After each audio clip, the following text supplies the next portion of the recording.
Good morning, everybody, and welcome to Day 3 of the Pinnacle Cup. My name's Anthran, and we have a pretty stacked group to try to break down here for you today. And starting it off strong with Kyiv versus aTTaX, it might be the game of the group. If you take a look at the teams here, I don't really want to discredit any of them, and in fact, I'm not. But actually, you know what? Maybe I'm getting a bit too far ahead of myself. Before that, we've got to take a look at the barn burner that was yesterday, because you'd think Savage would easily go on to win that group. Maybe a bit of an upset potential from Case, as they did well in their own RMR.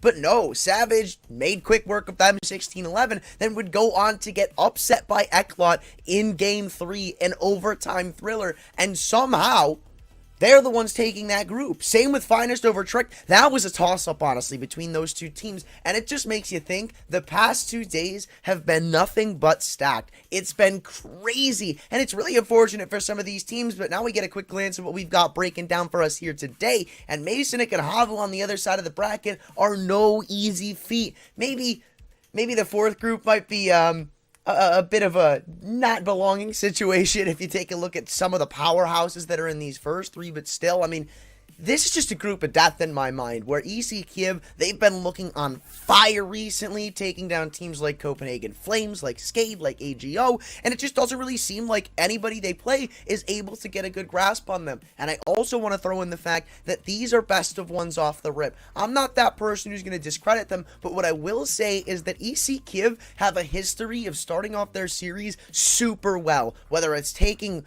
big 5, 6, 7-0 leads off the rip, being a team that's super hard to adjust to, especially in those first maps because of how explosive and random they can play at times. aTTaX, on the other hand of that, they haven't looked that great. And you look at their past couple of series, their first maps have been abysmal, and it's been a month since they went into a series and took the first map off of their opponents. That's something big in the back of my mind that makes me wonder, what kind of aTTaX are we going to see today? Because this core has been together for just about 8 months, but they haven't really put up anything under the aTTaX banner, whereas you look at their most recent history, don't really have anything convincing to go for themselves. I mean, we get a quick glance at their roster for those of you who aren't aware of it, but there's just not really anything to go off of as of recent. Their most convincing win would be over For Glory or EC Bruges, and that's a team that you would expect them to beat. Other than that, they've taken hefty losses to Into the Breach, to Apex, to Ingentium, to Kowana, and most of these are recent too, so it's like there isn't anything to really think of aTTaX for and say, you know what, maybe they can pull this upset off, especially in that best of one format where I really feel like they're going to struggle. But if you go to the opposite side of things, the Ukrainian side, where EC Kyiv have just been looking lights out recently. I told you some of their wins recently, and the most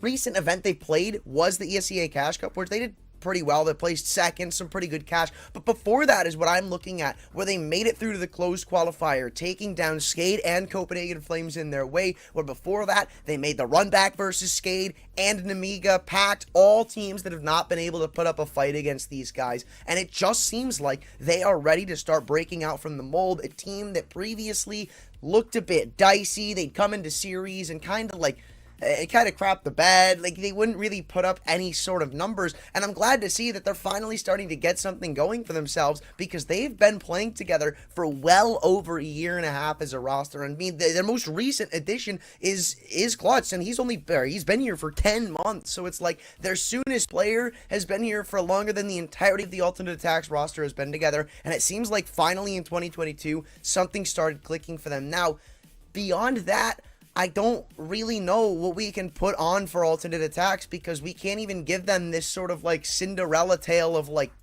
having a chance, I feel. And this honestly might be the game that goes on to take the group. Again, I don't really want to discredit Masonic and Havu, but on the other side of the bracket, it just doesn't really look all that convincing. But we can get a quick glance over at the veto to see where we're going to land ourselves in for this BO1. There's a couple of places that you can have in the back of your mind. Vertigo doesn't seem like something that's too out of the picture. Both teams very comfortable and versatile on this map. And I think for aTTaX, your best way to go about the... Oh, okay. I'm sorry. I thought I saw that EC Kyiv banned out Vertigo, but... yeah, if you're aTTaX, you kind of want to play the go against EC Kyiv game, not necessarily picking for yourself. And we end on Inferno, which...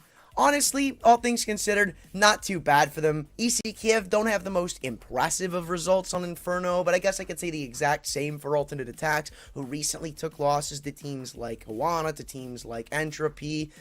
So, it's a bit shaky for them, but they also have some form of a base to go off of. It's not going to be completely helpless, whereas if you went to a map like Vertigo, if you went to a map like Mirage, you probably wouldn't have had the greatest of chance against the Kyiv boys. So, I wonder if maybe they can come out of the gates and say, you know what, we can make something of this game. But I do think it all kind of boils down to how the beginning of these games go. Because in recent history for aTTaX, usually they let leads get super far away from them. They're not great when it comes to pistol round conversions. The rifle rounds just haven't really looked all that great. They don't have some great pistol percentage, so it's like...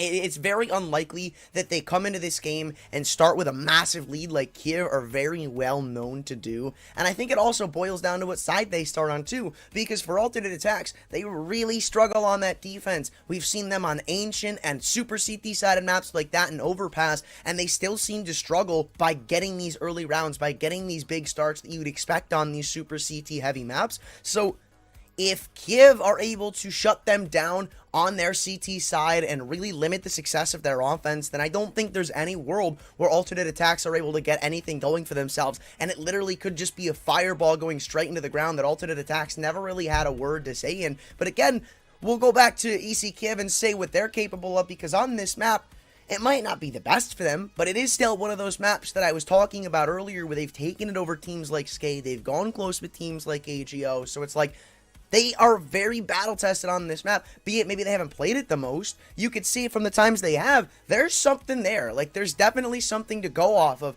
And their CT sides, well, maybe not the strongest they could be. It's definitely looking a little bit better when it comes to the ratio compared to them in aTTaX, where aTTaX really rely on T-sided success. Kyiv don't necessarily have that so much. They're great when it comes to winning pistol rounds. The coordination from these guys is next to almost no team in the current tier 2 scene. So it's super hard to string multiple rounds against them. And the only thing you're really going to have going for you in this game if you're aTTaX is just the fact that you're going to easily be able to eco break these guys, especially on CT side where money is always usually in a bit of a pinch. It's not necessarily the easiest to work against. So I think that's really your game plan here if you're aTTaX. You go into this map, you see what you can't do to try to get the money going early, or at least get that cash going in your favor off the round, or rather off the rip. But now we're going to be heading into the game to see if I'm a prophet or if I'm an idiot.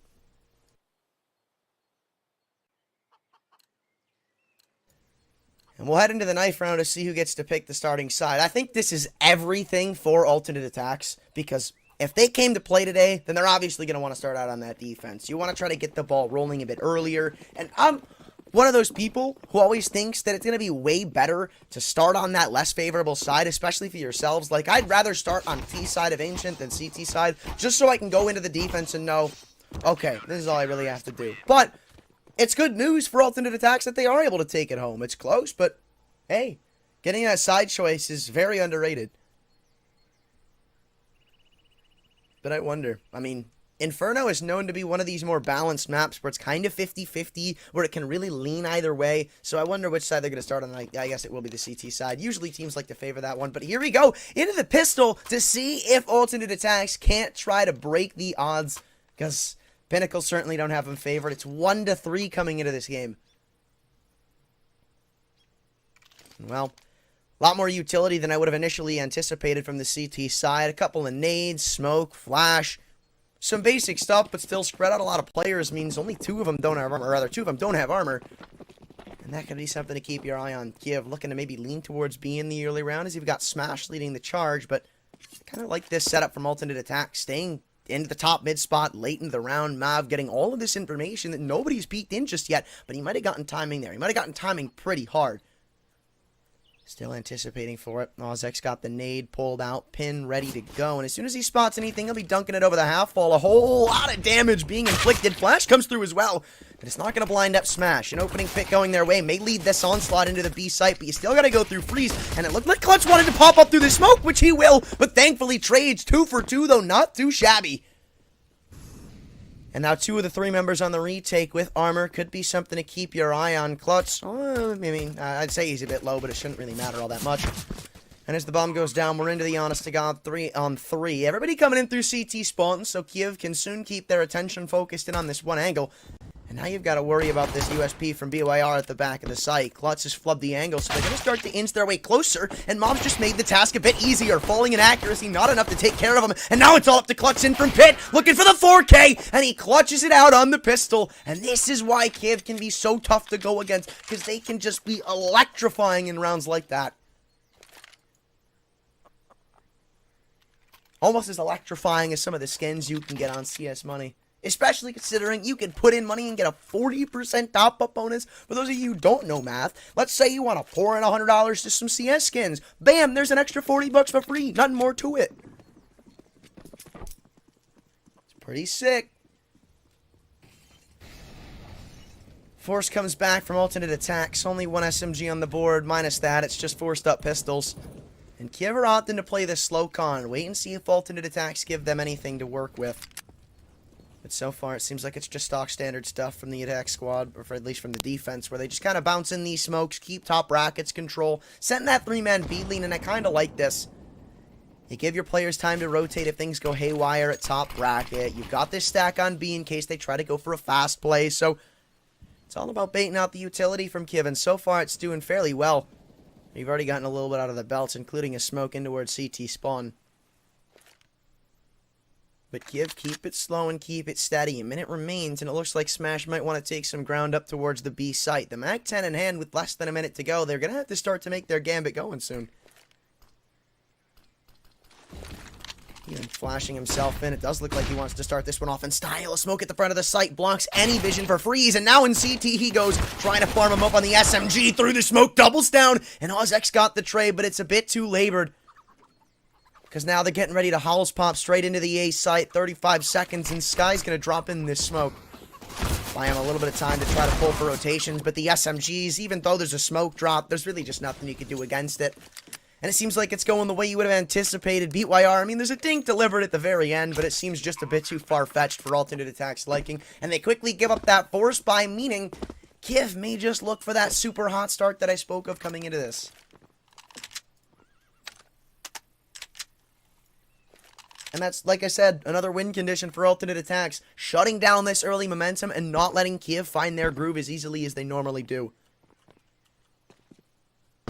But, I mean, this SMG of Klutz, no doubt that it's going to go hunting. There's a couple of guns left lying on the ground over at the B site, so he wants to try to take them out of their hands. before the round's all said and done. But these corners in construction are so difficult to clear out, even without armor. Rather, no, they did have armor. Okay. Fool by me, but still. Able to keep these SMGs. It's a bit of a stalemate, so there is some stuff to work with going into the next round. And now, hopefully they can use that to muster up some more success than they've been able to find. Pinnacle still has not shifted their vision. Pretty much thinking 1 to 3. No real any. There's not really a reason to change it up yet.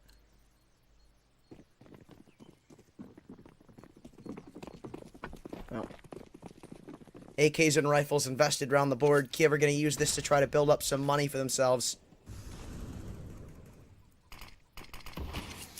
And I wonder when they start to maybe go a little bit more aggressive, because when this utility comes out, with the amount of respect that alternate attacks are being given right now, it's like, when they have those extra smokes and flashes to keep them out of these choke points, Kyiv could just be the bane of their own existence, but pushing into banana just looks like it's, again, going to go the way you'd expect. 2 kills instantly fly through, and now Mob is the only defender over at the A site at the current time.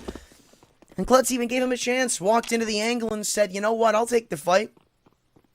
No cares given, and it works out for the better. 5 on 2, and Kyiv are inches away from winning themselves their 3rd round. Sawzek can pull the clutch of a century, but no, clearing all his little nooks and crannies. Not a single man falls for Kyiv, and they sweep this one up to a 3-0 start.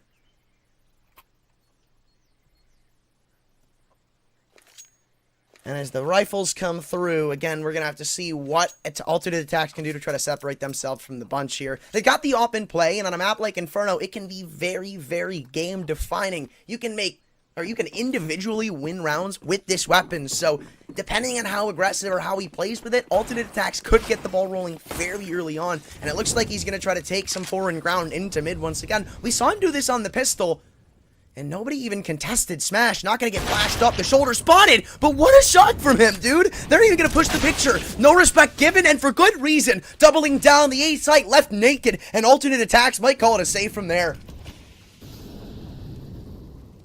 Absolutely nobody home. They went with a 3-man B lean, expecting Kyiv to try to hit the weaker of the 2 sites off the rip, and it's just a misread. And what a big round for them, instantly shutting down the rifle. It takes 30 seconds for this round to pretty much reach its climax. You get the op upgrade, you have so many players who are starting to build up bank accounts. Look, the least amount of cash you have right now is $2,800, and while that's not the most, you're about to add on to that tenfold. Like, this is already getting out of hand. The only good thing for alternate attacks in this round is if they can survive with 3 players. Because if these rifles get hunted away, you're going to be going straight back to save territory. It's a 5-0 start on a map where you only really need like 7 rounds per half to call it all done and dusted. Now this B defense may actually be tested in the final couple of seconds, though, as the bomb explodes. It does just seem like everybody's going to chillax, keep their rifles in their hands, and try to run it back in this round.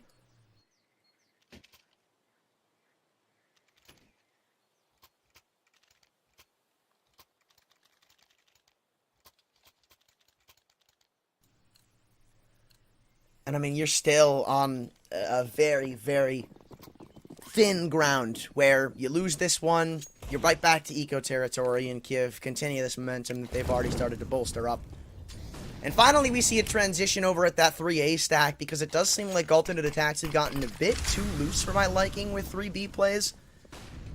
And Kyiv could be walking straight into it. The gamble stack may just pay off. The smoke deployed, the flash is going in as well, and it looks like this bracket's hold might be a bit uncontestable.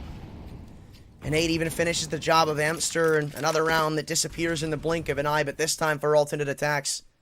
And I guess thankfully so, because to let a 6-0 lead slip through your fingertips off rip, especially in a best of 1 where it can be so unforgiving, it's almost asking to lose the map at that point. And I know it's early days, but there wasn't really much to grasp onto before this round. They didn't even have that much utility either, right? Like, they had a couple of nades, not really many Molotovs. You can see the effects, and they haven't really just... It's not like they've thrown a ton, because the only real, like, damage-inducing utility they threw was maybe a Molly at Banana and 2 nades over at Bracket. So, they were working from the back burner in this round, but it still pays off. Kyiv want to just try to get this bomb down, continue to work away from this economy of alternate attacks. We know is very flaccid right now. Freeze through the smoke, won't connect for anything, and Ozak still tucked into the back of the site. It's all a bait and switch. It's all a big ruse being set up as the flash bounces in high. It's pulled the distraction once again. The op finds one back, but that's all she wrote. And hey, a round like that, I'll be taking those all day, every day. Even though you're not able to get it completely clean, it's still almost flawless. And now it's Kyiv trying to clap back. The rifle investment soon to be brought out. And a couple of players are actually yet to hit the scoreboard right now. It's just been a couple of heavy hitters carrying them through the mud of these rounds. Smash and Klutz have both been absolutely fragging out.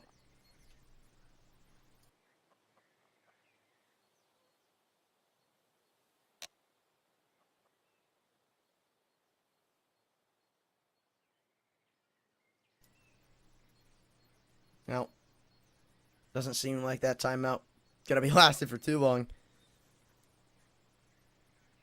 And I will applaud Kyiv because these rounds haven't necessarily been super defaulty or predictable. There's some rounds where they're starting heavy on banana, where they're trying to take control of mid, and they have been playing that attempted punish game where, you know, the one round they stack up 3 brackets. Kyiv thinks, okay, their A hold's going to be a bit weak. Let's try to abuse this. Doesn't work out. They try to go towards B. Or at least that's what I'd assume is going to happen, because so far they've had some pretty decent opening success over at Car. But that's quite the opposite of successful, as Smash is the first blood being taken in this round. And again, that's one of your heavy hitters. Trade nowhere to be found as they all back away in time. BYR, bit hungry for that trade frag, isn't going to find it. Now they just look to tuck themselves into this A establishment where this rotation's being pulled right back over. Zen looking to Bruton, or rather batten down the hatches. And the alt's still on the right side of the map, but Kyiv have yet to make their move. Waiting to see if somebody can bring this kill back and potentially pounce off of that. 4v5 is no welcoming standpoint to be in, but right now, alternate attacks, this is what I was talking about earlier, where they weren't necessarily so loose on just dumping in their utility. They usually wait till the timer won't allow Kyiv to go into a bomb site without making a move, and that's just another pick found. 1v1's being taken across the server, and there's still so much utility to keep them out of both of these sites. Sky, he's got a smoke and a flash. This op still posted up almost a full belt of utility right now. And all he's got to do is worry about Arch, because Sky, he's got a smoke to deploy on himself and Pin. No, he throws it into the apartments. Could be a bit of a misplay. Mauve might have to transition back into the site now. With 17 seconds, the bomb going to make its charge in with all the utility thrown right behind it. I actually don't know if there's a moto smoke, and if there is, oh, it's a bit late. Sky able to abuse, doubles down, and this lane play goes absolutely nowhere. And that's the flawless round they were looking for in the previous. Freeze once again to close it out, and alternate attacks now doubled, or rather 2 rounds in a row. They're starting to get something going for themselves.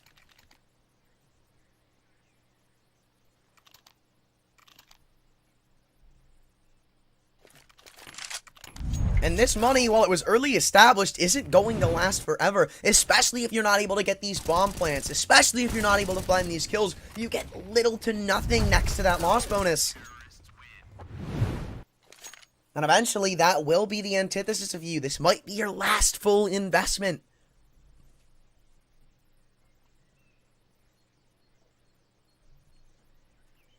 And Kyiv are right back to the drawing board after a fairly explosive start, after it looked like they were going to start to go up 6-0. They crumble, they tumble down, and alternate attacks suddenly look like the more put-together team.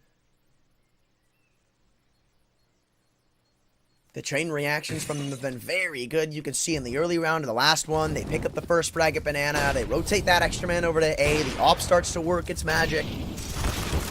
And this early utility's been fairly good from them, but not good enough to deny a double kill over an alt mid. A 1-for-2 is not what alternate attacks are looking for, and now this defense going to be strung thin. There's already one in the apartments, but it pulls a panic rotate in from Freeze, leaving it all up to Mav.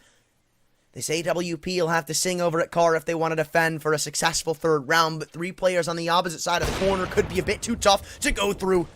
1v1 given over, and he's given ample time to go back into the site as well. Flash is raining alongside other bits of utility, miscellaneous ones as well. Smash, he's the only one looking to trade, and he somehow does. Barely able to spot him out. That arm just cannot react. And you've got Freeze on a quick flank, but little it will be with his knife pulled out. Klutz actually clubs it as well, so There's a chance to convert this 1v1 here, though it's all about delaying for time. Adding seconds, precious seconds off of that clock with utility used, and it looks like they give it up. Alternate attacks, another round dropped, and again, it looked pretty good there. Even though that double kill comes through, Mob trades it right back out. He's given enough time to go back and reposition into a defensive setup, and they even throw in all their utility without mollying out Nubox. It's just unfortunate that he's not able to react in time to take down the Smash, and that's the round deciding kill. If Smash falls, this round is 100% alternate attacks favored.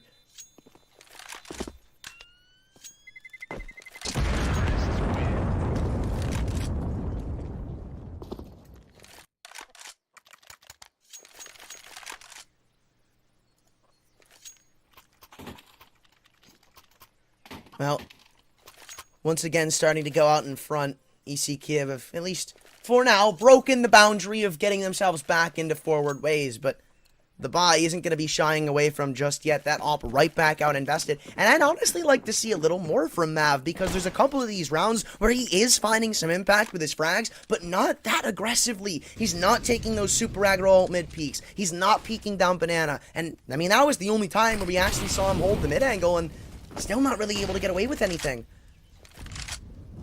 Alternate attacks, though, they use that information to take complete control of banana, and it shut out Kyiv from an entire side of the map. A good start, at least info-wise, from them, forces the response from Kyiv, which so far isn't that great, taking so much damage to the utility.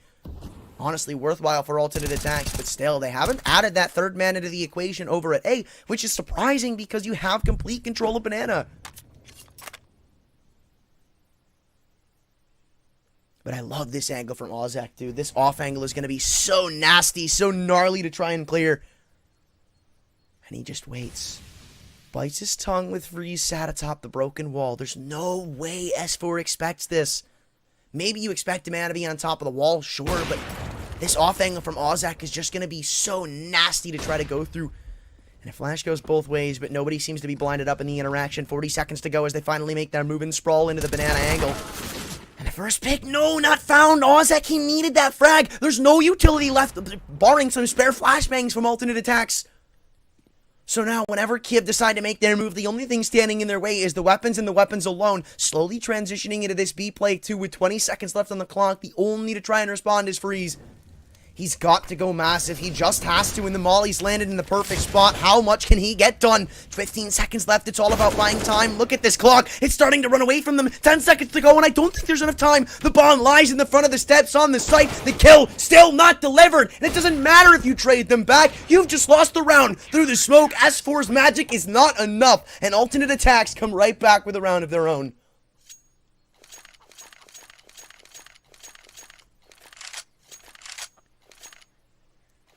This is what I was talking about. It's what I was waiting to see from alternate attacks. They have done so well in these rounds. Even if they lose them, they've done so well to keep Kyiv from actually getting into a site take fairly early on. You take a look at the timer when they're winning these rounds, it is getting down to the final little margins. There's only one where I think they took it fairly quickly, and that was the first rifle round.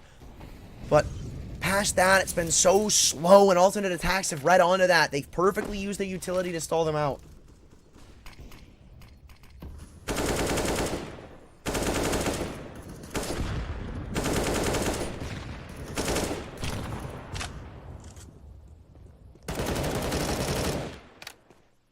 Again, it's a utility game. Alternate attacks, just dominating in the info game. They don't need anybody at car right now. Look at how aggressive they were. They had complete control of deep brackets. They don't see anybody top car, either in top mid. So, you just play a retake setup, play defense, save your utility on B and buy time for rotation. So far, it's worked. And look at all the utility they're about to have to go against if they go into this B execute, which looks to be the case. And still, top mid is going to be smoked off. It's just crazy how well alternate attacks are using this utility right now. Because now they have to wait out that smoke to do much on B. As soon as the utility is thrown through, they're going to have to go through an onslaught of their own. 3 members still lie eagerly at the B site as the smokes and mollies seemingly do nothing for EC Kyiv to get them into this bomb site. And again, they're facing the exact same scenario as they did previously, just worse off for them. 20 seconds to go, and Freeze still sits idly by at the back of the site. Flash goes high, and everybody's blind bomb thrown over, but it's not going to be converted or picked up. 2 kills instantly rain through, and now the crossfire established seems to go good on the 1-for-1. 8 seconds to go, and the last remaining player is in here. As soon as he taps his bomb, they're all just going to swing through, and there's just no time. Simply put, alternate attacks are winning it.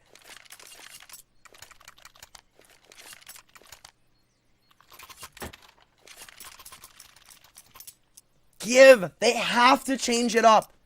Alternate attacks are reading onto this so well. They're not going to change it up yet. Obviously, you're going into that eco, and this is what I was talking about, of that money starting to get away from them. It's going to eventually go against you when you're not able to get these bomb plants, when you're not able to get too many kills. And even the op looks to post in the middle. I thought that P250 was going to do some crazy stuff, and it will.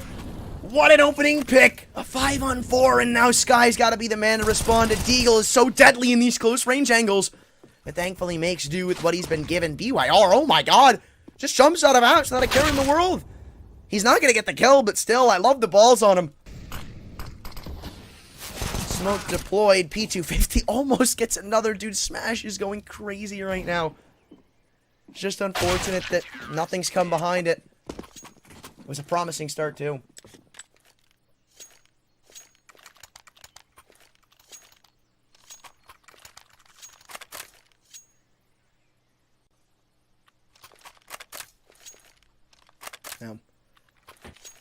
Now that investment comes back, and this is where we need to see that adaptation from EC Kyiv, because this slow style of play isn't going to cut it for very much longer. Obviously, on Inferno, it's a great counter for teams who like to dump that utility early on in some of these choke points, who like to throw that mid-molly and banana mollies right behind it.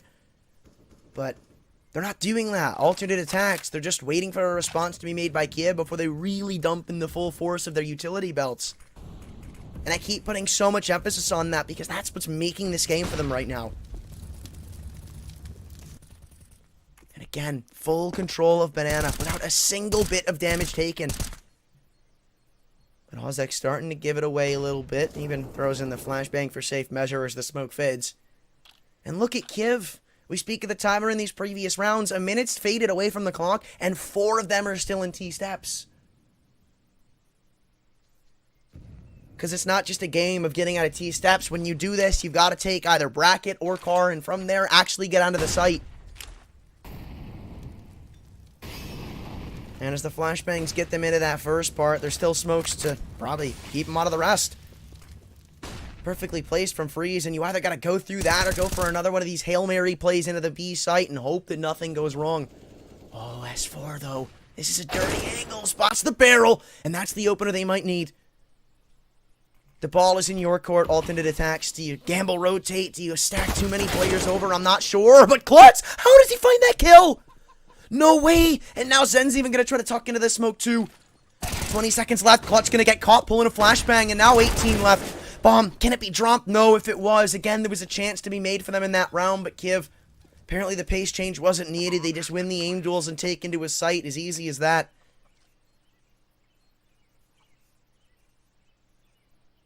Well done from them to come right back out in front, but I guess they're not happy with this. They still want to find some more extra credit in the form of this op of Mav. You take this out of his hands, and it'd be heartbreaking for alternate attacks. Because even though they've been converting these past few rounds almost flawlessly, it's like the money's still not there. Mav's only got $700 built up in reserves. If you take this away from him, he's not getting it back.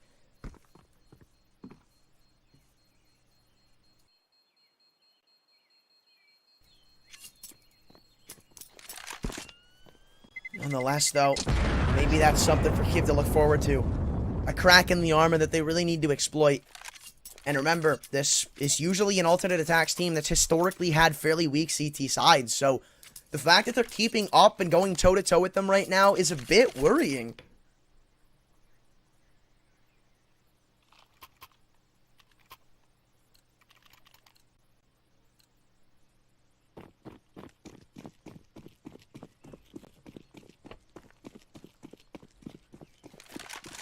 Well, one more chance before the banks are broken, and I love this from Freeze, taking some initiative all the way down middle. He's gone, and a flashbang that was going to assist him. It actually will. I thought it was going to get punished for, and apparently it does. 2 for 1.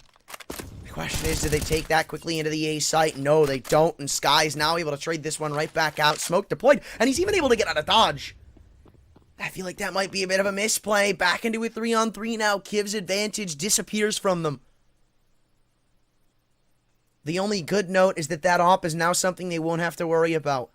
Other than that, it's pretty honest.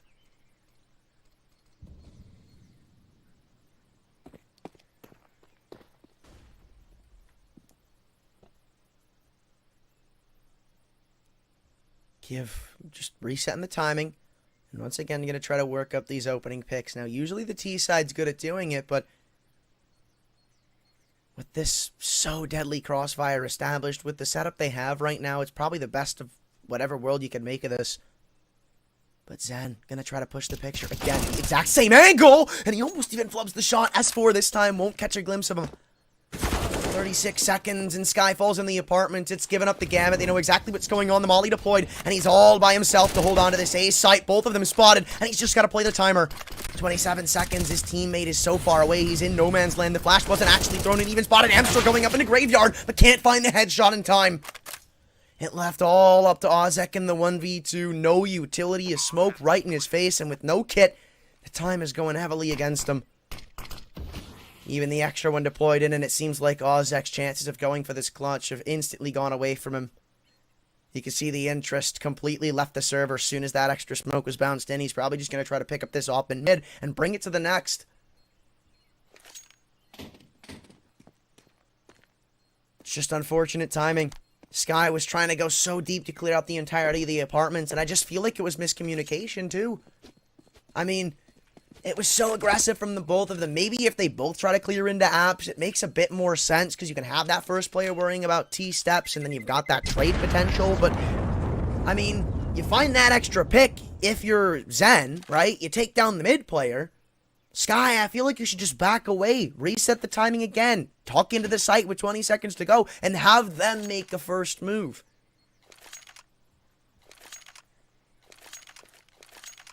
The advantage instantly thrown away, and for it, they lose the round. 2 is the gap as they continue to try to exploit this alternate attacks defense. With only an op to work with, it seems like they will walk into the second half with a lead, no less.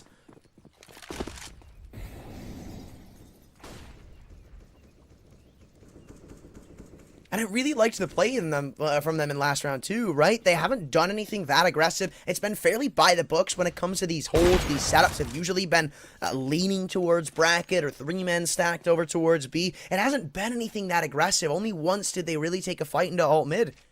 It was a hard read, and it almost worked too. They found the opening pick. It just seems like some poorly placed flashbangs got the bane of them.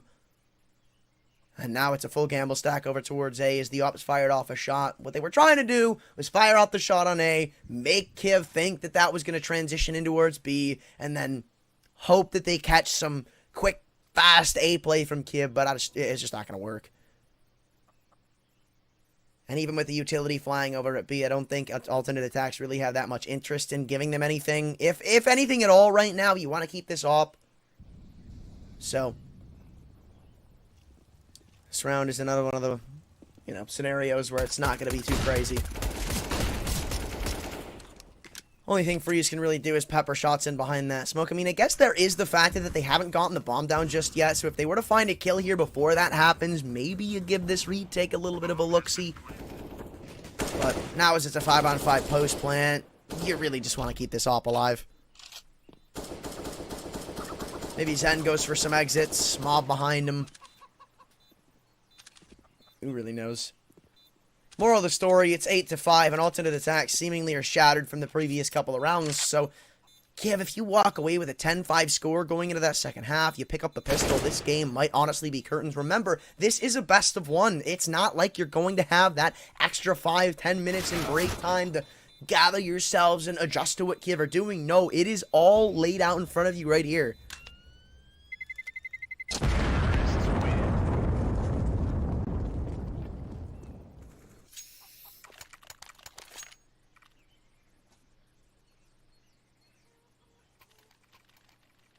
And this might be the last well-put-together buy of the half from alternate attacks if they can't get their stuff together. I mean, again, remember, there is that little factor to lay on. Alternate attacks usually aren't that great on the CT side. So maybe this is expected from them. Maybe we're expecting something like this and are kind of preparing for it. For Kyiv, it certainly seems like a field day right now, and finally changing up that pace, they quickly take up into card, and the op's not here right now, so if they were to just explode into the B site, there wouldn't really be that great of a response other than utility. Perfectly placed nade 2 combined with Clutch's swing means it's a 4-on-5. The B side a bit weakened up, but aTTaX is up to the task to solo defend it. Flash comes through, turning away from it, spotted behind the smoke. Smash hasn't seeming to be able to find the kill. And now once again the timing reset. It's a perfectly pulled rotation from alternate attacks. We have an extra man here to defend, and of all players, it's Mob. It's not the man you want to be going against on this site take. And that's why Angle is just going to be so difficult to try to clear out. Molly thrown through, but he's already pulled himself off into the pillar. And you're just giving him these 1v1s at this point. It's a feeding frenzy. The off. It's the master at working these one-on-ones, but maybe not enough. Hold on. Oh, they're ready to make something of this round. The health just barely not there. I mean, it's a combined total of 56. But with the op in the hands of Smash and a lot of info going their way and the fact that they're coming up from Banana, this op is going to have a field day once again. You're going to be walking into this angle. Only a flashbang could be used to throw him off of it, but I don't think it'll be placed that well. No, the shoulder peek is good enough. Now it's all about playing this timer. There are no kits right now. This nade, this is going to be perfectly placed. Down goes S4. And it leaves it all to the Opera in the 1v2. He flicked to the first and knows where the second man is. Again, no kit in play. He's going to jiggle after a couple of seconds. Full on sticking at 10-second ninja. Or no, there was a kit. He has balls of steel. Smash gets the kill, but not the round. Alternate attacks. They pull it off. I don't think there was a kit. I thought it was done. He must have picked one up on his way to the site. It was so well played. I don't think it was intentional, but it was so well done. The awareness is top tier from alternate attacks. A round that could have sent shambles through their entire life in the Pinnacle Cup. Thankfully, they don't have to worry about that, though. And again, we go back to this utility game. Nade gonna pretty much mean that the damage is evened out. They're gonna take their sweet time working up in the middle. Oh my god! BYR says sit the hell down. And that op is gonna be made quick work of, and even doubling up, knowing where the third man is. Sky, can he deal with the beast that's BYR? He can. But the animal of Kyiv is not yet tamed. It's a 4-on-3 with aTTaX. Maybe getting a little bit of extra time pulled off of the clock, pulling some for rotations, but now you gotta deal with him in pit and do as he must as well as he played it. It's just not gonna be enough. And now they both come through in towards bracket. It seems like they've got an inclination of what's going on. And even Amster in this super tough angle to clear out in pit. There's one volley to go through, so he'll be forced out in a mini, but I feel like this even worsens your chances, because doubling down, there's no way in hell you expect a double mini pit setup. And you've even still got to go through S4 and his op. They just decide to smoke off the pits altogether, rendering that Molotov pretty useless. But still some counter utility to go through, even missing the shots. It's Clutch in the 1v2. It's another Clutch attempt, and through the smoke, they're able to find the frag, but can they get on the bomb in time? I don't think they can. The Molotov burns it from the afterlife. Amster, he single-handedly won the round for Kyiv, and they take a 3-round buffer going into the second half.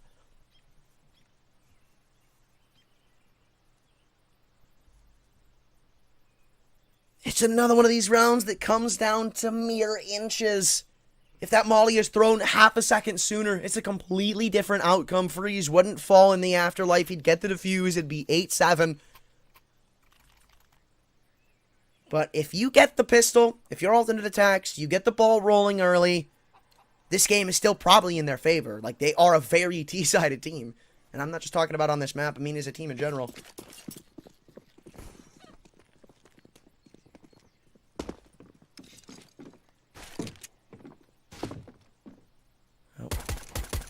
Just playing footsies right now as Smash spawns one over in alt mid. Mulligan called from both of them as they fall off of the angle. It's BYR who's going to be up to the test, sitting at the half wall. At least just holding the angle. The double swing could send shambles through it though. Boost not going to be good enough. So they just once again concede. Back to the site they go. It's a 2-3 setup, and alternate attacks have yet to really make any noise.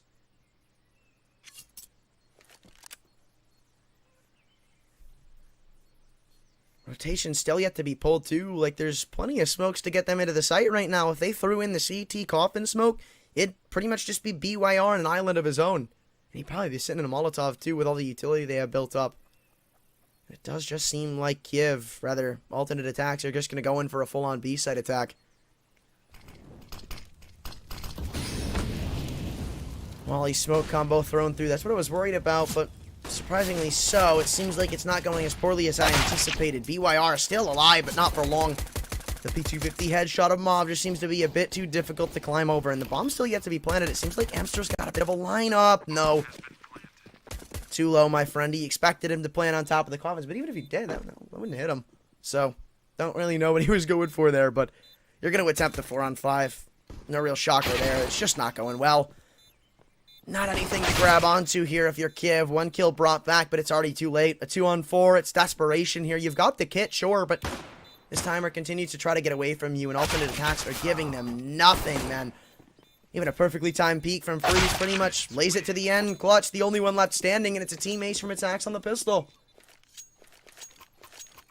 And this is what I was worried about. You get the pistol, you win this force buy, and all of a sudden, that little lead that you had doesn't really mean that much.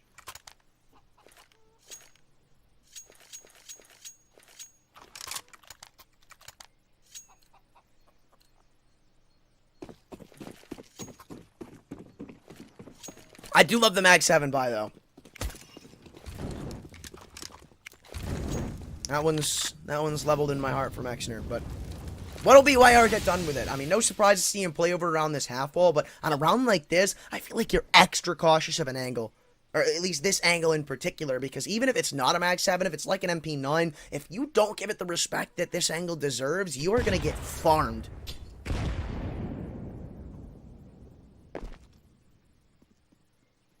And he's even spotted nothing over at Banana, so he's calling for that extra rotation, and Kyiv could start to put a little bit of a fork in the road for alternate attacks as they start to slowly make their onslaught up middle. Kyiv are going to establish themselves in a fairly good defense. You've got the MP9 Deagle as a nice little crossfire. And again, this is another one of those angles that you just have to treat with respect. If it goes uncleared, your day's ruined. Oh, there's the way to clear it. Going straight in, and he's not going to find anything for it. Deagle can't answer back either, so any little magic, any glass slipper you would have had, or ace in the hole to convert this round instantly goes away from you. I'm not too sure what that attempted peek was, but hey, you take those if you're an alternate attacks fan. Still trying to walk away with some extra cash, or even a little bit of a rifle, maybe. If there are a couple invested, so it's not like it'd be impossible. And with every kill you get on a shotgun is $900 extra. So you pick up one more, and when you go into your first gun round, you're the one investing that up. And that's really what I'm waiting for right now, because you can get all the beginning rounds you like. You can pick up 3, 4, 5 in a row, but if you're not really able to contend against these full rifle buys, then it's pretty much the same situation as if you were to be getting clowned on the whole game.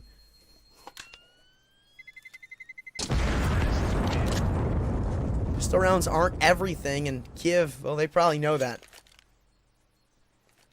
And it's even smart holding onto this Mag 7, because he's probably just going to try to run back the exact same thing, go over at the half wall, play it again, see if he can't get any lucky frags.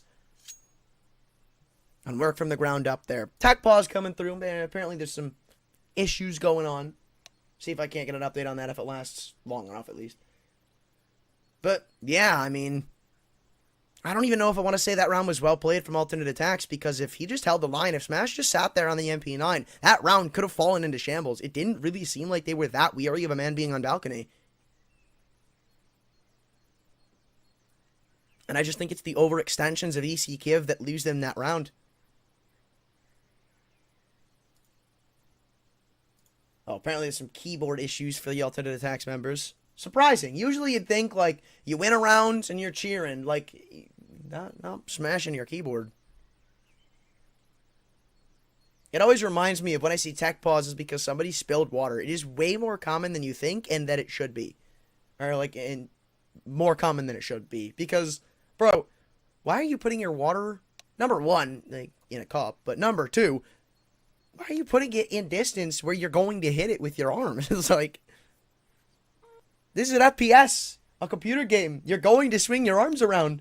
Put it on a coaster on a different table out of reach, man.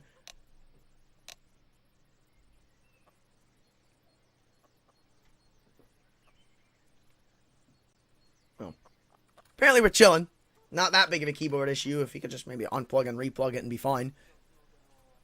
But still, I don't really want to count EC Kyiv completely out of this round. Because be it doesn't look that great, this Mag 7 kind of worries me. Because you stack like 3 members. Oh, never mind. That's not what they're doing. But if you were to stack like 3 members on A, including that Mag 10, I don't know, Mag 7 gets one at the broken wall, and all of a sudden the round looks a bit dicey.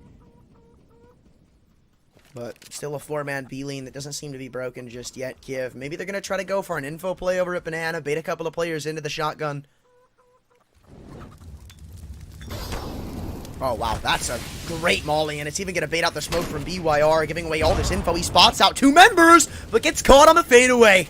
So perfectly placed from Freeze. The shotgun recovered, but at what cost? 5 on 4, and that's only going to go down the dumpster as Ozek's added to the tally.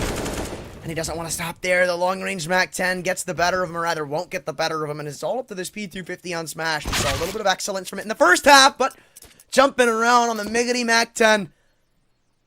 Just nothing you could do about it. S4 left all alone in the 1v5.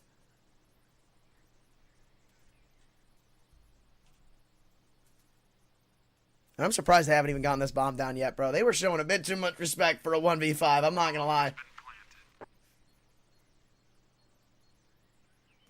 And now it's all about maybe trying to ease your buy in the next round. You'll walk away with an AK, maybe a little extra cash. $300. I mean, look, it's not the most money, right? Never mind. I was going to try to build up a case for him, but not if you're just going to get swung on like that. Left eye peeked too. Damn.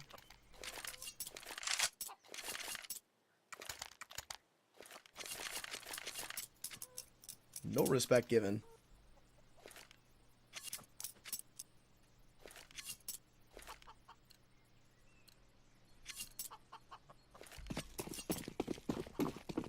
And this is what I was waiting for. The first rifle round. The rounds that stand the test of time. With the AWP invested on S4, it looks like maybe they're going to put a little bit of a fork in the road for aTTaX. Even walking down middle into ult he goes. I'm not going to lie. Did not think that Sen was an ult, or it was an Fs. I thought he was dead to rights. But no, aTTaX, it seems like they want to change up the pace. There's 4 of them trying to set up for a quick B plane. They're just going to go ahead and spring into the site off of it. I like it, but how well will it fare? So far, pretty damn good, as a 1-for-1 trade is favoring them. The FAMAS, the only one behind the smoke, and it's even found through its sky. What a beautiful play. Doubling down on the entry means that EC Kyiv call it a save. They call it off. 4 on 3, just not going far enough in their favor for them to care. Inferno retakes, they're so difficult, especially when you don't have that much utility. Remember, Kyiv come into this round, I don't want to say barely putting things together, but when you bring out the AWP, when you bring out all the rifles that you do, you're going to be taking a bit of a beating somewhere else, and that's in the utility department.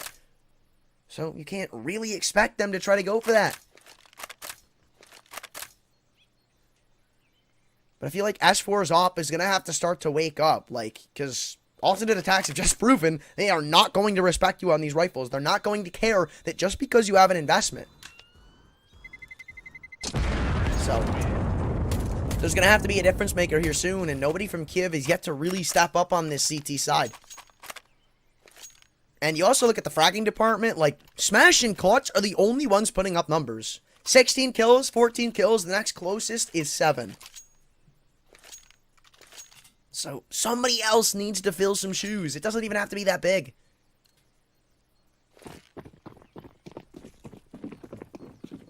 But now it's probably the most put together buy we've seen from Kyiv this half. Everybody with full utility, weapons of choice, couple of kits missing, but shouldn't matter all that much. And they've actually yet to flash this AWP off the angle. I wonder if this is in their game plan, because we saw both teams do this, where they rarely threw that flash up mid to force him off, to get mid control. Usually they just fall off on their own accord.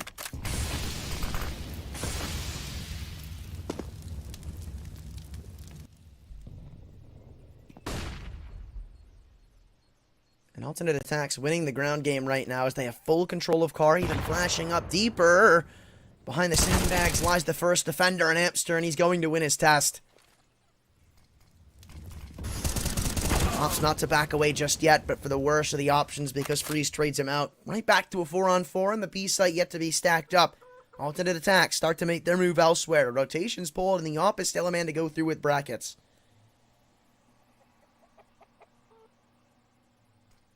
And this angle can be so difficult to try to encompass. It's usually a free kill for the op, but no, misses the timing. And now they charge their way into the site. Arch completely in their arsenal as they look to wrap in. Pit in sight. It's a bit weird. It's a bit chaotic right now for the Opera, who doesn't really know where to look. But are they going to go for a B wrap? They are. Oh my lord, this is risky. Bomb transitioning back over into Banana as two of them quickly are on their heels in CT spawn, even smoking off construction to make it a bit easier for themselves. Flash comes through, but nothing can go wrong right now. If you make one error, if you make one mistake, the round is done, but thankfully Zen won't let that happen, doubling down out of the apartments. And again, the chaos gets to them. The bomb will be planted in time, and the health is not there. 1v3 for BYR. And he'll pick up one, but with the low HP margin, it's going to be a bit dicey. Oh my god, even I couldn't handle that. Because if Mav fell there, I mean, I'm pretty sure he had a kit. That round was thrown up into the air.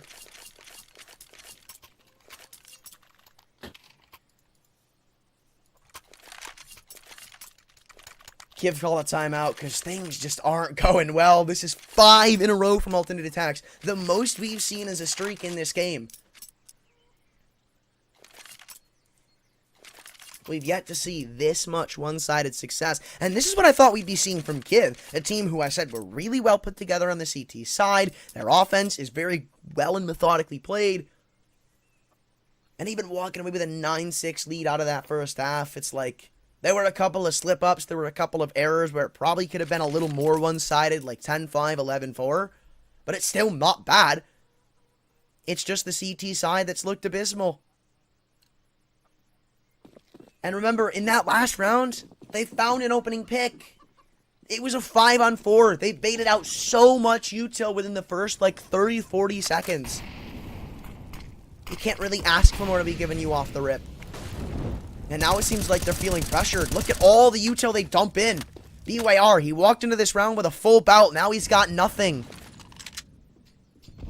A well-placed nade gets the better of Sky, but only for 30 damage as EC Kyiv tuck into a fairly turtled-up defense over at the A site. 4-1 stack. And you're really putting a lot onto the line right now. You are praying that if they come A, rather, you're just praying that they come A in general. And the first domino's now fallen over as Smash picks up the opening frag in the apartments. But I thought he was going to give it back over. He will. But it shouldn't matter all that much, because with that kill being found on B, Clutch takes the advantage and pushes all the way down middle, and everybody's getting flanked from everywhere, dude. It's a 1v4. Freeze walked through the smoke and somehow comes away the better in the interaction. There's an op and the bomb down to his disposal, but it doesn't seem like he wants to take it. Oh, no, this one's done. He's getting flanked from Mexi. BYR's got the frag for free. And finally, Kyiv gets some CT-sided success.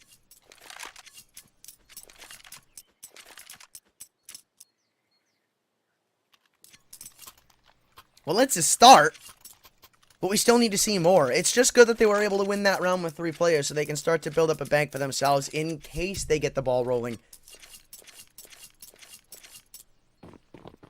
But there is still 1 round in the lead for alternate attacks, so it's not like the battle's won yet for Kyiv. And even if you win this one, you don't eco break them. You're going to be going for the rifle rounds for quite some time, especially if you let the bomb go down. But what an opening frag to find! Mav, he tries to take matters into his own hands, but the only thing he takes is an opening death, a 5-on-4 with extra damage layered on top to freeze.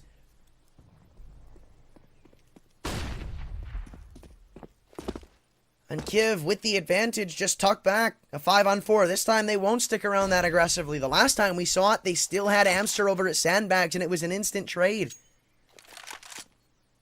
Because usually a 4-on-4 is going to favor you as a T on this map. Just because of how easy it can be to take that B site. When it's a 4-on-4, you're never going with a 3-1 stack. Never.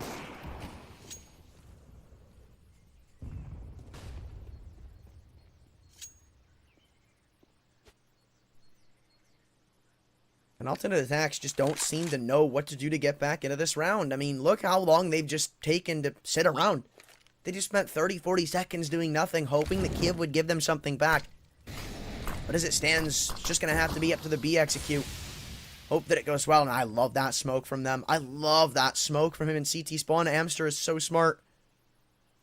You could see just that one smoke halts Freeze's aggression. You can't go through. There's somebody at the back of the site, he's going to just ruin your day, and you can't really take that risk in the 5v4. And now 25 seconds to go, and they've gotten no closer to baiting at all of this utility. Another execute comes through, and this bomb's just going to have to go down flawlessly. Again, No mistake can be made in on this B execute, and Amster's position could go uncleared in the flower pots, catches one on the cross, and even doubles down on the full. aTTaX got the trade, but it's too labored for alternate attacks to find success off of. Bomb's gonna go down, but it's a 1v4. aTTaX, the only man with a kill to his name, all alone. And he's got a nade with a couple of players tagged up, but as they spot him going back into banana, BYR just takes the ballsy peek for the win. Tied up at 11-11, we are no closer to finding a victor than we were 10 rounds ago. It has been neck and neck almost this entire game. I mean, they start off this half with 5 quick rounds, but it just spins right back on them. All it takes is 2 conversions, and all of a sudden, looks like alternate attacks have been knocked down a peg.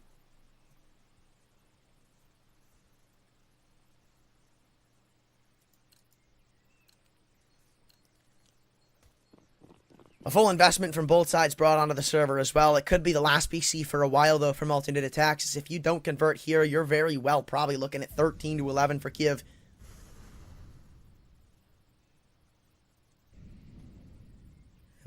Again, it's just a utility game around the board. Molotovs go back and forth.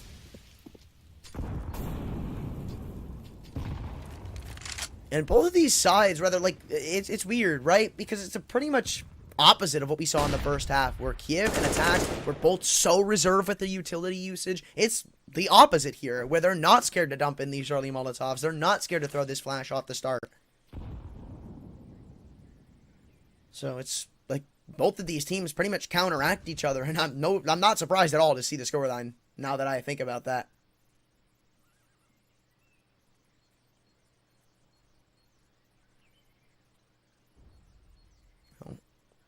Still no closer to the conclusion of this round than we were half a minute ago, because there's not been a footstep made, not a single kill found. Amster could change that up with the double op on banana, but Wiser to the peak, Freeze doesn't take it, and now they look to regroup over at A. S4, he's the main one you gotta worry about right now, alongside that Smash and Klutz, who have both been the fragging menaces of Kyiv in this game. You're about to go walking into this full army of players into the A site, but how will you do? So far, so good. The double nade bounces into Smash's face. That's if he could have seen it. And even though Klutz doubles down, the A site's been vacated. The op is just, well, I'm not going to say rotated off, but it's been pulled too deep into Arch to contest. 3-on-3 for the retake, and not that much utility to go against them, but Mav makes up for it in the kill feed with a 3-on-2 advantage. And the only real chance to work your way back into this round right now is BYR. Even a 1-for-1 trade would pretty much lead to the end of this round. Here's a man in pit, though, so maybe something to work with. And the final Molotov's now been used up, but as the timer continues to tick away from them, they once again make the safer play and get the hell out of Dodge. 12-11. Alternate attacks right back out in front. A couple of converted rounds from Kyiv do not seem to shy them away from the ultimate goal of taking the lead again. And now 4 away from the finish, too. I'd call this an upset, right? I come into this game, I don't think I'd be the only one calling it that, but I come into this game thinking Kyiv shouldn't really have a difficulty running through alternate attacks regardless of the map here. Again, it has been an entire month since alternate attacks have come into a series, whether that be best of 1, whether that be best of 3, and won that first map. So, I'm shocked to see how quick they are able to get to the running out of the gate. Kyiv are usually a team that is explosive at the start. On fire.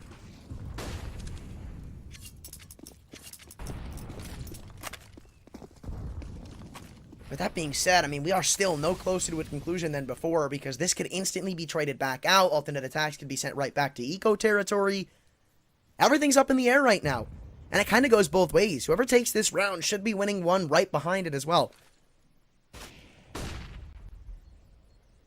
Flash the op off of the angle. Little do they know, I think Amster's secondary op could potentially be undetected here. You don't know if that's S4 on the 3-man B lean or if that's just the double op investment.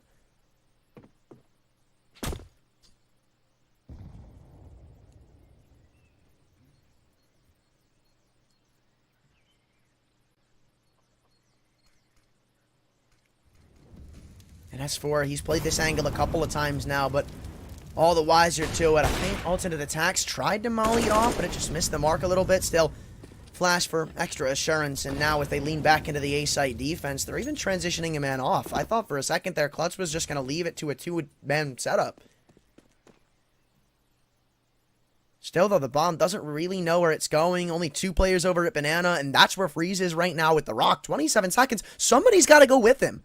Are they attempting another crunch into B? I'm not sure, but Mob's barrel. Yeah, you're done here.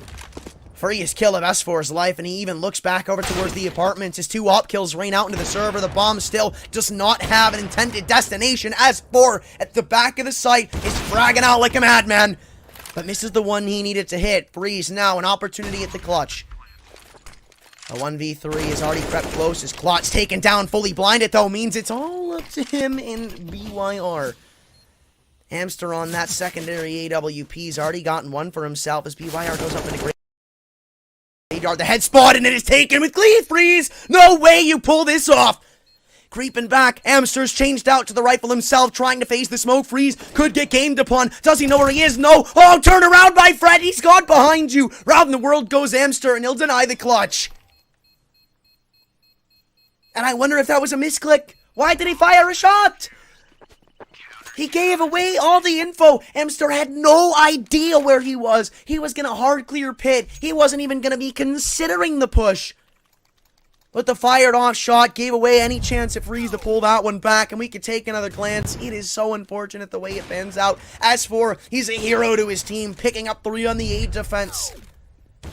And Freeze almost does it right back before the fatal mistake. And again, we're right back where we started. 12-12, 25 rounds in, and no team has proven that they are better than the other. And I guess I was wrong. The investment will once again be made, and this is going to favor the likes of aTTaX, because the rebuy back in isn't going to be that great. You can already see downgrading to an SMG is Smash. I assume there's a gun on the ground from Amster, but is it going to be an M4? Is it going to be another SMG? I think it's a rifle, but still, Smash on that MP9 is what I have that question mark in my mind about, because if he gets taken down, like, he is your star of the show right now, him and Klutz. And I will say, Smash has gone silent in the past couple of rounds. Oh, there's a double up. I didn't think of that one.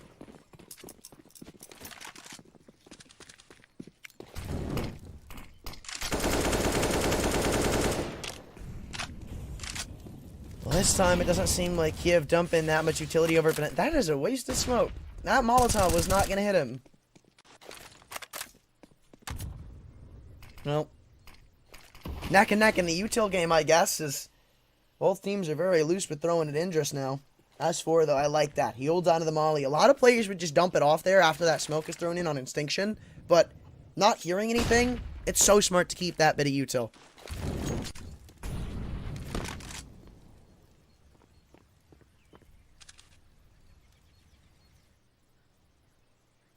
Oh, BYR, look at this re-aggression. That's not the man to look at. It's Smash. Again, he did the same thing a couple of rounds back, and he got punished for the exact same play. Good enough is the trade, but you're still going to have to work with more, and with both of them falling, the A site's completely open.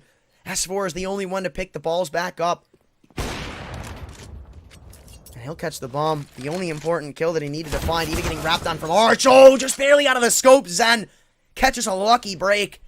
And Hamster, you don't even bother going for this one. I feel like you just keep this off into the next round. It'd be so problematic if you lost this, because, again, you're going into a save. Like, you're about to give up 14. Your only chance at conversion rates in the next round is this op.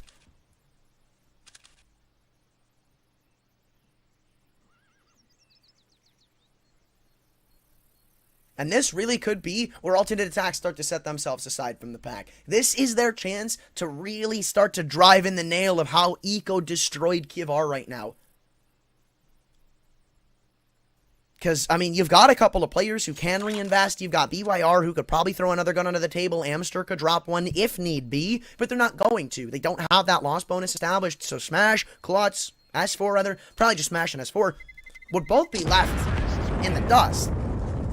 So you've got a couple of players in front of others, and it's just not that great. Eventually, it might get to a point where you just have to throw desperation in. And a couple of players buy up rifles, some on pistols. Nonetheless, though, aTTaX, another lead given over to them.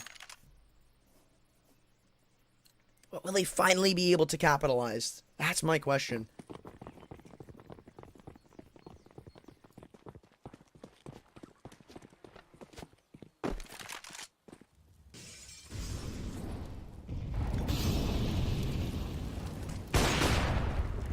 Here's that chance I was talking about. The ops already rained off a shot, though, so I wonder if they transition to the other side with that. Because if there's anything you want to avoid, it is that AWP.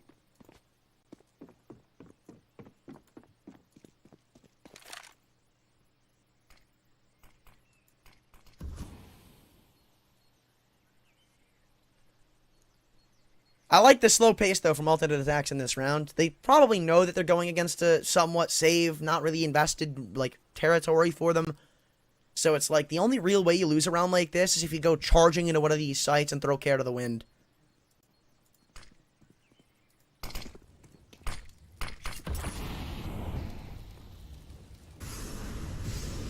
This though, do they have a flash prepared? They do. They're gonna wait on the perfect timing. Everybody's gonna be so blinded up. The Deagle and pistols. Oh, I thought they were gonna go way more than that. Freeze, thankfully able to deny the chaos from ensuing. A 4-on-3, and this bomb should be allowed some safe passageway and getting planted through the smoke. Though goes the USP, and it's yet to be detected. Still 1-for-1 trades, though the pistols are not gonna come out the better in the interaction. And with that, Amster once again calls it game time, brings the op into the next round, where Kyiv will put their final stand into the server. Another buy, but you lose that one, and you're really rocking with SMGs and not much more to go into what could be your last round of your entire event. Again, best of one. This is a big deal for aTTaX. This is an upset and a half. 3-to-1 odds coming into this set, Pinnacle. Oh, wow. All right. I see you. I see you, Amster. He does not want to lose that weapon. No way, no how. Getting rid of that op would have been so big for aTTaX too. To not have to worry about it in this round. The pinnacle of them all would just be so massive.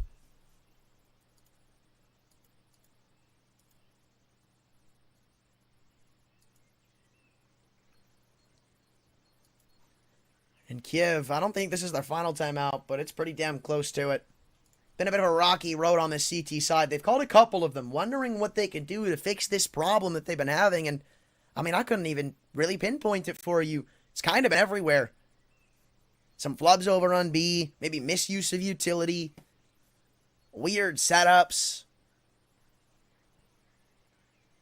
And all in all, just not consistent success. Not consistent enough, at least, to think, they can bring this one back. Because I don't really think they can. You walk into this round with all of the blueprints laid out in front of you. Kyiv say, here's our plan. What can you do against it? At least when it comes to the eco game. And I like this change up from S4. We have to see something like this from him. I also thought they were going to try to one-way that Molotov, but now I wonder, why the hell did you throw that?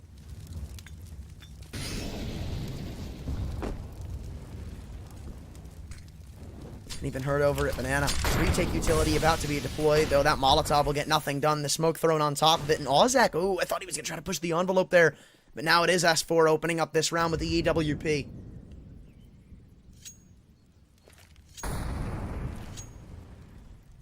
And not only that, but a lot of utility still left to fend out the likes of the aTTaX offense right now for Kyiv. There's not really much going for them right now on this T side. Not even able to punish the man jumping out of the corner. And there's still 3 defenders on A. No closer to cracking open the walnut that is this site. And S4 continues to deny your way anywhere closer. 40 seconds, 3-on-5, aTTaX already left in the dumps. Your only real goal here is to probably find a couple of kills and muster up a bomb plant. But S4 is not done with this aggression. He almost even caught the back of a man over at lane. And there's still a crossfire set up at the back of the site. You only know about Smash in the corner. That's it. Other than that, it's just up to the drawing board. So well played from EC Kyiv. They find opening picks. And that's what I've been waiting for from S4. To do something like that. To get aggressive. To find those opening picks. And not just back away with it. Maybe that's something that's been a bit of an error for them. Because on B, they'd find an opening pick. They'd fall away. That's kind of smart. You don't really stick around. Especially if you don't have the op. But on A, if they found an opening pick, you don't really do that. Like, especially when you have the op there. And you can just see how big of an impact S4 had because of it. even stacking up 3B here. This is a hard read right now from Kyiv, who expect them to go for an aTTaX after how poorly the last one went. And this is a force buy too. aTTaX has thrown caution to the wind here and may just allow another tie game to slip through the cracks.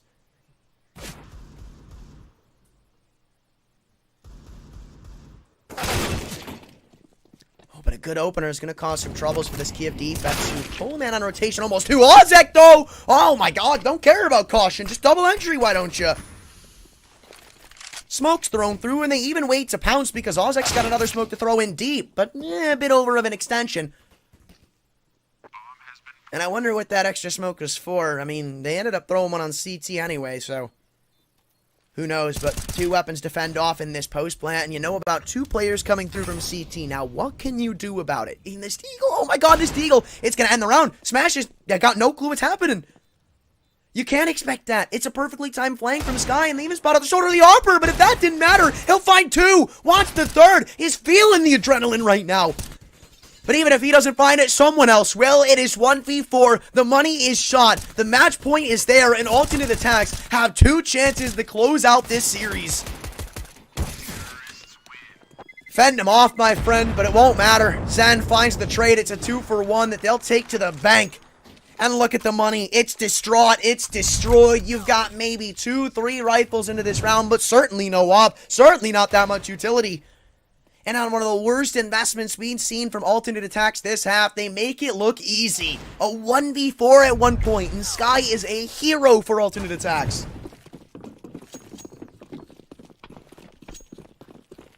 Now the Germans 5 kills away from closing out this map, and it looks like they want to change up the pace too. Look at how quickly they take up into car without a care in the world, and it doesn't look like they were going to stop there. For a second, I thought they were just going to go charging in. This boost is so nasty, though. Never in a million years do you expect this. Even if you go 1-for-1, that's still pretty poor because you've got an extra man pulled in on rotation.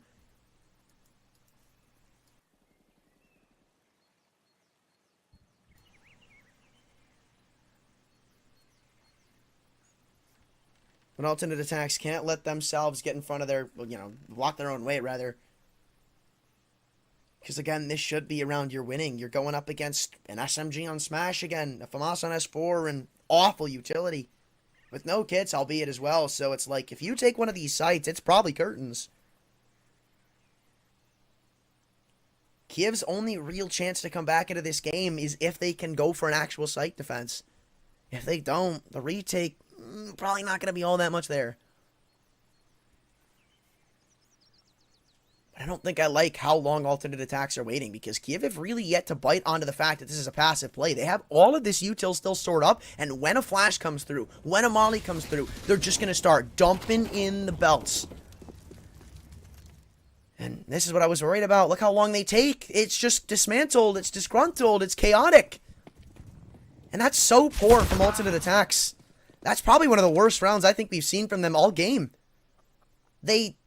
Okay, here's what they do, because I kind of like this at the beginning. They read onto the fact that Kyiv aren't going to do anything that aggressive banana because they probably don't have that great of a utility setup, which they're right, they're correct in. And they take all the way up into cart for free. This is within 30 seconds of the round that this happens.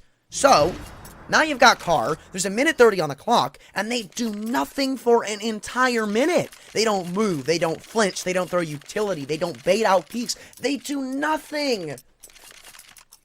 You can't just do that. Kyiv are not scared of you. They're not just going to swing in because the timer's getting low. And now you're probably looking at overtime. Look at the weapons that they have, and look at the counterpart to that of aTTaX. You've got 3 actual guns. You've got 2 P250s behind it.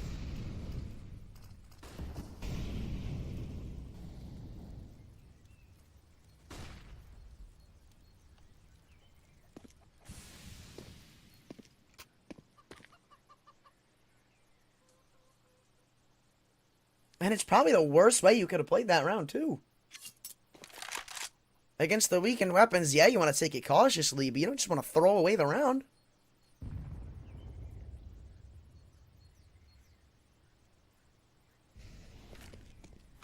And I guess your only real chance in this round is the hope that you can, if you're freezing aTTaX, walk in behind your op and your Galil, hope that it's like 1-for-1 trades, pick up guns. No, don't tell me aTTaX going to go in first. Why him, of all players? I thought they were just going to try to flash him up.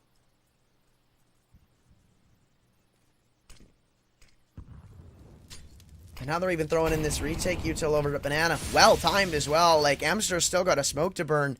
So you're stuck going A here. Yeah, I love this. You just stack for A. There's no way they can go into B right now. And it's the right play, too. It's all about finding these shots. That's the only way that either one of these teams comes out the better of the two.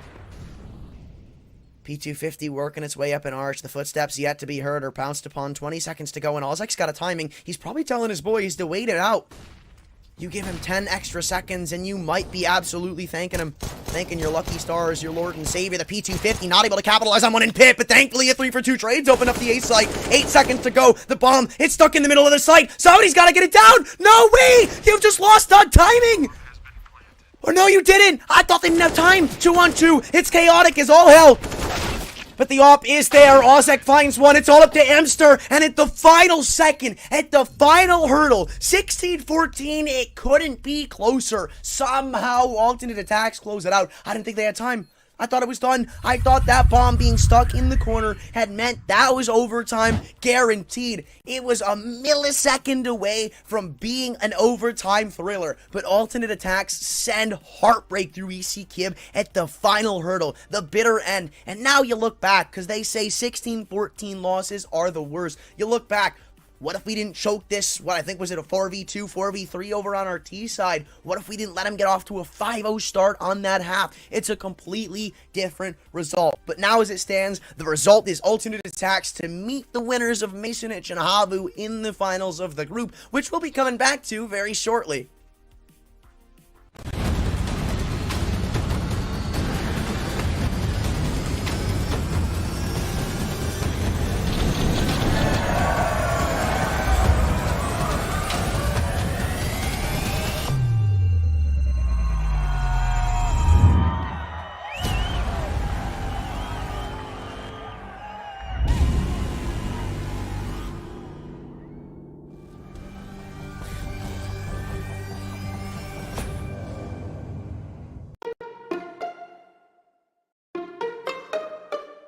Withdrawing with ATTaX is really simple. Go to your favorite site and choose ATTaX as withdrawal method. Then type the amount that you want to withdraw, type your mobile number, and click on the confirm button. Now, enter your wallet with your usual credentials and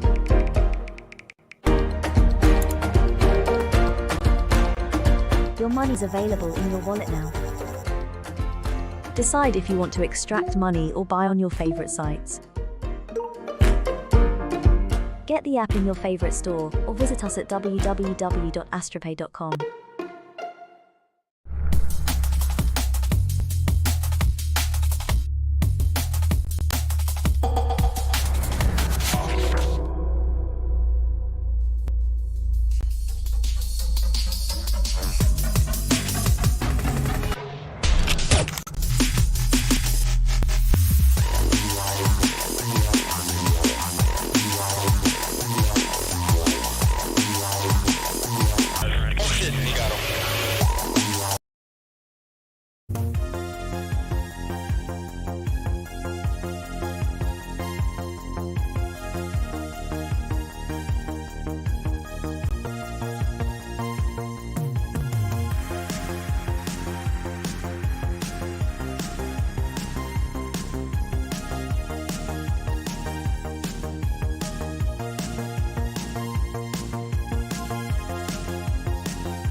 And welcome back to Group C of the Pinnacle Cup, where it's been fairly interesting recently, right?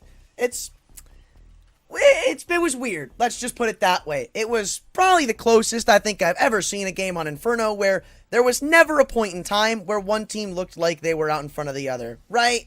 It was like every step of the way, it seemed like both teams were able to stay up with one another, right? When you go into that game, you go into that second half, alternate attacks take a 5-round buffer and turn it to 11-9, where from that point forward, it is neck and neck. 11-11, 12-12, 13-12, and even in the first half, it was like that, where you let EC Kyiv get off to a little bit of a start, and then it was still tied up going into the nitty-gritty of that first half, but still, as it stands, alternate attacks came out the better of the two teams, and now we turn to the other side of the bracket. We've got Havu and Masonic, which is actually kind of hard to put a footnote on both of them because they've both been a little bit of a mixed bag of surprises recently, with upsets, with underdog stories, with teams they shouldn't be losing to, them losing to. So it's kind of hard to say who is and isn't going to be favored here. I'd like to just throw out the bold move and say that Havu have a bit of a favor here, a bit of an advantage. They've taken down some more notable names in the likes of Dignitas and the likes of Savage, but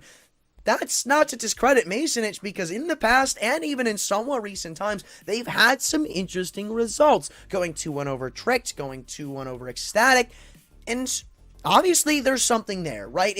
You can't just write it off. Close games with the Young Ninjas and a win there. Little Mix, 777s, there's a lot to go off of, but it's the losses that have me concerned, and it's just teams they shouldn't be losing to, simply put. Like, they're punk mixes that you might have never heard of that are somehow coming out on top of them, and then it's like they're just taking down some of the best players in the world right next to it. It's weird. It's really, really hard to say what Masonic are going to come bringing into the server, but for Havu, who we actually just got a glimpse at, I'd like to say they've had a little more consistent success, but at the same time, like I say, they are the exact same way. They've recently lost to Conquer 16-14. That's a bit of a lower tier Finnish squad. KOVA, they lost to them 2-0, and that's not to discredit them, but that's also like not a team they should be losing to with how they've been playing. But we get a quick look at Masonic, who have actually gone through some, I don't want to say disturbing, but a lot of roster changes recently, where I believe the core is Queenix, Kragan, and that's really it. Noten, Genzi, and Cabby are all somewhat newer additions to the lineup. Genzi, the closest to the bunch, only 5 months with him. Or actually, no, that's Cabby and Noten, who've only been here for a month, but that just goes to show you it's been turmoil for Masonic. I miss the old roster too. It used to be actually pretty sick. It used to be Black, Berzer, Matt, Kragan, and Queenix. That was actually a pretty good lineup back when I saw it. I want to say like a year ago. They were starting to take some names down with them. They were looking like they were going to be the next up-and-coming Danish team. Then all of a sudden, Berzer got poached by Astralis talent, and it just seems like it's kind of been all downhill from there, trying to fill in the bits and pieces, fill in these cracks with some newer and up-and-coming talent in the Masonic roster. And I don't even want to say it's been all that bad. Like, they've been proving themselves fairly well. Cabby and Noten have both been performing really good in the server for this level of CS, being that it's their first time we see them at this level. At least I want to say, like, in the tier 2 scene, tier 2 Danish kind of roster area. But it's just a different test to go up against a team like Havu, who have a lot of that battle testing behind them. You've got X7 and Ariel, legends in the scene. They know how to deal with these tier 2 players, especially when they're firing off on all cylinders. When they're on point, it's a unit that's really hard to get the better of. So you're going into this, at least best of one, on the back burner if you're Masonic. And honestly, I came into this group earlier saying whoever won that EC Kyiv and alternate attacks game might be the winner of it. I'm going to redact that statement. I actually think that, like, if Havu come out on top, they'll probably end up taking this group. I mean, it'll be close regardless, but it's like Masonic have a lot to prove in this series. If you want to make yourself a serious lineup, this is a game you just kind of have to win. And I guess I will give them the benefit of the doubt that it's a best of one, and those can always go any way, all day, every day. It's like, you think of these big tier 1 teams that go against underdogs, and you think, well, the one thing they've got going for them is the fact that you don't really know what they're made of, and that's the same thing for Masonic. Havu, you aren't really going to be able to get a good read on them until you play them a little bit, until you get into the server with them and really feel out what they're going to do, and it's so difficult to counter because, again, when you hit the ground running, when you get off to like a 5-6-0 start in a best of one, it's almost impossible to come back from because you get a read just a little bit too late. All it takes is one adaptation, and all normalcy is thrown into the wind. But Counterpart to that, I believe we have a veto coming up, because I think it's fairly interesting to look at what we're going to go to, as, at least as a map for both of these teams. So, well, we don't have a graphic for it, but we're going to Nuke is the map, which is really interesting to me, because both of these teams really like Overpass, and I believe they're both fairly fans of Ancient and Vertigo. So I just wonder, how is Nuke getting to the table here? Like, the top 3 maps for Havu are Overpass, Mirage, and Dust 2. And Overpass and Dust 2 are in the top 3 for Masonich as well. So I just wonder how the hell we got the Nuke, who banned what, why we didn't see a more comfortable map for the both of these teams. But this is probably going to favor the likes of Havu. We've seen Masonich on it a couple of times. It's not been that bad, but it's just a little bit better, I'd say, for KOVA, especially with how good they, or rather for Havu, especially with how they can be on that CT side, with how hard it can be to try to take down some defenses, especially when you're well put together like Havu is. And that's something that I will say about having experience on your lineup. Like, I'm not one to really believe in the whole experience factor, because it's usually a bit overrated, but it's like, that is one thing it gives you when you've got players like Ariel and you've got players like X7 who've been playing this game for the entirety of Global Offensive's lifespan. They know this map like the back of their hand. They know how to make perfect rotations. They know pretty much every response, adaptation, reaction. So it should be really easy for them to try and adapt and counteract whatever Masonich throw at them. But whatever they're going to be throwing at them, we're going to find out right now, because we're heading into the match and we're heading into the knife round to see who's going to get to start on that CT side.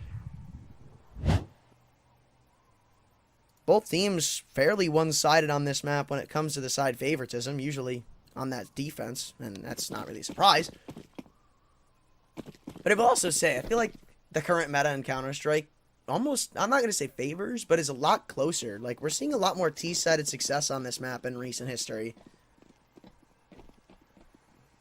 So I wonder if either one of these teams is going to catch on to it. Well, as the bloodbath happens outside, it looks like Havu make quick work of this one. So starting out on the CT side, they won't necessarily have to worry about Masonich hitting the ground running, or at least that much. But I also like to say, on a map like this, with how CT-sided it is, being the second most CT-sided map in the pool where you expect 10-5 halves, I always like to throw out the fact that the pistol round is so big for a T-side. Like, you're not going to get closer when it comes to contesting than the pistol round. So you win the pistol, you win the force, you win the eco, that's a 3-0 start, and all of a sudden you have 12 rounds where you only have to find 2. And when the CT side is usually eco broken, if you go on to win that 4th round, you'll get the 5th right behind it. And that's how important a pistol can be on a map like Nuke. So, you can never really count the T side out until the curtains close. Monado decides to break the vents and go for a quick play over through Secret in the beginning parts of this game. Ariel just buying for time as he finds the opening headshot to Kabi. And now it's all about playing the distraction, but it seems like they've got a bit of an understanding of what's going on. Noten, one of the new recruits, making quick work of him on that trade frag as we go into the 4v4. They've got some secret control, and Kragan may even find another frag here too. Oh wait, did Slowy see the head? I think he might have.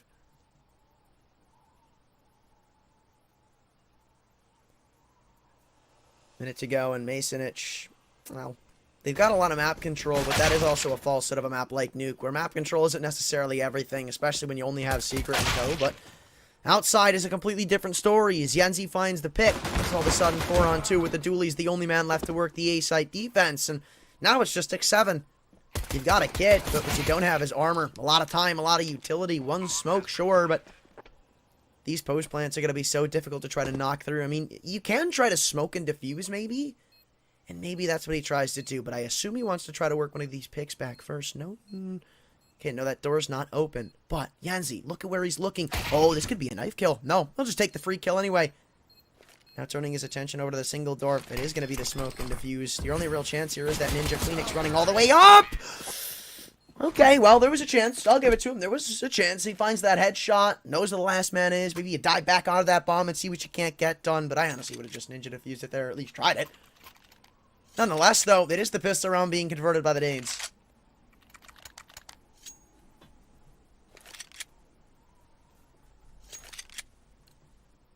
And with the force coming back, it is going to be laid out onto the table where Masonich have one hell of an advantage and a potential way to walk up to a 3-0 start that I was discussing previously. Oh my god, that was so sick! Oh, I love that so much. Hats off to Masonic. That was sick. It was so close to killing, but that's probably not the intention. You just want to do damage. He's down to 13 health, bro. And I even thought that might have forced him into like a hot push or something, but still. A really explosive play out the gates from Masonic that doesn't favor out for a kill. Still, health advantage. A lot of map control being gifted as you don't really seem too comfortable in playing up a fighting outside. And that's why, because as soon as you do, Kragan will take your head off clean as is. And that's another disadvantage being added onto the tally mark for Havu right now. And Masonic, are they going to start to transition over towards ramp? Nah, maybe just a lobby pop. Who really knows at this point? But you are walking into a tornado of pistols if you go into this upper bomb site. There's literally nobody lower right now. Like, it is vacant. So, if they were to walk into the ramp room, they would have a very welcoming surprise. And Atones doesn't even seem like he wants to contest there anymore. It's like you put an attack with the scout and get away. I guess it'd be worthwhile, but he doesn't think it's worth risking his life. Now just going to hold up the angle as he hears the footsteps pitter-pattering into the lower site. Misses the one opportunity. And now Masonic should just be able to sweep away with this round. And I wonder if they even bother going for this at this point. If you're Havu, it's like, you're not winning this round. Be real. And I think they know that. I don't think we see this enough either, where it's like 4v5, you know you're going to lose the round, and so many teams just throw caution to the wind and decide to go in for an unwinnable retake, where it's like, you just run it back in a round where you're only going to have USPs. You're going into the next round, essentially, with the same chance you did here.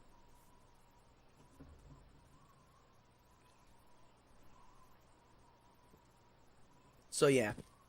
2-0 off rip. There is going to be no force by miracle from Havu as the CT side is yet to show up. I guess it is only 2 rounds in, so I'll hold my breath for a minute.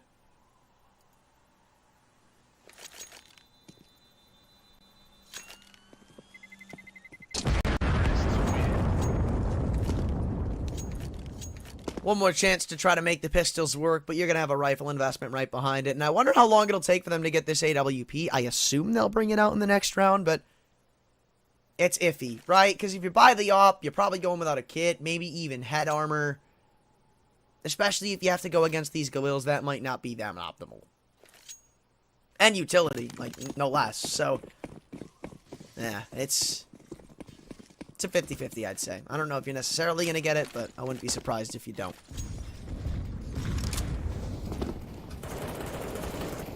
Most of the util used up early, too, here as well, so sure you got the door blown off and a smoke deployed on top of it, but you don't really have that much utility to contest if they were to just come barreling out into the A site right now. And Masonic, your Masters are taking their time. They don't really want to give up any of these opening picks. Again, against the pistols, it's like, you're really the only way that you lose a round like this. So play it smart, play it safe. Ariel, just looking for one of these heads to be given over to him over at the silo.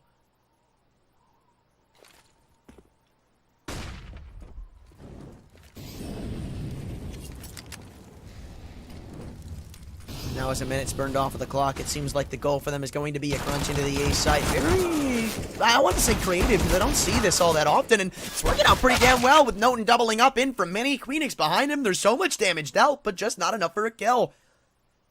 Like, look at this. 3 players combined with less than 80 health. Queenix the only man with a respectable amount of it, and even gets stinked down. Look, if X7 found that kill, there was actually a chance for him to win that round, but Queenix denies devastation, picks up a quick and easy 3-0, and we get into the interesting part of the game. The rifles, where the op is going to be invested by Atones, and not much utility behind it. As a couple of players from Havu have yet to really hit the scoreboard, now's that chance to change.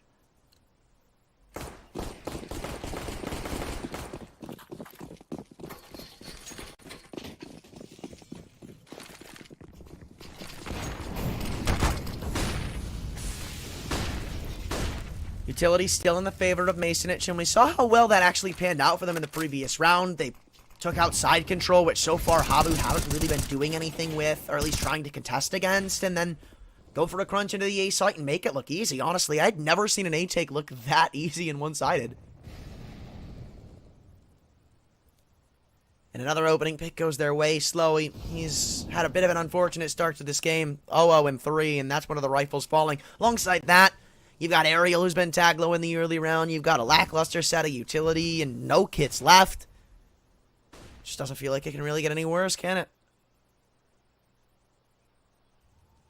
Remember what I said earlier, like, you're only really looking for 5 rounds on the T side of Nuke. You win this, and, I mean, consider that box checked. You'd only be going against, like, P250s to put it to a 5-0 start. Oh, wow, but it's owned. That is a flick and a half right there. Do we expect another man? And it still looks to finally be brought back by Havu's. It's 2-on-3. And even almost bringing that one further as Ariel from the outside angle is almost able to double down. Continues to fire off shots into that smoke, though. They have control of the upper bomb site, and you'll be looking at a 2-on-3 post plant. But not all that unfavorable for Havu, or Masonich for that matter. It's all about locking in these kills, which could be difficult depending on how they decide to fight it. Flash comes in, and the peek from heaven alongside it. Queenix, the whiff, and that's probably going to be the end of the round as bullets spam through the hellfire that is hot. X7 will lock down the round. And that was a 5-on-3, if I'm not mistaken, or 5-on-4. Low health on Ariel. From there, it's all Havu, baby. And Masonich, it seems like a bit of a ball drop. Bomb has been defused. Counter-terrorists win.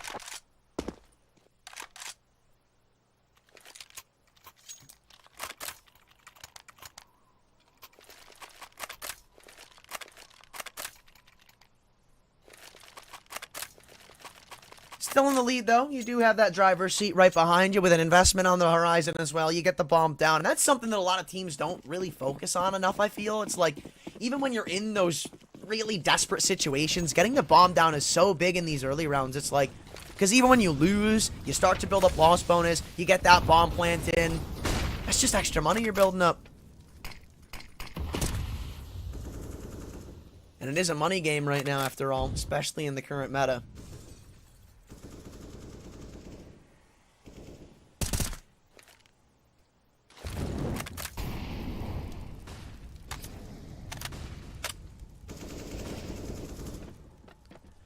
Reagan, he's found another opener for the likes of Masonich, and exploding into the A site. There's nobody home to contest. Trying to run it back from what happened in the previous round, and it's working. Working wonders. Only one nade left is damage-inducing utility. Other than that, I mean, you got the paint can smoke and a flashbang behind it. But it's usually very overrated, and I think Havu just call it off. Yeah, the money is still not in a comfy spot, so you just keep your weapons. Only one loss taken, but the round loss comes with it. And Masonich are right back out in front. 3 rounds separate these two teams, and sure, it's early days. It's the T side of Nuke. It's getting out of hand already.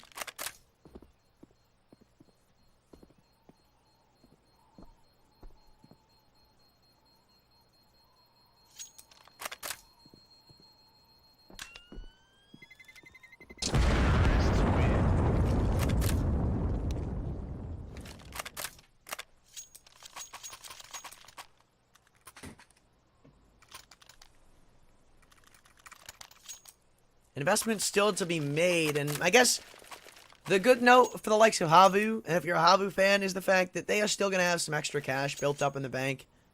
So, losing this isn't the end of the world, but it's pretty close to it. I'm not going to lie.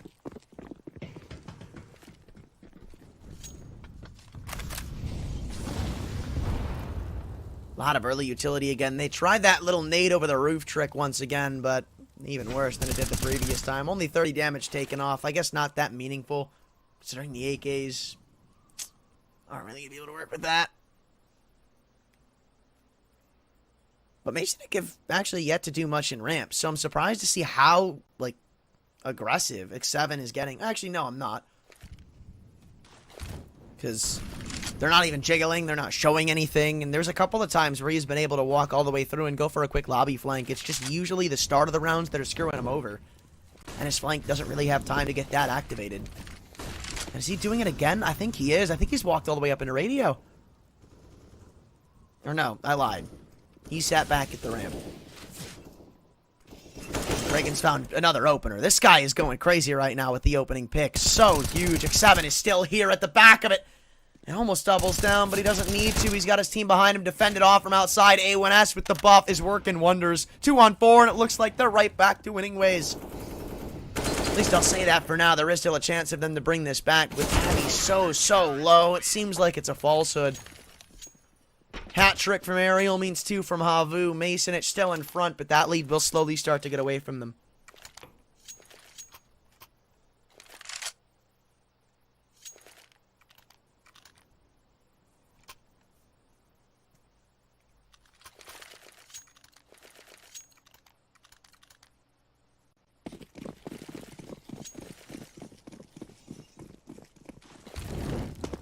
no op this time, so that money has actually taken a toll.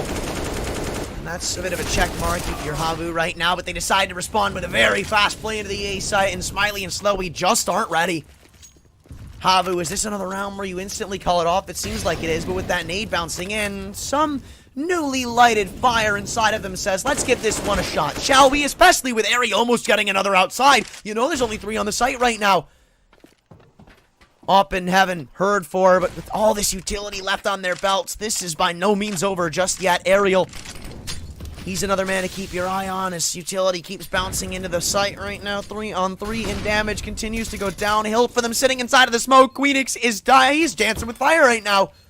They've got no idea about him being here, somehow still alive, tapping the bomb. It's not planted for them, and somehow Havu had pulled off the retake. That was 5 on 3, and Havu haven't dropped a single member since. Perfectly played from them.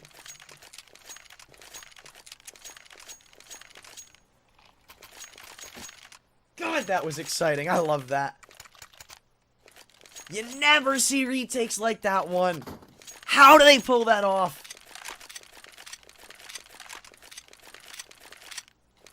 A questionable plant spot, too, from Masonic. I mean, let's not cut it clean. They find those 2 picks on the A site. Mini is smoked off, and they go back into lobby for post plants. They don't plant for themselves.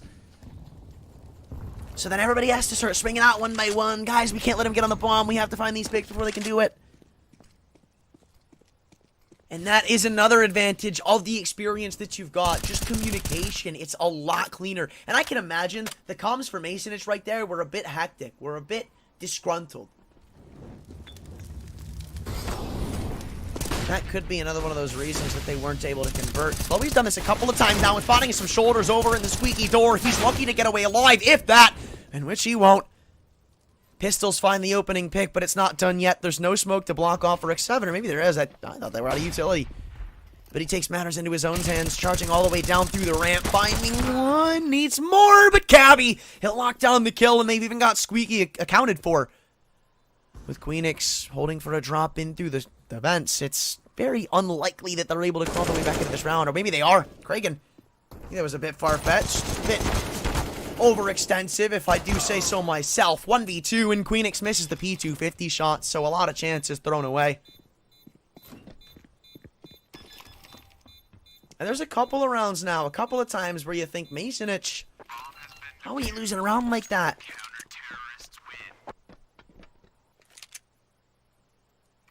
Kragan goes charging in through outside, and I guess that's understandable, right? That makes sense. It's like eventually you are going to have to transition down to the lower site. And especially considering, like, you didn't really see anything. But still, I guess it's an eco. 3 kills, bomb plant. Pretty damn decent. But they are stuck on this brick wall named 4 rounds, as Havu have gotten a little bit of a comeback for themselves. Now 3 in succession as they aim to go higher.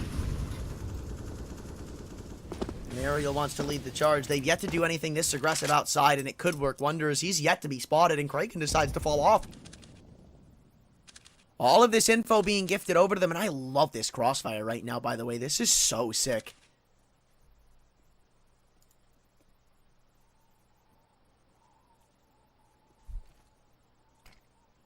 And he wants to take, again, matters into his own hands, but that's the one way you lose rounds like this.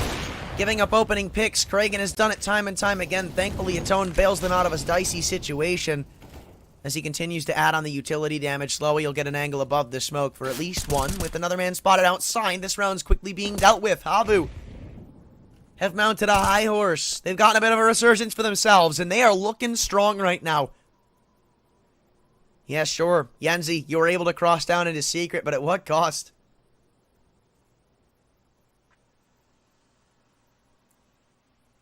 Almost nothing accomplished. The bomb lies on the ground, sat in the middle of the open and outside. 35 seconds, and you've got 4 players to try to go through. Spotting the first, not able to tap away for him, though, and that was his only way to get back in this round. aTTaX quickly makes work of it, and now 5 on 4 means Havu have their first lead.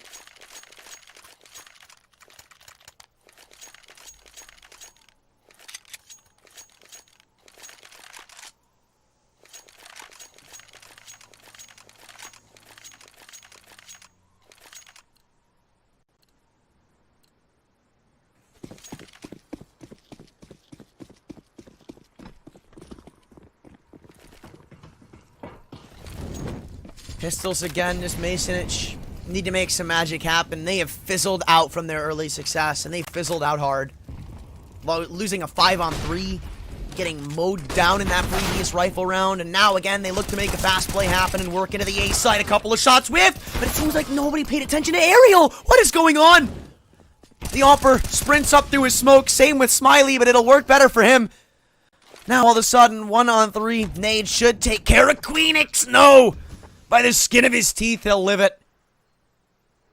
The explosion, not enough to take his life, and it looks like Masonich will finally find... Wow, I didn't know you could spam that. Alright, hold on a second. I'm not going to count my eggs before they hatch, because this is a very winnable 1-on-2 with how low Noten is. Yenzi, the man to keep a lookout for. As he sits behind the silo, trying to play the timing off of Noten's peak. They swing together and thankfully find the trade. Masonich won't be dropping that one. And this is what I'm saying. Like, you can even lose... Okay, I will say, obviously, if they lose out this half, there will be some words that might not live up to this. But right now, you can lose out this half, and it's fine. 10-5 is not bad as a T. So, anything from this point forward is extra credit in my mind, and Masonich should have a huge weight lifted off of their shoulders because of that. And maybe the pressure even laid on to Havu, who definitely need more CT-sided success. 2 for 1 at this point would still be unfavorable.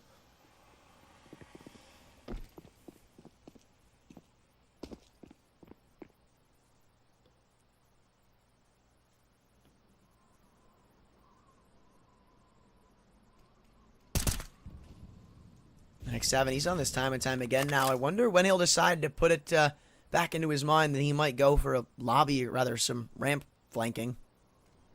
Because I feel like every time he's done it, it's worked out pretty well. Again, it's usually just been the fact that his team haven't been able to hold up and buy him time for it. Oh my god, Slowy, you want to relax there, buddy? He just falls to a Molotov, and next up is X7. How did this turn into a 3-on-4? How is this continuing to go downhill? What is going on all of a sudden? You blink and you miss it. Masonich have pretty much a guaranteed round, unless aTTone brings it back like that. Again, still a chance. Smiley opts to take the fight onto a low HP Noten, and even opening up the doors, but only into his own demise. aTTone brings the op to the next round as Havu forfeited up the lead 6-5. And I don't think Masonich are going to stop there. The money's broken yet again. And we say that this is like a 10-5 map. We say that it's usually super CT-sided. Masonich are making it look the entire opposite right now. Like, again, you even think back to a couple of these rounds that Havu were able to add up to earlier. It's like, one of them's a 5-on-3 retake that broke the money of Masonich.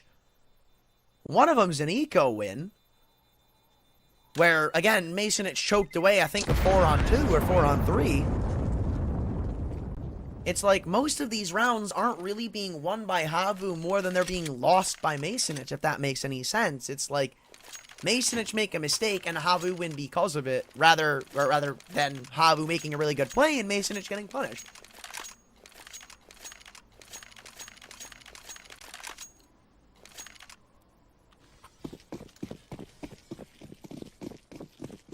And it's surprising to see, too, with how aggressive Masonich are being in this game, because usually they're known for that somewhat passive style of play. Sit back, methodically work those picks in this map control.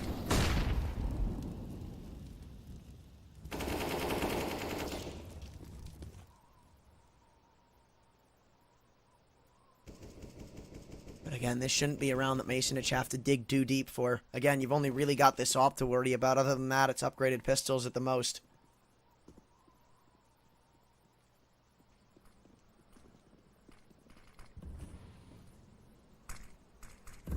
Smoke's thrown through outside, but aTTone has a really nice angle deep into ramp, rather deep in the lobby in a 1-for-1 trade. Hell, he'll be taking that to the bank.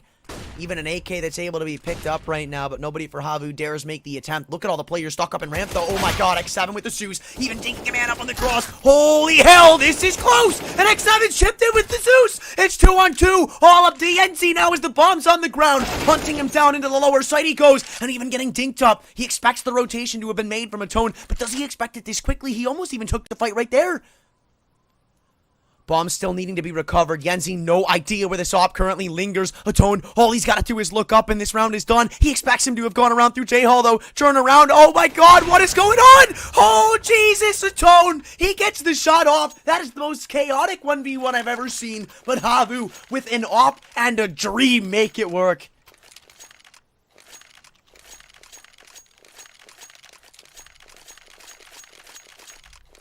And props to X7. I love seeing the Zeus kills. I'm a big Zeuser. And it worked out.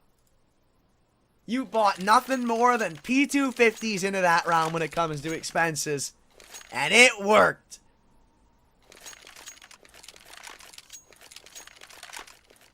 And even though I said it should be a huge weight lifted off of Masonic's shoulders to find that 6th round as early as you did, it's like, that's still a heartbreaking round. That is just pistols. Again, I said you shouldn't really be having to do deep for that. Like, that should have been done and dusted. But it's just a really well-played bait and switch setup, and then the USP of X7 still chipping away for one. It's just chaos. And almost any time you see a chaotic situation, like, you go back in this game, say, here's a chaotic situation, here's one, Havu have always come out on top in them.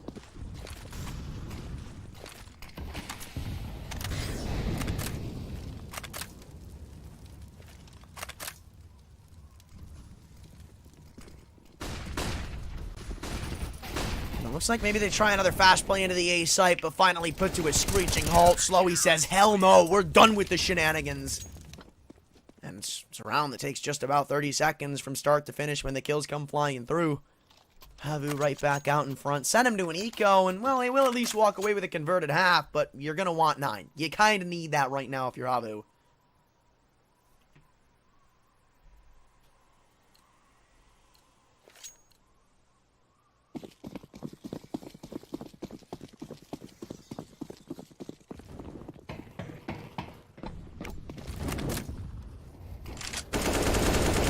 Say we've seen some excellence on pistols from Masonic. Don't tell me we're gonna see it again. Already an opening pick delivered with an open bomb site right behind it. Aerial luckily finds the trade through smoke, no less. But kills still going back and forth. Honestly, this is not that favorable. Finally, they get themselves an advantage. With Kragan burning to a crisp over in the second vent. No, do you have a gun? He does. Okay, I was gonna say, did not see him with a weapon. Yenzi yet to pull out that M4. I don't think he knows that he has it. He'd probably use it if he did. Trying to find the headshot of X7, though. It leaves it all up to one of the new recruits. 1v2 required on the Tech 9. And I guess it is against an op on one of them. Even peeking out. Ballsy from him. But thankfully, they'll be able to calm him down and shut him up. But it's another one of those rounds where they find 3 kills on a bomb plant. Like, Masonic are inches away from having some of the most god-tier eco rounds that I've ever seen.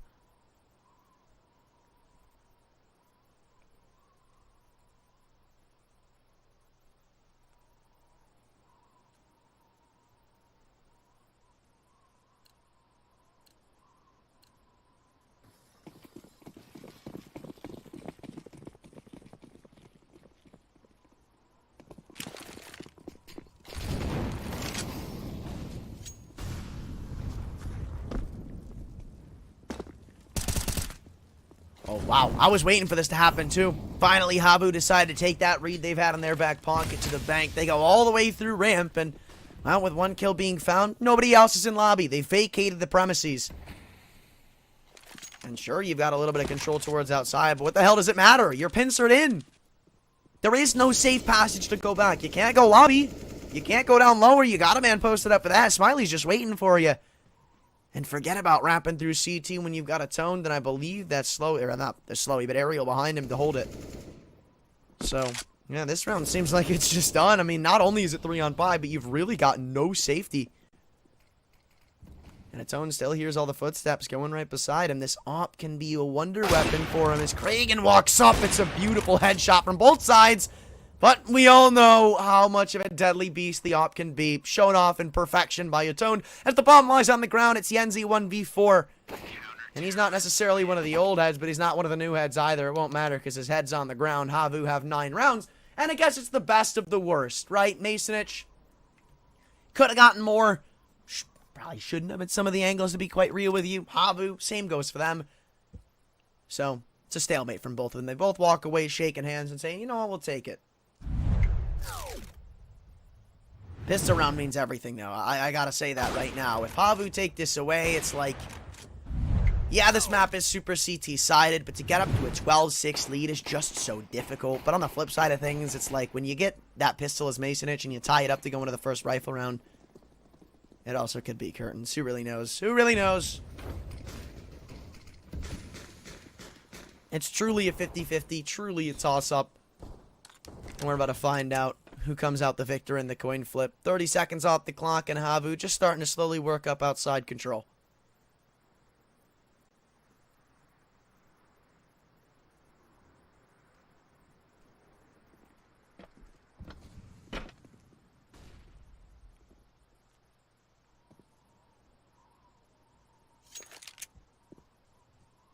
So slow about it, though, and Masonich could become very favorable because of... Yeah, never mind.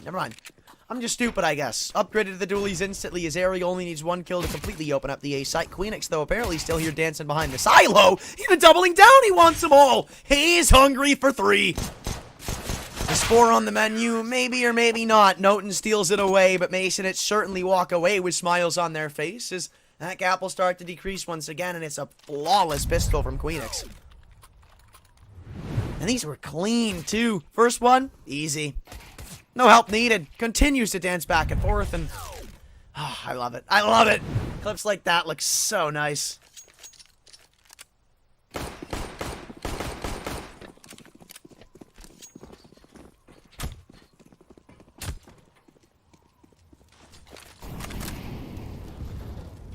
Now the rifle's invested. I like the play from Havu. This is actually kind of smart. You don't invest here, you just... fully save, buy in the next round, and try to really dig in the dagger early that Masonich shouldn't have a lead.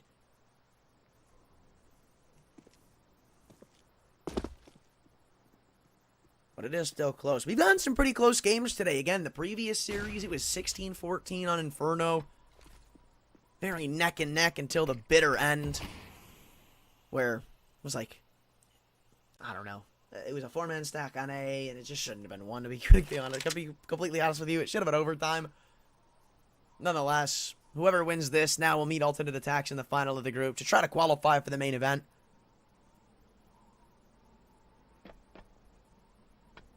At least for the main Swiss, rather. I shouldn't say main event, because this technically is the main event. But if there's anybody you want farming cash in this round, it is Noten on the MP9. Like, give him $600 per kill, why don't you? This is going to be absolute gains for him. 5,200 buckaroos, he'll take that. Cavi right behind him steals an extra 600 bones right behind it. And I don't think they have any care in the world to upgrade. See if you can't continue to work this cash on the MP9s, why don't you? Pinnacle, though, still don't seem to shy away from that favoritism of Havu just yet, even though it's this close, even though it's the CT side. Still, the Pinnacle gods say Havu look more comfortable to close this out.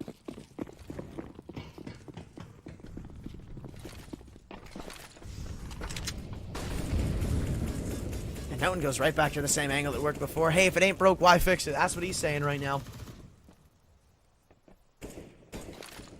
But early days, it looks like the utility favoritism leans in the side of Masonich. Because there's really not that much to go around for Havu if you look at it. Got smokes on everybody, sure, but it's like one Molotov. Other than that, flashbangs. I guess utility isn't that big on this map, but it kind of levels out what you can really attempt to do on the T side. If you don't have that much utility, I mean, you can just forget about going up her. Because even with flashbangs, it's so tough to get onto that site.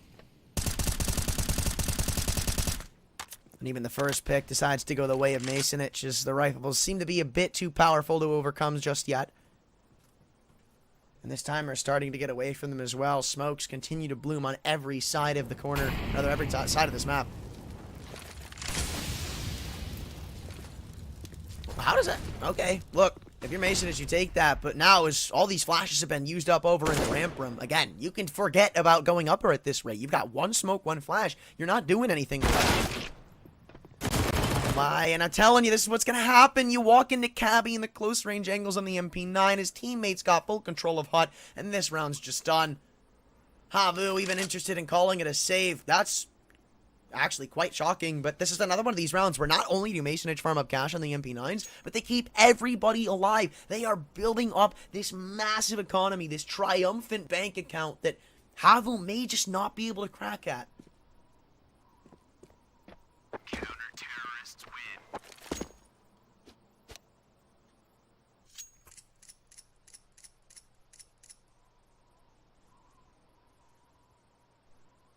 And even worse off is the fact that you saved here kind of forces everybody else to buy around you. And that's bad because now you're missing utility. Now you're missing good rifles.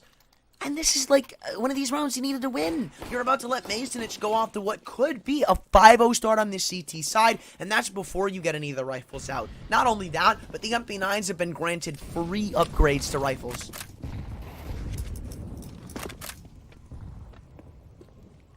And if you take somebody down, it only gets worse for you because then you're going to allow them to invest into an AWP, which is, well, I guess guaranteed now. 4-on-4 exchange. They take the dry fights outside and won easily by Masonich to come out on top in the 4-on-2. Smiley's even dropped down, but I don't think it's been heard.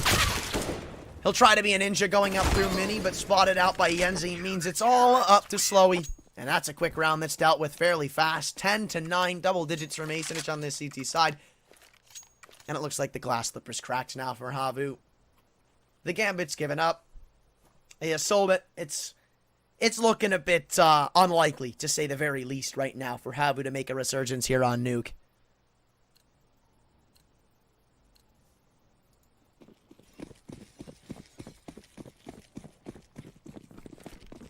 And now they get a taste of what Masonich had to work with for a lot of that first half. And it's just pistols, Tech 9s, and a P250 around it.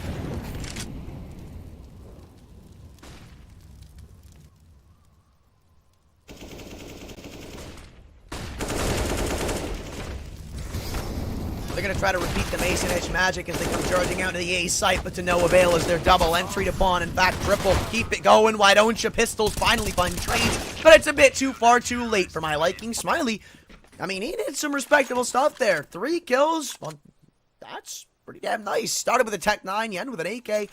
And even a chance to potentially win the round if you could flick fast enough. But as it stands, 11-9, and I'm not too sure if those are updating odds. I don't think they are, because I don't mean to call anybody out, but 2.2 to 1.6, when you're up by 2 rounds on the CT side of Nuke, just don't seem right. It don't seem right. Right now, Masonich are looking like strong contenders for the finals in this group. Ariel can come waltzing into the op. At worst, too, that's the bomb. They know exactly what Havu were going to try and attempt. Flashbang goes through as they want to try to take the mileage even further, which they've just done. Slowy finally trades, but they still know that the bomb lingers in outside. More of a passive defense established now as the op tucks into NBK and catches Slowy. Is that the bomb dropped again? It is. He could just hold it. The op's got the line. How do you contest against this? I think the answer is short and sweet. You don't. He doesn't have to flinch. He doesn't have to move. Eventually, Smiley's going to have to take this peek and take this fight. Oh, but uncertainty leads to the undoing of him. Nobody's taking care of ramp right now.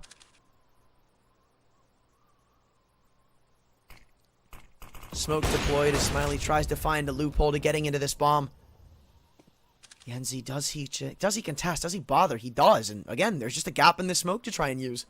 Havu are running out of options. Like, what do you do right now? You're getting shut down at every facet of the way. Every spot you go, you're met by some form of response that it just seems impossible to win. And even Excel's just been spotted. But somehow able to walk away the better in the interaction. Starts to cause problems for Masonich.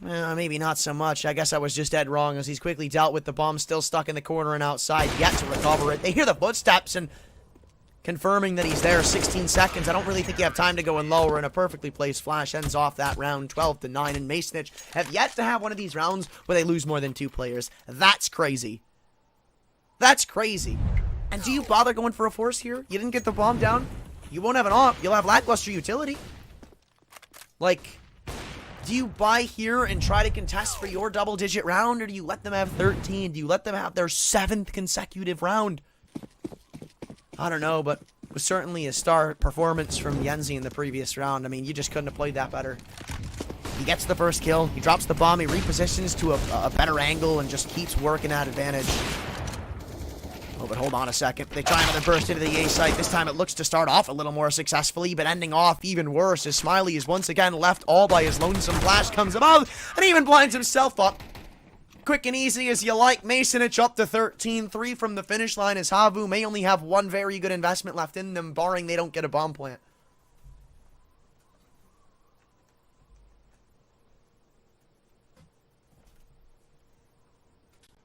And this is looking like a scary Masonic, let me tell you. I was shocked to see us come to the map and nuke into this game where a lot of their top 3, top 4 maps are a commonality between these two squads, and one of them is a nuke. And I had my concerns. I mean, I definitely thought Havu were going to be the ones looking better, but apparently not, because you can't even look at the op. He doesn't even have to look through a flashbang. Like, it's a 5-on-4, instantly ripped away from them as a man advantage. And they don't care if you have ramp. Sure, take it. Why not? Doesn't matter. It doesn't. Atone finally trades it back out, but it's still a labored 4-on-4.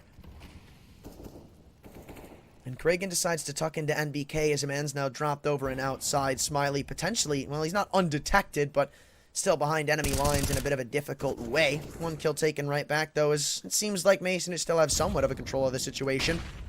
And that's why, because when Kragan's hitting shots like that, it's hard to counter. All up to Slowy in the 1-on-3, and the bomb is pretty much down in no man's land as he moves in from heaven. Queenix spots him out, but isn't able to line a single shot up. It's Kragan, the hero of the day. A triple kill for him, 14 for Masonic as they continue their flawless run on the CT side.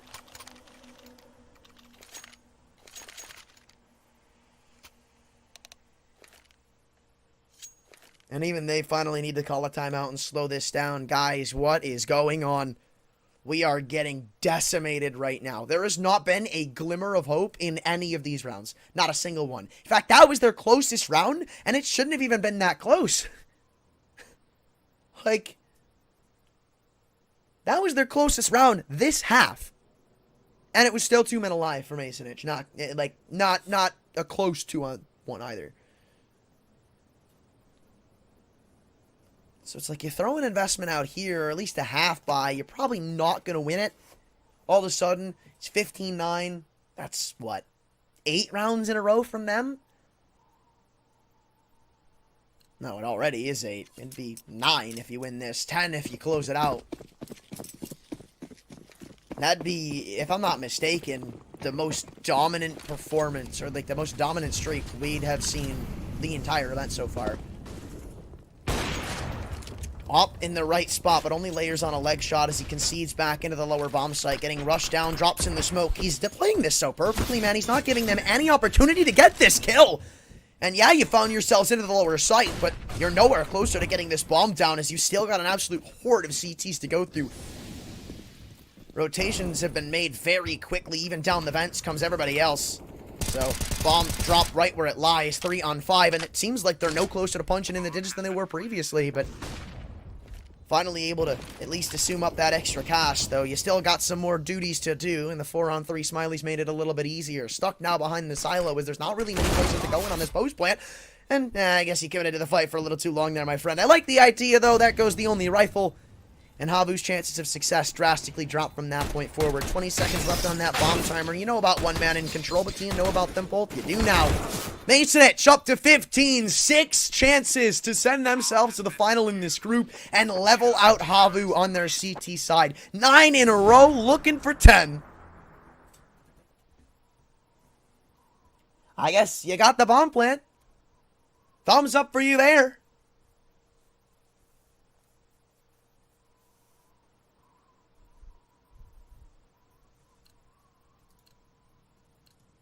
But this is the end-all be-all right here. Like, this is Masonic trying to contend for 10 rounds in a row. It's crazy how good they've looked on this CT side.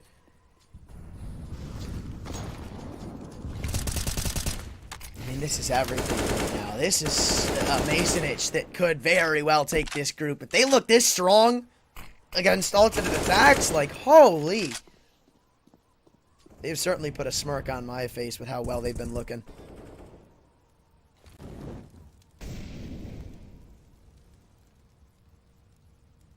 And I think Yenzi's just heard the opposite tone, but neither of them wants to go any more aggressively than they already are. Just hold the line. Play the time. Don't give them any way back into this game. And imagine if Yenzi hits this shot, it would be a duster. Potentially a game ender. Would put lower under lock and key, force them into upper. And Masonich's upper holds have just been nothing short of perfect.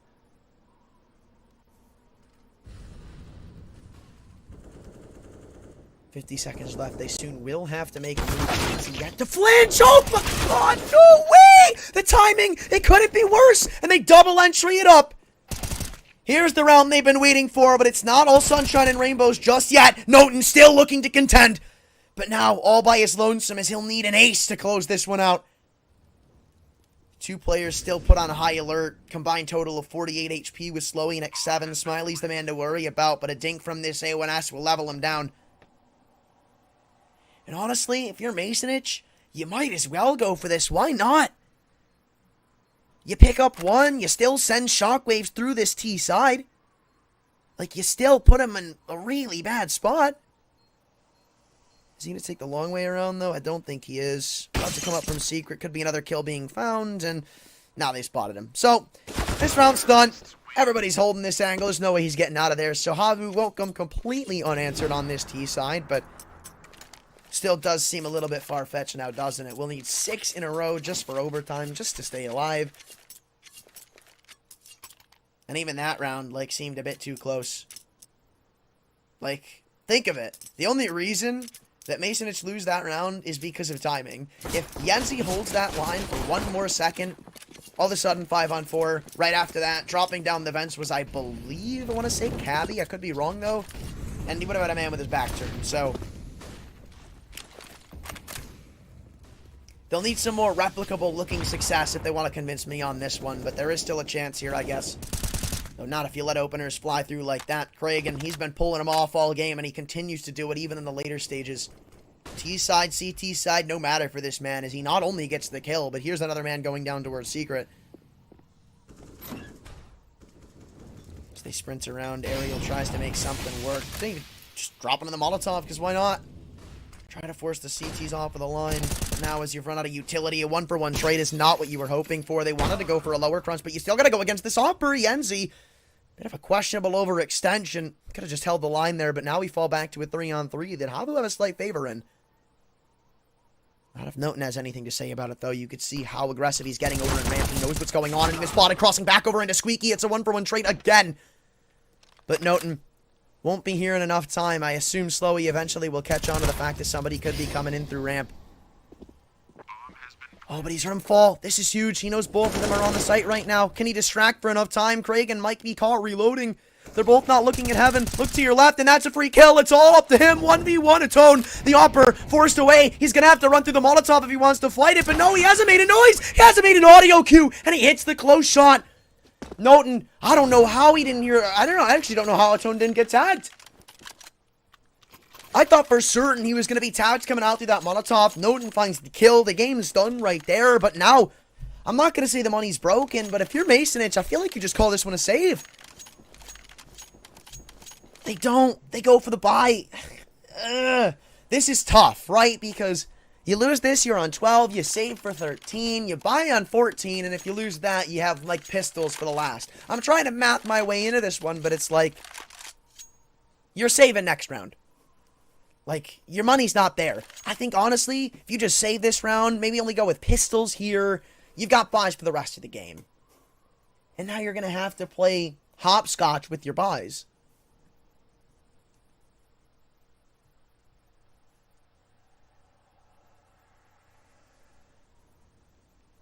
Timeout call to try to reassure themselves, as they certainly don't have the favor in the utility game, and even missing 3 players on kits means they're probably just looking for the initial defense.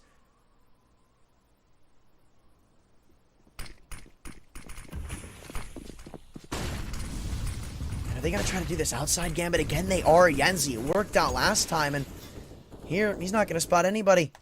Posted up on the angle for a little bit before he finally vacates, though outside control for the time being was in the favor of Masonich as Smiley takes it late.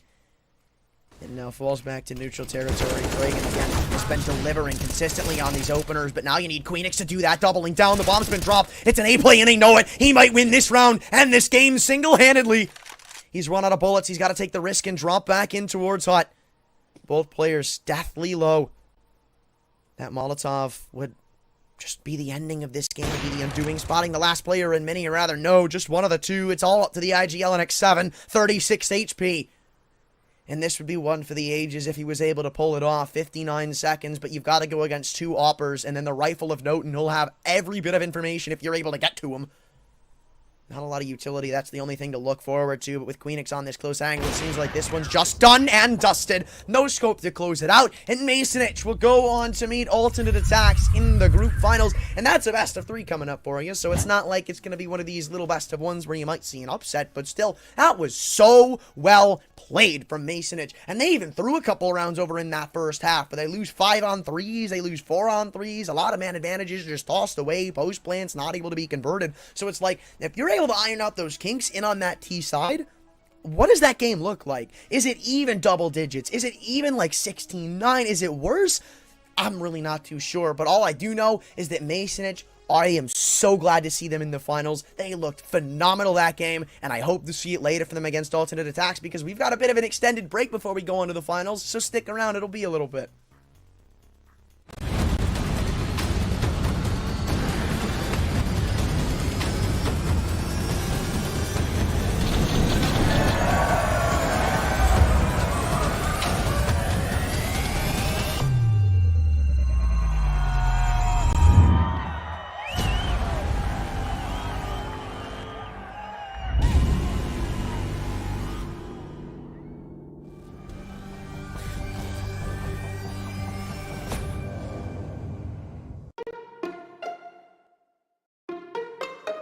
Paying online with AstroPay is really simple. From the merchant site, choose AstroPay as your payment option. Then, type your mobile number, enter the confirmation code, and select your preferred payment method. If you choose to pay with AstroPay Wallet, good for you, select it and you are ready. If you choose another payment option, follow the steps on screen. Your online payment is completed. Get the app in your favorite store or visit us at www.astropay.com.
Well, welcome back. After a bit of an extended break, we come to the group's finals, Masonic against aTTaX, and it's a matchup that I'm actually quite frankly looking forward to. With how Masonic had looked coming out of that previous game, they dismantled Havu at the end of Nuke. And then you go back to where we saw aTTaX versus Kyiv, and it looked close every step of the way. It looked like even when they were down in the dumps, when they were down 9-6, when it was looking bad, they just found a way out of every single hole that they had put themselves into. So it's like they are very easily able to keep up with their opponents. And I think Masonic is going to be a great test to how are they going to live up to a team that's going to push their stuff down. Because Kyiv didn't do that. And I'm probably going to harp on them a little bit for that because they had this passive style of play that, to their credit, worked out for a lot of that game. But then when aTTaX kept catching on, when they realized that they're only really going to play slow, they just started taking control of the game. I mean, simply put, you can't play passive the entire game. And, I mean, it's also kind of map dependent, right? They played theirs on Inferno. It's a map that you're usually playing passive on. Masonic on Nuke. I mean, it's not really one that you're used to super heavy aggression on, but now we get to see what maps we've got here. Because I'm quite frankly interested to see, at least, how these teams are going to react. Because obviously, there's your maps like Inferno, like maybe even Mirage sometimes, where you're more used to playing it passive. Then you've got your Ancients, you've got your Dust 2s, you've got all these maps that you can get super aggro on. And I think we're seeing a bit of a mix of that right now. Inferno, I say it's more passive, but you can do both. Vertigo is usually a passive one, that's out of there. So Inferno, Dust 2, and Ancient honestly isn't that bad of a pick, but I think Masonic have a slight favoritism in this, because if you look at some of their recent data on a lot of these maps, they haven't struggled that much, and when they do take losses on them, they're very, very close. They're like 16-14, 13-12, in that range, where it's like any number of mistakes not really happening means they're probably coming out the better of the two. And for aTTaX, I'd say there's still an aging roster. There are some keys there that you look at and say, you know what, there can be something made out of this. It's like this isn't completely one-sided. It's like there is something here. I just think Masonic, at least coming out of that previous game, looked way better, looked way more dominant. When they were able to get the ball rolling, they just were unstoppable. So I think if aTTaX go to that super passive style of play, which you might see because it's going to be them starting out on the T side, and again, they dominated on the CT side of Nuke, then it's going to be really hard for them to get started and get going. But at the exact same time, it's like, I don't think aTTaX are going to be completely unanswered on Dust 2, but I will say, just looking at their maps and their raw win percentage, it gets worse for them as the series goes on, whereas the worst map in the pool, or at least in these three, for Masonic is going to be Inferno. It's also not, Dust 2 isn't that great for aTTaX, same with Ancient. So it's like, even if this does go the distance to 3 maps, I still think Masonic is my safer pick of the two. So I think aTTaX are going to have to show a reason why they should be, like, looked at like they can contend here. Because I don't think Kyiv was that great of a test, to be 100% honest with you. It just seemed like aTTaX weren't really able to deal with aggression all that well. In fact, there were a lot of rounds where Kyiv might have thrown a bit of an aggressive move at them, and aTTaX were too busy in their own head, rotations being pulled here, there, and everywhere. And I think Masonic being way better at being aggressive, way more coordinated as a unit, and Kragan right now on an absolute hot streak, opening up sites like nobody's business. I just don't really think it's going to be a game that alternate attacks are favored. And simply put, we even get another look at this roster where Queenix and Kragan did some pretty decent work. But I honestly think the star of the show, other than Kragan, was probably like Noten, because there were a lot of times where he was going into sites, maybe behind Kragan, behind Queenix, and he was double entrying like a madman. Like, nobody could stop him. He'd go in, find multi-kills, get traded, job done, win the round for him. And on the other side of things, for alternate attacks, I didn't really see too much to be like, yeah, he's winning this game for them. I mean, you had a couple of plays from Freeze. Ozak looked pretty decent on the secondary, or I don't even think he was on a second off that many times, but I mean, it was okay. It wasn't really like there was a shining star for these guys, and that's another reason why I'm worried, because again, in a 16-14 close game like that, you make any number of extra mistakes, and that game is not yours. Like, that's a best of one. It was 6, you can't get closer than that. So the fact is, they just don't have that star power that I think is going to be, they're going to need to contend against Masonic, where Masonic do. And they kind of have that hard counter play style and super heavy aggression. They're really good at dealing with passive play styles. We saw it from Havu. They dismantled them every time they do that on the T side. So there's really just not much adding up for alternate attacks here. And I know I'm making it out to be super one-sided, but that's because I think it is. And I think Masonic should be favored in this series. And you're going into Inferno, where I think that's the only chance you're going to see alternate attack strike. Again, they're battle-tested on that map, not just in the past, but today as well. Masonic, it's been a minute since they've played that, so maybe there's going to be a little bit of rust they've got to shake off. Kragan, though, I think if he looks anywhere close to where he looked on Nuke, it's going to be tough. Tough for alternate attacks to get things started, because when you let that up come out, Yenzi, he has a couple of overextensions you might be able to punish, but he is not scared to get aggro on that AWP, and we're about to see if that's the case, because we head to Inferno to, I don't know, hope for, I'd say, alternate attacks to put up some numbers.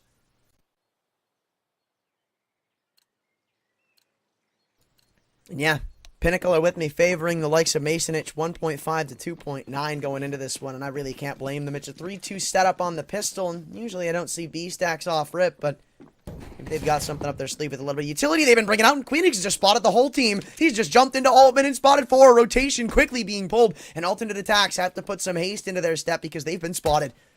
Crossing over an arch, Kragan, a beautiful one-tap to kick off this game, and it's not going any better from them from there. Cabby, he's added another tally mark, but look at the low HP. It's not going to be that great for these two on the A site. They need Kragan to move in, and that's exactly what he's doing. 5-on-2. This pistol round is quickly being dismantled, but maybe a new lifeline has arisen from them. As the pit player falls, it's 2v2. Somebody's rotated in, though. And all of a sudden, Sky all by his lonesome as they look to crunch into the site. The bomb not actually being planted as a flashbang comes over. Yenzi, I don't think he spotted the shoulder, but Sky certainly has. And he wants to force the envelope, but Noten's ready for him to pop his little head up. And Masonic take the pistol with ease. Noten, come on, bro. Not only did he try to kill that chicken, but he missed half of his mag. Clue in.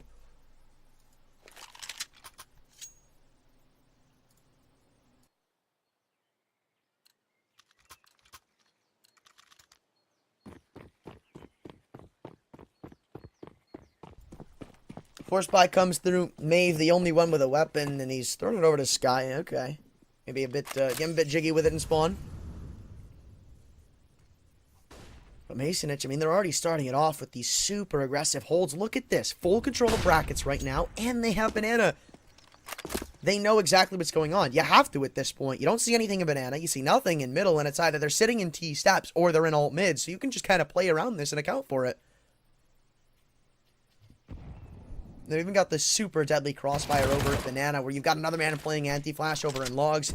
They continue to dump this. This is what I'm talking about. This is why I think Masonic is such a hard counter for alternate attacks on this map, because they even get spotted over in Banana. They don't just give up the map control for free, and I love watching teams like this. It's smart. You don't let them have ground just because.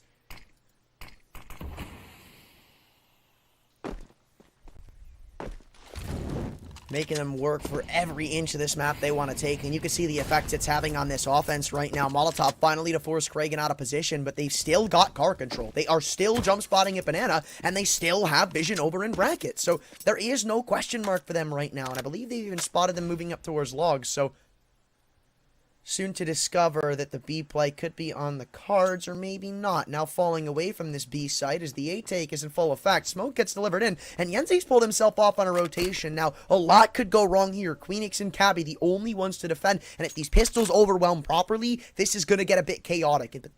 Now flashing into car, spotting only one man here. The rotation should be quickly pulled back. The flank right on the horizon as well. Good trade from Sky, but now you've got Cabby to worry about. Mini Pit as he falls out, and there goes the one rifle in your one win condition. Bomb looking to go down in the middle of the site, but Cabby makes clockwork of it. No rifles to be retrieved from Masonic, but still the second round in their wheelhouse. And, well, not even getting that bomb down, it's a bit unfortunate.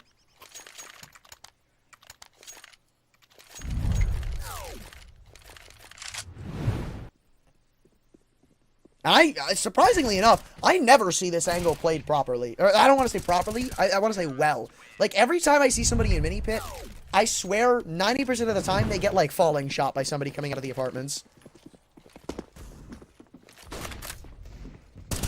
I also love this for Masonic. This is sick. It is just an eco round, so I guess you can't toot their horn too much, but it was really smart. In these early rounds, you've already seen ultimate attacks favor alt mid a lot, so it's a heavy counter. And it worked for the opening pick, but well done by Sky to bring that one back. Though instantly ripped away again as a smoke player is found.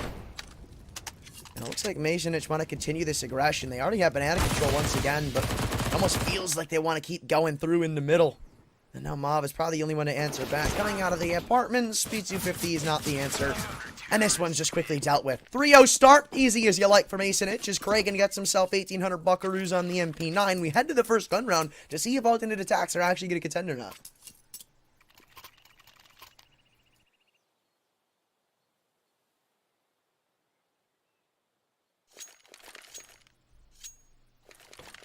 And remember, this is an alternate attacks team that is very heavily T-sided. You look back to their last Inferno game, they went into that second half, if I'm not mistaken, down 9-6.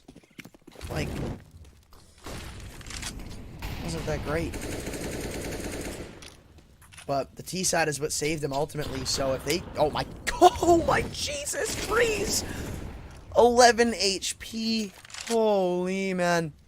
Masonic are so good with their nade placements. We saw a couple of times on Nuke where they catch a man trying to go to hot, get 70, 80 damage on him like it's nothing. And the amount of impact that has multiplies on Inferno. Just because of how even this map can be. Any advantage you get, you will take with glee. I think they're trying to... Oh, did they bait that out? I'm not sure, but... Not throwing in the Molotov for the retake utility. Only the smoke comes through, but it's not going to mean anything as they've already exceeded it. Nade placement again. Ozek chunks down to 52, and this nade damage continues to increase and increase. Keeps adding up, and eventually it'll get too far to hand. Molotov smoke combo dropped into the B site defense, but look at all this damage dealt, bro. They're going to be kept out of brackets by the Molotov too. And I wonder if Yenzi decides to cheat over towards B. Doesn't seem like he will just yet, but maybe if he spots nothing behind that smoke, he will. B players will soon need assistance. I mean, you've only got MP9s to help fend off.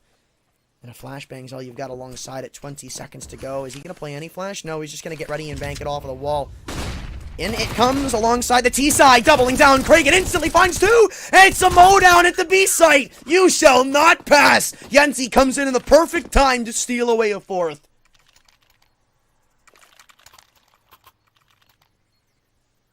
Annihilation at the B site. 3 players yet to field a frag for the likes of alternate attacks right now. And this T side is going down the gutter. They played this so well. Kragan doesn't commit to the peak off the initial swing. And then finally when the flash bangs through, he comes with Yenzi and he comes hard. Full house between him and his boy means Masonic are yet to really be contested in on this CT side. And we saw the excellent similar to this on Nuke, where they went on 6, 7 round tangents and just weren't touchable.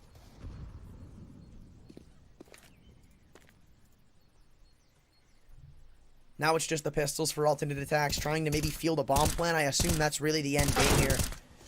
Oh, wow. Okay, well, Hetzer. Oh, dude! 2 dinks on the Tech 9. They're just going to try to run down these B players. Why not? You only got to hit 1 bullet. He needs help. He needs it now, and that's not a way to get it. Sight ripped wide open. Unfortunately, though, they just don't have a smoke to block off the crossing.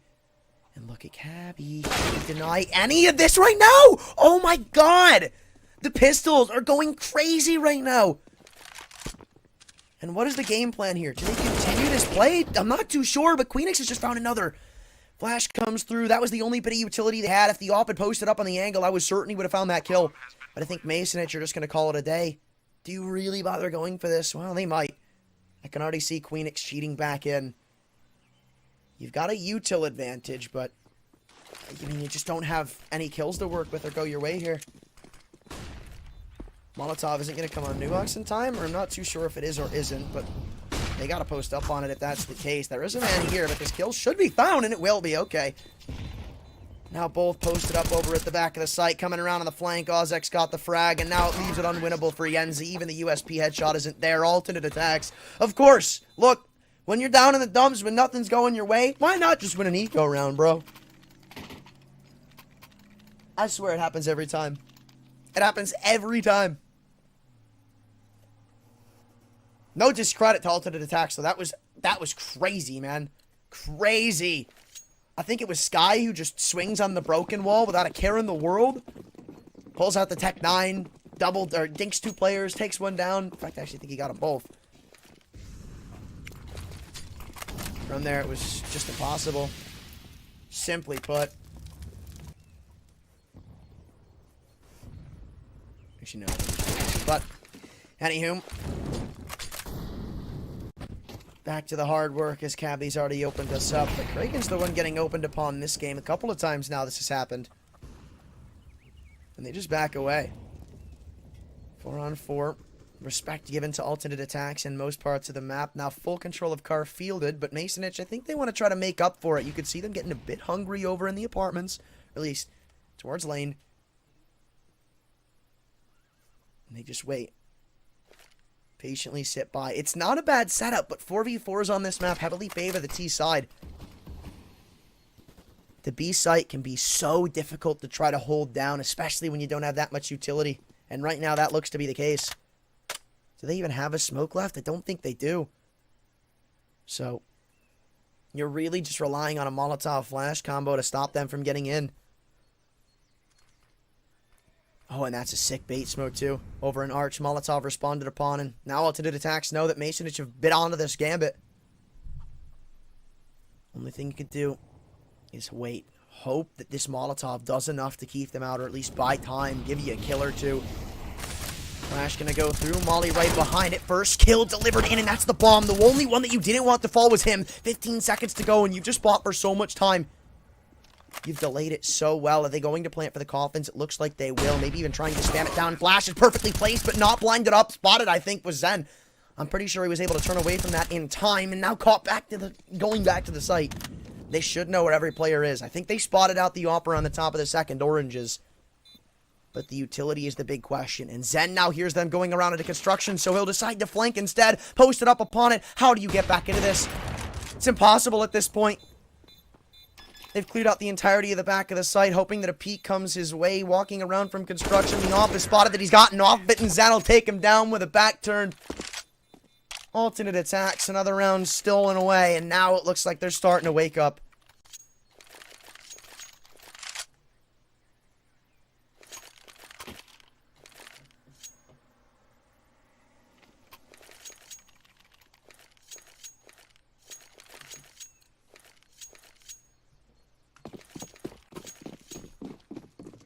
Now it's Masonich having to take a save. I mean, with how explosive this game started, I am kind of surprised that it's looking this bad.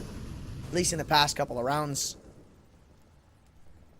I said earlier, I mean, alternate attacks, like, they aren't that bad at reading onto things like this passive play and playing against it.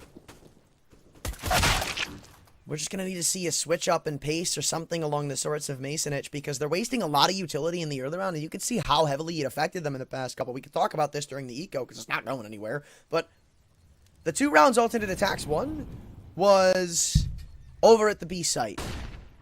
And the reason B is so hard to hold down is because by default, you're wasting a lot of utility, and that kind of means you don't have that much to fend it off. So when you're taking banana control, and you kind of need to, because if you give too much respect over at banana, then the T's just kind of have a field day, and it's really easy for them to fake you out and like pull rotations back and forth. So sometimes you have to contest for banana, and that requires you using smokes and mollies, or even just one apiece. But that only leaves you with one smoke, one molly for the actual site defense. So let's say they wait out your utility at banana. All of a sudden, all they have to do really is throw like 2 smokes and 1 flash, and there goes the rest of your B utility. They wait it out, and you've got nothing left. So it's super hard to hold off as a CT, and you got to mix it up with your util usage.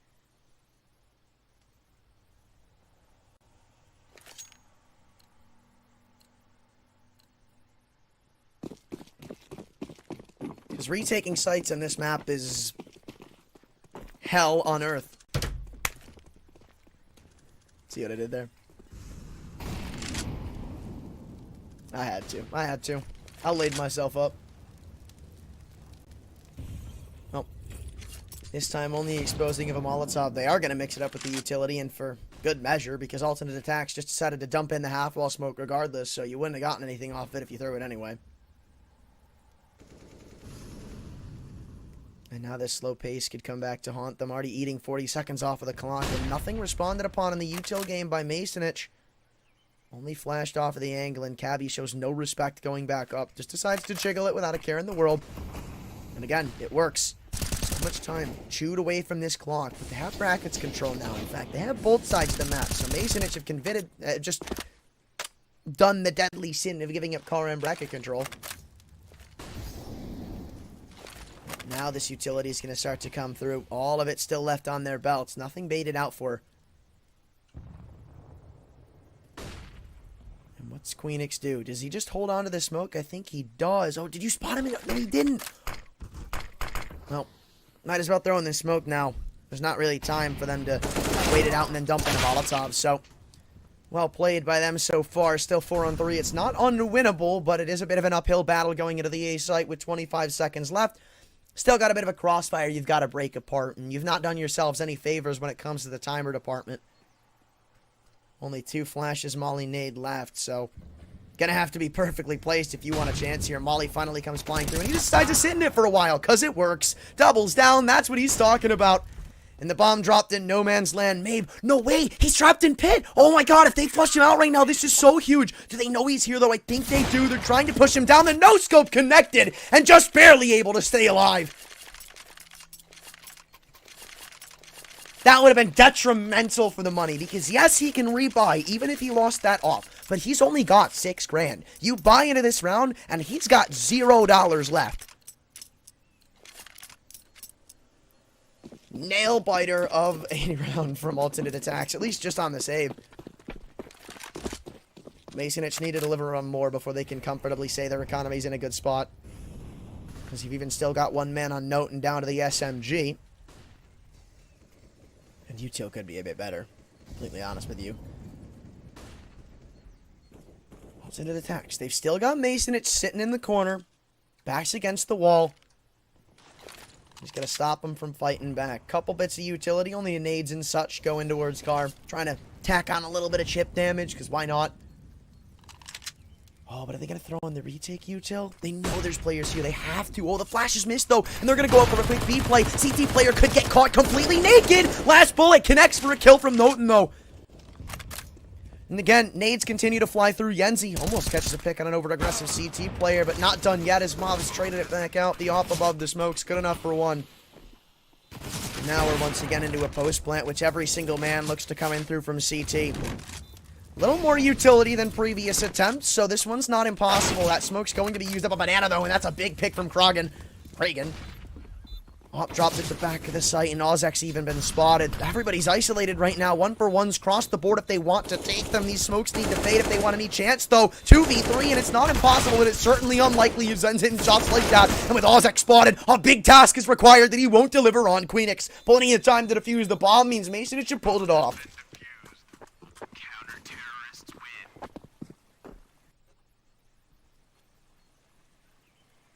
Still closer than they needed.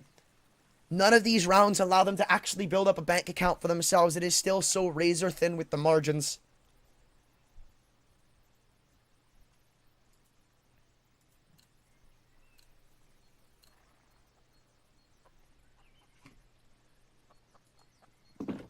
They once again go for a 3-man B lean. Is the op over there right now? It is. Yenzi, he's just flashing in for him. They're going to try to do some aggressive stuff over at Banana. And I thought it was going to work if they doubled up on that nade. Kragan trying to clear out the corner, though. And a double entry into the B side is no welcoming doormat. Then they might honestly just try to press the picture. No reason not to. I mean, look at Max. There's only one man left there.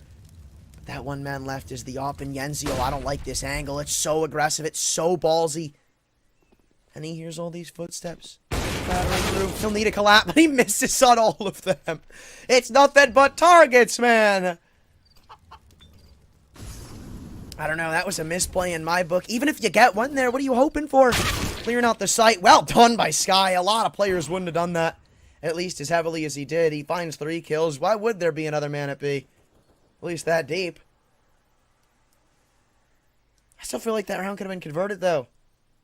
Call it whatever you'd like, but Yenzi, that's such an overextension. You should just sit at the wall, try to bring a pick back. That's why Kara is so deadly to deal with against Oppers. There's so many spots where you can just take a shot, fall off, take a shot, fall off, and keep doing that. So it's like that 5-on-3, well, it's super favorable for alternate attacks. If he just sits on the broken wall, waits for them to swing in, gets a kill, falls back, all of a sudden, that is less and less of an open B site with 2 players still stacked up, the op still potentially able to work, and I just realized alternate attacks hadn't gotten the bomb down just now. I think they're trying to hunt down Queenix. Kind of smart because the Eco is still in a really bad spot, but he'll fight. He's not one to give up this easily. Even drops the smoke at his behind as he tries to continue taking apart the players one by one.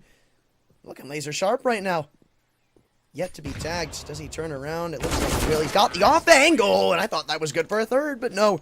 Freeze puts an end to his reign, and they were still players hunting him down, so it's not like he was getting away.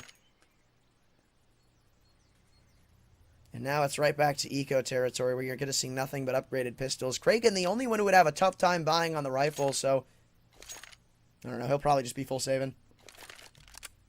And alternate attacks calling a timeout has me a bit questioning of this. Why? Maybe trying to discuss the eco, I assume? But I thought they'd already have a good read on that. Because I assume that's why they didn't plant the bomb for so long. Because they wanted to get in good positions to hunt him.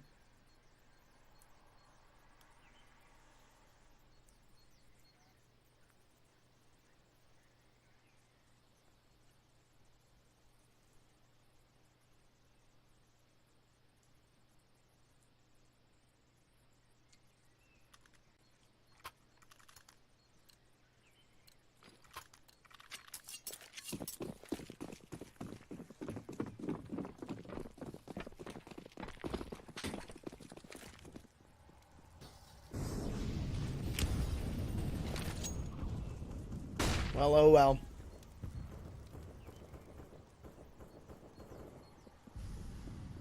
Only a little bit of utility purchased. Wait, no, this is a full buy from Masonic. I don't know why I'm just noticing this. What is this investment? This is questionable. They've got to have one hell of a read. And so far, I'd say it's correct, right? You got a 4-man stack on A. And these alternate attacks have yet to actually commit to either side of the coin. Maybe trying to work a pick or two, expecting this to be a quote-unquote save round. Oh, but that smoke is... I feel like it's a bit telling. Knowing that nobody's actually here. Did he spawn him out? Kragan. Yeah, no, that's an opener on the B site, too. I assume that means the bomb is soon to follow. They're going to be clearing out the site like it's nobody's business. So...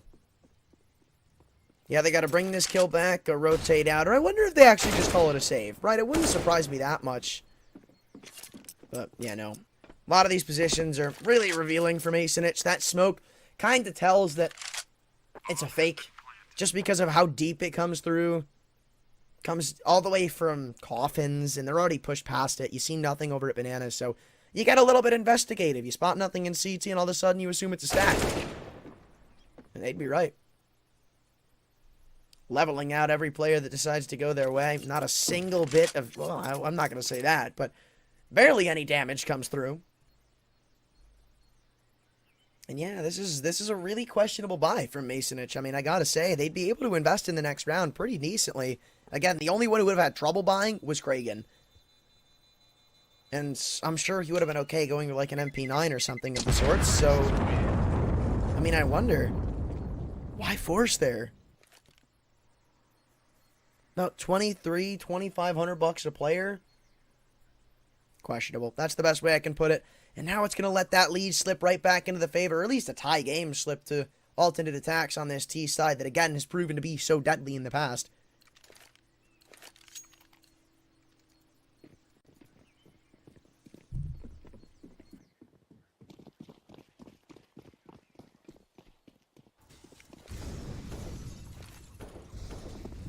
Well, take your sweet time on this one, Masonich. The only thing you're really looking forward to is trying to do some extra damage. Maybe walk away into the next round with a gun. Ease the workload of your investment there. Oh, no, dude. A second earlier on that peak, and it's Queenix opening up the round. I don't think it would have had that much of an impact. I assume the trade would have been found fairly quickly, but still, it would have been an opener, no less. And now it looks like it's just death wishing yourselves in towards Car. This Reagan dances back into the top of the site. He's actually able to take down the operant Mavs, so credit where credit's due. Oh, wait, hold on a second. This is getting a little dicey, I'm not gonna lie. Wait, the bomb's in T steps. No, they're going back up bracket, no! Oh, man, that's a heartbreaker. Dude, if he went into T steps, like, they would have spotted the bomb. He had an AK. Could have grouped up and tried to play around it. Maybe still not like a win, but they could have made it close.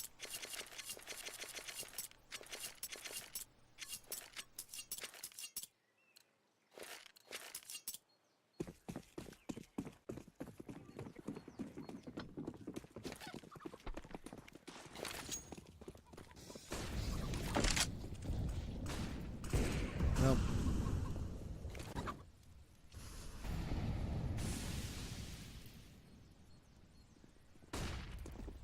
util usage has usually been on point for Masonix, but now looking to change up the pace. Alternate attacks catch him with their pants down, and Yenzi certainly the only one to try to hold this down. Hold on, though. I'll eat my own words, because Queenix was good for 2. Same with his boy over in Arch, and Mav's only goal is to get this bomb down, so he'll attempt the clutch, no reason not to, but they're grouping up. They're going to make this one tricky for him.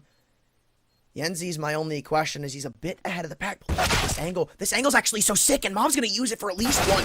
Timing is everything, but Noten catches the better of it, and that could have gotten out of hand. If he's looking at Arch, if he's looking at Library, all of a sudden, this turns to a 1v1 where Kragan may not have the timing. So, hey, look, Masonix, they walk away with the round, but damn. Again, a lot of these rounds are closer than they should be.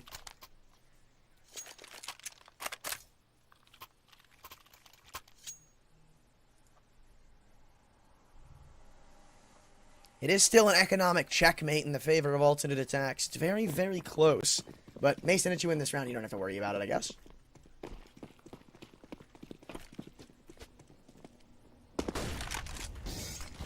Once again gonna try to go for this alt mid peak. They've kind of given up on these in the past couple of rounds. I think they had scared away alternate attacks within the first couple. If you remember, I mean, it's like round 3 or 4 when they just go for a full-on counterplay for an arch push, and it worked. So scared them away for quite some time, and now they've been favoring brackets and Card, just drawing it up. First kill goes their way. Maybe apparently a little bit of leeway was found in the previous coming into the A site, but not enough as Cabby's doubled down, given time for rotates. And even dropped the bomb as he hears footsteps continuously come up towards lane. He's got to fight his way out. The battle's not done yet. Ozek says with glee. And now as it's all up to freeze, him and Noten have an exchange in the smoke. A dink goes both ways, and Kragan will finish the food. 8-6. Alternate attacks his T side. Currently getting red pretty damn well as Mason are one away from having a 3-round lead.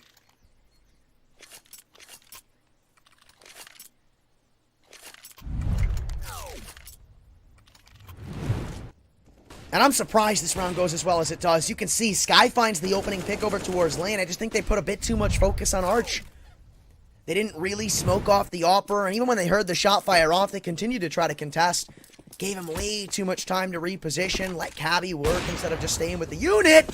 And that's not one you're going to be getting back. Yenzi catches the pick from Maeve, jumping into Mexi, which he hasn't really done yet.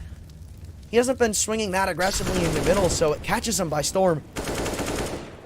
Now again, backs against the wall, but aTTaX ready to equalize. It's not done though, dude. It keeps going back and forth. And I'm glad to see Yenzi start to turn up with the op here. He had a couple of plays over on Nuke, but for the majority, the star of the show was being stolen by Kragan and co. Doesn't seem like any side of the map is contestable for them, as Noten is playing so perfectly, so flawlessly around this smoke. It's multi-kill mastery around the board, and it leaves it all up to Freeze. He's got 2, but he'll need 4. And in the 1v2, with half health, he'll at least get the bomb down. He'll eat a nade right as soon as it gets planted. Queenix slam dunk on that one means Masonic have, I wouldn't say dominated, but pretty convincingly take the CT side of Inferno. And this is supposed to be the map that alternate attacks look good on. That was supposed to be the side of the map that alternate attacks look good on. So, you just can't let Masonic get the pistol. I'm going to say it, like, outright. You can't. You need to go toe-to-toe with them from the rip. The CT side, it wasn't bad, don't get me wrong, but it wasn't great. And if Masonic look discomposed on this offense, they're in for a world of hurt. Best way I can put it.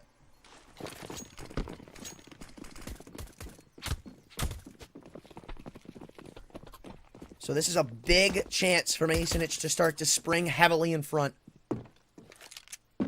Still could be so huge. I don't actually think Sky is spotting out these players in... Oh, no, he's not. So, right now, for all they know, like, yeah, I was going to say, no one can just creep up and find that opening pick, and all of a sudden, chaos springs around the server where alternate attacks have to make a couple of gamble rotates.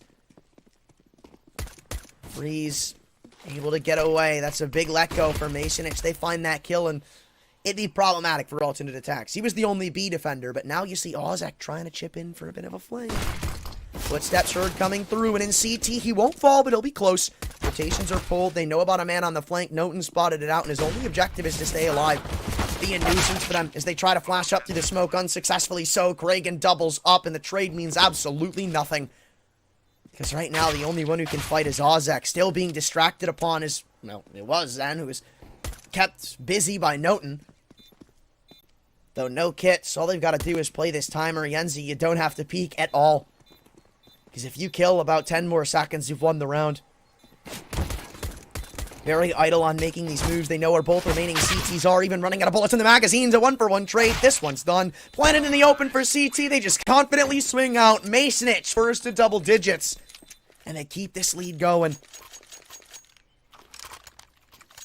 Masonic in the second half have so far been demons to deal with, and we've seen that put on high display. But the big question on my mind is, do alternate attacks opt to force? Because they can just save and go for a bit of a shaky, yet put together buy, if that makes any sense, in this next round, or rather in the 18th. I think that's what the game plan is going to be. But still, now you're looking at a 5-round disparity. And you're getting towards the checkered flag here. Like, it's getting deep in this game. Oh, wow. Okay. This is, I don't want to say an unorthodox stack, but certainly a weird one. I've seen this a couple of times. Wait, I just heard somebody get tagged. I just heard somebody get tagged by that Molotov, and it didn't do any damage.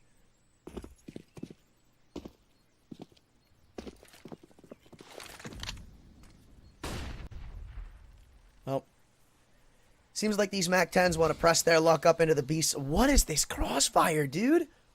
This crossfire is actually kind of sick. Oh, but I think it's been unraveled now. Hearing all the footsteps sprint over into Banana, knowing that a man's been dinked. Noten's got a lot on his plate, and they continue to push him down, but it's a field day. A bloodbath over at Car.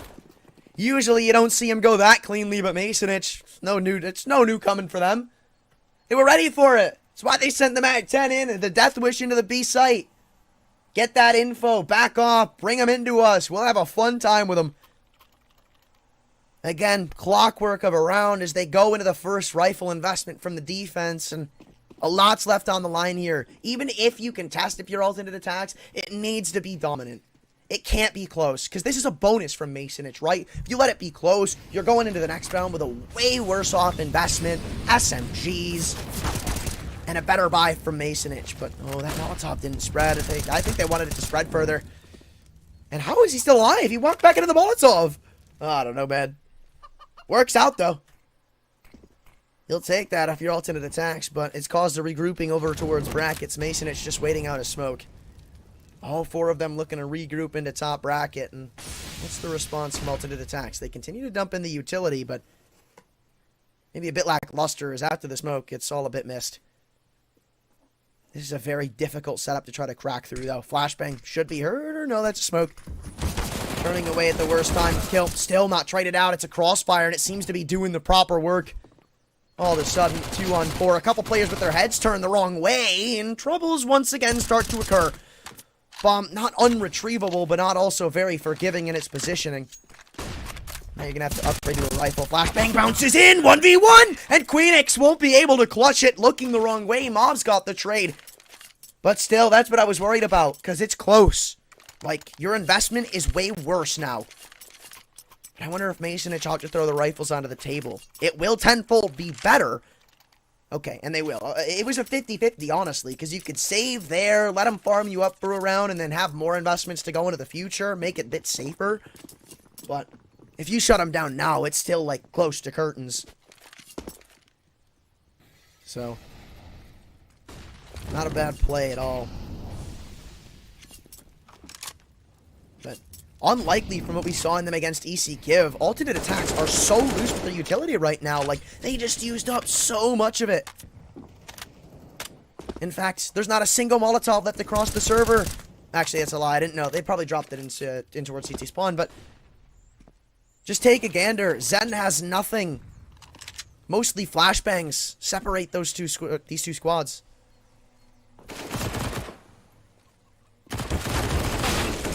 Well-placed flashbang, but a bit too late means Queenix will open up the round. It's a welcoming trade for alternate attacks, though, because even though it's 4-on-4, you're only losing an SMG. You come out the victors in the exchange, especially with Cabby as low as he is, and as much B utility as you have. Now they're just going to start deploying these smokes. You've already made a big mistake, Masonich. You've given him way too much time.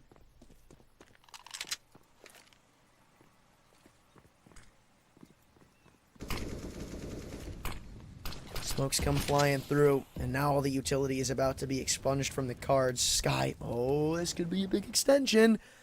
I saw him do this over in his previous game on Inferno, where he accidentally gave up a big pick, at least for the side of alternate attacks, and it caused him to lose a round.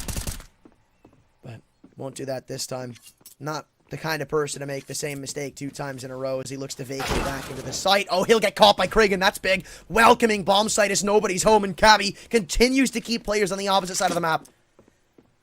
This bomb needs to go down. The timer is so damn low. He's trying to get to the save plant, and he'll be able to. Reagan also buying enough time to deny any defusal of a plant. So it does look like alternate attacks aren't going to be able to bring this round back. Les, Ozek, and Mav have clutch of a century, but just too far away with no kits, might I add. Means we're right back where we started. 5 rounds in the deficit. Alternate attacks. The money's now gone. Such a big round for Masonich.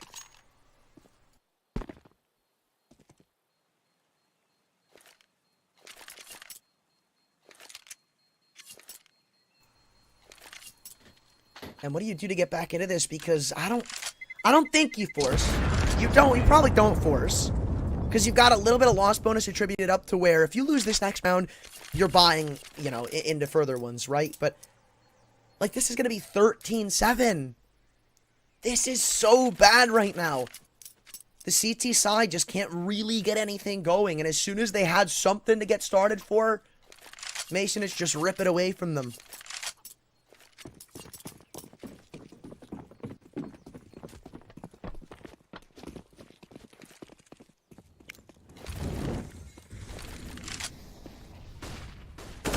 But I've seen a lot of teams get in their own way just by taking an absolute horde of time on rounds like this, where they play it just a bit too safe, are a bit worried to actually go in. They end up losing because of it, but that was a slam dunk of a nade. Mauve is already down to 23 health. Oh, wow. Okay, well, missed the Zeus, but we take those. Love me some Zeus kills. But Noten loves him some eco frags as he triple entries into the B site. You still got to go through freeze, but it shouldn't be that difficult to accomplish. This guy's really the only man to worry about, and he's on the wrong side of the map to even be a thought in your mind. So, This will be 13. There is no magic to come inbound. It will just be a Masonich round. And, oh, I thought Noten was going to go for that fourth, too. Damn, it could have been big. No. Unlucky, I guess. 13-7, alternate attacks. You're really only going to have, like, one more investment to try to chip away at this Masonich offense. Because while you will get 2 more buys in this game by technicality, it's like 15-7. I don't think so. 8 match points you'd have to go, or rather 8 map points you'd have to go against. It just really seems unlikely. And remember, this is alternate attacks map pick. Like, it's only in theory supposed to go downhill from here. And this, again, like, is a scary Masonich to go against, because they are on fire right now. But the benefit of the doubt is that if you're alternate attacks, you're going to get that extra, like, 10 minutes to really think about what happened, break it down, talk to yourselves. Okay, what went wrong? What do we change? How do we fix this? Right, what are they doing?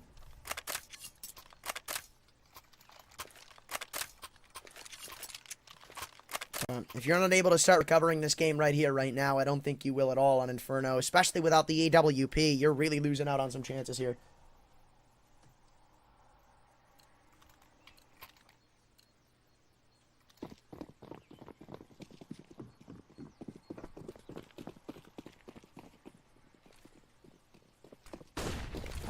So, almost last chance avenue on Inferno for alternate attacks, and now we get to see how it plays out. Early round util by Masonich, not really met by much aggression, and Queenix with a barn burner of an opening frag. Puts the stress right back onto the shoulders of alternate attacks, who don't really have a good response for this, all quite frankly. And with that one pick, Masonich just walk into the A site, only one to defend, and Zen is instantly taken down. Mav, he's just on the wrong side to contend. Sat behind his smoke the whole round, and if you're alternate attacks, do you even bother going for this? The answer is no. No, you don't. You've already lost the round. It's already 14-7, and it's already Masonich knocking on the door of a 1 Inferno. A big time to change the pace, get into the faces of alternate attacks, and see how they respond, which is not well.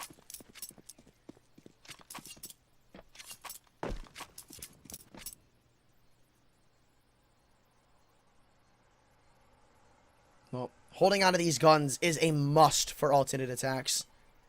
You hold on to these guns, then I guess you're probably going to get a couple more investments. Even if you don't force up into the next round, 3 weapons, you could probably add some utility onto the top. It's not that bad, but it's still not good.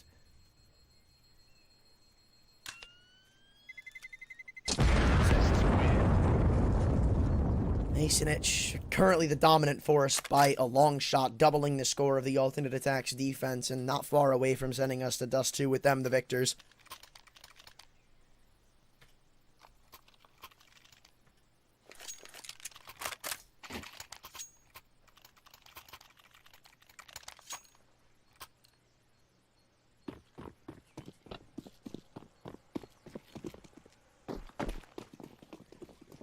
Well, they opt to throw extra money into the wind. And I don't know if it's the right call. And it looks like, again, Masonich wanted to go for something really fast. They throw in that fast arch smoke and almost find the opening picket lane as well, but this time with a 3rd man over at alternate attacks. Then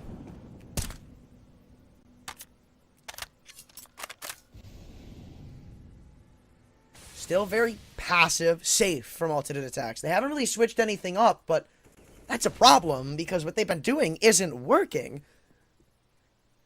It's still back to this super tried and true defense. Now, though, stacking 4 on A. They got a bit info hungry over at Banana, and it worked out. But as soon as that smoke fades, I assume you're going to have to bring some extra players back. Utility! Oh my god, nobody's looking at mid! Mob, the fact that he's able to get away with 1 there is murder. He almost even added on to it. There's still a couple A defenders you've got to worry about, but for a second there, Queenix had the advantage on them.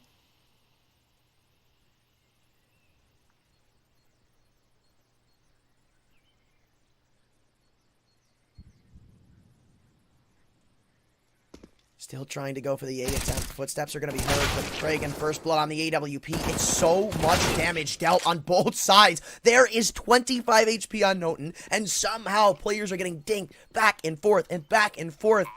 And we still don't know who the victor in this round's going to be, but if you're alternate attacks, you have to try this.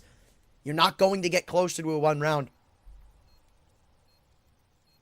So, Noten tucks into the back of the site, assisted by Queenix. He's the highest health on the server right now. In fact, I think he's got more than the other two combined. And they've got a good indication of where both of them are coming in from. All Noten has to do is tuck in. That's all he's got to do. Give some time for Queenix, who's now giving up his angle over in pit. It's not planted for him, but still takes a bit too long. Rather, just goes for a bit too aggressive of a peek. And Ozek doubles down. I don't even think he needed to swing that, all honesty. You know where both of them are. Buy for time. The timer was already so low. I mean, you waste an extra 2 seconds, and that's not a defusal. Still close as ever, but now you're upgrading to an op. Now you're getting the real rifles out into play. Now you're getting a lot of utility onto the table.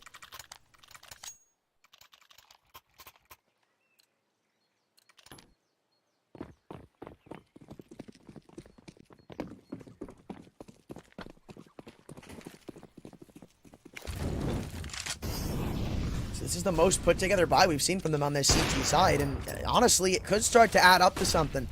We haven't seen them with this op yet, and if they hit the ground running with it, then maybe there is still something to say about Inferno here. But Kragan walking all the way up into porch for a second. You had Sky with a pin pulled on a nade, so it was very likely that if he had kept walking, he'd find the opening pit. But now it looks like it's quite the contrary.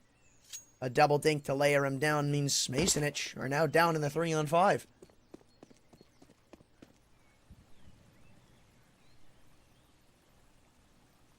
So if you're Masonich right now, I assume your only goal is to get the bomb down. Oh, that was your only chance, though. You take down Freeze. The B site might be a bit of a leeway for you. And now, I mean, you're given extra time for rotations. They could set up against you. Molly comes through from CT, and they decide to wait it out. A lot of utility being exposed and expended right now, and for not good reason. Flash into pool, and it still just seems like it's a mowdown. Not ready for Freeze either. It's all up to Cabby. One of the 2 new recruits here for Masonich. The bomb lies on the ground, spotted the angle and even favored in it, but just can't win the duel. Alternate attack, slowly but surely creeping back away at this lead.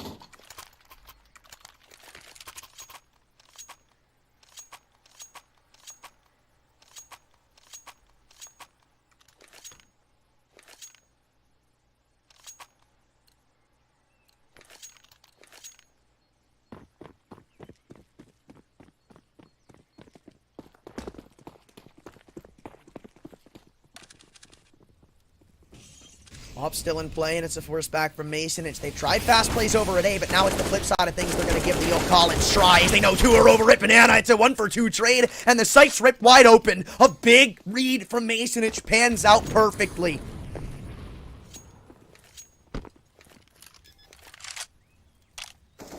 And again, we're stuck in this limbo of do they or do they not go for it. Timing is everything on this frag and ult mid, and Sky once again comes out the better of the 2.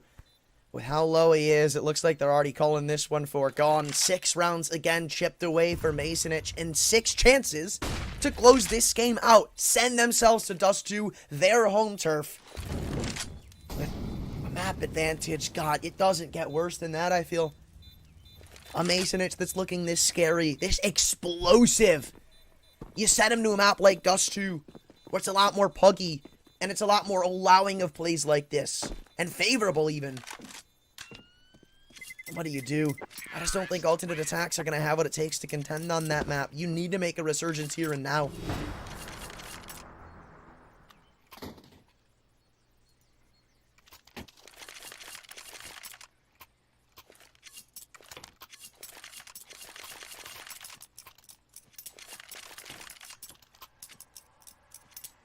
Well, with the weapons saved, it's not like they're completely lost for answers when it comes to the arms department, but it does seem like the strats department's a bit dried out. Mob's just chilling, waiting for a flash, seeing if it comes his way, but won't opt to peek it anyway. A lot of damage dealt, though, in the early round. Cabby and Craig and both get the worst of it over at Banana. Good start. Some good early round HEs. But alternate attacks, a bit more of an aggressive setup here. It's a 3-man B lean, but they've got a double app setup, and I wonder if Queenix is going to be ready for something like this. They still have 2 players here to try to trade it out, but it's no match for Sky. He's fragging out in the late rounds, so that's something they've needed. I spoke of in the pregame how alternate attacks don't really have that star, or at least they didn't earlier when we were looking. I mean, maybe Ozek, but that was about it. And now at least we see somebody starting to show up. So even if it doesn't mean much here, to get your fraggers warmed up going into Dust 2 is something you're going to need. So just treat this like it's some practice, you know? You're already really chipping it up to Dust 2, but use it to your advantage. Extend the game a little bit longer. Keep your boys warm. They have done well to shut down Masonic in this round. It didn't seem like there was a chance in hell for them. Some missed spacing over in the apartments and unfortunate angles really led to the downfall. Still 2-on-4 as they look to make a mad dash into the B site. There's not enough utility to stop them. Oh my god. And somehow the fact that Yenzi staying alive there is kind of criminal. But the nade will finally do the due diligence to take care of him. Mob doubling down before all is said and done. And at least you get double digits.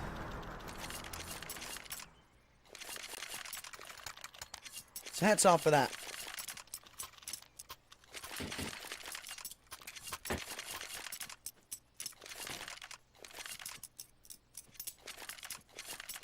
Masonic want to call a timeout before this gets a bit too out of hand. This is going to be an 11th, but you're taking an eco.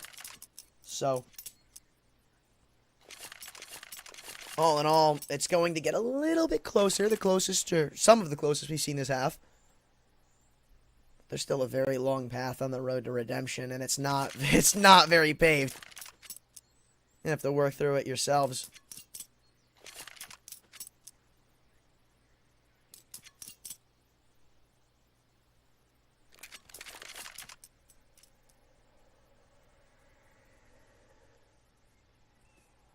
But, oh, wow, okay. Why? Masonic are so weird with these forest buys. We saw a couple of these questionable ones on the CT side, and it's just replicated here.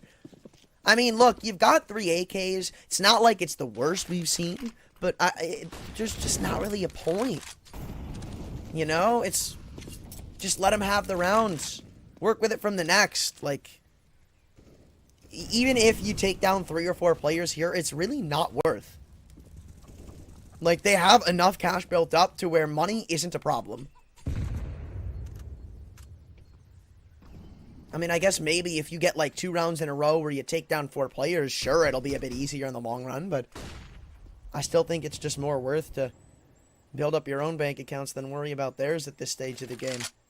Little oversights like this is all alternate attacks need to start to inch their way back into the door frame of this map. Put their foot in right before it closes and say, we're not out just yet.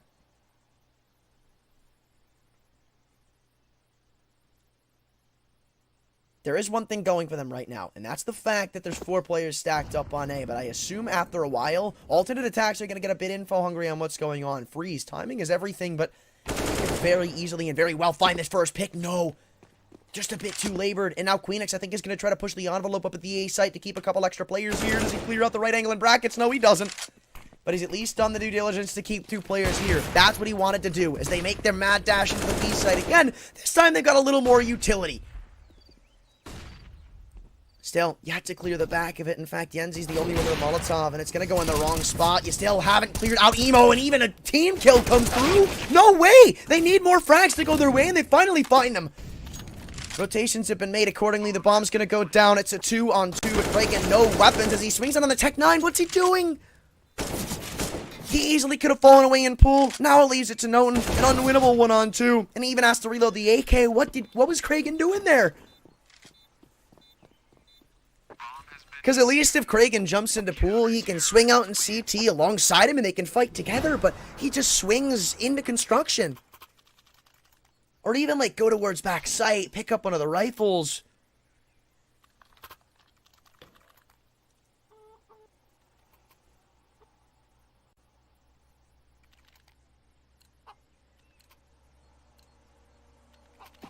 I think that's a big misplay. It could have been game-winning.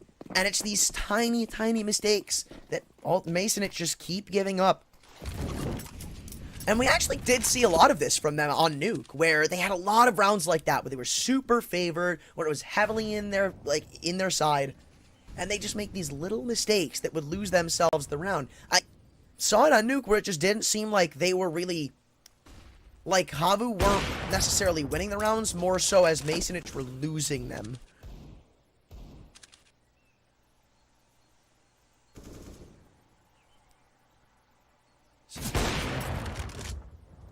You give up these rounds, you give up these picks, and all of a sudden, this big lead you had, it starts to disappear. Where did it go? Obviously, there is still 3 chances for you to close out on this game, but... man, this is a bit close. It's a bit nerve-wracking.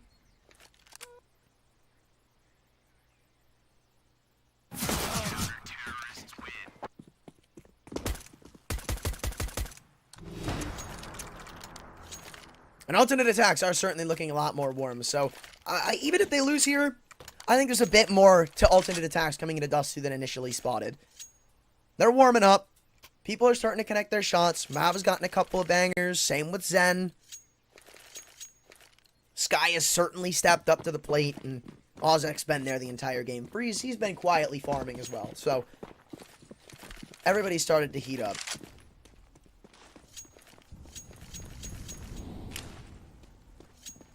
And I wonder how Masonich are going to start to react to this pressure, because it's a bit of a worry for me. They're young players. It's not something you might be ready for. How to cope with all of these rounds starting to go against you, everything seemingly going wrong. You get in your own head, the mentality starts to go downhill, people start missing shots, and these leads start to get away from you.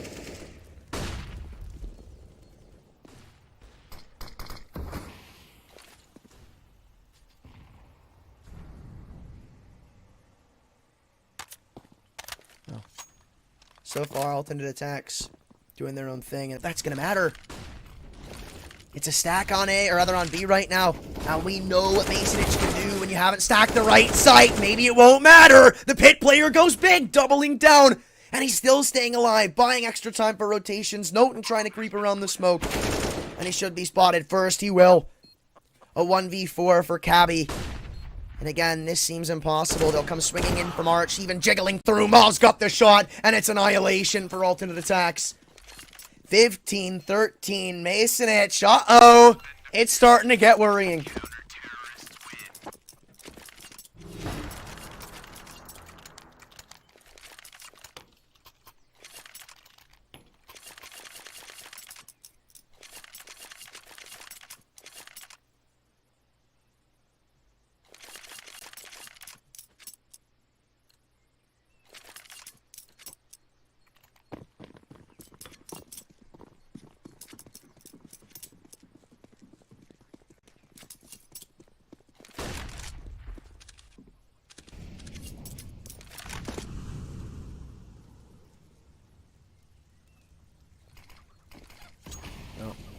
Another round where they have to throw pistols into the mix.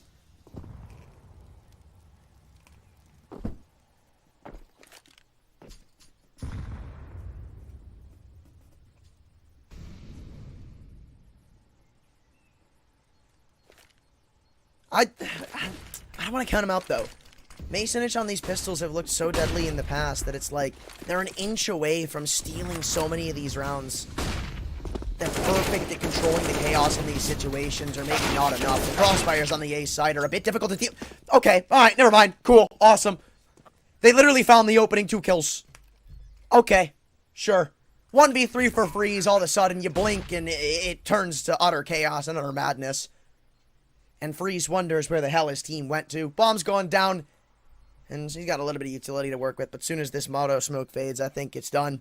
Picking up the op, they've exchanged positions. Even if he creeps through and finds his teammate in pit, Noten will be ready to just instantly turn around, finds the kill on the Tech 9, and shuts it down before things are gone out of their favor. 16-13, the Fate comeback in full effect. Inferno, we're used to these close games, so not really surprised to see alternate attacks contend until the bitter end. But now, we head to Dust 2. Masonich's pick with them in the driver's seat. Will they close it out, or will we see Ancient?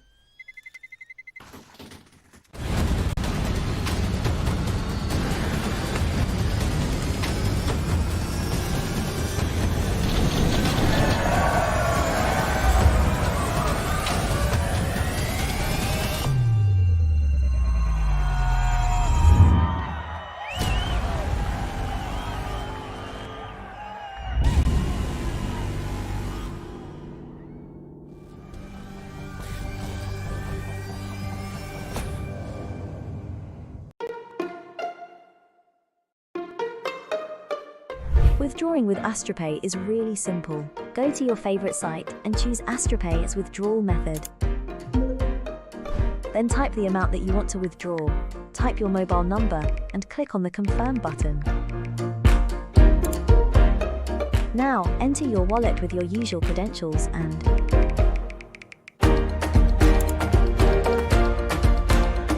your money is available in your wallet now.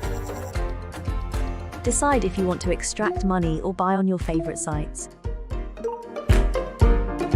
Get the app in your favorite store or visit us at www.astropay.com.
Well, here we find ourselves on Dust 2 with alternate attacks, fielding a little bit of a heartbreak at the end of Inferno. It was a bit of a fake comeback. It was 15-8, 15-9, somewhere in that realm. And they brought it all the way back to 13, then dropped the Nico, and Now the tail stands as Masonic up by 1 map. We head to their pick to see if they can't close out this series quickly. And so far, it looks like that's the case. The pistol round a bit successful so far, but not done just yet. Mauve levels out Yenzi, but they know where both members are. They heard the footsteps in lower tunnel. The dualies could just be difficult to deal with. And Noten's just fallen. 1v2 for the bomb carrier in Cabby, and with the knowledge of Mav's location, he has a bit of an advantage to go off. Did he just pick up a 5.7? No, okay. I thought I saw him pick up a 5.7, but guess I was just wrong, as he has a fully cleared B site right now for himself. He's just got to get this bomb down. And he expects him to be around from window, rather doors area, but little does he know he is getting hard flank. Perfect time as he spots the head, and now it's about winning the engagement. He isn't going to get this bomb down. It's about winning the 1v1, and he does it with glee. A nice one tap to close it out. Cabby, he has been looking on fire today.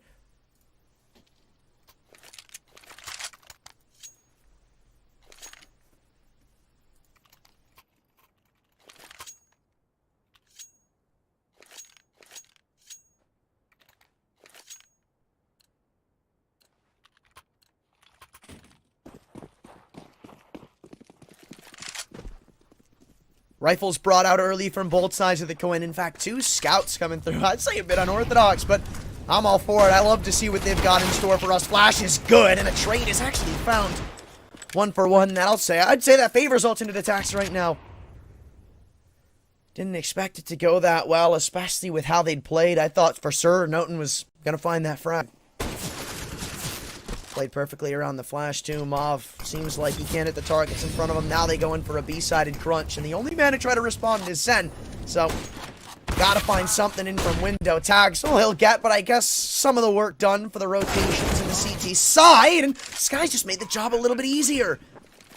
Guns litter the ground in the favor of alternate attacks, but now having to go in for a retake with no kits. Look, everybody knows the story about B-site, Dust 2. You've heard it many, many times before. But now it's about closing it out. So many players on low health. They know where a couple of them are. They hear nothing but footsteps, but the kills, they need to be delivered. Queenix is the only one with a reasonable amount of health right now, and they're just delaying for time so perfectly, so well, so flawless. Not a single frag found. Finally brought back, but a bit too far too late. Alternate attacks. Give it up.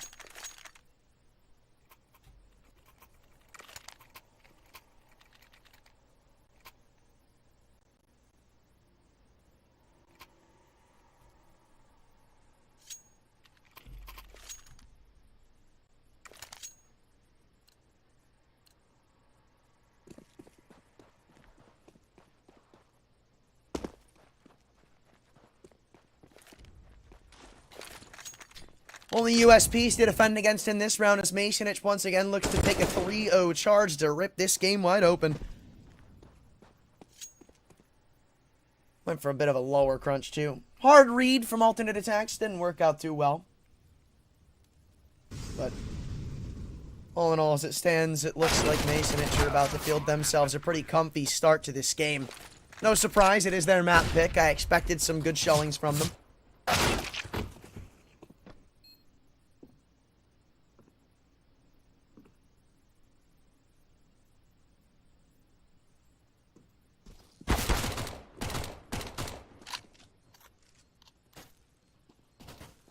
Well, honestly, look, they're doing well for only having USPs. They made it somewhat close, and Zen is not done with this round just yet. He wants some extra credit, and he'll find it. Almost even doubling down. It's not even impossible at this point.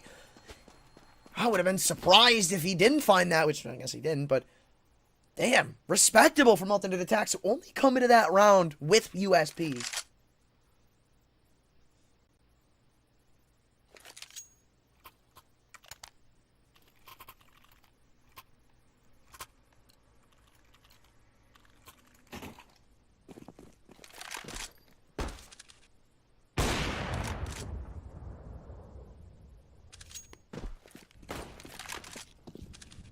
Well, first full investment comes through. And ops brought out for both sides of the coin and alternate attacks. The response, I feel, is everything right now. And it's interesting, to say the least. Mob completely all by his lonesome over at the long doors. Other than that, it's 1-for-1s around the board. It's really risky, but if it pays off, rather if it works, it'll work pretty damn well. Usually how these rounds go.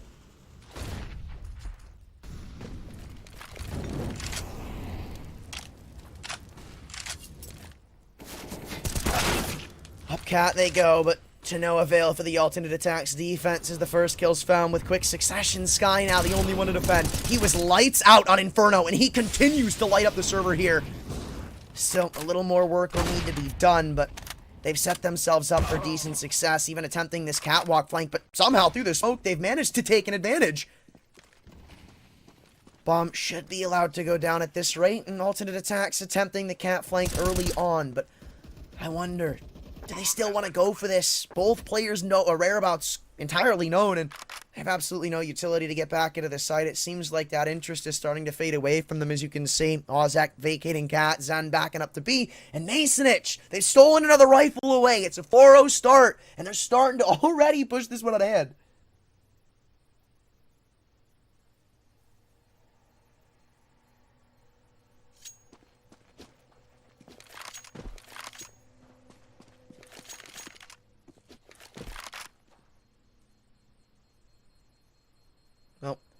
They're happy to keep their guns in their hands, but we can't keep saying this forever, right? Like, this map is more even, if not CT-sided now, and Masonich are starting this so dominantly.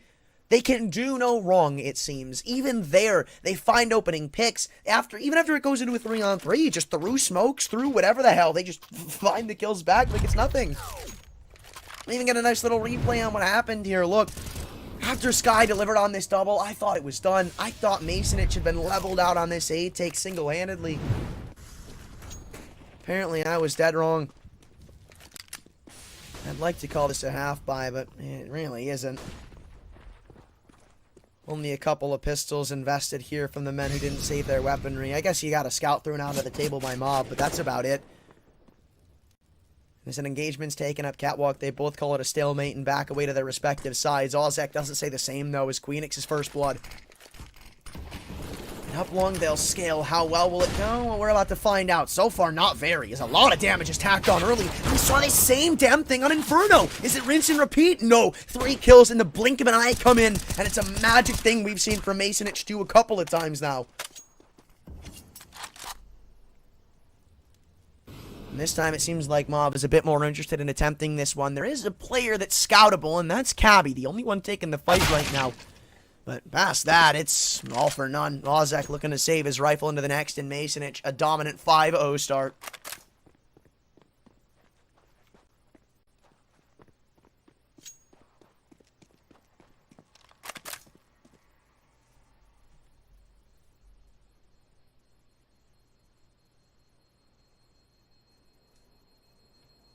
And it's only up from here, it seems. Obviously, you've got another investment to come through in the next round from Alternate, but like, you're just gonna keep, like, even if it's close,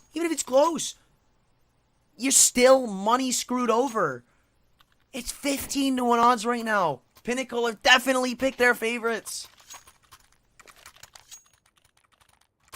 And this is a Masonich that I am looking forward to seeing in the main event, dude.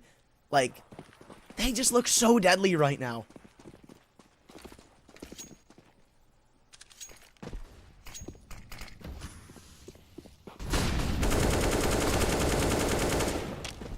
Finally, a bit of a stronghold on the round, at least off the start. Not a lot of damage, in fact, no damage taken, but a lot of map control granted as they have full spots on long. They can see deep into middle. Kind of forces Masonich to go for a super heavily choreographed B take. That's exactly what Zenwan's posted up on the secondary op. Flash comes over, it could ruin his day, but still setting up for this full-on execute as Masonich in tunnels. Door smoke rains out, and there comes that flashbang. The one that I said he was dreading is another flash, is rather smoke used up at the back of the site. They know about the only defender, but how easily can they find the frag? So far, I'd say so well. A 2 for 2 ain't all that shabby with how hard it is to get back in here. Even saw it earlier, how difficult it was for them to crack open this walnut of a site. Oh, timing is literally everything here, and Freeze is going to win it out. Now maybe even feeling pressured to make a move. Flash comes through to assist the Tons player, and they know where every single member is, but what can they do to deal with them?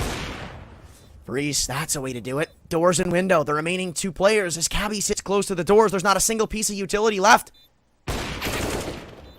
And now they've got it under lock and key. Knowing both the remaining defenders are, Mav is left alone in the clutch, and he's just going to back away again. Masonic has stolen it away, and now they're even trying to take the op out of his hands.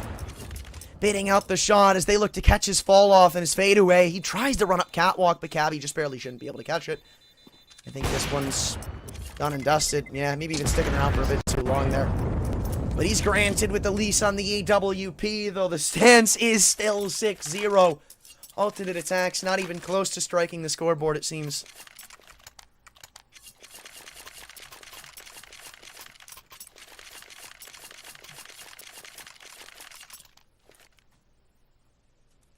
It's also crazy to think that Noden has not gotten a single kill. That's crazy. They're up 6-0 and he's not gotten a single frag. They even started off with a leg shot. Zan on the cross, falls to 16, nades. Oh, I actually thought that was Zan, and I thought he was gonna fall. Oh. Seems like they're going for a bit of a disrespect play into the B site. It's just a utility wall. And it actually favors the likes of the aTTaX boys in the end. Is you could take a glance over at the health, and Cabby's fallen a bit low for his own liking.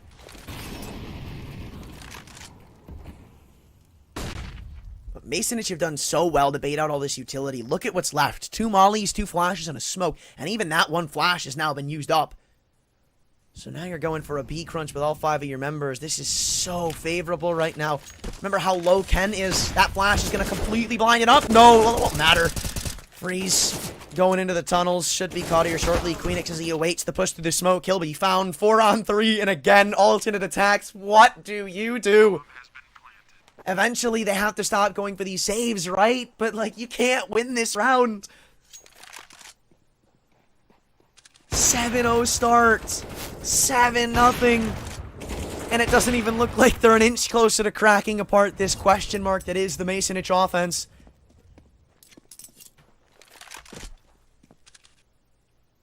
Think about it. Even if they lose out at this point, Masonic are chilling with that. They're fine with that. And they're going to continue to try to rip away these guns from alternate attacks hands. Clearing all the way out through T-spawn and in middle. Process of elimination. You know where this man's going to be. Flashing into the tunnels. Oh, I don't think he's been blinded. Oh, no, he was. Okay, I didn't think he'd get caught by that flash, but it worked. Now the only thing saved is the AWP. You're calling it an interim save, I assume, unless you want to force up with SMGs.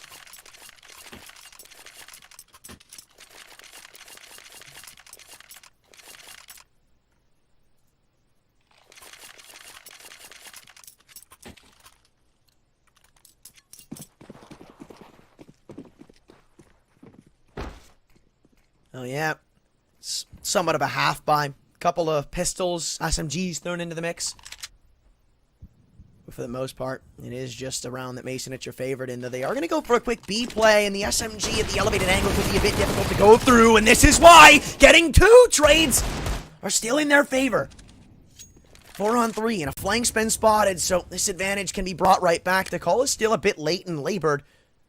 But I wonder, Ozek, it seems like he knows about a man being on the flank. It's only a Deagle you're going against, but 1v1s are still, it's calling, I think you could say.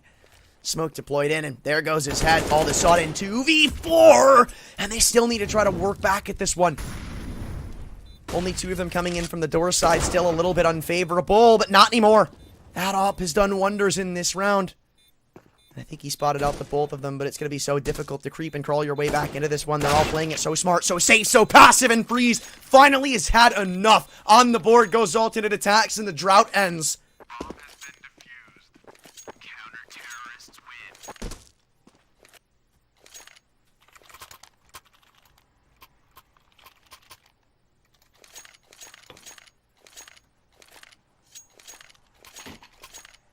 Still, though, the odds shift no more closer to the favor of alternate attack. Still in the deficit by 20-1. In fact, it gets worse. Oh, man. That's kind of funny. Maybe they found a little bit of an answer there, though. Crack in the armor. A weakness spotted. Still going to need a little bit more than that. What are you doing? What does you have to, like, crouch jump there? I'm not sure, though. I hate this map. But certainly seems like Masonich don't. They love it. And they love the score that's going on here, too. Money still in a bit of a weird spot, I'd like to say, for alternate attacks, where you got a couple of players who can and a couple who can't buy. With another opener being chipped away over at the B side, I think that's the secondary op dropped. And I really like this from Masonich, right? There's been a lot of times where they'll find a pick and try to, like, super heavily transition into that site take, where they'll find a pick on B and start to pull all their players there, or A. But this time, they find that frag and slow it down and see if they can't work anything else back. Unfortunately enough for them, kill's been traded out upon. And it's not looking that great. As they look to make their catwalk attempt into the A site, you're going to have to walk through the Oppa Mav. So unless you place a flash perfectly, you're losing a man here.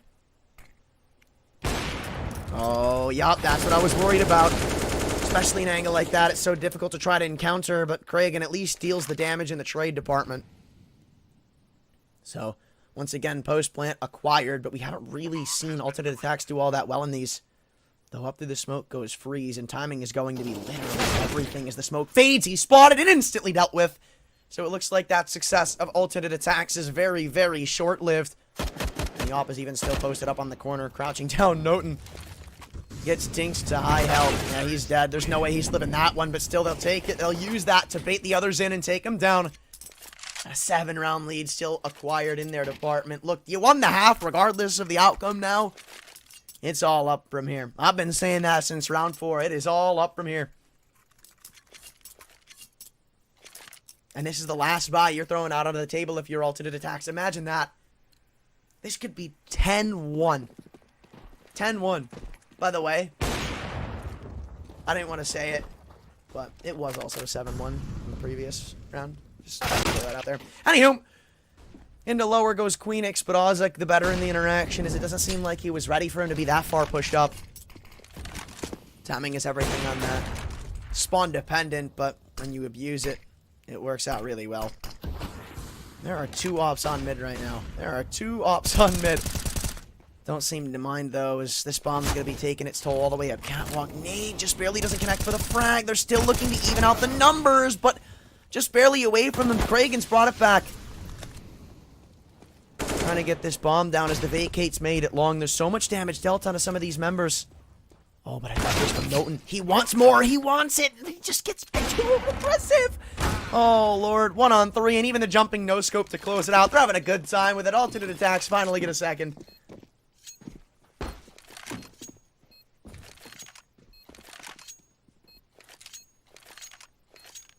has been defused. Counter-terrorists win.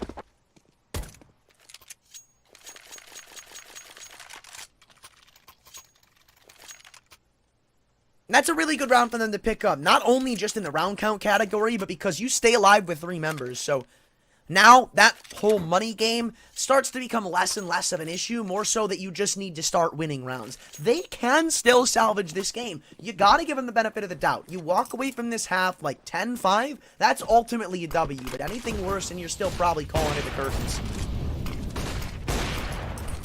Ooh. Flashed off, Kragan just barely misses the mark and exchanges the op back to his opper's hands. Still slow and steady. Masonich starting to respect them just a little bit more, knowing that this game is not over just yet. And even if you take a glance over at the money, it's not that great right now. This offing is also yet to really be spotted, but somehow Kragan does it. This kid is crazy today, man. It's so perfect from him. Same with Yenzi, who levels out yet another 5 on 3 as the op can't hit a shot on the cross, and now he's stuck at car. Molly forces him out, and they continue to try to take him down. Throwing shots out left and right through the smoke they go, and he'll fall behind it. The bomb dropped in the open, though. Ken's got an angle on it that he soon vacates. 56 seconds. Masonich field a 2-man advantage. Alternate attacks have to tiptoe around this one and pray that they can find a way back into it. Oh, but hold on a second. Hold on a moment. Take a glance at what the sneaky beaky Ozek's doing. He's pushed all the way up into tons, and even going deep in T-spawn. Dude, he can catch an angle in a lifetime here. He's going to hear them running up. Ozek, everything to play for. They haven't cleared him out. He'll get 1, almost 2. He could have won the round right there.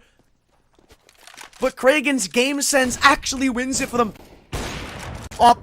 It's posted up in the window as the bomb. You don't have time. You don't have time to go back to A. That bomb has to be planted. Oh, my lord. Noten thankfully finds the frag because I think the bomb was a bit too far to the range. I actually don't think there was time. Holy.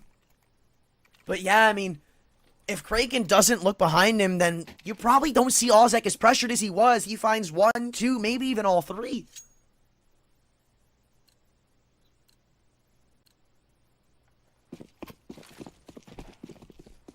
I guess it is going to be a save called from alternate attacks who are still stuck on a very low round count with no consistent answer still found. I do like this play coming through from Ozek, or maybe not. I think they heard him get tagged through the smoke. Yeah, they did. He's going to have to fall away. It was a play that I really liked. The game sense from these guys is just crazy right now. Even playing it slow yet fast at the same time as they maneuver their way up catwalk and waiting. Seeing if anybody gives them a pick back. There's 2 pistols trapped into the A site right now. Rifles should have the advantage, but we've seen what these Deagles can do at headshot angles. Can't count them out just yet. Still got a man behind the door. Sit down, dude! Oh my god! I'd be... look, man. I'd have some keyboard issues after that. We'd have some problems. There would definitely be a tech pause required if that happened to me.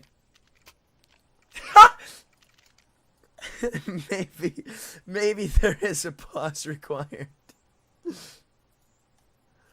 Oh my god, dude, that just hurts. You literally can't respond to that. You just can't. And I told you, like, if this is 11-4 or worse, I think it's just done. Like, this is the T side of Dust 2.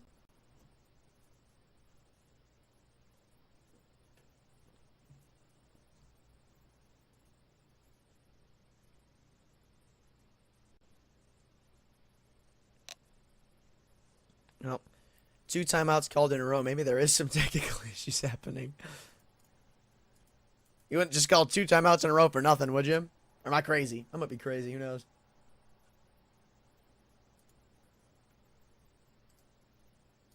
It's just...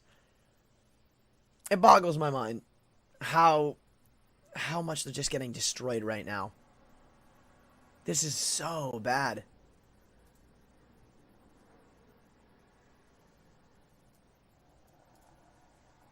And I'd like to give, like, a leeway to say, this is how they come back into the game.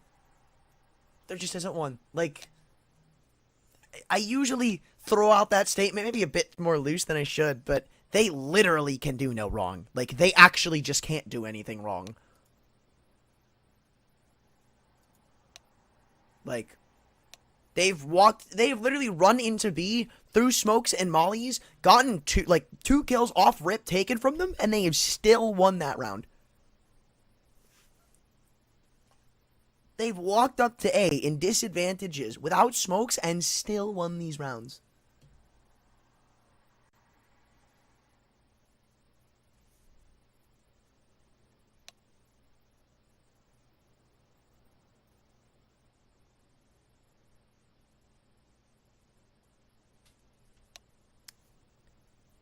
I wonder, was that... I wasn't, I didn't see. I wanted to know if that was the person who got, like, destroyed behind the aTTaX doors.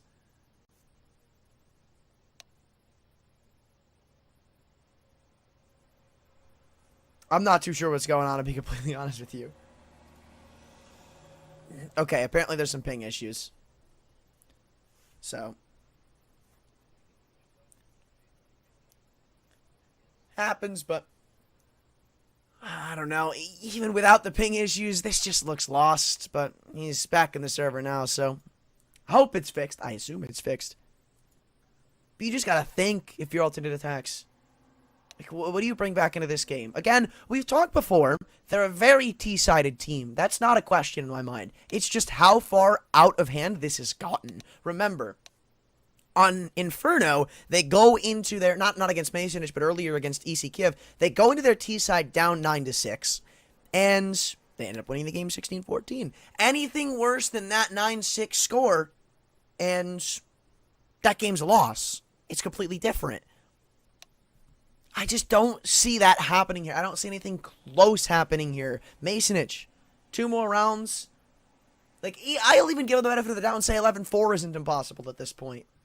But it's pretty damn close.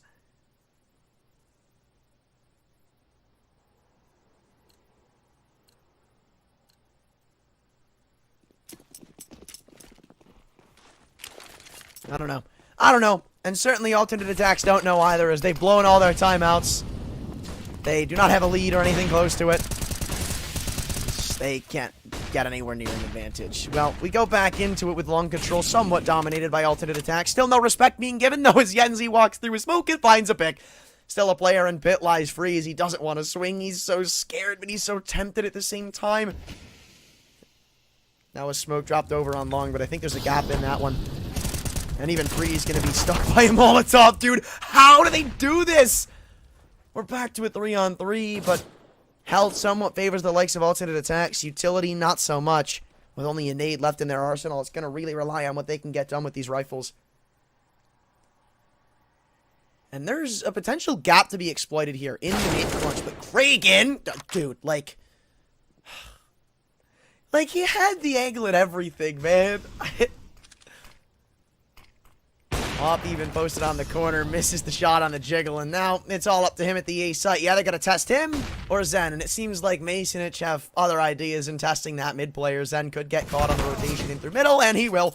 Knowing the last man's the offer on A, you know this round has a free B site for yourselves. In the 11th, soon to come behind it, Climax sat on the Xbox, going to spot him on the cross. 28 HP means 1 AK bullet, actually no, 2, but close enough. Noten doesn't even bother getting that bomb down. He just wants the kill. He wants to get this one over with. It is 11-2. And it's time to start tapping out. Got to start mercy ruling on these boys.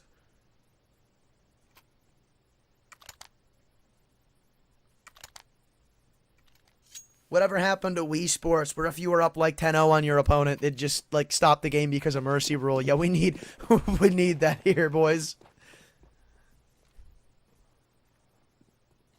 Oh, man, don't repeat it. Don't do it. Oh, he almost did it, too. He almost did. I even think alternate attacks want to get this one over with how they're pushing, with what they're doing. They go all the way up into the B tunnels, and, well, it started off well, but it ends unsuccessfully, so Freeze tucked into the corner on 11 HP, and he's what the hell? He gets double swung, but they can't find the frag. Even spinning around in the op. Finally, they have a little bit of an answer. Maybe no mercy roll required. Weapons pick back up. The bomb falls on the ground in middle. Molly will force that man out of the corner, but I think he'll just decide to burn in the flames. Do they not reach him? They don't. What the heck? What are you supposed to do, man? You can't win! Or maybe you can! Kragan, you're crazy!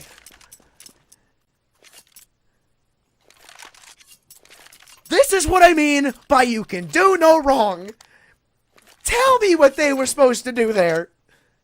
They swung together. They didn't peek.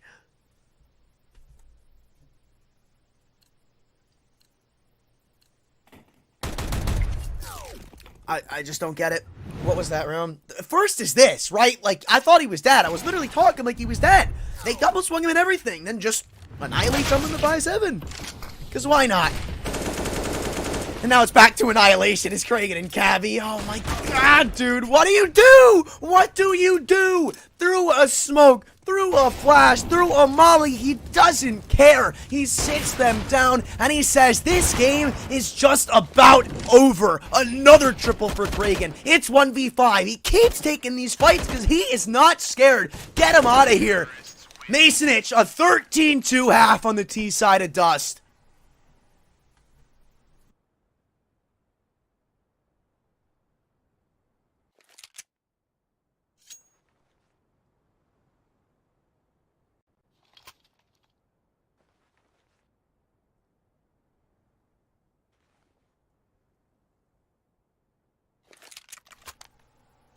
I mean, I just don't know what to say at this point.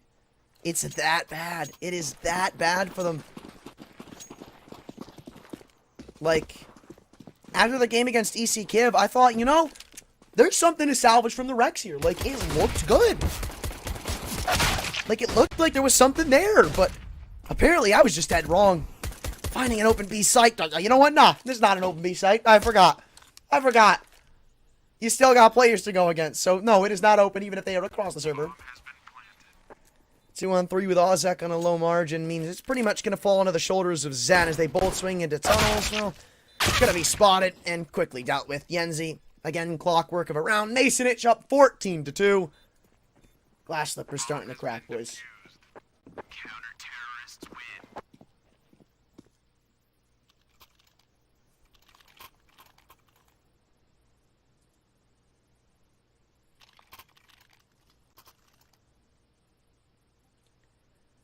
Might as well force buy.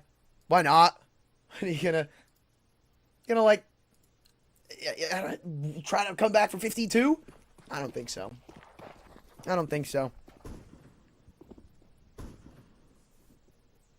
There is no mercy rule in Counter-Strike. There is only obliteration. Masonich showed that off in full force. Well, I'll say they made it quick, but I would not say painless. This is very, very, very painful. They're going to attempt the mid to B crunch. There's only 2 defenders, but with nobody coming through on tunnels, it makes this take a lot more choreographed. They're going to be walking into what I believe is 2 rifles from Austin and M4, or maybe not. They decide to take other plans up catwalk, they go. And this is where the stack really is. Only flashes, though, really left on the arsenals of the CT side when it comes to util. So, again, a lot of this is going to be down to the devices and what they can get done with this weaponry. Kragen's got a smoke, though, and I wonder if maybe he's going to throw in that, like, smoke that's on elbow that kind of stops them out and gives you an angle. No, he just dumps it on catwalk, but I don't think they're going to show much respect to it, or maybe they will. You can just tell how scared they are, I'm not going to lie. 40 seconds left, and everybody's blinded up coming into the site. Spotting them all sprinting through. Kills delivered. Kragen on a double, almost 3, but with the bomb dropped, this one should just start to be done. Long range dink on the MP9. Get them out of here. Sweeping them up one by one by one. Dinked as they continue to just have a good time, even jumping around. Everybody's trying to Kukli style them right now. And they all finally just swing in and lock in the 15. 13 match points in what is very obviously the most dominating game of the Pinnacle Cup so far.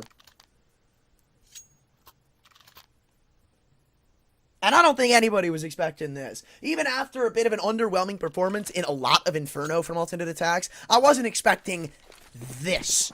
I thought there was going to be something they were going to show us, like maybe 69, around that margin. Something to work with. Something that shows they know somewhat what they're doing on this map. Nah, it's just a one-way ticket to hell, apparently. Quick 2K from Cabby in mid. I guess at least there's only one more player on the B defense, but without a mid to B smoke, well, it's going to turn into a lot more than that. Kragen, is he going to flash up through the smoke? No. Just movements his way on top of the boxes. Shuts down Freeze with his head turned the opposite direction. With a nade eaten like it's Thanksgiving dinner, the task will be all left up to Zen and his MAC-10. 1v4, and it's finally over. Masonich have just steamrolled aTTaX on Dust 2. In both maps combined, they get less than 16 rounds. Damn, bro. Damn. That's wild. And he even got to try to go recover the bomb in the lower tunnels. Spotted in his mission to do so. Kragen makes it easy. I think he ended with, like, what, 30 kills? Doesn't really matter, bro. He was farming. That is annihilation. There's no other way to put it. There is no clean-cut way to say that there was a chance for aTTaX in that game ever. I mean, you start the game off 7-0, right? I really don't know how to put it, to be completely honest with you. But, nonetheless, I think that's going to be it for us on the C on Group C, if I'm not mistaken, right? There is still one more group today, though, so it's not like it's all said and done. But it's... like, what do you look forward to for that if you're aTTaX? Like, do you go back in that game and say we only had like 3 mistakes? Again, everywhere Masonich would go on that T side, even if they had a disadvantage, rocking through utility, completely blinded through smokes, it didn't matter. Like, they got out-aimed and out-gamed everywhere. And I just think, honestly, if you're aTTaX, At this point, you just get that out of your pool. Like, I guess maybe there is some time before their next official, but if that's not your insta-ban, bro, I think we got some serious problems. There needs to be some looking into on that map because that hurt.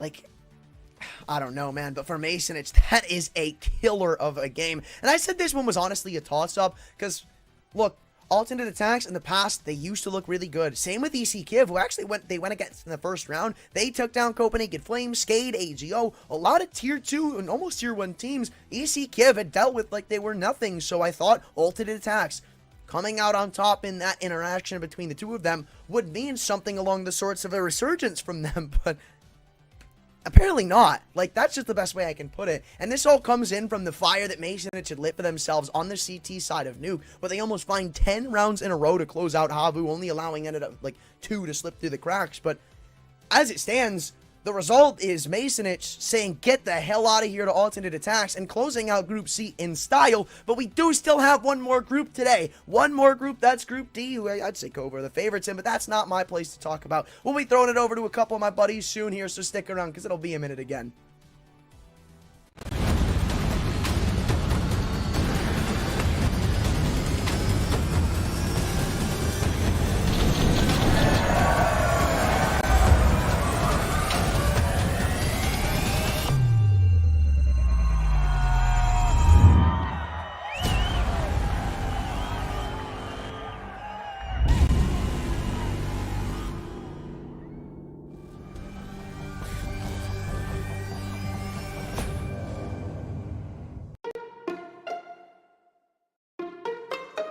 Paying online with AstroPay is really simple.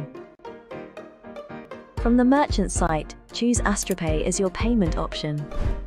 Then, type your mobile number, enter the confirmation code, and select your preferred payment method. If you choose to pay with AstroPay Wallet, good for you, select it and you are ready. If you choose another payment option, follow the steps on screen.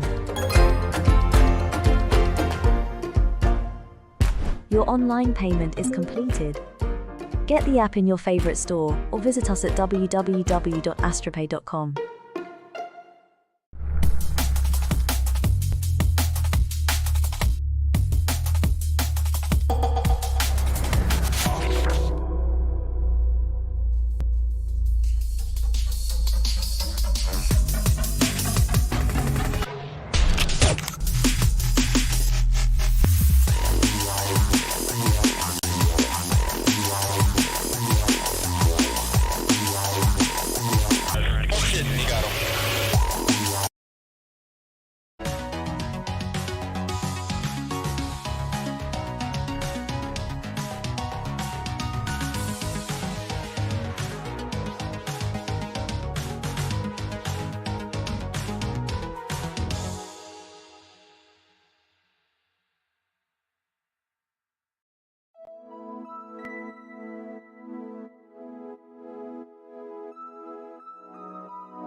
Hello everybody and welcome back to the Pinnacle Cup. We are here with the fourth and final group of the group stage. My name is Hayes and I'm going to be bringing you through all the action here of Group D. And I couldn't be more excited to get into things here as well. It's going to be FTW, the Portuguese squad, taking on iNation, the Serbian boys, in our opening game. And we do get a look at Group D as the way that things stand as we get into things. As I said, the opening game going to be iNation versus FTW. Afterwards is KOVA versus Isurus. And then the winner of both of those games are going to be playing each other in the best of three later on, which will decide who actually goes through to the next stage of the competition from Group D. Of course, remember guys, there's 4 teams per group, but there's only 1 spot available in each of these groups through to the next stage, right? So it's super cutthroat throughout, single elimination from the word go, and it's also a best of 1 match from the beginning, so there's literally no room for error at all in any of these games for these teams. You have to hit the ground running. You have to be on from the word go if you're going to stand a chance of making it to those next stages and being competitive. So I'm really keen to see who's going to be on top and who's going to be coming out firing in this first game. As I said, iNation taking on FTW. I believe we're going to be looking at the rosters first, if I'm not mistaken. Listen, it's been a while since I've done this, guys. You know, we've had a bit of a break with all the RMR events going on and all the rest, and there we go. It is the iNation boys on the screen up first. So of course, you see the name Kyiv there at the bottom left. I don't believe he's playing. Of course, you know, he put out a tweet longer a while ago about being injured. Of course, he had to have surgery, so we really wish him well. I believe Holmes is standing in for iNation, if I'm not mistaken. Of course, we know Holmes from the region. Most recently, he was playing for Martin. You know, strong, proficient rifler, played in some of the top teams from that Southeast Europe region. So definitely a suitable stand-in is Holmes. You got Dav, the IGL, Skipper, Dragon, and Vlad in there, of course, as well, along with the coach.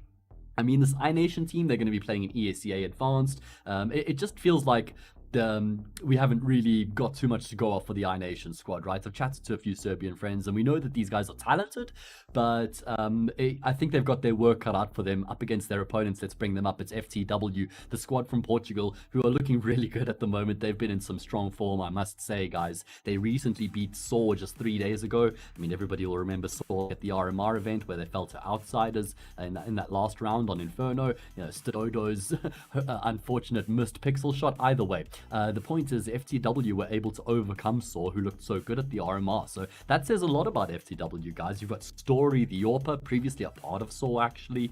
You've got Agile, Erosdos, Ujerks, and then Diaz as well with their coach Dios. Not to be confused with the player Diaz. Either way, this FTW team are actually starting to make some serious inroads, I would say. You know, not just upset potential, but I feel like we're kind of consistently starting to see some good results coming through from them, which is what you would expect when a team has been together for a decent period. I think it was 3 months ago that Agile and Story joined. Yeah, I just confirmed that 3 months ago. So they've been in the team for long enough now for, as I said, for us to sort of expect consistent results out of them, right? And start to realize their potential. All right, so let's shift ourselves over to the veto, see which map we're going to have here in this best of 1 matchup between these 2 teams. Of course, best of 1s means you pretty much always end up in a bit of a comfortable position for both of the teams in the game. You know, you get to eliminate the maps you don't really enjoy playing as a team. So we'll see Nuke and Overpass taken out by FTW, iNation in response take out Mirage and Dust 2. Where are we going? Where are we? It's Inferno. It's going to be Inferno. I mean, listen, I suppose that's probably the most played map in best of 1s, I would suppose, just because everybody's comfortable on it. It's the decider in most best of 3s because same point, everybody's comfortable on it. So yeah, Inferno is where we're going to be finding ourselves. Now, as I've already said, FTW significant favorites coming into this as they've had, you know, good results recently and they've just looked better as a team. But Inferno, everybody knows how to play, and we've seen some Serbian teams look great on Inferno as well. So with it being a best of 1 and the fact that we are on Inferno, I think iNation stand a pretty good chance of, you know, putting up a fight here and trying to be competitive against FTW. I mean, the Portuguese squad did beat Saw on the map, you know, a few days ago, which is definitely a resounding result. I wonder if Saw have some, like, PTSD now when they go onto Inferno. Stododo just starts twitching or something he can't handle. I mean, listen, I would. I was shattered. I was glued to the screen watching that game, and I was absolutely heartbroken. Classic Outsiders style, making that late comeback. Anyway, I'm keen to see FTW perform today. What sort of level will they bring? Let's find out. We're going to be getting into the pistol round here. The game is live as the voice in my head. And we're going to be kicking things off, as I say, on Inferno. Of course, we've got the knife round here. figure out who's going to be going or starting on which side. Can get a look at those Pinnacle betting odds before we get into the thick of things here as well. FTW significant favorites at 1.47. Yeah, I think that's fair enough, actually. Actually, maybe even a little bit more surprised that they aren't more one-sided than that. I think with it being a best of one, probably just changes the dynamic slightly. You know, everybody knows there's more upset potential in the best of one, so maybe that just brings the odds back a little bit closer.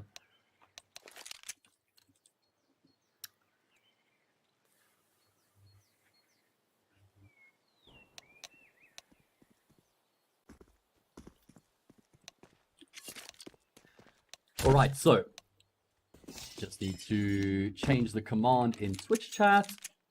Make sure we get the correct caster link there. It was my boy Anthran before this. I'm sure he treated you guys well.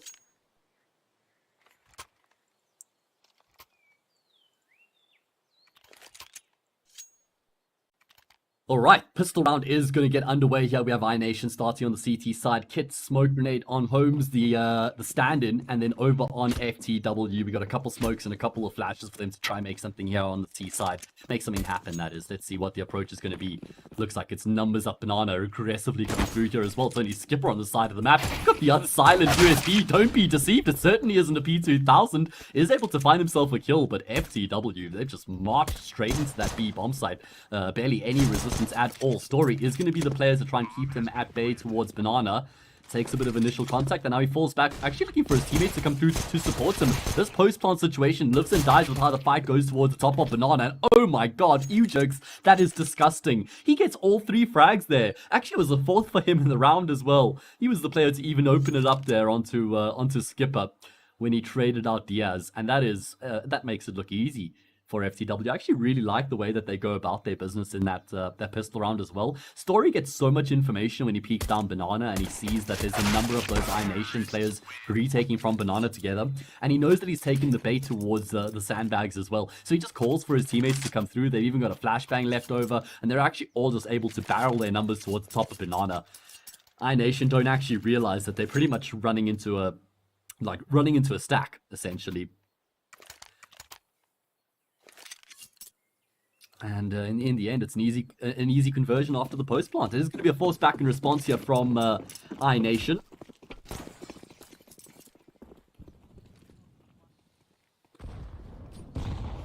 Of course, Inferno, the CT side certainly does lend itself to some successful force buys.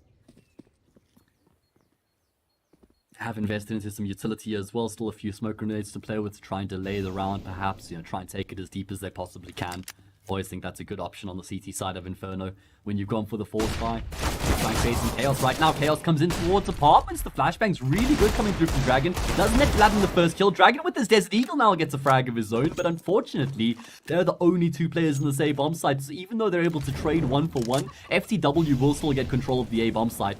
And with the superior weapons, you actually expect them to be able to convert the round from here as well. They're a bit skeptical. They know they've only got 2 kills, and traditionally you have 3 players on that side from the CT's perspective. So just making sure that they clear it out completely before they commit to that plant. Low HP on DS. I wonder if that gives iNation away into the round here. It's going to be a boost up for Skipper. No kit, which means time is certainly of the essence. Their way forward, looking for the fight. So actually Agile will find the fight, and he comes out on top, takes damage in the process, but not at all going to be impacting the outcome of the round. Story eventually gets in on the act as well with his AK-47, and FTW put the finishing touches on the round.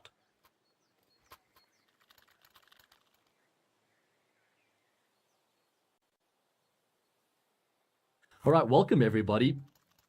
Welcome to Group D of the Pinnacle Cup. It's the final group of the group stage. There's only 1 spot left in the next stage of the competition, courtesy of the group stage, that is. We have 4 teams vying for that spot. It's iNation, FTW, KOVA, and Isurus. Those are the 4 teams in Group D. We're going to be finding out which of those 4 teams will be taking part in, as I said, that next stage of the competition, which starts tomorrow, by the way. There's going to be an eco round coming through from the CT side, no surprise, considering their lack of success in the opening rounds.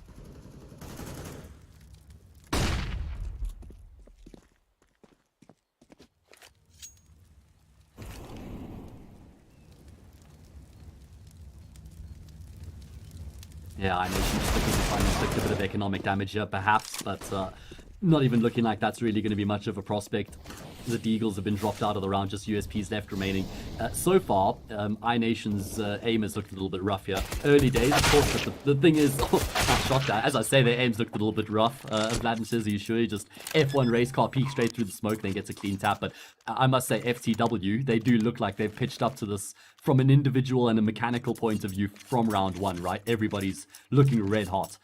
Which is exactly what you want in a best of one. There's no time at all to really start to find yourself in the game and wake up in the second half and then, you know, compete throughout the rest of the series. You've got to be ready from the word go. And here we go. First gun round underway. FTW can really start to tear themselves ahead here in this best of one if they win this gun round. Start to mount some serious pressure onto iNation when you consider this is the T side. Listen, obviously in Inferno, certainly one of those maps that you wouldn't mind, you know, playing from behind going into the T side, but there'll always be that little inherent bias, right? Just like in the mind of a professional Counter-Strike player that you want to have a slight lead on the CT side, even if it's like 8-7.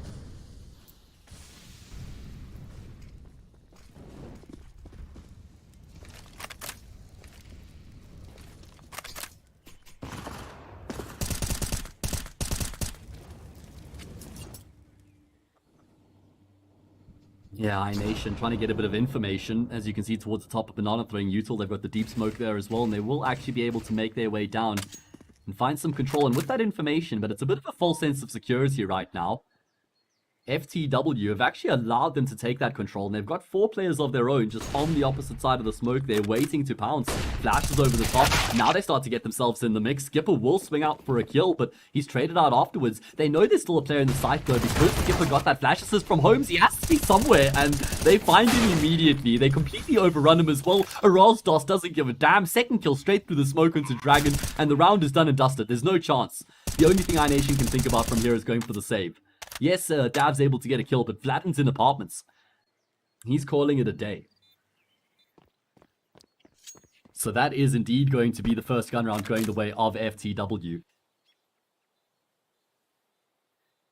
And that's going to really solidify their strong start here to the map as well. And as I've already stressed, with this being a best of one, yeah, this could get out of control quite quickly for iNation. Of course, iNation was sort of injected into the competition at a later moment, as we had the other Serbian team promoted to the Swiss stage, right? For Glory, that is. I kept thinking Onyx for some reason. I don't know why. But For Glory were promoted to the Swiss stage, which meant there was a gap that needed to be filled. And iNation, well, they came in clutch. Let's see if they're able to clutch themselves around here is the question. Been a slow start, as I mentioned. Just actually 6 kills in 4 rounds so far for the CT side. We'll have the luxury of M4s once again. Holmes just on that MP9. Alright, FTW. The team I was excited about watching coming into this game has certainly given us some entertainment so far. They do play a fun brand of Counter-Strike. Fearless is a word that I would certainly, use to describe their approach. Oh, nice double nade coming back there. The CT, both those CTs actually take some chip damage from the nades that come through from FTW, and then they actually just, dunk both their grenades back in response towards Mexico. They get themselves a kill as a reward, should I say. Holmes trying to get aggressive down towards Banana. They're getting control and information. Of course, with the man advantage, you don't have to sort of be as aggressive, but considering he's got the MP9, it's not a bad choice. I also like the fact that Skipper's still there. Last time we saw iNation get deep Banana control, they left one player in Banana, and then they left the second player in the site itself. So it was quite a detached setup between the two of them. FTW make their way forward. AK trumps MP9. There is a trade that comes through from Skipper, but Story was ready with his AWP. Now it's all on Dragon, though.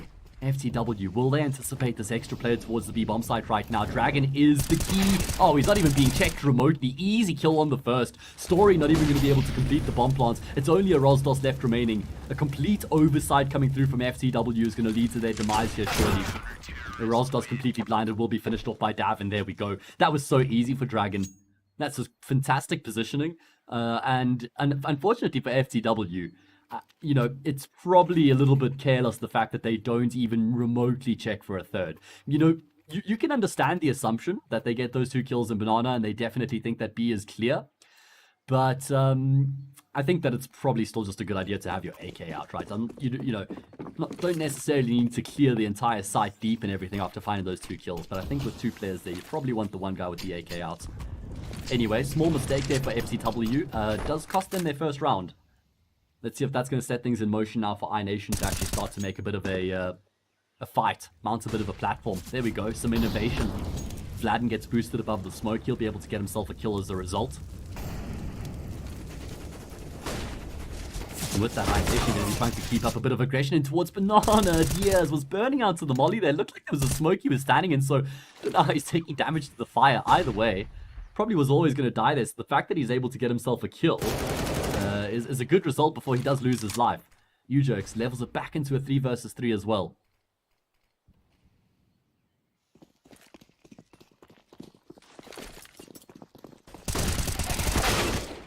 Quick change of pace in towards the banana area of the map, coming through from FTW, charging through the smoke, flashbang over the top. Holmes gets completely blinded up and annihilated by the rampaging FTW players. Just grinding their way through the round. It hasn't been pretty so far for the Portuguese squad, but they've got themselves in a 2v2 post plant, and that's what matters. They have the advantage, and a fresh smoke in towards CT is certainly going to be making matters worse here for the retaking iNation players. You've got Vladden and Dav. They've got all the utility between them. No molly, but nades, a flash, a smoke. They've got kits, so surely everything that they need right now to make this retake a possibility. As they make their way forward, where does Vladden drop his smoke is the question. Is it going to be towards the top of Banana, or is it going to be on the bomb itself? In the meantime, Dav with his AWP is watching, but that smoke is actually going to block these Banana players off and give them the cover. Oh, Dav, sure, he's able to find the one and the second, but there's no time for him to complete the defuse after he finds those 2 kills. And that's the problem with the smoke grenade, is Dav wasn't actually able to cover Vladden at all after he drops that smoke. He can't assist him and make sure he has time to punch in the defuse. Those 2 players who end up swinging from Banana, they just start spraying straight into the smoke, and now, that's always going to give them the advantage. I think a deeper smoke was definitely the play there. When you consider the fact that that Vladden had cleared out Family and Dark Corner, they had to have known at that point that both of the FTW players were towards top Banana. So I think if you drop a deep smoke at that point, you're forcing them to push through the smoke. It's a lot more difficult to spray through the smoke from the T's perspective to try and deny the defuse as well, because obviously it's a lot more difficult to guess where the bomb's going to be on the other side, right? When the smoke's much closer to you, so... There we are, in the end, FTW. Yeah, maybe just punish that missed smoke there. They get themselves a round back 5-1. It was looking like a good round there from iNation. They found that opening pick, but unfortunately not able to convert. Means they have to expend all their cash coming into this next round.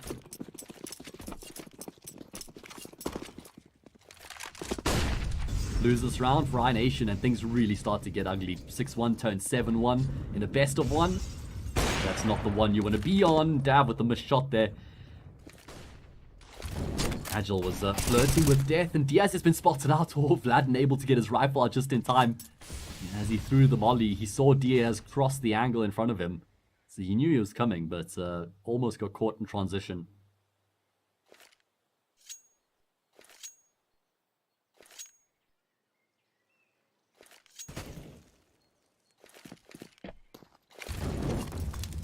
iNation is showing some presence in towards the top of Banana. That's Skipper who's spotting, and he did see some presence in Story. They're going to decide against actually rotating a second player back towards B, which means they've got 4 and A right now, which certainly does aid their cause. They've taken Holmes down, and if they've been doing their due diligence, they would remember that Holmes was actually one of the B players. So that would signify that there can only be 1 more player towards the B bomb site right now. And Skipper with an MP9, he's going to step out towards CT. He does take down uJerks.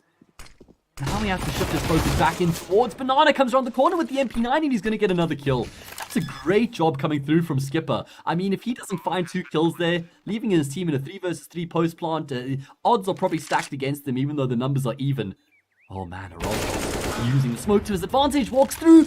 Oh my god, he gets Vladden on the transfer. Didn't even see the second player. I think he was trying to take down Dav. At least Dav will get the trade 1-for-1. Agile now is actually at range towards CT. Not an ideal fight for the Galil going up against the AWP. Dav probably going to work out where he is based on where the bomb's planted, but Dav's actually decided to swap up for the Galil. He doesn't have a kit, so time is absolutely of the essence. Agile, he's just biding his time, holding his nerve. He knows there's no way in hell that Dav is going to be sticking that defuse with it being in the open. It's like that same plant on A-side's overpass when you know the player's in toilets. They have to fake that defuse to try draw you out again. Really well played in the end there, coming through from Agile in CT, making sure he stayed alive for as long as he possibly could. Either way, 6-1. And that is going to be a rough gun round for iNation to lose once again. I mean, it certainly was doable. It wasn't a steamroll gun round coming through by any stretch of the imagination for FTW. Look at this transfer from Erostos. Check this one. He sees the first. He sees Dav's legs. He actually overcorrects. And he kills Vladin behind Dav. Doesn't get better than that.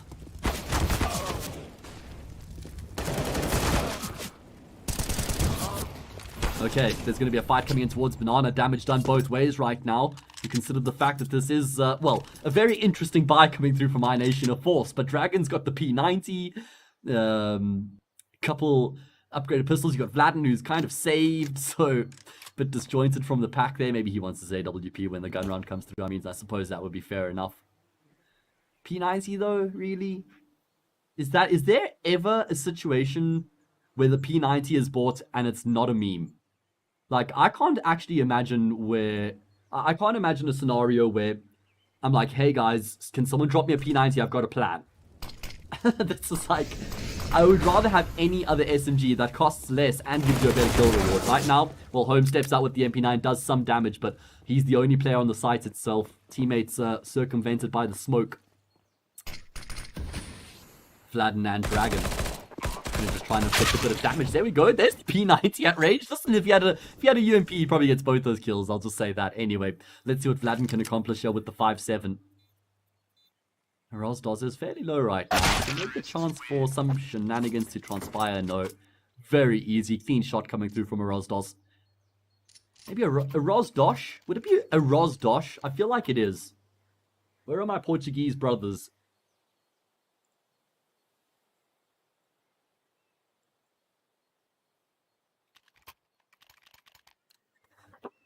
Let me know in chat, guys. Have a look at those Pinnacle betting odds. My God, so significantly in favor of FTW after they've dominated proceedings. We do have our skin partner CS Money on board here for the Pinnacle Cup, guys. Be sure to scroll down, click the banner below the Twitch channel, and you can get that 40% pop-up bonus courtesy of CS Money. They've got a marketplace as well as a trading trading area on their site as well to trade with other people. So yeah, be sure to check that out. I suppose that's what a marketplace is, right? You can buy skins there too. Either way, don't laugh at me. It is going to be FTW. They might be the ones with egg on their face in this round. This was the anti-eco, and it hasn't gone particularly well, actually. They are at a numerical disadvantage right now when DS is well, he's not looking too healthy, let's just put it that way. FTW's fallback so far here on Inferno has just been, let's execute B. Whenever things are looking a bit tough, let's just go B, fall back on B. I think they've ended here probably, 6 out of 8 rounds so far. So it certainly has been their fallback option. Skipper's here along with Holmes right now, so that's a bit of a problem. Unfortunately for iNation, it's only their 2 pistol players. They've been able to pick up 2 rifles. It's a Gilil and an AK that they've got in play, but it's not going to be making any difference towards the defense over on the B side of the map. And unfortunately for those pistol players, they just get steamrolled. 1 kill between the 2 of them means, again, it's another numerical situation in the post plant for FTW. And based on what we saw, so far throughout the half, what we've seen, it feels like this has to go the way of the Portuguese squad once again. Let's find out. AK, Gilil, no kit, so yeah, time's not on their side right now as they start to charge their way forward. We've seen these individuals looking pretty good so far for FTW. Story fluffs his lines a little bit there with the same player. When that HE grenade actually dunks on him as well. Diaz has only been able to get the 1 kill. There's still a chance here for Dragon. Story needs to stay alive for as long as he possibly can. Dragon, did he almost try and fake as though he was going to save, and then he comes back for the double take? Either way, Story finally locks his aim back in once again and will get that kill.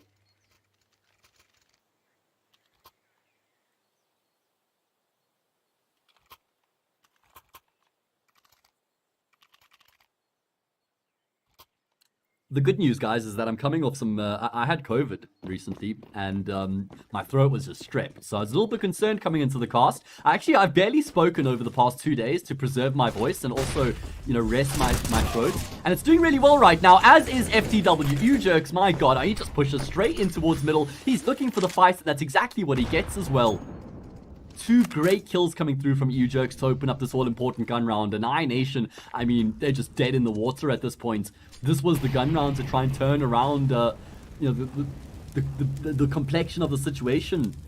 To try and, give themselves a bit of a fighting chance, win this round. It's 8-2, string a couple together, put some pressure on FTW. Listen, there's been some close rounds so far throughout this map. It's not like this has just been a super one-sided performance so far, like the scoreline might suggest. There's been a number of 2 versus 3 and 3 versus 3, even numerical disadvantages, for FTW in rounds that they've been able to win. So my point is that iNation, I thought maybe coming into this gun round, it was sort of their opportunity to right those close rounds and, actually convert them, but they've just been destroyed. In fact, that might be the most one-sided gun round we've seen so far.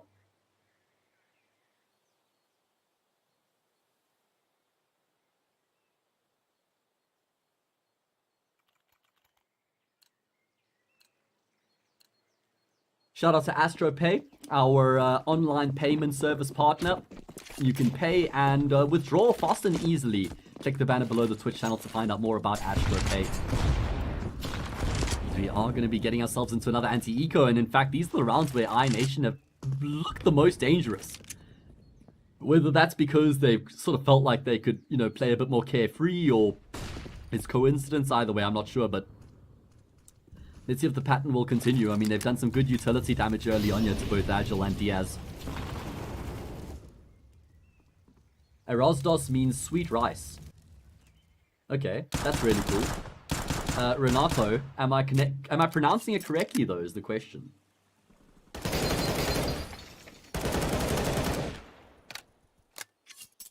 I do like this read from iNation. Finally, they're actually, deciding to stack up over on the B side of the map. That was a silent drop, Erasdos. I haven't seen that one. Do we catch a replay? Viper, that was a silent drop. I was wondering what you're doing. Why are you looking at the ground, lad? The silent drop out of apartments, that's such a dangerous tactic. I mean, maybe that's just gone over my head. I haven't seen that one. Either way, XU coming through and towards the B-bomb site right now. 5 players charging their way forward, but they're going to be finding a group of 4 on this B-bomb site right now. Isurus doesn't seem to mind too much. He's tearing heads off. Skipper tears a couple of his own. They're still dragging it towards the back of the site. Himself and Dav stand tall. It's only Story left remaining, trying to walk his way forward, gets the AK. He now knows there's one behind Fountain. Will correct the spray, and oh no! He's able to take down Dav, who tries to get the trade, but he ends up falling victim as well. And that's going to be the 10th round coming through from FTW. I said it. I said at the beginning that this is a, these are the rounds that iNation have looked the most promising in, and it comes close once again, but yeah, not able to make it work. They stack up on that B-bomb site for the first time in the half. And in and amongst the chaos, they actually land some great shots there with the Desert Eagles, but ultimately it's not enough.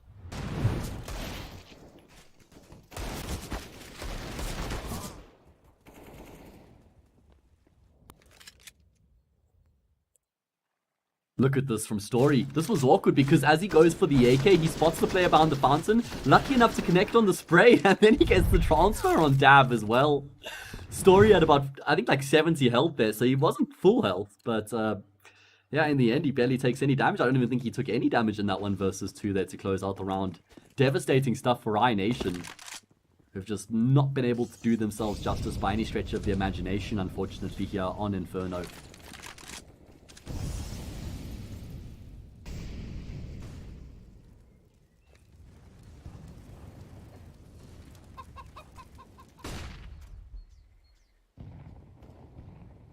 Okay, well, iNation going to be putting some emphasis towards top middle on this occasion, which seems to be a good shout considering the way FTW are stood up, or set up, should I say. 4 players towards top mid, Util raining in. Nice timing shot there from Dav. He's going to be able to get around the corner alive, or U-Jerks, he just can't stop fragging. But he will get traded out as well. Dav doing the most with that AWP right now. The pressure shifts on towards Dragon in the bomb site. What on earth? Diaz, how does he get that? And Mr. Sweet Rice himself is going to say goodnight. Sweet Prince to Dav. He kisses him on the forehead with the AK-47. My God, what's that shot though from Diaz? I mean, Dragon is in the bomb site. He's got the advantage because he steps out from behind the pillar, and Diaz at that point has already cleared that part of the site. So, Dragon in theory should have all the advantages when he steps out in that situation, but Diaz just has that snappy adjustment, and Dragon can't do anything besides, just say nice shot. That's all it is. Yeah, at least Skipper's going to be able to take the AWP into the next round, but that's certainly of little consolation at this point, man. 11-1. Everything FTW touches turns to gold.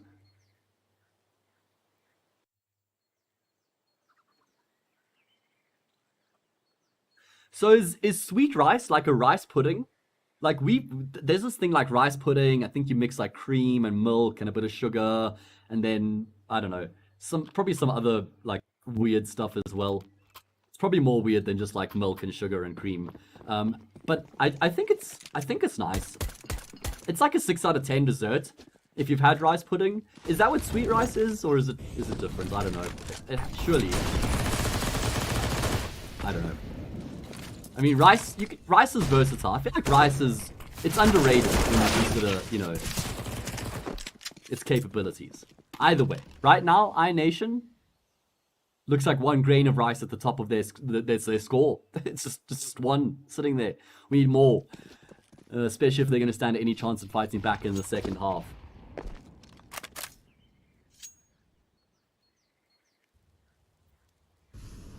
Hasn't been completely unheard of for iNation to find the opening picks in these rounds that they've been losing as well, which obviously is, you know, less than ideal. But they've got the opening pick here once again, so let's see if they can convert on this occasion. Going to be a smoking towards left side middle coming through from FTW. They're just kind of trying to deprive iNation of any information. Don't want them to know what's going on yet. It looks like Agile's going to be the player to try and make a bit of a move towards top banana potentially. Is he lurking? Is he flanking? Is he fragging? No, so they're actually going to be rotating back in towards them here. Agile's going to be the man on point. Is there a flash for top banana is the question. There's 4 players coming through. Agile doesn't even need the flash. Skipper just gets absolutely destroyed. Vladimir, he's going to be standing tall. The MP9, 2 kills. Nearly finds nothing to a Rostos. AWP of Dav in position. Oh, Story. Actually was able to initially bypass him there, but he can't do anything about it. There's only 17 seconds left remaining. Oh man, Story, he has to go through the smoke. He had to go straight through the smoke, but it looks like he's just accepted his fate. Gonna make sure he takes the AWP into the next round rather than, you know, just charging through that smoke and praying. But iNation have done it. iNation have done it. They've been able to win another round back here, guys, which is great. So, good work coming through from them. You know, as I mentioned, they were able to find that opening pick, and then the defense towards top banana was great. I mean, it looked a bit scary at one point. I think it was Skipper who just gets destroyed by Agile, and then that MP9 of Vladden just, you know, does a really good job to find 2 kills. You know, he also buys time for the rotations to come through. You've got, it was Dav, right? Dav, who is the first responder on the scene with the AWP, and that means in the end that even after FTW trade out that second player towards top banana, you know, they still run into a third player on the B-bomb side. Anyway, now the focus is going to be shifting in towards middle. uJokes trying to play ahead of the smoke, then potentially catch one of the CT players off guard, is actually to be the one to lose his life out.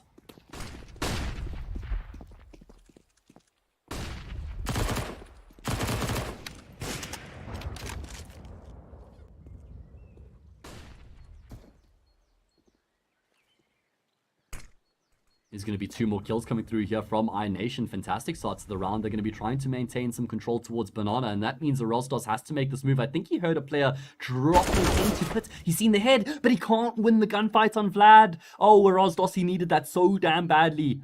Now, after he would have got that kill, potentially drops into mini and finds the second frag and gives him a chance in the round, but no. Now it's a 5 versus 3. You're going to be sitting here wondering, where is this iNation team been all game? Pitched up too late, unfortunately. Really good flashbang, and actually, Story will be able to step out from behind the half wall. So he gets a kill back. Variation smokes coming through as well. He decides to throw the front side smoke. Dav missing a fairly elementary shot there means FTW are able to get the cross and start to make their way forward. Bomb plant's even going to be coming through in the smoke here. Things are getting precarious. Oh, okay, never mind. As soon as I say that, 2 quick kills come through from iNation, and they're able to finish off the round. About to make it 11-3. Actually, the most convincing round of them all so far coming through from iNation. Able to keep as many players alive as they have. First of all, just shutting uJokes down towards middle. I feel like uJokes has just been one of the players who's just been able to do whatever he's wanted so far throughout this half. So the fact that they shut down his unrelenting aggression towards middle is a great start. Sort of sends FTW packing a bit more. They then lose that second player as well, so it's a 5v3. No, they're forced to, at that point, try something out of the ordinary. So there we go, 11-3. And it's actually a less than ideal buy coming through here for FTW in the final round of this first half. They've got a couple upgraded pistols, SMGs, and an AK, and oh my god, they've taken so much utility damage. That is insane. The nades do so much damage, almost stop them in their tracks. They're still going to be committing to the execute. They're able to get them towards the top of the banana with their 5 players. They've let the util rip, but they've just been destroyed as they try to make their way in towards the bomb site itself. Agile able to get 2 trades with the Desert Eagle, but shouldn't have any further say in the round. And no, you hate to see it. He picks up an AK-47 that only has 1 bullet left in the magazine. In fact, there would have been none left in the magazine, only a bullet in the chamber. And unfortunately, he doesn't connect on that 1 bullet. So with that, iNation, they're able to make it 11-4. Give themselves a fighting chance, maybe something to get excited about here. I mean, it's sort of the bare minimum if you think about it. You know, generally speaking, I would say anything less than 11-4 in the world of Counter-Strike is, you know, okay, I don't want to use the word impossible to come back from, because we've obviously seen sick comebacks in the past, but that's where I feel like the exponential curve really starts to drop off heavily after 11-4. Oh, nice positions gotten in towards Logs and the cubby here. They got there pretty soon, so I don't think FTW have the information right now. And Diaz is trying to... He's almost just faking a bunch of presence. He's going to be dropping a smoke towards top banana here as well. So this is the difference between what we saw from iNation and FTW. Diaz ready for that boost, and in fact, at the back of the flashbang, they're going to be able to make their way forward. Diaz desperately trying to get back towards CT, but he'll get a Glock bullet to the back of the brain. And with that, iNation get full control of the B bomb site. Almost a carbon copy pistol round coming through here from iNation. We just saw FTW do it faster, but yeah, pretty much the same outcome. Get the kill on the player towards pools, get full control, and then win the post plant. Let's see if that's going to be the same result. Ujerks looking to try and change that narrative right now. Able to find himself 2 great taps. Holmes is going to drop the molly. He's actually able to get ahead of it, tapping away. He's got another. He knows that he can't go back, though. That molly would have ended up taking him down. He took enough damage to Holmes. Story now, the next player towards Palace or Church trying to come through. They do have the kits in place, so they've got a little bit of extra time to play with. It's only Dragon left remaining. How's this falling apart? Oh, no, he has to tap in the smoke, desperately hoping and praying he'll connect on the shots, and he does. He takes Story down, denies the defuse. And with that, iNation will be able to get across the line in the all-important pistol round. I mean, it was obviously looking good at one point when they get themselves up, 5 versus 4. They get themselves in the post plant. But Ujerks is just, he's just in beast mode right now, man. He got himself 3 kills, and that still wasn't enough to win the round for his team, unfortunately.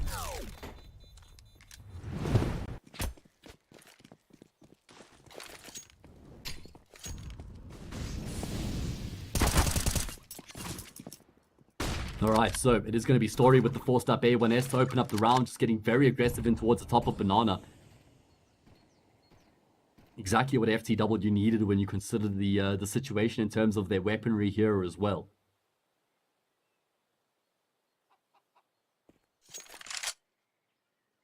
They don't really have to make any further moves from here, and actually, look at the gamble.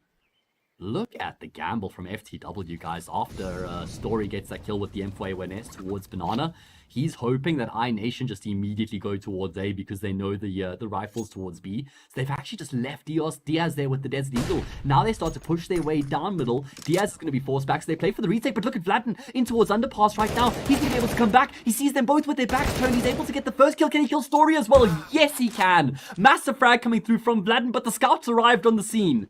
Won't be able to stop the player from collecting the bomb, and Dragon doesn't even care. He's keen to take the fight itself. Diaz, who's been over towards the B bomb site for a while now, is finally going to have a chance to do something, but he's been found out by Dab. And it's only Agile left remaining. Oh god. How differently this round could have gone for FTW, but unfortunately, yeah, they're going to be taking another L here. And this is going to be reducing the deficit to just 5 rounds, guys. So, yeah, I mean... What, it was 11-2 at one stage, right? 11-1, actually. It was 11-1. And we're now on the cusp of 5 consecutive rounds being won for iNation. So a nice fight back coming through from them. Also, when you consider the fact that, they lost the first pick in this round, still able to grind it out, 4 versus 5. I mean, you can kind of understand why FTW try and make the read that they do after they show the presence of the rifle towards banana. They go for the gamble rotate. They do even get aggressive towards middle. They realize that they can't just sort of gamble stack without any information. They decide to push down mid. Unfortunately for them, because Vladimir was in underpass, he gets all here, right here. He just pauses, he gets all the audio cues.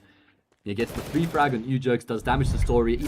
Even if Story gets the trade there, then, you know, maybe the round is still in the balance, but yeah, Vladimir just does such a good job coming through from underpass to get both of those frags.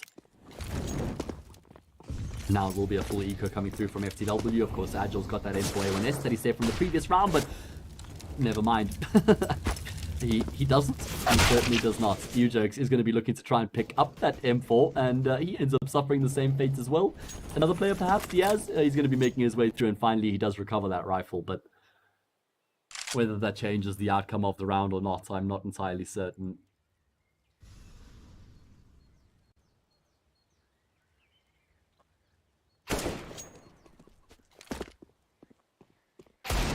I mean, when you look at the way that iNation are playing right now, you kind of just got to sit there and wonder, like, where is this team been? Why did it take them so long to warm up? That's exactly what I was talking about as well at the beginning of the best of one. I was saying that you can't afford to take that long to get into the game. You know, in best of ones, you absolutely need to be at your very best from the word go. And we're seeing iNation right now. They have the potential to go toe-to-toe with FTW, but the problem is that they've only really started to make that happen, you know, with a significant deficit in play. Rosdos, at least he's going to get the information as he spots the players going back down towards middle. Great shot there as he comes around the corner and catches Vladin as well. Actually, Diaz has the rifle. The problem is he doesn't have any armor. So the chances of making something happen is practically zero, and he's been spotted out, just taken down through the coffin, put into the coffin. And there we go. 7-11. Only 4 rounds in it right now between these two teams. Game very much alive.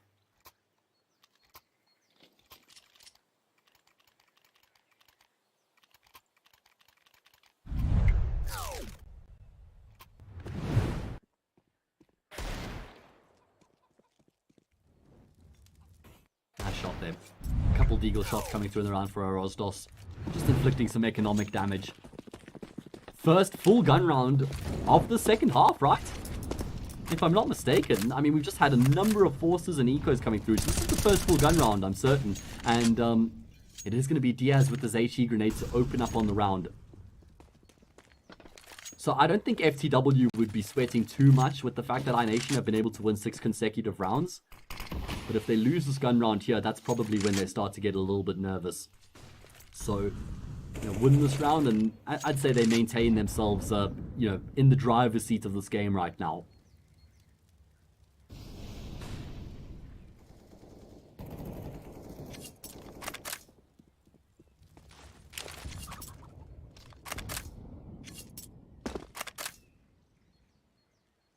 iNation have successfully gotten themselves control of top middle. Whether they execute towards the A-bomb site or not with that control is another question altogether. Look at how much damage Story's done through the wall there and towards Dragon. Brought him down to just 7 points of health. Holmes even catches a few stray bullets through the smoke there as well. So they're certainly looking worse for wear right now as they try and shift themselves in towards this A-bomb site. They've got that numerical disadvantage as well. They've got flashes, only 1 smoke grenade. They've collected the C4. Rosdos, he's spotted out the first player. They're trying to transition their way into the side. Dragon successfully bypassed Rosdos, who's now been taken down. Frags coming through for the T side. All of a sudden, we've got a 2 versus 2 on our hands. This round has been turned on its head. How on earth has this happened? Dav and Dragon with the chance to convert. They don't have much HP between the two of them. 7 and 57 respectively, but Dragon's got the kill and Dav has finished it off. My god, 11-8, iNation against all odds. Not only are they making this comeback happen, but they're able to win that previous round. I mean, that was the round right there that pretty much just should have put a stop to the comeback. 5 versus 4, barely any health left remaining. And FTW had a great hold on that A-bomb side as well. You know, I was surprised the Rostos allows Dragon initially to bypass him in towards the site. I feel like that's one of the, you know, instrumental plays. Is the fact that Dragon's able to get in towards the site there. And he only had 7 health, so 1 shot from a Rosdos would have done the job. Speaking of 1 shot from a Rosdos, it does the job on this occasion. Great headshot there with the scout, but yeah, it's not like FTW have been without these opening kills, so need to see them convert around here, yet to actually win around on the CT side. iNation just grinding their way through these rounds right now.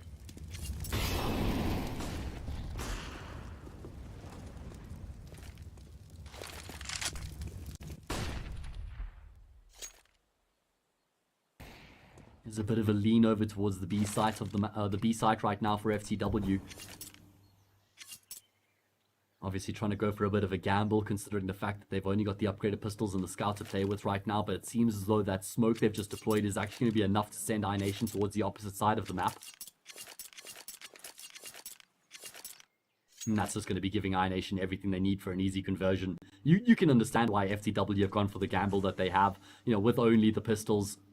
Try and do something special in the round to give yourselves a chance, but unfortunately Agile's going to be saying, guys, I'm hearing a lot of audio cues right now. He sees the smokes blooming and he knows that they're coming in towards the safe side. What can he do? As the question appears from Mini, and he immediately gets shut down by Skipper.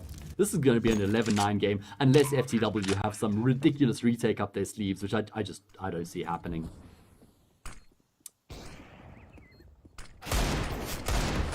We have seen uJerks land some really nice shots so far here on Inferno. When you look at the cash of iNation, it's not amazing. So, these kills certainly would have a bit of an impact if they were able to find a few of them. Another kill comes through for our Rostos. He's been the one player who hasn't really slowed down when he's transitioned in towards the CT side.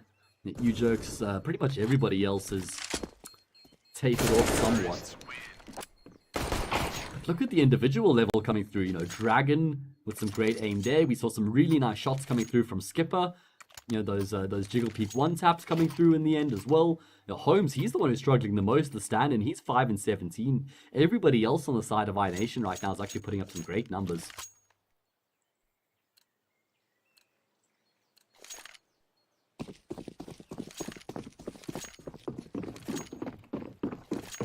Okay, so second full gun round of the half coming through. I mentioned that at 11-7, I don't think FTW were sweating. Well, I didn't think that they were. I think they are now, guys. I think that they're nervous now. They've dropped 8 consecutive rounds. It was 11-1 at one stage. So, not only did they have the 11-4 half, they had the 11-1 lead. Agile, he could get caught off by the timing as well. There's 3 players in towards apartments. So Rostos is the man who has to stand tall. He just goes for the pre-fire. Skipper will walk out and get the kill. And he's even found the second on the entry as well. It's only Story who's left on the side of the map with the AWP. That doesn't even look like he wants to be here right now. Big kill comes back for uJerks, and with that he draws the AWP back into the equation. 3 versus 3 retake. Look at the Dragon coming through from Boiler right now. Oh, it's not the best spray coming out of him. He'll be able to get the kill, but he can't get around the corner. That means Diaz will find the trade. He wants to upgrade to the AK, but unfortunately in the meantime he's lost his AWP. Story's been taken down. A bit of a change in pace coming through from iNation. They've been playing pretty slow, passive Counter-Strike up until this point. Now just group up in apartments and they go for the apps burst into the A sides. It's worked out perfectly. Diaz has no choice. He has to go for the save. Man, oh man. Well, there you have it. It's just one round between these two teams. How on earth have iNation been able to make this comeback happen? I was saying that they've left it too little too late, that in the best of one, the situation they were in at 11-1 is pretty much diabolical, but somehow they've completely changed the proceedings. Man, oh man, I mean, like I said, so far, iNation have been happy to play a very slow, passive approach, get their picks, sort of condition their opponents, and then work their way into an execute here on the T side. But in that previous round, we saw a complete change-up, and it caught FTW off. Now they have to go for another eco. Oh, and Rostos on this occasion won't be gifting his team that opening pick.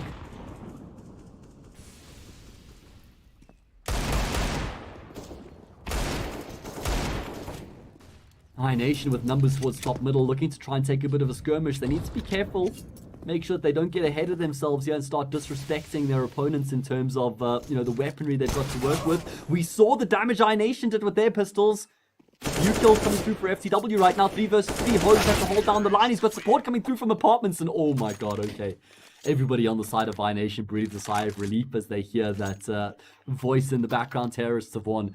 And they get across the line through finding all the frags. 11-11. I can't believe it. I cannot believe the fact that we've got scores level right now. And this is, you know what, guys? I'm calling it now.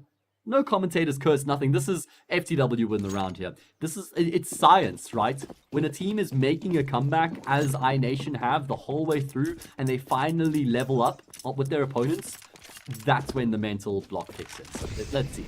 Let's see how my research is. I've written a whole thesis on this, guys. Go follow me, @HayesCastings. !Caster in chat. Follow my science, guys. Let's see what happens. Oh man, iNation, what a sick comeback coming through from them. Falling back to their passive approach here, happy to allow the round to play out as they start to take their shape. You know, not once have we seen them go for aggressive banana control. Happy to let FTW have that early control. You know, dump their utility. And then it's their turn.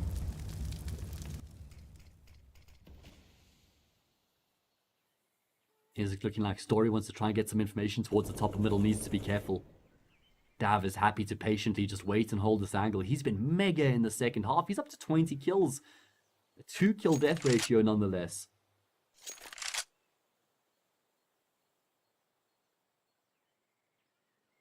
And they're still just sort of poking and prodding around the map, feeling things out. You can see they've got a couple players towards the top of middle. It looks like they're trying to fake it out over towards the B side of the map and perhaps draw a rotation. Only 32 seconds left remaining. They have to get a move on. Wow, Dragon, he just walks into Agile's cross lane. He's going to be able to absolutely destroy him. Where do we see the team go from here? Is it going to be a B split? It looks like it. Dragon makes his way in towards CT. 20 seconds left remaining. They don't have the luxury of time on their side, and Dragon's been taken down as well. This should be it. FTW have everything in their favor right now. Only 13 seconds left. Ujo has been able to find another. That's going to take the heat off of Diaz, but Holmes doesn't care. The drive-by gets the kill. The bomb plant's going to come through here as well. It's 2 versus 3, and maybe still a shout for iNation to make something happen. I mean, I thought it was impossible. I thought that the job was done, but no, there's actually a chance. Making their way forward here are the Portuguese players. They've got a kit, they've got a couple flashes as well. Dav is on the angle, spots the player just before the flash comes through. Means he's going to be able to get the kill. Now to 2 versus 2.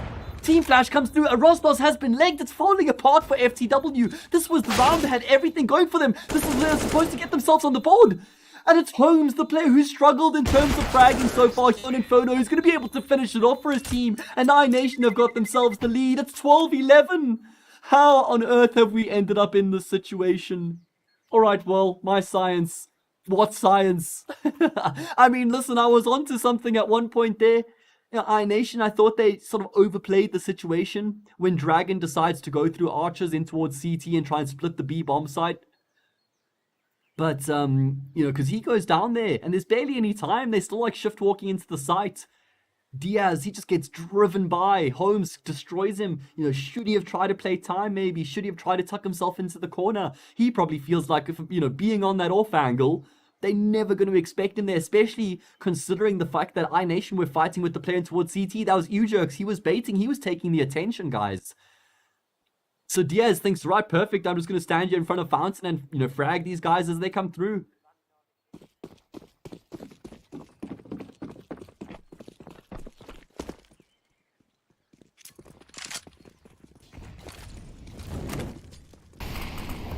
Okay, well. 12-11. iNation have won 11 consecutive rounds. They were down 1-11. Everything I just said is factual, guys. They were down 1-11 at one point. And they've been able to find the opening pick in this all-important round as well, making their way in towards the A-bomb site, wrapping their way around the corner. They just can't seem to make any mistakes at this point. Landing all the shots that they take. They can't miss. Holmes has the perfect timing on that frag as well. It's only Diaz and Story left remaining, and I don't think that they long for this world either. I think, in fact, the only thing going through their mind right now is the fact that they have to save. And that's exactly what they're going to do. 13-11 FTW have just been destroyed. They have, they've disappeared. We need to set up some missing signs in Portugal, guys. We need to find FTW. They've gone missing. I have no idea where they are, but they're not on the server right now. They had everything going for them. And this is the best of one single elimination, guys. The best of one single elimination. This is their opportunity, you know, to get themselves into that winner's match. They were on the highway. They were cruising to victory where FTW at 11-1. Probably thinking about the game between KOVA and Isurus and who was going to win there. That's the second game after this, by the way.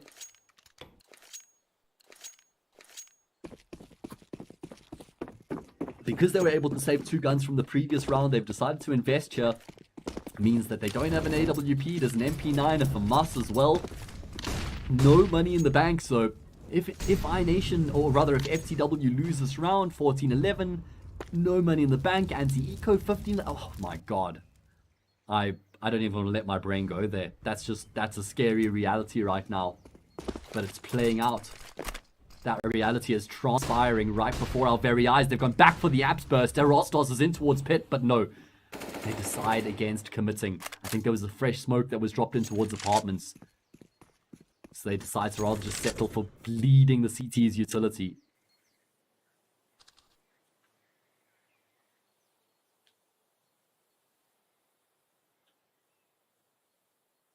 iNation just looking to slow down the time, slow down the round. Set themselves up and work into and execute. They've got a good amount of utility left remaining. Just one flashbang, so they need to make sure that that gets effectively put to use. Could turn this into some sort of fake here as well. It looks like they're trying to have presence here over towards B right now, but I don't think that FTW are going to be taking the bait. Story have an angle towards top mid right now, but Jesus, Dragon just crouch steps in towards his crosshair and absolutely destroys him. And now off the back of that, they're going to be making their way towards the A side. Fresh Molly will keep them at bay. Rostos, well, his Rice is going to get burnt out of pit right now. Still on the site itself, won't have any impact. Dragon comes through from apartments, and the job's done. The round is over. And again, Ujerks and Diaz have no choice but to head for the hills, but I don't even know if the hills are going to be safe. The hills have eyes, and iNation have just proven to be a crazy force here. What a sick game coming through from them. I mean, what a sick comeback. What a sick performance. In a best of 1, they were down 1-11. And they've brought this all the way back now to being ahead 14-11. The team who was behind 1-11 is now ahead 13-11, guys. Make sure you get it right. Ujerk sure he gets a few kills to take to the grave, but he's lost his life and there's no cash in the bank for FTW. They have to go for the eco. What's happened? What, guys? What's going on? It's 13 consecutive rounds for iNation. Absolute devastation.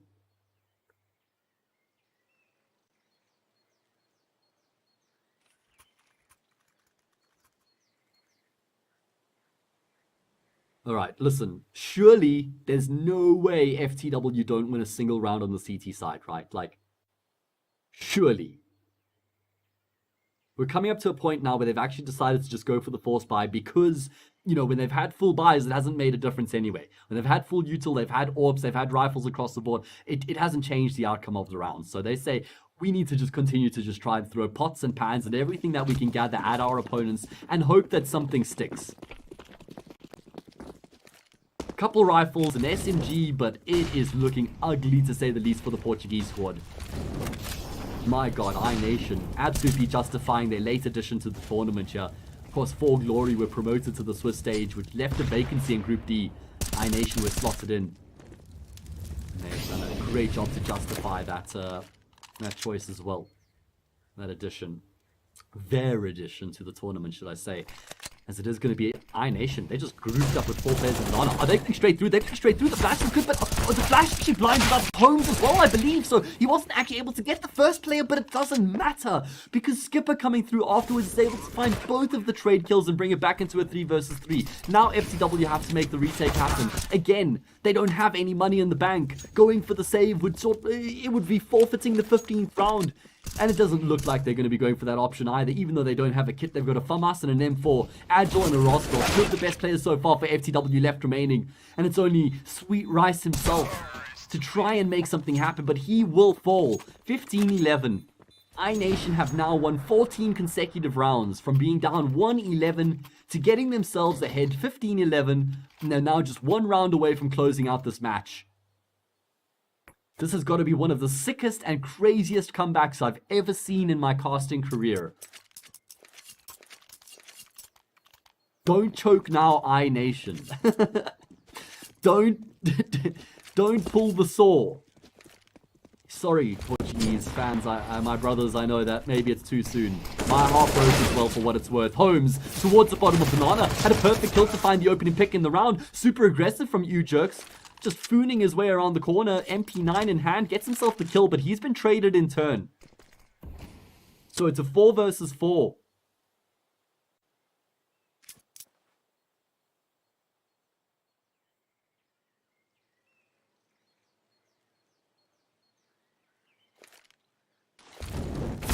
FTW gonna be leaving Diaz here towards the bottom of Banana, but Dragon, who is holding the smoke, he sees the trajectory of the grenade. He knows that there has to be somebody in towards the corner. Couple AK shots through the smoke, he gets himself a kill.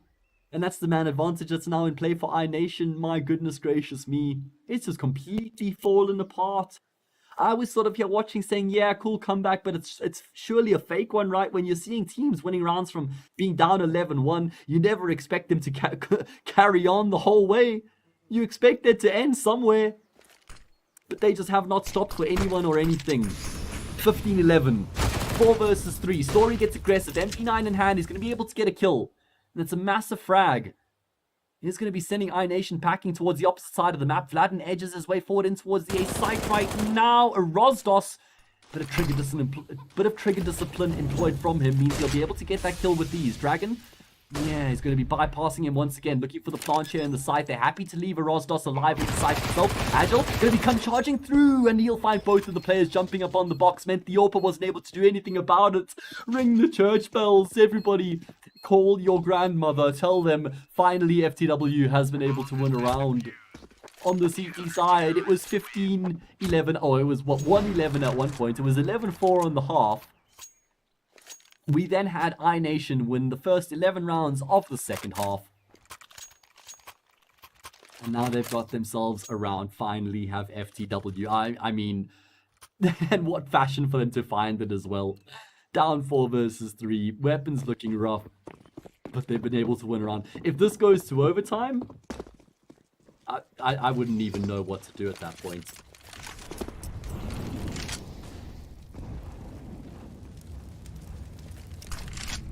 Let's see. There's going to be some good useful damage coming through. Skip is brought down to just 5 points of health, coupled with the bullets that come through the smoke. He will be taken down. Okay. I'm not sure if my body can take overtime, guys. It's been through so much already in this game that overtime might just be too much to handle. It is going to be a missed shot there from Story. The Portuguese sniper means he's forfeits a bit of control. Holmes is looking to take that control. Takes a gunfight with Agile at range as well. And he's going to be coming off second best. Things looking good for iNation right now. Rotating that extra player across towards the A-bomb site as well. Oh, wait, what? Dragon? He's in the archer smoke. He's heard them bypass. No, but he can't do anything with the position. Oh, you can see the cogs were turning in his mind. Vladden, though, he's able to find 2 quick kills. Oh, he sees the legs. Oh my god, Diaz, he just phases through the smoke as well. I'm so surprised that Diaz could actually see Vladden. I thought Vladden was going to find that frag for free. Jesus Christ, what is happening in this game? This is one of the most insane matches of Counter-Strike I've ever witnessed. It's got it all.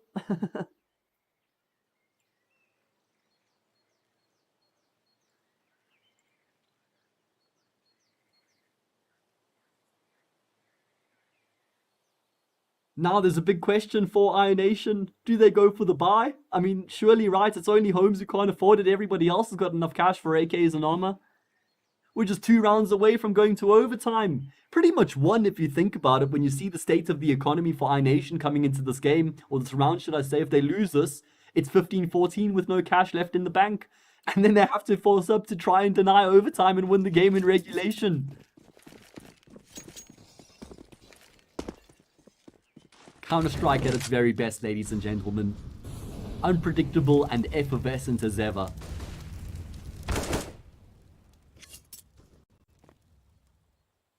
tension is palpable. Both of these teams are going to be feeling their nerves right now.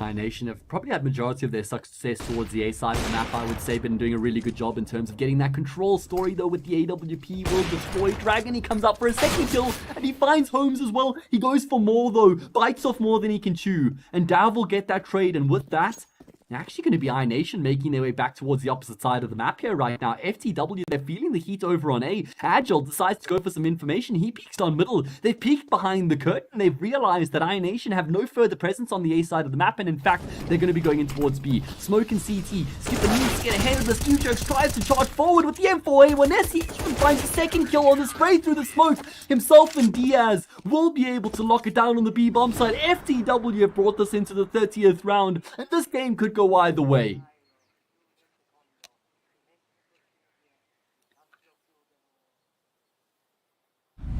(15-14).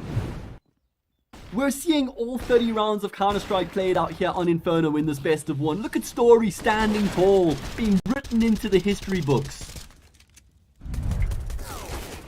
And iUJerks, he's finding his footing once again. He's coming back to life here on the server. And look at the weapons iNation have here to try and finish this game off in regulation and break FTW's hearts. It's Tech 9s. It's a Desert Eagle. It's not what you want to try and win a round. Going up against AKs, M4s, and an AWP, they don't even have a single rifle of their own.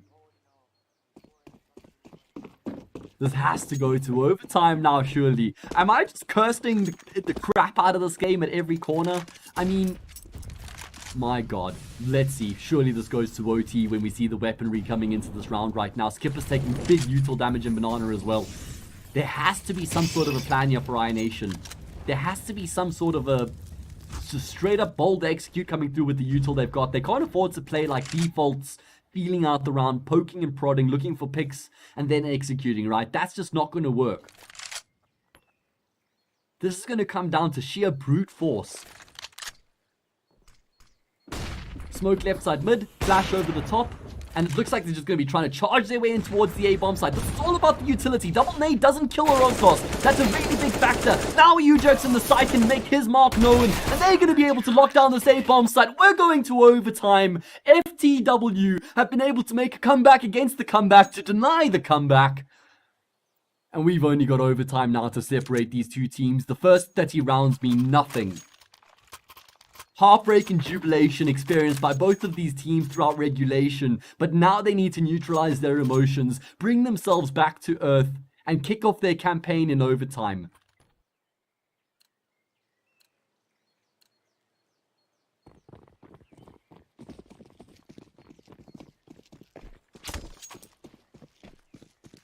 And what have we? The double choke! It's the double choke. First, it's FTW choking at 11-1. Went 15-11, iNation, they have a good old choke of their own at 15-11. They couldn't close it out. They had 4 shots. They had 4 opportunities. And here we are. We find ourselves going into overtime.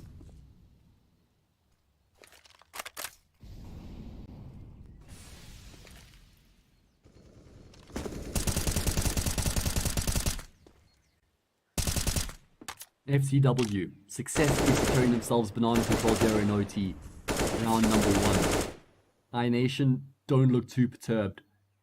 Pretty content to give up that control initially and look to secure some control of their own towards top mid. You know, do we see a change in approach as we shift ourselves into overtime? Or are things going to continue as they have been so far?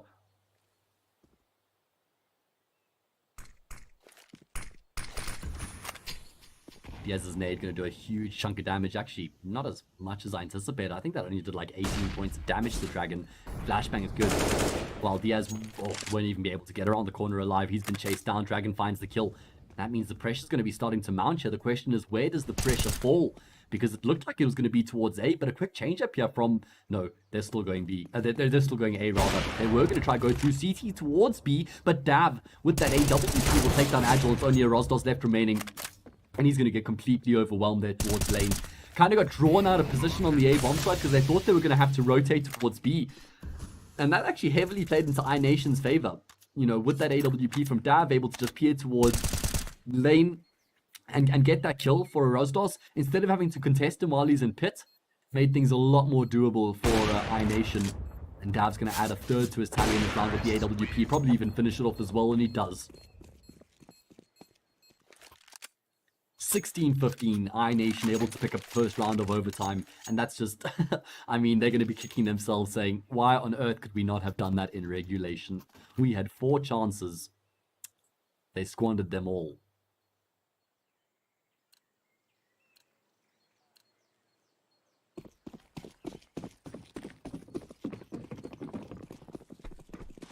Obviously, MR316K means that money is no problem in overtime.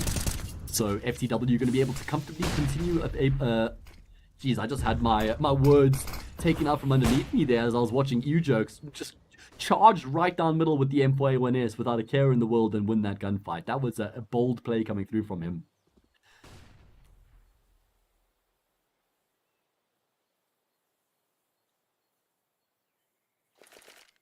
And immediately after they get that kill, they're happy to just completely slow things down. They put the ball into iNation's court, and they force them to make the next move.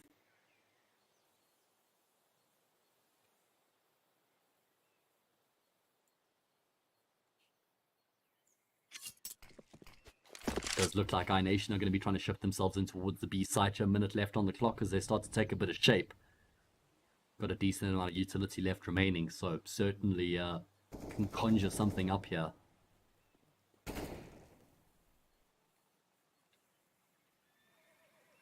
Still just trying to play the round out and, you know, not only sort of deceive their opponents, but also deny them information. That's why he still have Holmes and Banana. He's going to be dropping a smoke in towards CT, and it's successfully, you know, pulled the rotation from Story. He's had to commit in towards his B side. Holmes is doing everything he can right now to keep these players focused on this side of the map, and now we have the kill that does come through from Skipper. But do they want to go B is the question, because the kills actually come through from Holmes. I wonder what the players they are. They're going to try and go B. Story's in live Rary with the AWP, and he's been taken down as well. It's only Agile left remaining. He can be the hero here for the team. If he can stay alive and get these kills, that would be massive. Just falling away, taking frag after frag. He doesn't give a damn. He's even going to look to try and take down Skipper as well, and that's exactly what he's done. How has Agile stood so tall in his solidarity on that B bomb side? He's able to find all the kills and shut down and repel FTW.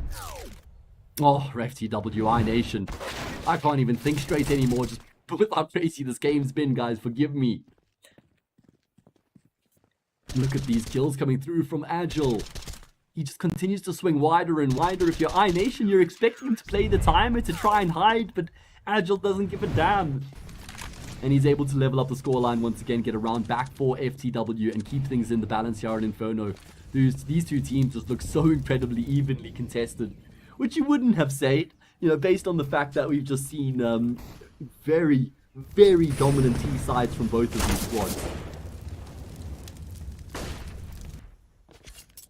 And as I say, when you consider the fact that both of these teams have been able to find majority of their success on the T side, the fact that FTW find at least one round on their CT side of overtime probably gives them a fighting chance at the bare minimum. If they could win 2 on their CT side though, that would put them in, such a strong position, but that's not going to be the case.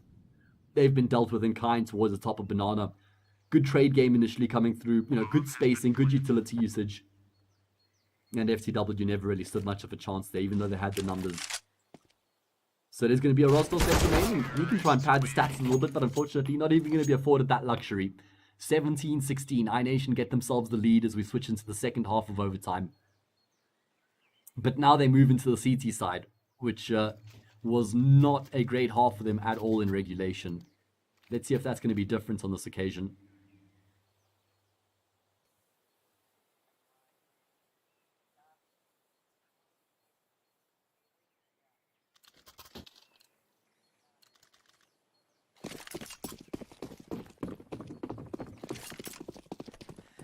Alright, we're live.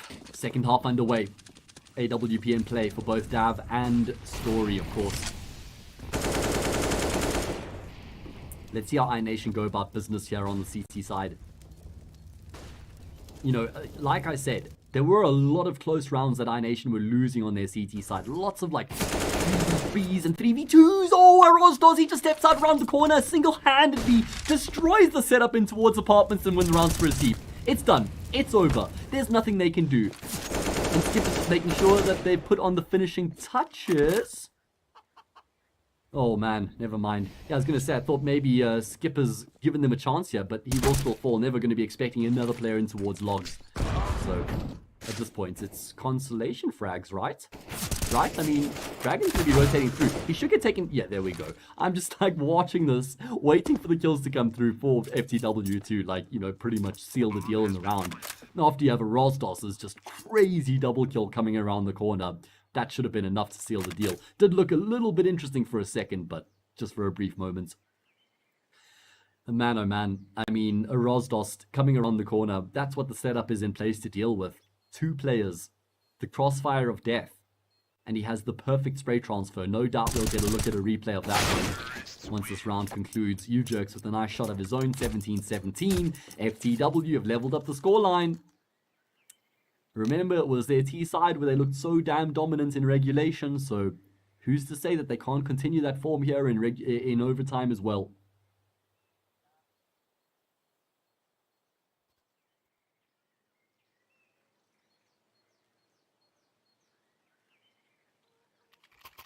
Man, oh man. 37 kills for Ujerks. 24 for a Rosdos, 23 for Agile. On the flip side, you got 31 on Dragon, 29 on Skip, and 28 on Dav. The 3 top scorers on both of these teams right now. Remember, we got another game coming up after this, guys. It's going to be KOVA taking on Isurus. The winner here plays the winner there in the winner's match after that game in a best of 3. And the winner of that match will progress through to the next stage of the Pinnacle Cup. It's that simple. 4 teams and 1 spot.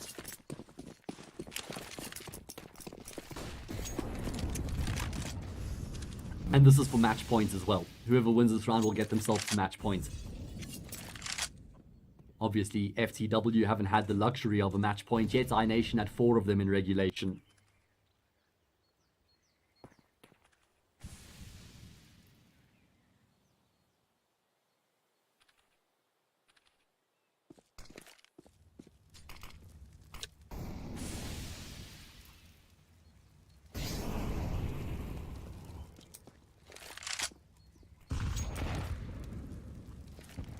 Both these teams just not really looking to try and accomplish too much in this round right now. You know, that tends to also be the case when things get very tense, you know, deep in overtime. Everybody's afraid to make mistakes. They don't want to be the player to, you know, cost their team their position in the round and then, you know, sort of snowball out of control from there. So everybody just a bit tentative right now. And as time goes on, FTW are going to be falling back in towards this B bomb site, which was where they find themselves majority of the time in regulation. They're going straight through the smoke right now, but there's no flash for them to aid their cause. Holmes and Skipper have an absolute field day in locking down that B bomb site. Still 4 versus 2, so maybe a chance for FTW. Skipper going to get flashed in. He tries to take the fight, but Story will get the kill. And with that, FTW, they still have a way in this round right now. 3 versus 2. Bomb plant secured, and they're able to make their way back towards Family and Dark as well to set the crossfire up.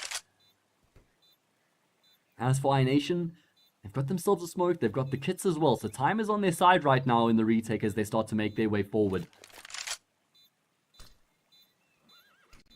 Can they root out these players? Can they get the kills? Rosdos is just patiently waiting towards Family, but he steps into Dab's crosshair. It's only Story left, and he's going to get swung on by Dragon as well. FTW have fallen, as iNation will be getting themselves up 18-17. I mean, you know, if you're FTW executing through a smoke like that, I can completely get on board with and understand the decision making to commit there. I just think you need a flashbang, man. Whether it's a flash that pops in the smoke or a flash that comes over the top from Banana, you need some sort of a flashbang to aid your cause there. You know, going in dry, maybe they didn't have the flash, but then I don't think you should commit to the execute the way that they did, because they just got destroyed by both Skipper and Holmes. 3 kills for the price of 1, pretty much shut down the round right there and then.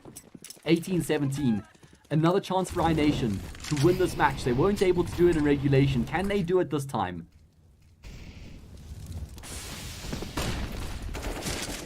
Is going to be skipper towards top of banana. Oh my god. There's so much damage with his HP grenade. He's lucky to be alive as well. Another flash comes through. Means iUJerks will be able to find that kill. And FTW desperately looking to try and level this up once again and take it into another set of overtime. Holmes is going to get forced off by the Molotov. He's able to find one. Surely not another. What on earth is that second kill from Holmes? Now he gets himself in the corner as well. Holmes just needs to stay alive for as long as he possibly can. Eventually, he will be taken down by Stories Tech 9. And have a look at Rosdos. He's been able to get himself onto the A site here. He's calling for the bomb to rotate back around as well. They're going to be planting over on A right now, and Rosdos is getting himself all the way in towards library, so he's getting so much control right now of this deep A site. Vlad, he is starting to clear it as he makes his way back in towards Archers. Story knows he doesn't have to move anymore here from family, and he's actually been able to get a kill onto Dragon as well, and he gets a shot through the smoke onto Dav. Things going from bad to worse right now. Rosdos's position in library is going to play out absolutely perfect as well. Going to get all the audio cues, free frag for him onto Dav. Oh my god, we're going into another set of overtime. I cannot fathom what we're witnessing right now. It's only Vlad left remaining, or Vladin should I say, and he will fall to Agile 18-18. OT number 2, here we go.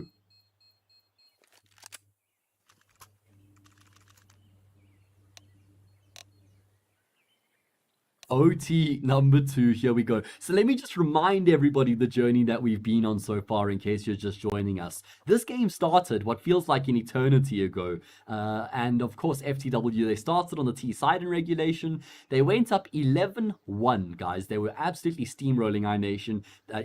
It looked like the game was going to be over as soon as it begun at that point. We then had a bit of a fight back come through, 11-4 halftime scoreline, and iNation actually continued that momentum that they found at the back end of the first half into the second half as well. They carry on all the way from 11-4, and they actually get themselves the lead of 15-11. So it goes all the way from being down 1-11, they get themselves the lead, and they get themselves to match point 15-11. They win 14 consecutive rounds to get themselves to match point. From 15-11, they just go major choke. I'm talking 2019 Liquid, baby. They couldn't handle it. They couldn't handle anything. It just all falls to the wayside. They lose the next 4 consecutive rounds. They can't close it out in regulation. So we go to overtime. And then in overtime, it feels like FTW could potentially fight back, right? No. iNation get up 18-17. They get themselves another match point. But it's still not enough. FTW win the last round of OT number 1, and that means we go to OT number 2. Tech pause, probably going to be concluding. Shout out to our title partners, guys. You got Pinnacle, of course. If you think you know your stuff, if you think you know what's going to happen, well, then head over to Pinnacle and get in on the markets they've got to offer. If you want to get involved in the world of online payments, check out AstroPay. If you want to upgrade the skins that you got, be sure to check out CS Money. Click the banner below the Twitch channel. Got a great promotion running at the moment. Get a 40% top-up bonus over at CS Money. Here we are, though, 18-18. The previous 36 rounds mean nothing. Nada, nix, zero, zilch. How do you say nothing in your language? Type it in chat. Let's go. Rosdos. Well, he turns skipper into nothing, and he destroys Dav as well. Thankfully for iNation, they've got a third player over towards that B bomb site in the way of Holmes. He finally puts down the rampaging beast of a Rosdos. And he does bring it back into a one-round advantage. Or should I say one-man advantage for FTW. Holmes, though, is going to be left to his own devices over on the B side of the map. And oh my goodness, Diaz just absolutely tears his head off. FTW, they've just run rampant here in this round. iNation have not even had a moment to catch their breath. It's done. It's over. 19-18, the scoreline.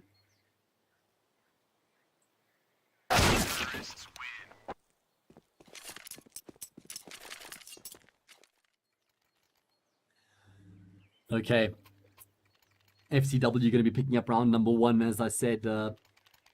Able to begin their campaign. We have seen both of these teams find majority of their success on the T side on Inferno here in this match so far. And then Rosdos, well, I wonder if that was a bit of a statement made in that previous round, saying enough is enough. I'm just going to charge up Banana and win the round for us. That's exactly what he does. 2 great kills to open it up. Pretty much did the job single-handedly at that point.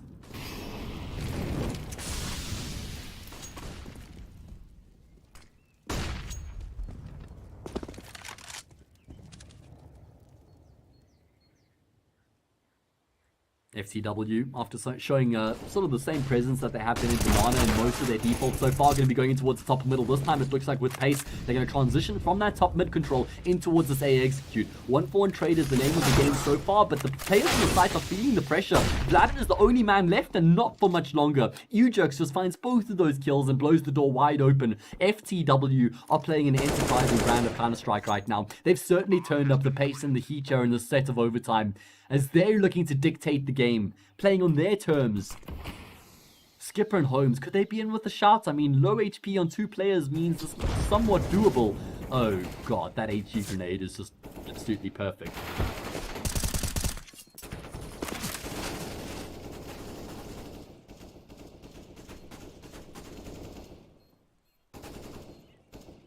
And it is going to be FTW who get themselves up 2018. Feels like this game started in 2018, 4 years ago. I mean, it's just been lights out action throughout.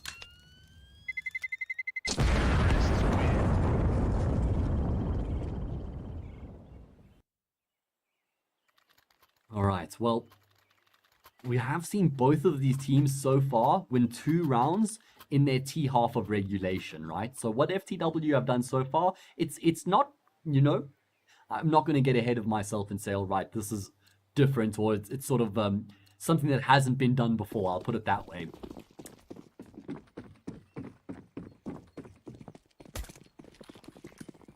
Let's see if they can win a third. If they can make this a flawless half of overtime, iNation are going to be feeling so much pressure going into their T half of overtime, where they have to be flawless. They would have to win 3 consecutive rounds just to take it to OT number 3. Who's keen for OT 3? Anyone got OT3 on their bingo cards? Is that just me? Vladden, well, you will be finding the opening pick for the first time in the set of overtime. iNation have been afforded the luxury of finding that opening frag. Doesn't look like they're content with just that one opening kill, though, so still going on a bit of a mission. Dragon finds another frag back. He decides to stay around, though, and with good reason. I thought he was almost certainly going to get traded out there in the end, but he's been taken down, or rather, he's taken down a 3rd player. Actually, a 2nd, I suppose. It's a 3rd in the round, a 2nd for him, should I say. But it does look like iNation have at least done the bare minimum of winning a single round here on their CT side of Inferno overtime. I mean, if they'd, you know, not even been able to pick up a single round. Yes, they've looked good so far on the T side of Inferno in this match, but expecting them to win 3 consecutive rounds to take it to another set of OT, probably too much to ask at this point.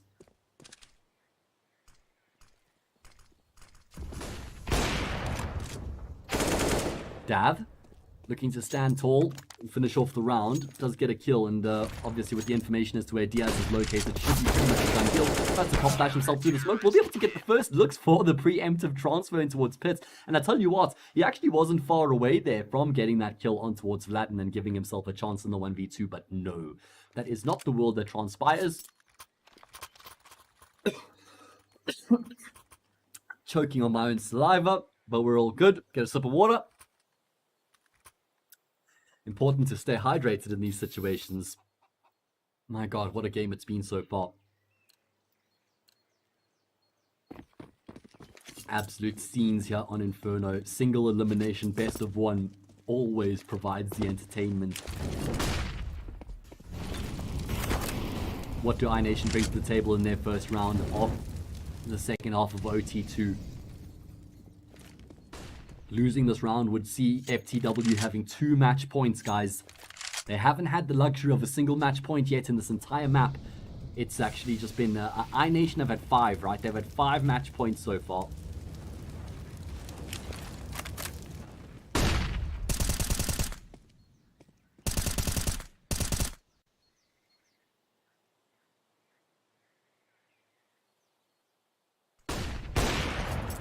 presence coming through in towards top middle as they look to try and secure themselves control. They've been able to force Story off the angle with a good flashbang. Whether they want to use this control to actually commit to an execute or not is a different conversation altogether. Look at the rotation from FTW, guys. Look at this. They're putting all 5 players towards A. There's nobody at B, not even a single person. There's going to be a flash in towards top middle. iUJUX is able to find 2 ridiculous kills. A frag comes through for Diaz as well. And their risky rotation has paid off. The numbers has certainly made a difference. I couldn't believe the way iUJUX just swings in towards middle. This guy is insane. What a crazy spray transfer. Not for the first time either. Story spots out Holmes. And it's only Vladden left remaining. 1 versus 4. Not possible. He falls to a Rostos. This is now an iUJUX fanboy stream, guys. We're all fans of iUJUX here after what we've seen out of him. 47 kills. Insane scenes. What a game. And of course, KOVA and Isurus is going to be coming up after a short break. We did leave half an hour between these 2 games to try and have a bit of a breather. But yeah, it doesn't quite happen when you have 2 sets of overtime. Hope you guys have been enjoying the cast. Solo cast is always a grind. Nice to have a partner in these types of matches, but hope I've done it justice. My name's Hayes. !caster in chats if you've enjoyed the cast. I'd appreciate it if you hit me up on Twitter. 2119. FTW got themselves 2 opportunities, 2 chances here to close this match out. To do something no team has done yet. Does look like they're really wanting to commit to this aggression in Banana. I'm not sure if this is really the play that's coming through. iUJUX is able to find 2. Diaz gets the frag as well. They've done the unthinkable. It looks like we finally reached the conclusion of this match. 21-19. There's only 1 player left remaining. It's Dragon. And while he's been fantastic so far here in this comeback, in this fight back, I don't think that this one's in his reach. iNation were down 1-11. They got themselves up 15-11 from being down 1-11. They win 14 consecutive rounds, but it's all going to be in vain. The Portuguese squad, well, the team who was supposed to win the match, if we're fair, will eventually get across the line. 22-19. They will be taking part in the best of 3 to be played a little bit later. Next up, it's KOVA versus Isurus. And I think going to be jumping here in towards the camera. I think we're going to have a pretty quick break, though, considering the fact that that game went on as long as it did. If you want to stick around and find out exactly how Group D is looking, well, you're going to find out in a few minutes. We'll be back with KOVA versus Isurus before long. We'll see you now.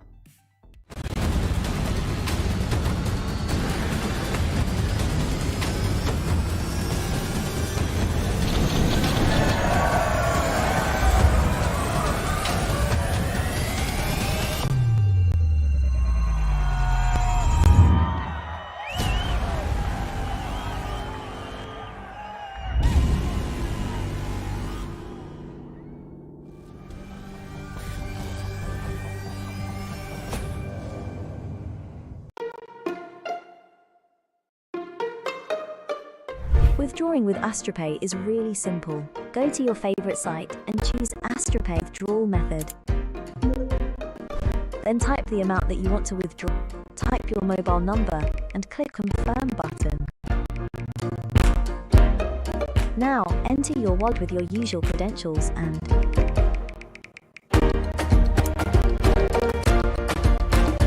your money is available in your wallet now.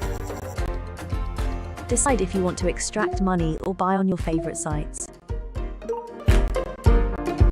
Get the app in your favorite store or visit us at www.astropay.com.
Hello everybody and welcome back to the Pinnacle Cup. We are here with the second match of Group E. We just came off a straight fire game where FTW were finally able to overcome iNation. They were ahead 11-1. They then choked and went behind 15-11 and they eventually won the game in OT number 2. So it was crazy scenes in the first game of Group D. If that game's anything to go off of, then we've got an absolute bang coming up second here. It's going to be KOVA versus Isurus for that second, for that spot in the playoff match, should I say. FTW, they're waiting in the wings right now. They will play the winner between KOVA and Isurus in a best of 3. So looking forward to that match. Who will join them? Well, that's what we're going to be finding out.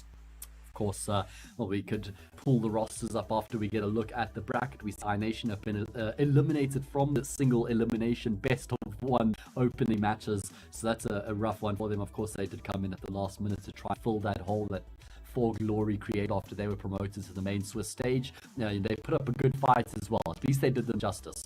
Here coming to this game between KOVA and Isurus though, let's familiarize ourselves with the rosters of both of these teams and get to make sure that we know all the players that will be taking part in this best of 1 game. It's going to be the Finns from KOVA. Twixie, Spargo, Airax, and ZS. Now, obviously, you know what you get with this KOVA team. You know who these individuals are. We've seen them as a team for a decent amount of time now. And it kind of feels like, to me, we need to start seeing KOVA stepping things up to the next level a bit more consistently, right? I know ZKS was the player who joined, most recently out of the lot, and that was still like 7 months ago or something. So I definitely start to expect more consistent results. We've always spoken about potential with KOVA. Now it's about performance, right? Let's switch over to the opponents. It's going to be Isurus, who is going up against them, a majority Brazilian squad, should I say. They've got a number of Argentinian players as well, of course. Nocta, who has been in Isurus for over 5 years, is the life and blood of this Isurus team. You've got Afolo, Deco, Ale, and then Destiny as well, along with Coach Pino. But yeah, as I said, Nocta's been in this Isurus team for so long, over 5 years, over 700 maps played for the organization as well. So he is, as I said, he is synonymous with Isurus's Counter-Strike. When it comes to the life and blood in terms of the fragging, Destiny is the player that you want to be looking out for. So now that you have the names familiarized, let's have a look at the veto and see where we're going to be going in terms of the map for this best of 1. Obviously, like I've already spoken about, these opening games are just best of 1 single elimination as well. So where we find ourselves. Normally we find ourselves in maps like Mirages, Infernos, Dust, but we've already had both Dust and Mirage removed, and there's Inferno as well. So we've had all the pretty obvious choices taken out of the equation. And it's going to be Nuke, I think. We go. My deduction, nice and quick. It'll be Nuke, the map left remaining. And that means it is the map played between these two teams who will join FTW in that winners match up next. And who will be eliminated at the first will be a pretty rough show. As for Isurus, I just came back since they've been in Europe. I believe they're currently in Germany, in Stuttgart, if I'm not mistaken. And are staying there until June as well. I was actually just chatting to their social media guys, so it's cool to get some information that they are in Germany and they're going to be there until June. So quite a length of time, you know, for them to compete in the European region. We saw them just fall short at the South American RMR qualifier, or the Americas RMR qualifier, should I say, which was a bit unfortunate that they weren't able to make it through, you know, falling to Case, who actually did end up making it through to that RMR. So it got the potential, and we've seen that they've looked good as well. And now in Europe, they're going to want to level that up to the next stage of the competition, right? So yeah, excited to get underway and see these two teams going up against each other. KOVA are going to be stiff opposition. I will say that much when it comes to European Counter-Strike. They're almost like the gatekeepers of T3. You know, if you're not able to beat KOVA, you're certainly not going to be able to beat the rest of the teams at that level. And if you do KOVA, then you know that you've got a decent level of competition to sort of play with as well, right? That's kind of how I see things. I'm definitely looking forward to seeing Destiny. It's certainly one of the exciting prospects in the server when it comes to the fragging department. You know, he's, I think, fairly young as well. I remember him, I think, was the team, I think it was KNG.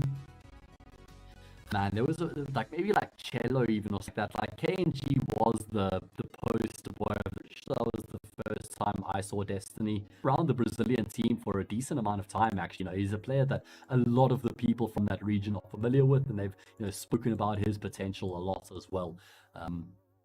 You know, when you consider the fact that we're going into Nuke, haven't really spoken about map at length in terms of how it's going to feature for both of these teams, and we can get into it now.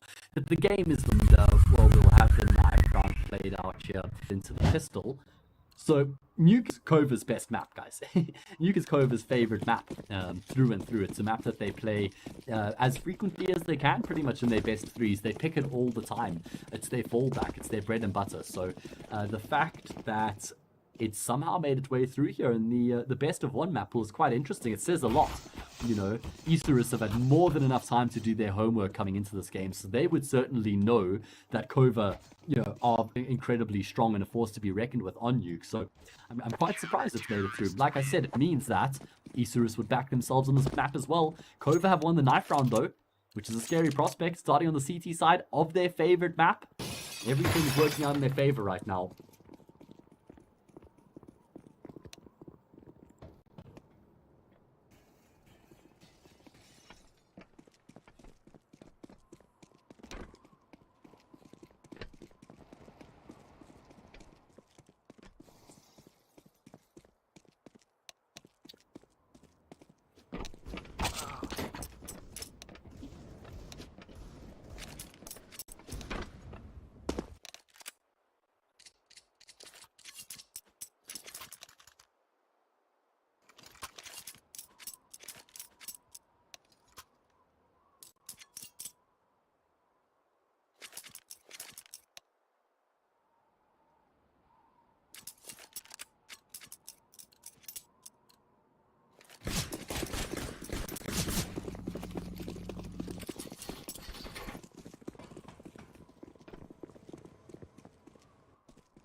Alright guys, please just check and let me know if the audio cues are still persisting, or the audio problems, should I say.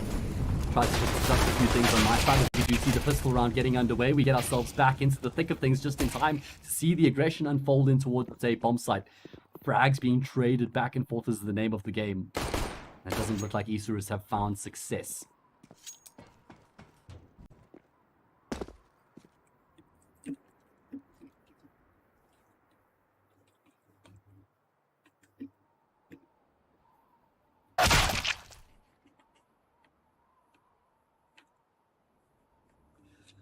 Okay, so Gaffolo is the only player left remaining. As I said, guys, let me know if the mic issues have been resolved. Would appreciate that. Right now, the resolution is that KOVA have just locked down the A bomb site. I mean, initially it was looking quite chaotic. I think Destiny even got team killed, or he got a team kill. Either way, it was very explosive executing towards that A site coming through from the Brazilian and Argentinian squad. And they just got, unfortunately, shut down right at the last hurdle, essentially. If they get that third kill, they secure themselves control, right?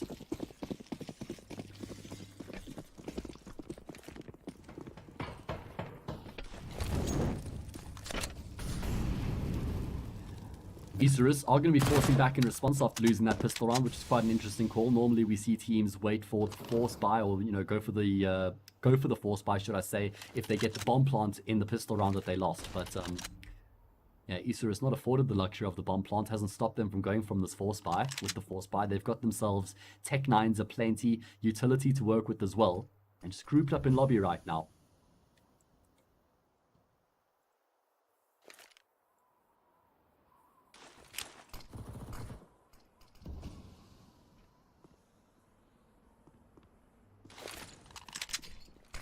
HE grenade going to do a chunk of damage to a number of individuals waiting on the opposite side of the smoke for Isurus, and now they start to make their way forward, getting aggressive with those Tech 9s. Lots of damage done by ZKS, not able to find the kill though. Spargo though certainly does inflict further damage with his scouts and his dual pistols as well.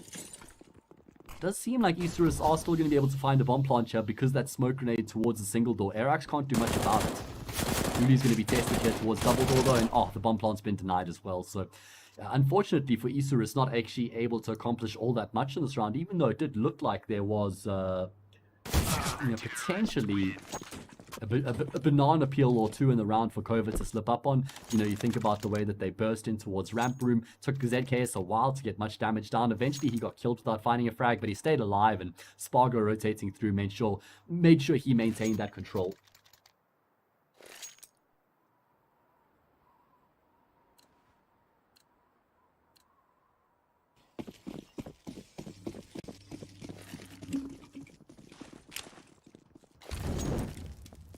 Okay, so Isurus unfortunately not able to accomplish all that much with their force buy, so they're now going to have to go for an eco.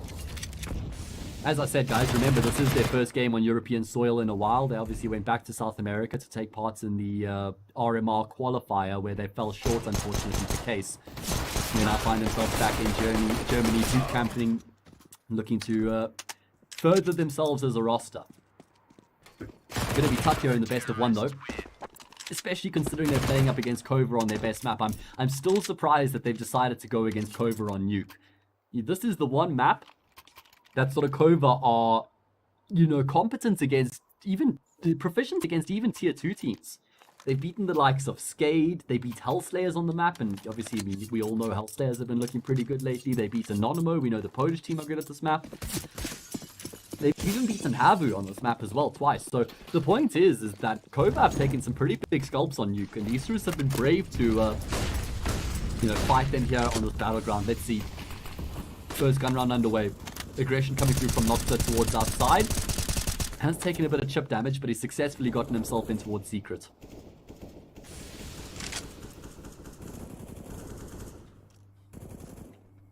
What do they do with his positional control is the question. It seems as though as the response, KOVA want to consider getting aggressive into the ramp. Two players sitting in the smoke right now as it starts to fade. There's going to be a kill that comes through for Destiny, but it's instantly traded up by aTTaX. So a 1-for-1, not a bad result. Normally we speak about 1-for-1s favoring the T side, but I think when you've got these bonus rounds as the CTs, you don't actually mind going for the 1-for-1 trades in the early stages of the round at least. Not as much as in the full gun rounds, of course. Do Isurus want to try and use those players in towards Secret to get in towards B? Do they want to try and fake out with those individuals down there? Perhaps Uli does spot one crossing. So he's got that information right now. Just been able to get himself in towards control room and time. He gets the first but not the second. Again, trades the name of the game. However, Argo's been completely isolated here. He's got the AK-47 to play with. Ale looking for the kill, bobbing and weaving. He's got the bomb as well, so he loses the gunfight. That's huge. Argo somehow able to pivot 90 degrees and catch Deco as well. Uli puts the finishing touches on the round. And it's 4-0. Man, oh man. I mean, poor Ale, you can completely understand his predicament there on the stairs. As for Spargo, he just has to go big dick energy from that position. He has to win that open gunfight out and out. He's got no cover, standing here in the open. Now, Ale peeks out and Spargo hits a great shot to find that frag. KOVA pick up the first gun round. And with that, I actually start to build some head steam here, I would say. Obviously the best of one, so it's really important to get off to a good start. Having said that, we did see what happened in the previous game before this. Both FTW and iNation completely dispelling the theory that you needed to get off to a good start to be competitive. iNation going down 1-11, then going on to lead the game 15-11, where they let it choke to overtime. Eventually they lost an OT2, so that was quite a ridiculous map itself. Certainly taught me not to count my chickens before they hatch. Man, Spargo, he's gotten off to a lightning start shower on Nuke. It must be said, he's up 7-1 right now.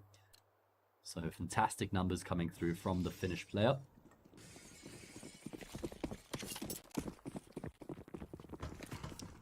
And it is going to be an eco here for the Brazilian.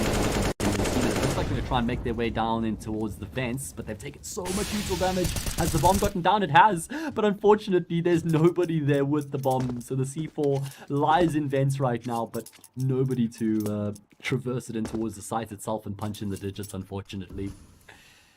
And it means that at this point all Isurus can really hope for is a bit of economic damage.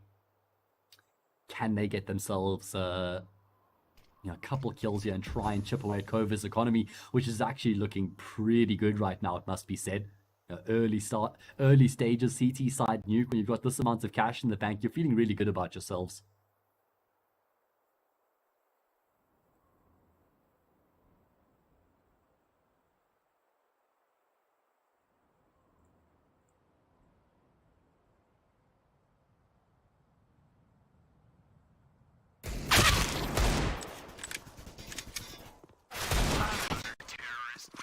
And in the end, KOVA are going to put the finishing touches on the round as they get across with a flawless round. In fact, they only take a single point of damage. One. How do you do 1 damage in Counter-Strike? Really had 99 health. Everybody was full health. And it was a fantastic anti-eco round. Great utility usage coming through from KOVA to deny Isurus from getting down that vent. Now we have ourselves another gun round coming through. I wouldn't at all say like a do or die gun round, for KOVA, rather for Isurus. Yes, sure, they're down 5-0. I wouldn't say though if they lose this that it's, tickets by any stretch on Nuke, but they definitely want to start sinking their teeth into this and starting to put up a bit of a fight of their own.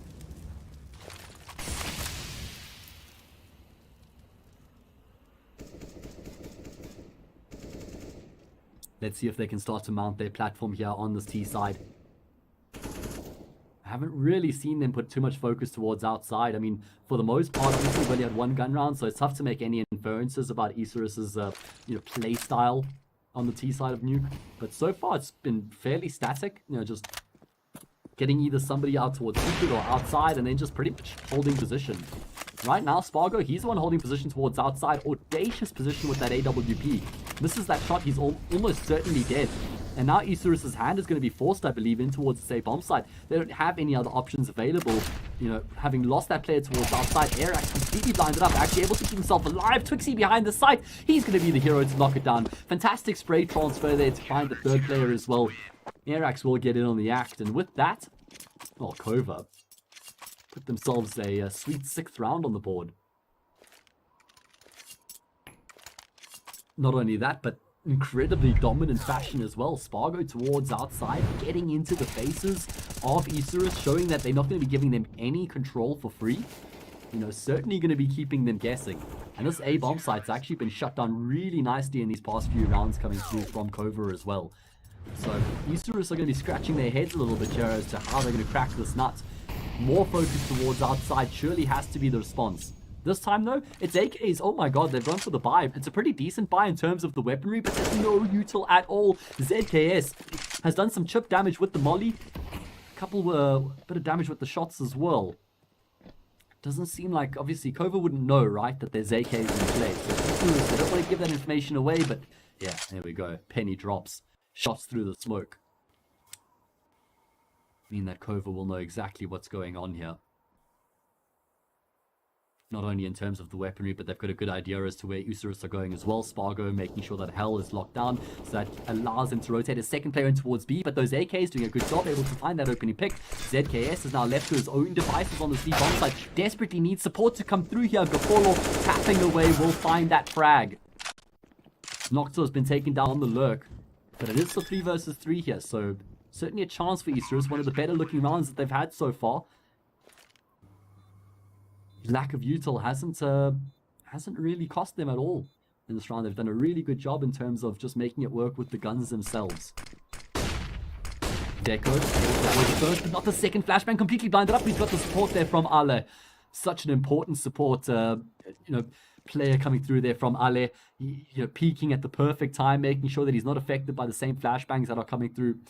You would have heard his teammate Deco desperately calling for that assistance to come through, and they find both the kills. Spargo with no choice but ZWP and Isurus are on the board.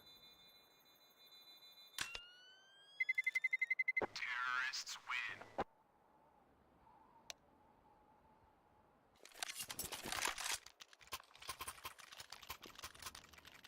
Yeah, I mean, also, quite a commendable round coming through from them when you consider what they had to work with going into that round.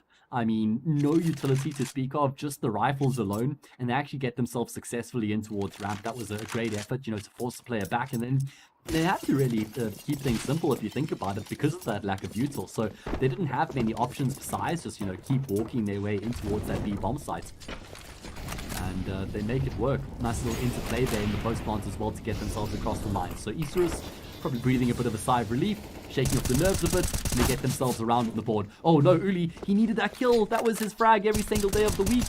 Even the HE grenade is going to be missed as well. Not that that would have made a difference in the end, but that was ugly. Uli, I mean, the innovation was great. He did everything perfectly to get himself that pick. He just wasn't able to connect on the shots.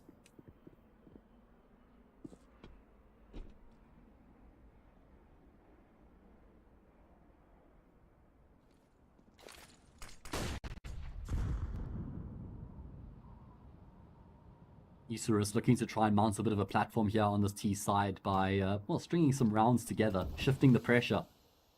Still more than enough money in the bank here for KOVA to buy up in the next round, even if they lose this one. It's going to be Spargo, though, who opens up with that AWP towards ramp.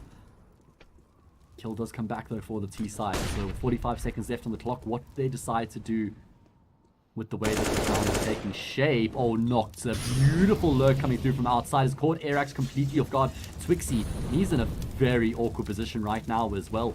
Playing from the silo. He's got so many players pushing towards him. Noct is going to be coming through from the mouth. He's actually going to get the kill, but Twixie, surely nothing more from this position, will finally be taken down, and Destiny doubles down.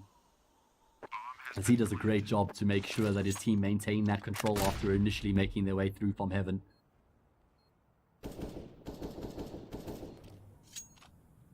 Isurus is putting a lot of focus towards ramp so far here on this T side. Actually, fairly low HP on all three of these players, so it looks like ZKS is feeling this one out right now. Gafolo, though, with only his head exposed towards ramp, will be finishing it, towards vent, should I say, will be finishing it off. And it is going to be Isurus who's starting to show us exactly why they were confident enough to allow a nuke through the veto. As they find their footing on this T side. Again, as I said, emphasis towards ramp coming through from them in most of these rounds. We'll see if that's going to be a theme. We haven't really seen them do too much towards outside yet. Could just be looking to condition their opponents, of course.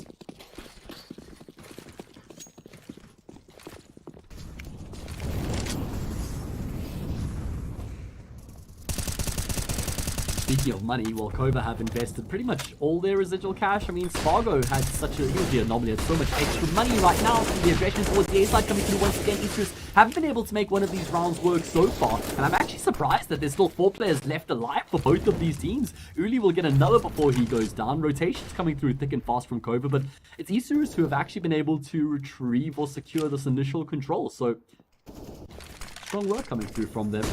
ZKS will get a frag back though, and with that they secure the man advantage. There's a lot of time on the clock though, so Isurus don't actually have to overreact to the situation. Deco going to be punching in the digits. 3 versus 2, doable. Nox is going to be hearing the player coming through, and he's going to play around the smoke of his own. He's taken ZKS down. His only player left remaining, able to get the first, but the labored spray means Spargo is able to come through from heaven and get that trade uncontested.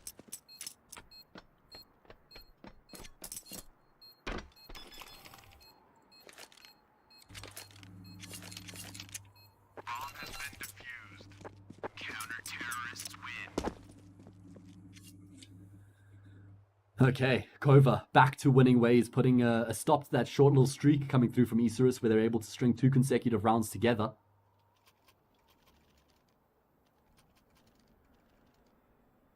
Do have enough cash in the bank to buy up coming into this next round at least, so they'll have the rifles, utility, and the AWP in play on Gafolo. As for KOVA, well, yeah, their money's still not looking great, so at least they're able to win a round though and maintain their position in the driver's seat, not really allow Isurus too much ground on their streak that they were finding. Does look like we might see a bit more focus towards outside. Such a huge position here from Uli, peering above the smoke. It didn't look like on that occasion Noxev was aware of it. Not able to do anything about it though. The problem with that position from Uli is that you're so overexposed towards Silo, and it's not like he even has anybody covering him towards Silo. His AWP right now is towards Ramp, and Spargo's just locking it down. Frag left, right, and center. No issue at all. Not even afraid to go for the reface in that situation.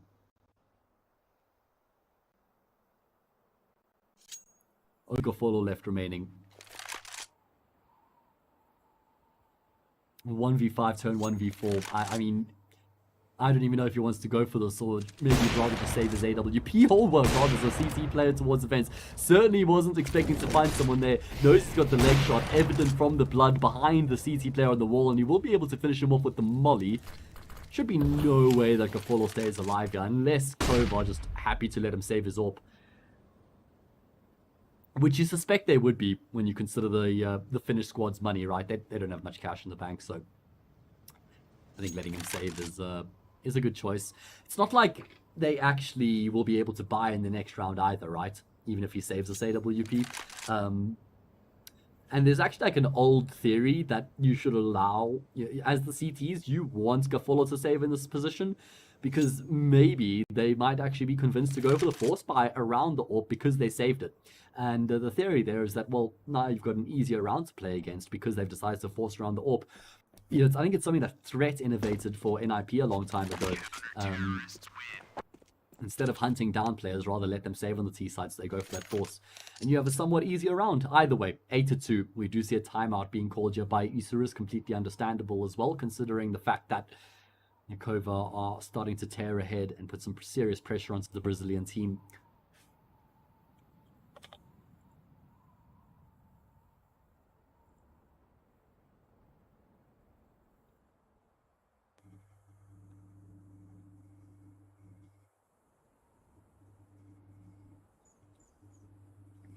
Shout out to our title partners, Pinnacle. If you think you know your stuff, well, click the banner below the Twitch channel and get in on the markets that Pinnacle have to offer. If you want to check out the world of online payments, well, then head over to AstroPay, where you can withdraw and send money online. And of course, we've got CS Money. If you're looking to upgrade your kit in-game, there's a 40% top-up bonus over on CS Money right now. Go ahead and click the banner below the Twitch channel to get involved on that promotion.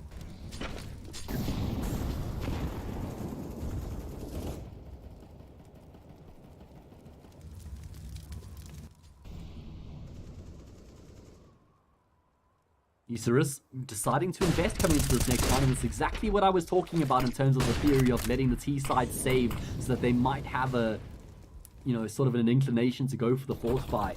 Now KOVA have to play against the Galil 2 AKs, a Tech 9 and an AWP, and not to say it's not capable of doing damage, it certainly is. Speaking of damage, look at the util damage that's come through. My God, Spargo and Airax, they feeling it. That was a Molly HE grenade combination. Uli, he's in towards the control room stairs right now, gonna look to get ahead of the Molotov. Destiny destroys him, and the round is done. And Twixie's just hoping to try and line up the wall bang, but this round is absolutely finished. What a sick round coming through from Isurus as well. I mean, listen, they've just completely dispelled my and Threat's theory about, letting T-side save so they go for the force buy, because they say, I don't know if you want us to go for the force buy. They have an incredibly potent force buy coming through there in towards ramp. Again, their main sort of focal point are on the T side. do KOVA start to catch on to this is the question.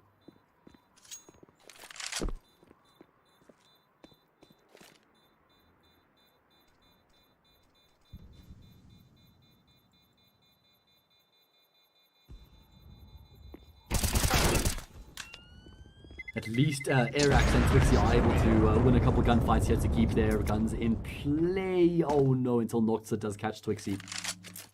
So it's only going to be the AWP. At least Spargo will get his big green gun. Is there enough cash to justify the buy? I think that there is, you know. Spargo can drop an M4. Twixie can go for Mars. Yeah, they've got to actually, yeah, he goes, forfeits, or foregoes the utility to afford the superior rifle. Got the M4 in play. No money though for KOVA, so if they lose this round, Isurus actually get themselves in a pretty good position, all things considered, on the C side. 8-4 scoreline. No money in the bank for the CT side. Yeah, they would be happy with that. Arax should get caught off there. He does. Ale was in a great position there to see the trajectory of the smoke grenade and know that there was a player towards that vent, and afterwards Ale actually going to be able to make his way down that vent. Initially impeded by the smoke, but on a second crack he does get down. ZKS towards the bottom of the stairs. There's going to be the gun barrel from Destiny. Gets the first, can't get the second. Needed that second kill onto Gafolo so damn badly. That would have been the frag that sort of set things in motion for KOVA to have the advantage in the round, but still a 3 versus 3.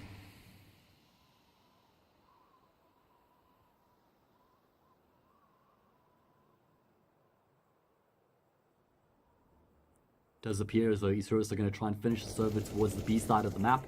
Still a healthy amount of time for Deco to try and take the attention elsewhere, but he's lost his life. And that means they're going to have to now commit in towards the A bomb side. And Spargo with his AWP in place, going to be able to hit the easy shot there to get the player on the cross. Drop that bomb carrier. He should lose his life out though. Oh, Ale. That is unfortunate. Tapping away. Spargo was a dead man. But unfortunately, Ale just couldn't connect on the shots. And as a result, will lose his life without finding that extra kill. 9-3. KOVA doing a really good job here of winning rounds when Isurus are on the cusp of sort of, you know, tearing ahead and finding some momentum of their own. It feels like every single time Isurus are, you know, as I say, on the cusp of getting themselves a bit of momentum, that's when we see KOVA coming back with a round of their own. 9-3. Great display of Counter-Strike so far here on the CT side coming through from the Finnish team.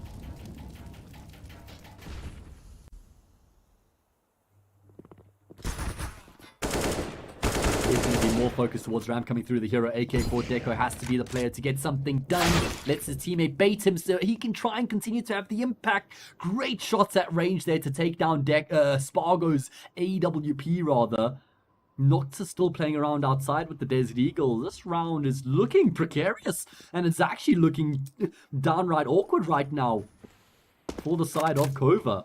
Gonna have to be the 2 versus 3 retake. Twixie should definitely know that there's a player coming through from Secret because Noxa was hurt there by Uli and Garage. So that at the bare minimum is a free frag. Noxa comes around the corner, and there we go. He's lost his life. So is a free frag at least, and it's gonna have to be a retake. A bit of a change up from Isurus. They decide to go up the ladder in towards the A-Bop site. And so KOVA, well, they have to change up their angle of retake, and Ale with that AWP, he's able to find one. He's got the information on the second as well. Sure, Ali's been brought to 44 health, but with that information in play, he'll be very happy right now. He's repositioned himself on the site. Oh, Twixie doesn't realize that it's actually the AWPer who's dropped down from heaven onto the bomb site itself. Regardless, I don't think it changed the situation with Deco being in towards the vent. He was always going to be able to finish off the round. 9-4, Isurus giving themselves a fighting chance. And in fact, you know what? There's actually a very realistic chance they could make this a 9-6 halftime scoreline when you consider the set of weaponry coming into this one for KOVA. That 6-0 start for the Finnish team on the CT side is, well, a mere memory at this point.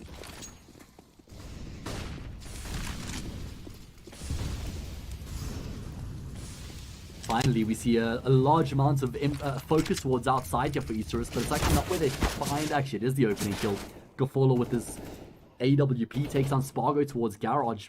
Great way for them to start off the round against this force buy.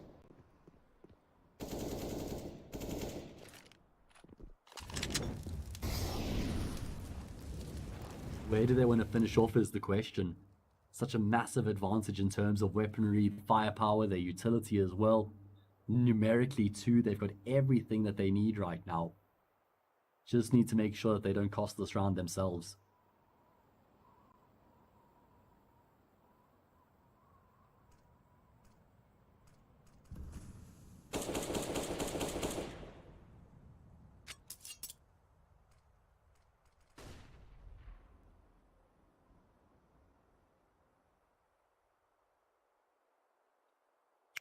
Isurus just taking their time in the round after they find that open pick, maybe expecting some sort of a reaction to come through from the CT side that they can try and punish. But as the time ticks on, they're going to have to make a commitment of their own here, and it appears as though the A site is going to be where they're trying to end up. Twixie, oh man, his teammate falls instantly without having any impact. Means he should be destroyed on the angle. They come around the corner, MP9, Twixie nearly mows down 2. Unfortunately, it's not going to be enough. Only ZK is left remaining in towards the vent right now. Oh, look at the timing as he comes up. Oh, Gafolo! What is that 180-degree turn and frag? That is outrageous. That is insane. The player coming up from the vent there, he thinks he's got a free frag coming through. He should have had a free frag as well. But Gafolo, with some fantastic reactions, is able to get that kill with the AWP. 9-5. It's looking bleak at 6-0 for the Brazilian team, but yeah, they've been able to win, what, 5 of the past 8 rounds. And they should actually make this a 9-6 halftime scoreline as we traverse into the second half as well.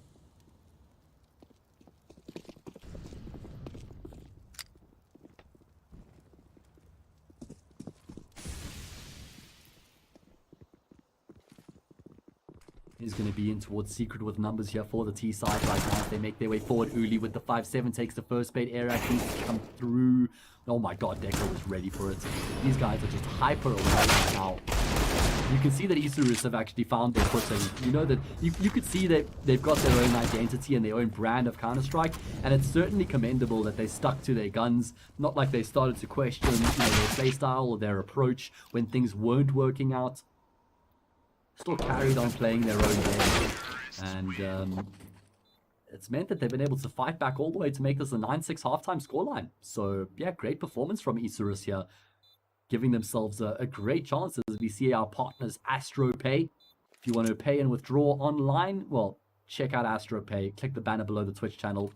You can make international transfers. They find themselves on a huge amount of websites as well, so yeah, be sure to check them out. Big pistol round here. Kind of feels like the momentum has shifted. Yeah, even though Isurus are still behind by 3 rounds, when you consider the fact that they're on the CT side of Nuke right now, they'll be feeling very comfortable. And if they win this pistol round, well, at that point, I think KOVA probably starts to get a little bit nervous on their T side. Let's see. Looks like they want to try and execute it towards the safe bomb side. This is where we saw Isurus fall short. Destiny, though, 2 shots, 2 frags. Gafolo gets 1 as well, and KOVA going to be receiving the same treatment that they dished out in their CT side pistol round. Absolute domination coming through from the USPs. No issue at all in finding the kills to shut down the KOVA players. And that's a statement pistol round coming through from Isurus as well to shut KOVA down the way that they have. 9-7, no bomb plant for the T side means that they won't be able to afford the luxury of a good force buy coming through in this next round. If they want to go for the force, it's going to be pistols and armor.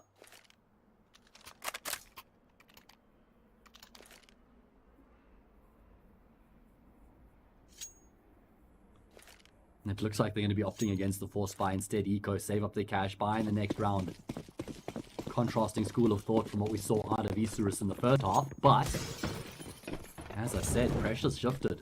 Different dynamic here now on you. Best of 1. 7 rounds on the CT side. If you're on the second half, you're backing yourself to win the game from there. Should be a near impossible round coming through here for the side of KOVA. And we do see them getting cleaned up with these. At least they find a frag, but that's all it is, just the 1 single kill. Not going to be impacting the economic game too much for the CT side. And then we find ourselves in the first full gun round, and this is where KOVA actually need to get themselves ahead once again. If they lose this gun round, I mean, means they're going to have to fight from an even playing field to win this game on the T side. Look at those Pinnacle betting odds. Stark contrast from what they were when KOVA were up 6-0, obviously.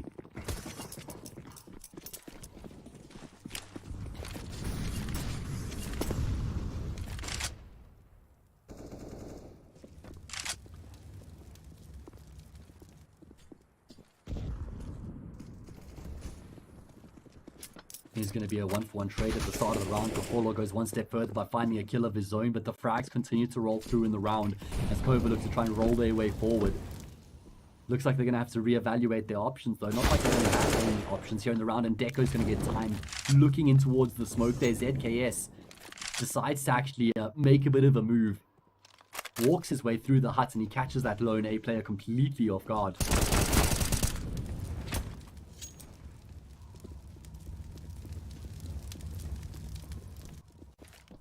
Wait, what? I froze for a second. I'm back. Isurus, they get 2 quick kills. It's only Uli left remaining. 1 versus 2. I thought I had a disconnect. I worried my internet was getting, had some sort of an issue. Uli in the 1 versus 2 clutch, and he's going to be taken down. Oh, ZKS's heroics where he takes the initiative coming through hut is completely undone. Ale finding 2 frags. I believe he was towards heaven, and then he re-rotates back around ramp. Noxter doesn't even have to do anything in the 2 versus 3 situation.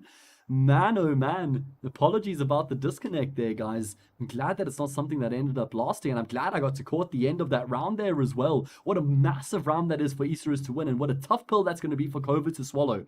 We will see them reinvest coming into this next round when you consider the fact that they were able to get the bomb plant. Oh, I thought they would go for the buy here. Uli went for the hero AK. Bomb plant max round loss bonus. We normally see teams going for the plants in the buy in that situation. I suppose it wasn't max, was it? They got $2,900, so yeah, I guess that extra $500 is a significant difference.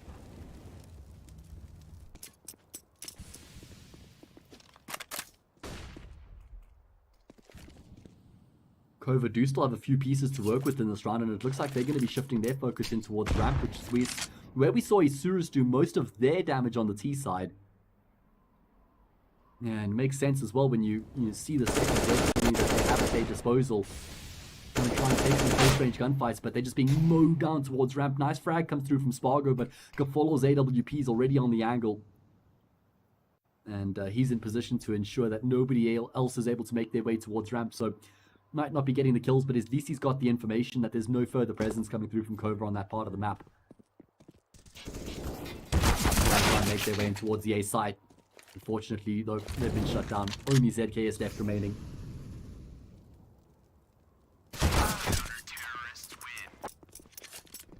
Okay, Deco. Well, he will be able to finish off the round. 9-10, Isurus have gotten themselves the lead. Isurus have got themselves the lead, and when you think back to that previous round, that 2 versus 3, on that A bomb site, you had Ale peeking from heaven, you had Noxe coming through and getting a frag as well, and the round was just completely turned on its head. That round right there might have been the defining factor. That was where KOVA was supposed to, get themselves, what would have been 10-8 at that point, right? Now it's 10-9 in favor of Isurus, and KOVA have to fight on his T side. What a statement this is coming through from Isurus, doing it against KOVA on their best map as well. Looks like KOVA are going to try and go towards the A side, but a perfectly timed volley there from Destiny circumvents the 2 players pushing forward from the rest of their team. He lines them up, he gets both of the kills. The 3rd for him in the round as well. Pretty much single-handedly gets the job done. It's only ZKS left remaining. This was the full gun round coming through from KOVA as well, guys, and they haven't even been able to secure the bomb plant either. It's looking like we're going to see FTW playing up against Isurus in the winners match for Group D, guys. Of course, FTW had to overcome iNation a bit earlier. They won there in a best of 1 on Inferno. And they'll be playing against the winner of this game, which is looking increasingly likely to be Isurus. Making a statement by winning here on KOVA's beloved map of Nuke. When you let a team have their best map in a best of 1, you've got to have something planned. And that's absolutely been the case coming through here from Isurus.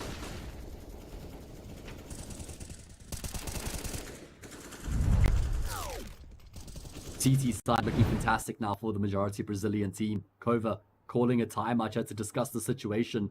Money's looking rough once again. Uli, well, he's gone for the hero AK, but I don't think we'll see a full investment coming through around that. Will we? Spargo's got no more money. Yeah, he's fully invested. Doesn't look like the rest of the team are going to be joining him, however.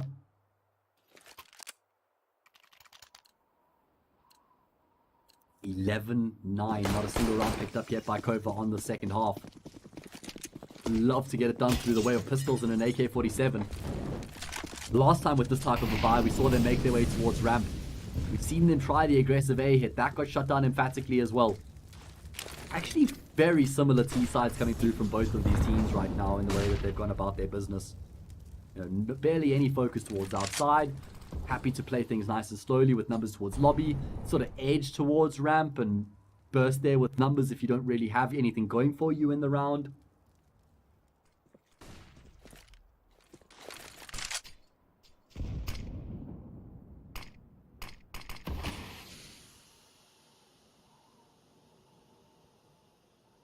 KOVA just looking to try and take their time.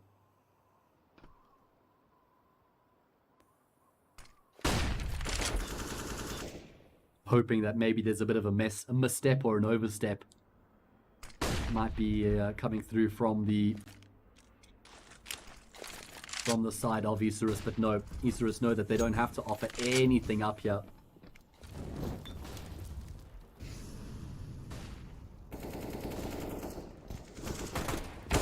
In the end, we are going to see some action coming through towards the save bomb site. Deco does a good job to get the one. Good effort from KOVA as well to find frags. Been able to bring this into a 2 versus 2 as they secure themselves control. Now looking for the bomb plant to follow. Not going to be getting too aggressive from heaven. He's actually picking up the AK, making his way around the rafters. Can't hit the shot though. That was the free frag to make it the 2 versus 1. They do have the kits, but looks like there's a flank coming through from Uli right now. He's trying to get himself in towards heaven. It seems as though Ale is aware that there could be some sort of a flank coming through right now. He's going to clear it all the way around the catwalk. Ale, that is just some beautiful awareness. What a great heads-up play coming through from him. It's only Spargo left remaining, trying to clutch it out. 1 versus 2, tucked in towards the hut right now. Gafolo can see him.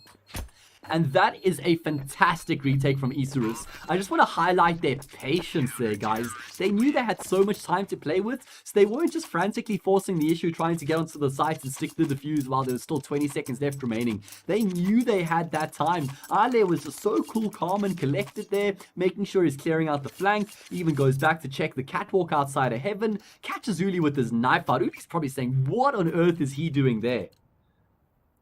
And the eco comes ever so close for KOVA, but they're not able to win the round. 12-9.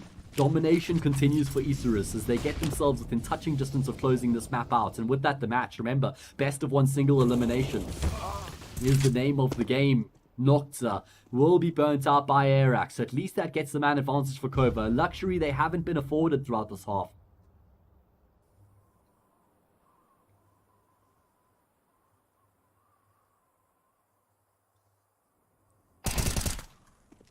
Trixie looks to try and take a bit of a fight there as that smoke starts to fade. Deco had the same idea. They step into each other's crosshair. Frags continue to roll through. 2 versus 2. And it looks like ZKS is making some head steam in towards Secret. He's got the bomb on his back, or at least his teammate with the bomb on his back. As they both make their way in tandem down Secret in towards the speed bomb site. As for Isurus, it doesn't really seem like they've caught wind of this. Ale has got a bit of a flank coming through right now. Was he heard? It seems like Spargo's just like hard clearing they're hard holding their flank right now. I don't think Ale made any audio cues. My audio is certainly a lot softer than what theirs would be. Now the information is there as the Molly comes through into vent. Means that Deco can rotate down, but Ale with that flank does catch off ZKS. Spargo going to look to try and punch in the digits as he does stick the defuse in the smoke, and at least he completes the defuse, but it's just a consolation prize. It's 13-9. They still go on to lose the round. And also, that was the round that KOVA sort of, were potentially able to make something happen when you consider the fact that they got into the 4v3. Noxe got taken down towards outside. It was a good kill that came back there from Deco towards Squeaky Door to level out the numbers once again, but God, it still just feels like that's a drop ball from KOVA. That was their opportunity. If you're not winning those types of rounds on the T side of Nuke, you're not going to be winning the game.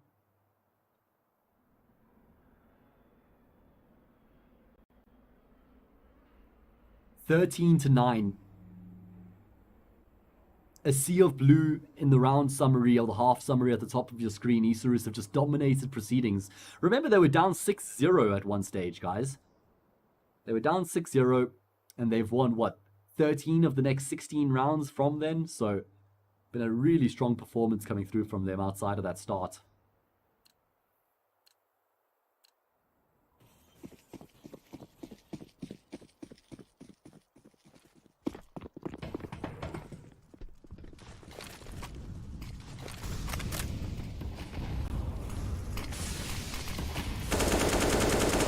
Okay, Nocta. Oh my god, I don't even think he spotted Uli there before that smoke bloom. He just goes for the spray as he's got the angle, and that's just going to add insult to injury. This was the all-important round for KOVA to try and be competitive in and make something happen. Now they're going to shift their focus in towards ramp. Apollo gets the first. It's still Ale who's hanging around as well, surprisingly. Will lose his life as a result. Gafolo peeks out, gets ZKS, and he knows that Twixie's there as well because that's who took down his teammate. So thankfully, just by the sequence of how he finds those kills, he's not going to get caught off by the extra player being towards ramp.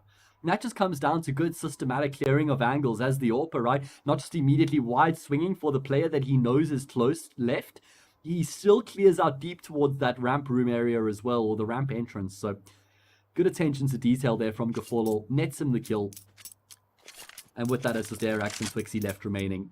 2 versus 4 in this all-important round. No money in the bank as well if they lose this without a bomb plant. It's diabolical. In fact, it could be tickets. They are going to be making their way down ramping towards the B bomb site right now, where there's only one person from Isurus' perspective. So the best option in terms of trying to make a site work. Destiny actually gets forced forward by the molly. I'm not sure if that was actually the best option by him. Deco trying to take a bit of attention away from the teammates coming through from ramp right now. Twixie trying to find the angle on the fight. Narrowly missing out on the shots there. Does damage, but it's not fatal. And now it's only aTTaX left remaining, 1 versus 3, and Deco's got his number. He's read the situation to perfection, but he's going to be able to get the kill. aTTaX, oh my god. I mean, thankfully for Gafolo, aTTaX was damn low because of Deco, so he was able to finish off the kill with his USP. 14-9 the imminent scoreline. And there you have it. Because of the bomb plants, at least KOVA will be able to afford that gun round coming into this 24th round. But my god, things have just completely fallen apart here for the Finnish team. They were up 9-6 at the half. Not a fantastic half, you know, when you consider that they were on the CT side. It's not like it's a half that you're going to write home about. But they haven't had any impact on the T side at all. There was that one round they had the 3 versus 2 advantage on that A bomb site, and they end up dropping that round. Okay, Destiny, he spots out Twixie coming straight through. Oh my god, the flash is perfect. Deco's able to get the kill. aTTaX, he's so deep in the site right now. I think he's been spotted by the Heaven player. There's also players dropping down vents. I mean, everything going on right now. aTTaX can't get the kill. No, it's devastation. He had Nocte lined up dead to right. Nocte's able to get the frag before he goes down. Still loses his life, but certainly shouldn't have got the kill before he did end up going down. 3 versus 4. Bomb plant going to be secured. This round has been absolutely chaotic. I think Destiny's in a good position right now as well. ZKS locking down the flank. Gets one. Man, oh man. Absolute scenes playing out right now on Nuke. Destiny needs to be the hero here, but unfortunately he just hasn't been able to have the impact. Ale has been patiently waiting for ZKS to go and join his teammates in towards that B bomb site. And ZKS, well, he pays with his life for that information that Arke, or rather that Ale, Arke the Dota player, rather that Ale is still, you know, completely detached from his team and nowhere near that B bomb site. So there we go. 14-10. KOVA have finally been able to win a round here on this T side. It took them 9 rounds, but they've been able to make it happen. Looking at the cash for Isurus, looking pretty decent. They'll be able to comfortably afford a buy coming into this next round. Can't say the same for the round after this, however. Investing all their spare cash. Had to break the piggy bank and buy up their weapons.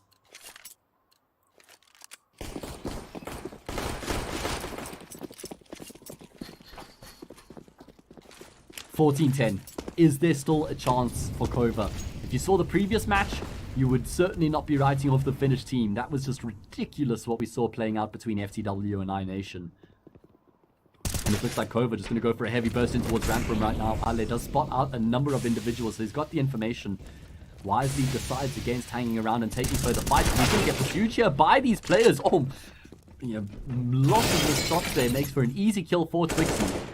And you've got Uli, who's still on the flank as well, all the way towards outside, making sure there's no way for Isurus to rotate down Secret and try and retake that B-bomb site. And I think it's over.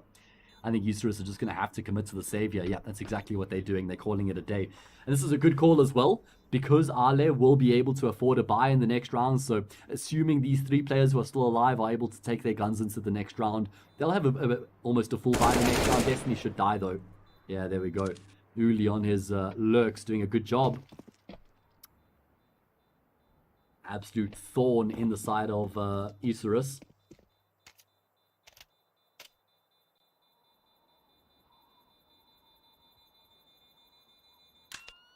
This is crazy though when you think about what happened in the previous game, you know, between FTW and iNation, where iNation was so far behind. They were able to get themselves so far ahead, then up at 15-11, and then they choked that 15-11 lead. They eventually lost the game in overtime. So anything is possible. That's what we've learned. Anything is possible. And there's going to be a timeout called here by Isurus as they start to fumble for the first time on the CT side. They've had a flawless run up until this point. Obviously winning, 8 consecutive rounds on the CT side put them in a fantastic position, but there's still the final hurdle to be cleared. There's still a job to be done here, boys. Of course, this is their maiden game since returning to European soil in Germany right now. On the side of Isurus, boot camping there until June. So awesome to see the organization providing the resources for these guys to chase their dreams.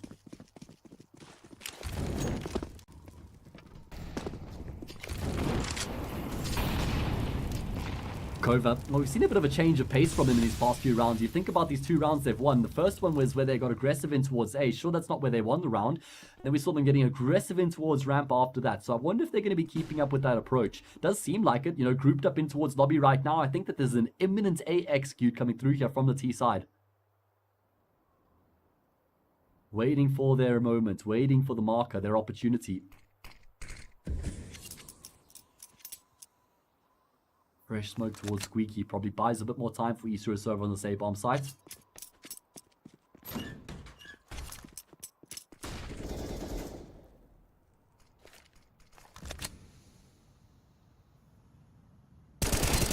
Going to be Deco, wants to get information, walks into Udi's crosshair, somehow comes good with that kill, and those smoking towards Squeaky's going to be making it really tough here for the side of KOVA. Looked like Destiny was trying to avoid the flashbangs, and a great molly has completely impeded Deco, and now they're going to be going down the vents and towards this B-bomb site. Perfect call coming through from KOVA. Mid-round decision on point. Ale going to be the man up to the plate, able to find the first. Actually desperately spraying away, won't be able to get the second kill. However, he's bought some time here. Noxa charging down the vent. Twixie has to stand his ground. He has to take the fight, but he's not going to win it. That's the bomb that's been dropped. 2 versus 2, 25 seconds left on the clock. Noxa tries to fake as though he's gone through the squeaky door. 20 seconds left remaining. 1 towards ramp, 1 towards the squeaky door. It's ZKS who comes through, but he dies. It's over. Oh, Gafolo. Didn't even matter whether he hit that shot or not. Up close and personal, he will connect onto Spargo. 15-11. KOVA's hopes are dashed right before their very eyes. The mid-round call was perfect to go down the vent after they came through Squeaky. I don't think the A-bomb site was the play in that situation. They were able to get themselves down successfully, but it's almost like they paused. I think that they hesitated for too long. And then Ale, well, he's the hero once again. He's been one of the heroes a number of times for Isurus. Rotates his way immediately from heaven, gets towards ramp, and gets that kill just in time to stop KOVA in their tracks. You think about it, guys. Ale with that AUG towards ramp. If he doesn't get there, get that kill, and then force Twixie back, I think KOVA probably just win the round from there after they get B-side control. Because Twixie's then forced to stay in towards that single door. You have Noxa who just comes flying through with the FAMAS, and then he wins that gunfight. And the rest is history. 15-11. Isurus now just 1 round away from finishing off proceedings here on Nuke. And then taking us into their match against FTW. That will be a best of 3 to finish off Group D. That's going to be coming up after this game, guys. So make sure to stick around. My name's Hayes. Hope you've been enjoying the cast, guys. If you have, I'd love it if you'd check me out on Twitter. !cast. I would bring up my link. Much love all around. KOVA, they're not going to be feeling the love in the server right now. No love lost between these two teams. They need to win 4 consecutive rounds to take this to overtime, do KOVA. We saw the 15-11 scoreline choked earlier by iNation. Is it going to happen again?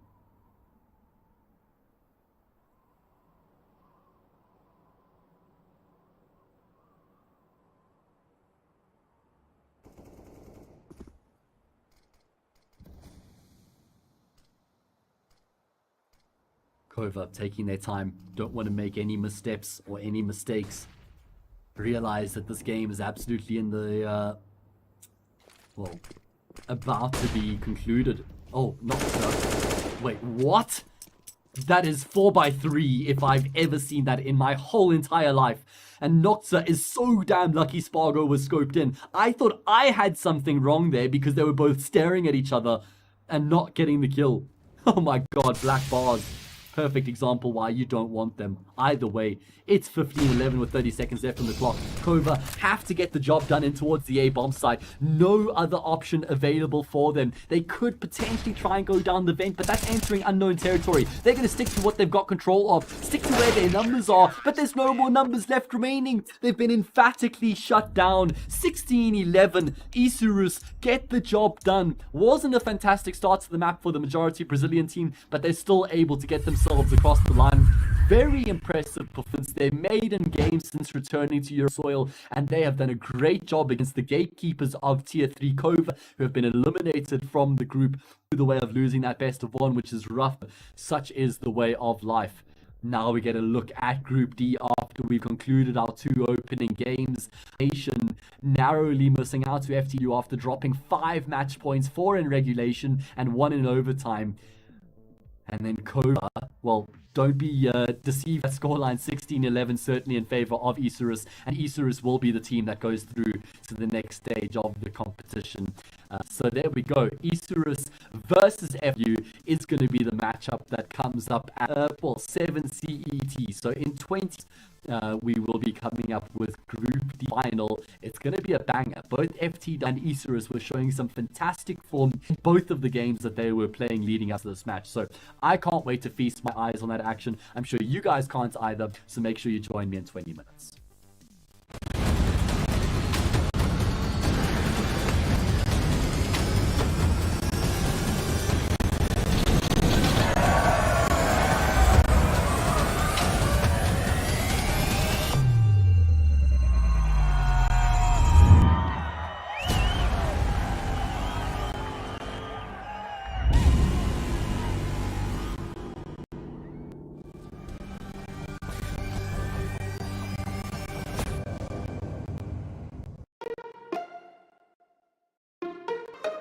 Paying online with Astray is really simple.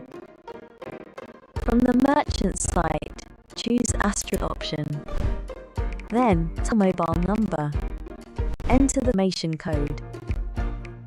Select your preferred payment method. If you choose to pay with AstroPay, good for you. Select it already. If you choose another payment, follow the steps on screen. Your online payment is completed. Get the app in your favorite store or www.astropay.com.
are here back with Group D. It's the winners match of Group D, and we're going to be finding out which team will be progressing through to the next stage of the competition and which will be falling short at the final hurdle. My name is, I'm going to be taking you through this very matchup. It's East versus FTW that's going to be coming through. I said winner will progress through. Both these teams have overcome some stiff opposition in their best on matches before this, as we bring up the brackets and we can just recall what's happened so far today here in Group D and exactly how both of these teams have been able to get themselves to the final, because it's been a crazy journey. Even though we've only had best of one so far here in Group D, it's just been a ridiculously crazy day of Counter-Strike.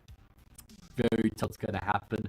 Lots of comebacks, lots of fight, heartbreak, clutches, jubilation. But we've had the full spectrum of emotions. So up the group and we can see exactly who faced off against who and how these teams got you. So there we go. Perfect timing. Thank you, Mr. Viper, my producer. FTW, Portuguese team, one of our teams featuring in the final. They played up against iNation in their opening game. Now, guys, if you missed that one, let me run it down for you.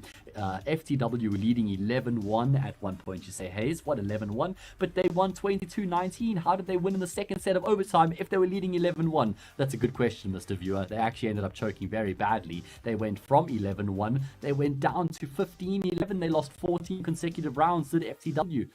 And then they went on to win the game in overtime. So they denied iNation 4 match points in regulation. It was a crazy game. So hopefully FTW have had a chance to catch their breath and regather themselves coming into this final. As for Isurus, was a bit easier for them, I would say, going up against KOVA, but certainly not easy by any stretch of the imagination, right? Closely contested fair. They had their work cut out for them playing against KOVA on their best map. Maybe that was the clue. They played against KOVA on Nuke because they've done all their research. There was a lot of material for them to go off going into that way. Isurus were able to win 16-12, 16-11, so they get themselves into the grand final as well, or the final of Group D, FTW, and I'm really excited for this game. Bring up FTW's squad. Yes, I got a sippy cup, there we go. Nice and easy. Bring up FTW's squad and we can see the play from their team. Ujerks, I would say, yeah, you have to earmark him and say he was the one that impressed us the most earlier. Yeah, Rosdos also had some phenomenal rounds with his rifle, just charging up mid banana, tearing apart cross handedly and winning rounds for his team. And then everybody also, chipping in here or there was a good team. But I'd say those were the two individuals who were contributing the most. Switching over to their opponents, Isurus, that was also, I would say, more of a team performance. I'd actually struggle to pick out one player and say like he was absolutely the star of the game for Isurus, against KOVA, and he did most of the damage. Deco top frag, but he was 21-16 and the lowest frag 16 kills. So there was actually a very low difference between the highest and the low fragger on Isurus, which also play into the narrative I was mentioning that it is a team-based performance for them to get to this point. Ale impressed me a lot, I must say. All right, let's switch into the veto. Let's see which maps we're going to have here in this best of 3 to separate Isurus and FTW and see which of these two teams are progressing through to that next stage of the competition. Let us see how the veto shall unfold. Now, obviously, for FTW, we don't have a huge amount of information to go off of. I mean, they don't play Overpass, they don't Mirage, they barely play Dust. So, no surprise, Mirage banned first, Vertigo by Isurus. Ancient will be picked up by the Portuguese team. Nuke picked up by the Brazilian team. There's good success there over KOVA. Fresh air, their memories and their structures and their protocols, so they'll be feeling good about that. And then Inferno will be the decider, which is a map that we saw FTW go at the distance on against iNation a bit. So actually a super interesting set of maps between these two teams. I love Ancients. Huge fan of Ancients. So keen to get into that map between two teams as well. I think that you consider the contrasting styles between two teams. It's going to be fun to watch on the map. I'll get into that a little bit more. Just now, Nuke, a map that FTW do have history on. In fact, it's their most played map. They've played it 9 times, which means we certainly can expect them to be familiar with the map and have a good understanding of how to go about their business. And then Inferno, I've touched on too. Looking at Ancient, you know, the pick for FTW here, they've played the map a couple times in the past 3 months, but they haven't been successful yet, losing to Arced, Rhino, and Masonic. And we're going to be finding out if things are different on this as the game is live, and we're switching ourselves into Ancients. Pistol round, of course, up first. Isurus will have the choice of sides with this being their opponent's map pick. And we are getting things underway. Welcome, everybody. So good to have you guys all here. I hope that you guys enjoy the show. My name is Hayes. I'm joined by Viper, my producer, and we've got Lanchemi as the observer. And it is going to be a couple of kills going back and forth to open up the round. Seems as though FTW actually realized the A bomb site's not the option. Because they get that 1-for-1 trade and they know there's a player in A main, it was a good option to go straight through Donut into A, but then they saw Gafolo and Temple. And as soon as they realized Gafolo's in Temple as well, they realized that they need to put the brakes on. And actually, it's going to be Story towards the top of middle, bites off more than he can chew. At least in the meantime, his teammates have been able to secure control of this B bomb site. So it's going to have to be a retake here for Isurus. New Jerk's the second in the round for him. He has just been absolutely deadly so far today. Easily the best player in Group D, the MVP as it were. Only seen 2 maps though, so maybe getting a bit ahead of ourselves. But let's see if he can keep that form up here in the final as well. Destiny and Gafolo looking to try and find these kills. No kits in play, so time certainly against them.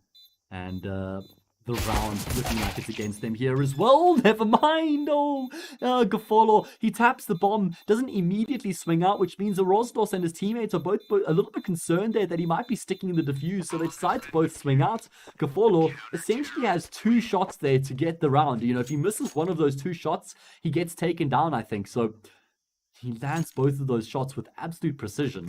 That's a great way here for Isurus to begin proceedings. I mean, they were all over the show in that pistol round, rotating towards A, you know, making it towards middle, and then eventually retaking the B sites. And look at Gafolo. That was after he tapped the defuse, as I said. You could see Rosdos was looking towards the pillar. Right here, you can see it again. Viper's making sure we get this, make sure we get all the details, which is I really appreciate, because as I mentioned, Rosdos, he was looking towards the pillar. Wasn't ready for Gafolo's positioning.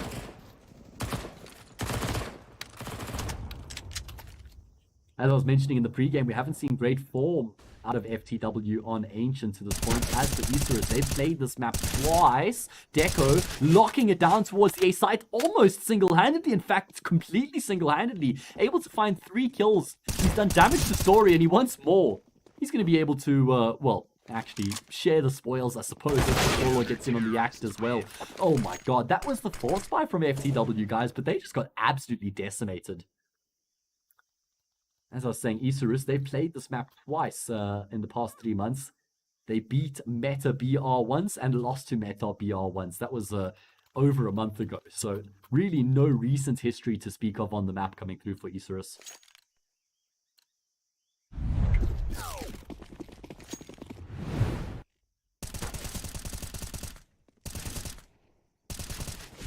Great defense from Deco here. The force buy for FTW. They try and just get aggressive in towards the A site, but they essentially run into a brick wall.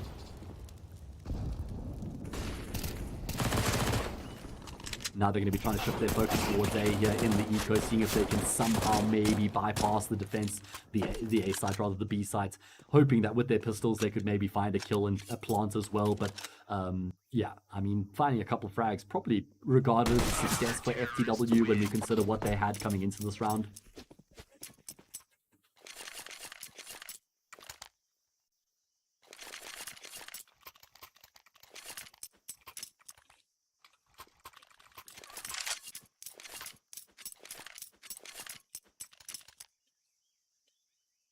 And now we have the first gun round upon us. AKs across the board, FTW with absolutely everything that they need to get themselves on the board. Probably should have gotten on the board in the pistol round, but Gafolo's 1v2 heroics denied them that opportunity. So here looking for that first point in the gun round. Lots of useful damage done. Ujerk's looking to charge his way straight in towards Jaguar. My god, so aggressive coming through from Ujerk's. We saw that he wasn't at all afraid to take that approach on Inferno in the game against iNation, so no surprise to see him doing it here once again as well.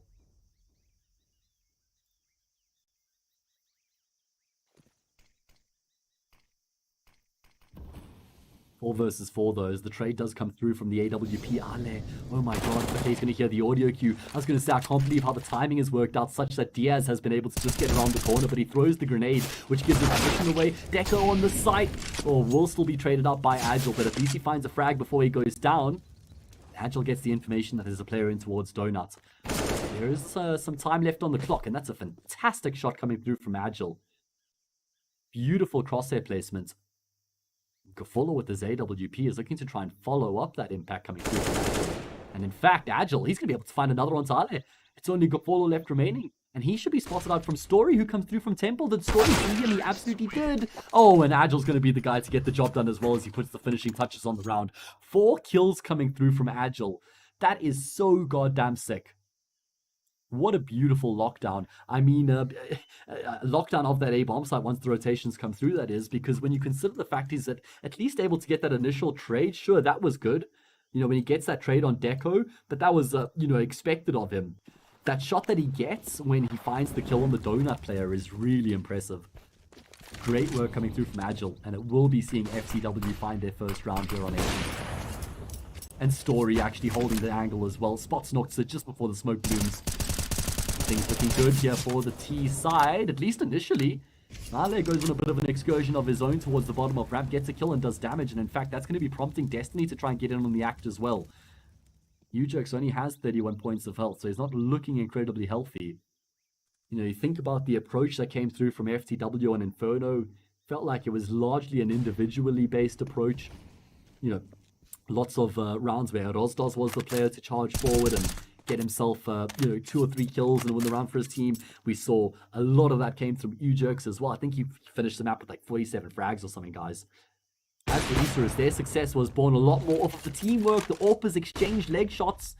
Destiny's position goes completely undetected for the time being. Gafolo shifts his focus towards Cave just in time, and in fact, there's no trade. This is looking really awkward right now for FTW. Destiny's relying on his AWP to try and cover his back, but he hasn't been able to get himself into Ninja. I'm surprised Destiny just stands out in the open like that. 3 versus 3. It's going to be FTW have got themselves control. Oh man, Story with the AWP. I think he was just walking in towards the side with the scope train towards long, but Ale will get the kill. And it's going from bad to worse. This is falling apart for FTW, unfortunately. Deco will put the finishing touches on the round, and Isurus are back to winning ways.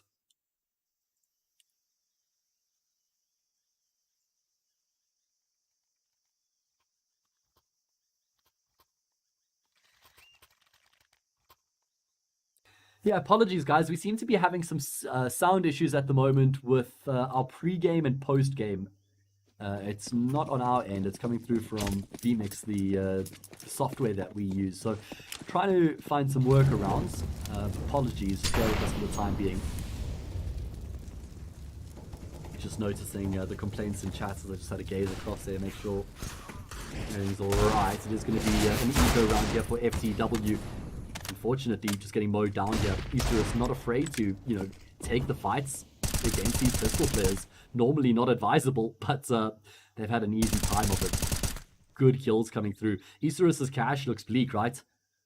Everybody's been dying in these rounds that they've been winning, so they don't have any spare cash in the bank. Which means this anti-eco right here is a beautiful opportunity for them to actually start to build up some spare cash. Well, if they had the chance to keep 5 players alive, Agile will land a nice shot. He's been the player to come out the block swinging here for FTW. Everybody else a bit slower to start. As I said, Ujerks and the Rosdos, we saw a lot of that aggression.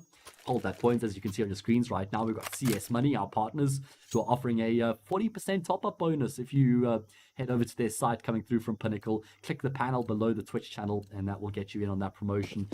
Join their marketplace, so you can just buy skins from their store there as well, and the marketplace. So be sure to check it out.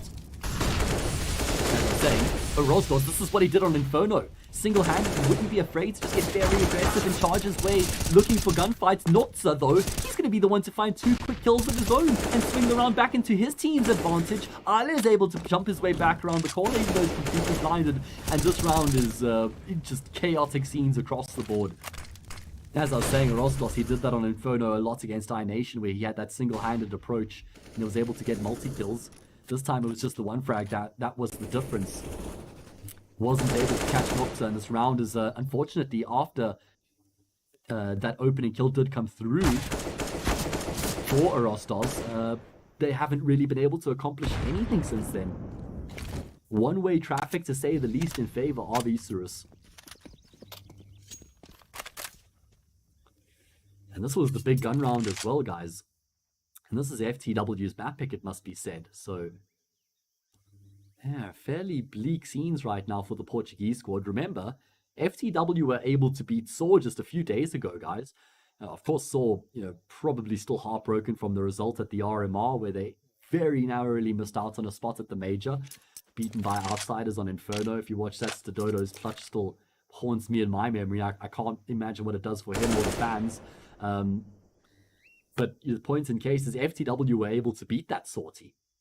So we certainly do expect them to have some strong form coming into this game against Isurus, who have just recently got themselves back on European soil.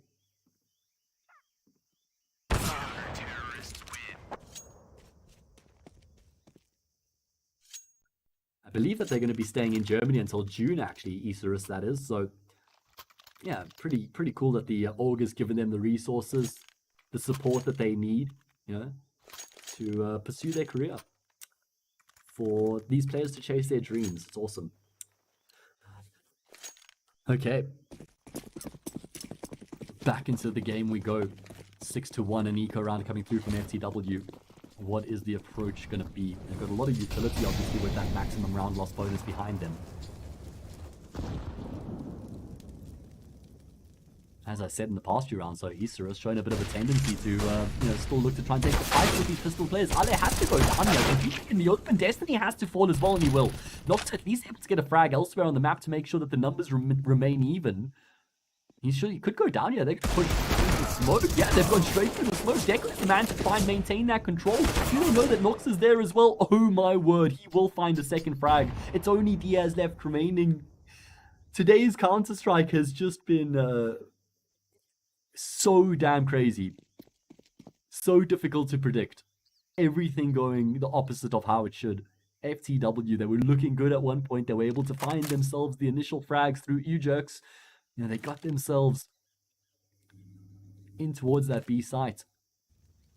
But unfortunately, it wasn't enough to actually gain the full control to get the plant right. The response was solid from Isurus, a quick response, a swift response. Decisive decision-making means that, they were decisive in that situation. And it meant they had the numbers in place to deal with the situation over on the B side of the map. Oh no, Diaz by accident fires off a shot there. That's going to be giving his position away. Gafolo gets in place on time. It's almost like he might have bumped his mouse or something like that and fired off a shot by accident. 7-1. And look at the Pinnacle betting odds. 1.56 here in favor of the Sharks. Isurus.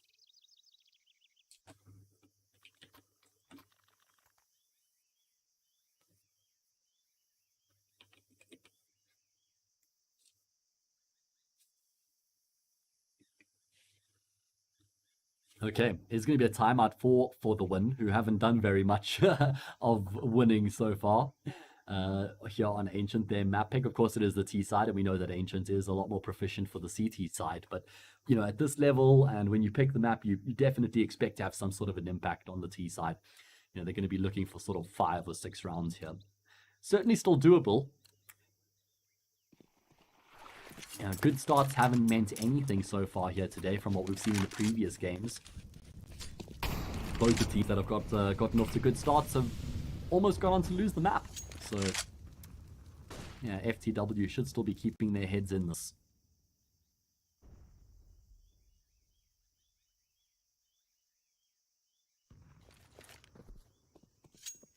There's a bit of a change up in the setup coming through from Isurus right now. They've got 2 players in towards A main, which is fairly unconventional.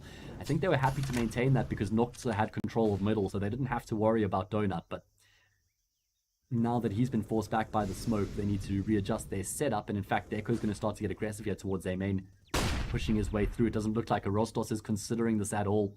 In towards T spawn he goes.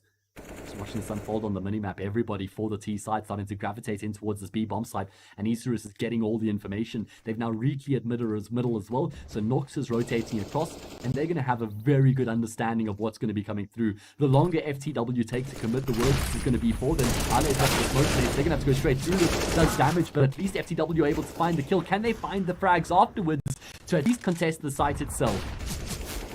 3 versus 2.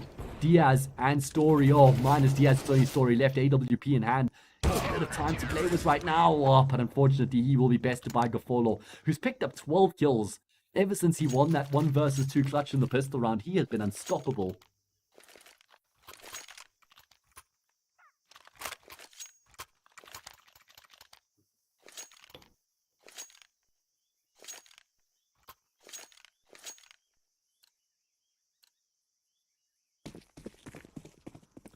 Alright, so as for FTW, unfortunately they're not able to make that one work. You know, you consider the fact that they were pushing into a heavily stacked up B bomb site. It was a really solid effort that came through from them, but it wasn't enough. And they weren't able to get the bomb plants either, which means they're not able to afford a buy coming into this next round, and they've just been absolutely picked apart, decimated.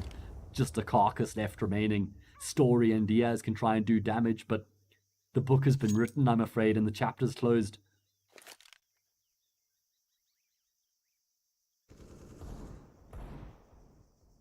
Still though, you know, even though it's 8-1, it's not like Isurus have built up a huge amount of money in the bank, right? So, oh man, unfortunately it doesn't get the kill. Gafolo's low. The point in case is if they can maybe find 2 kills here, that would have a lasting impact on this game. At least the half itself, you know, making sure that Isurus are still in a precarious economic position, not able to just continuously buy up throughout the half, but they will keep 5 players alive. So that's a really good round coming through from the CT side as they lost proceedings, 9-1.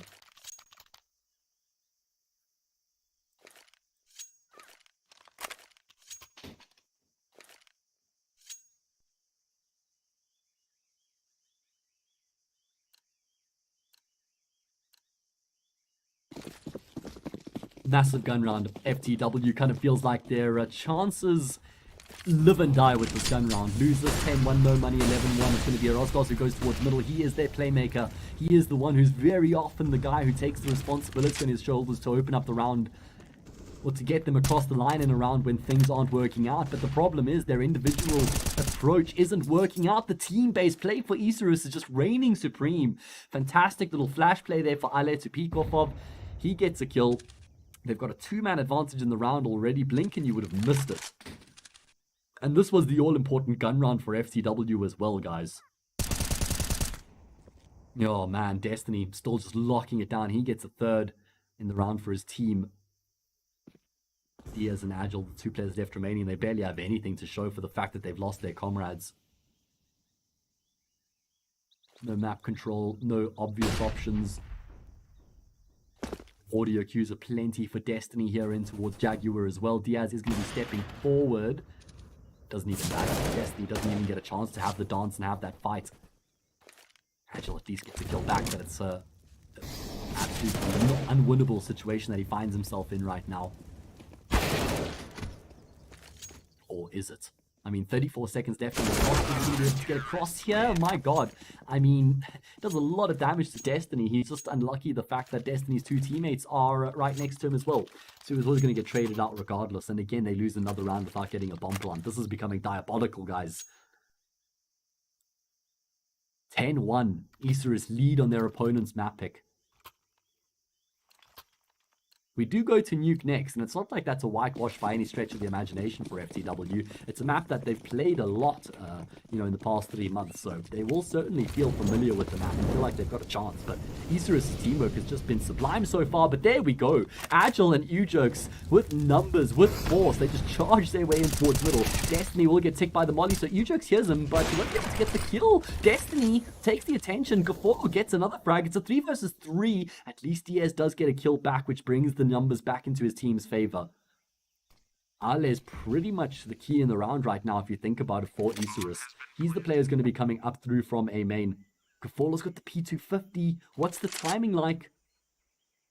Diaz makes his way back into Donut, so at least he's going to be keeping himself alive for now. Ale opting against the trigger discipline, immediately takes up that kill. And that means Diaz's focus is going to be in towards the A side itself. Gafolo gets a free frag. Oh god, 1 versus 2. The round was looking fantastic. It was looking like FTW had everything in their favor. Agile has to clutch, and he's not even going to be able to get a single kill. Isurus have robbed FTW of their hopes and dreams. Dream destroyers, the Sharks, eat up for the win, who find themselves with another loss, 11-1. And now we are starting to see that economic game snowball out of control here for Isurus. They've got themselves in a fantastic position, but that round right there, that was the round, guys. You know, lose that, surely it's tickets. You know, they had a lot to work with. They had those opening 2 picks in towards middle. They charged straight through, and Donut feels like they almost get the A side for free, but then they just get stopped in their tracks. I don't know if they got tentative or they didn't have that killer instinct or what it might have been, but it cost them. He goes to begging Diaz. He's got so many targets to try and end up. He's not even going to get a single kill. Oh, you hate to see it, Mr. Diaz. I'm so sorry. I mean, there was almost like there were 2 free frags up for the taking if he went about it in the correct sequence. Oh, Gafolo on the tightest angle will catch Story. Everything FTW is trying right now is just being emphatically shut down by the sinking side. Deco puts himself in position at the perfect timing here towards Donut, but he's trying to stop him from getting in towards the A site. And it's going to be Destiny who gets in on the act as well with 2 swift kills to finish it off. 12-1. Isurus in complete control.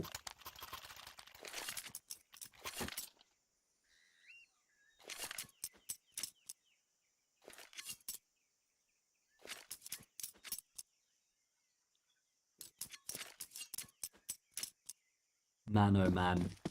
FTW, now they're going to be forcing up. Obviously, it hasn't made a difference whether they've had full buys or not. Just to catch everybody up, this is not a best of 1. This is the best of 3, the final of the group. The winner here will be progressing through to the second stage of the competition. The last team to secure themselves a spot in that next stage. Man, Ujokes, I don't even know what that was. Because we joined his POV, like we switched his POV at the last moment. It looked like he just came through that smoke pre-firing. But that didn't look pretty. 5 versus 3. 5 versus 4 rather. Can count, I promise. Even though I'm from Africa. They do teach maths here as well. Gafolo, he's certainly been taught how to use a sniper rifle. That's for sure. He has just been such a dominant force here in this half so far. Must be up to 15 kills at least. Flashbang's really good. Oh, but it doesn't matter. It's really good, but it doesn't even make a difference. Nocto is completely blinded out, and he just holds down mouse button 1 and he gets the kill. This was the force buy for FTW. They haven't even been able to find a single frag. Alez is using his smoke to perfection as well. He's got full cover. And he'll be able to take Story down. I mean, things just going from bad to worse right now for FTW, guys. It's a bit rough for them. Spare a thought. F's in chat for our boys. Not FTW. There's no for the winning going on right now, but just a few F's might do. Listen, it is a best of 3, so there's still a chance. We're just playing around, just a bit of a joke. There's still a chance for them to fight and, you know, be competitive. It has just been very dominant. Big shout out to Isurus, whose team play has been impressive. Lots of little flash plays going on. Great control of middle by Noxa in particular. Gafolo with his floating sniper has been doing a great job. It's going to be Ujokes who tries to get aggressive, but he's been shut down. Destiny can't stop multi-fragging, and FTW can't stop taking L's by the looks of things.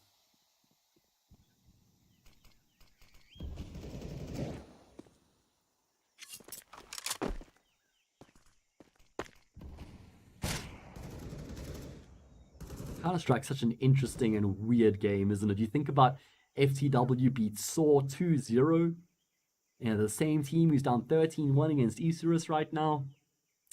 Obviously, you can never just sort of extrapolate those types of results and say, you know, make any inference. It does give you some information. Not going to get a kill. Ale looking for the spray transfer. It doesn't look pretty, but does a lot of damage to a Rosdos, who's been absolutely anonymous so far here on Ancient, but not just him, everybody on the side of FTW, bar kind of Agile. Kind of only the only player who's been able to stand up and have a bit of an impact, if you ask me.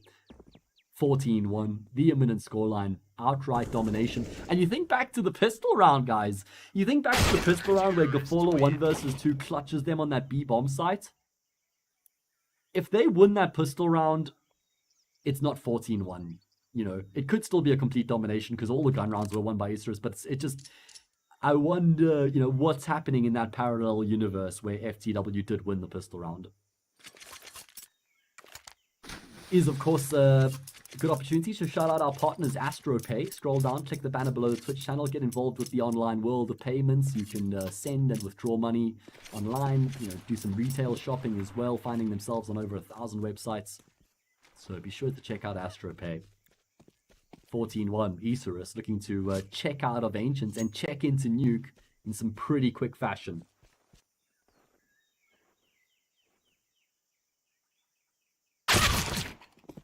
Story wants to get information, gets aggressive. Oh my god, he falls. Rostos is brought down to 2 points of health. They're looking to potentially pursue him. No, they're not going to continue rushing him down in towards middle. In fact, they shift their focus in towards the B side of the map, which is where Diaz lies in wait right now, missing a lot of shots. He will lose his life out to Deco, who doubles down as he does the damage to U-Jokes as well. Frags left, right, and center. Only 7 points of health left remaining between the two FTW players. And there we go. Deco will be finishing off with a quad kill.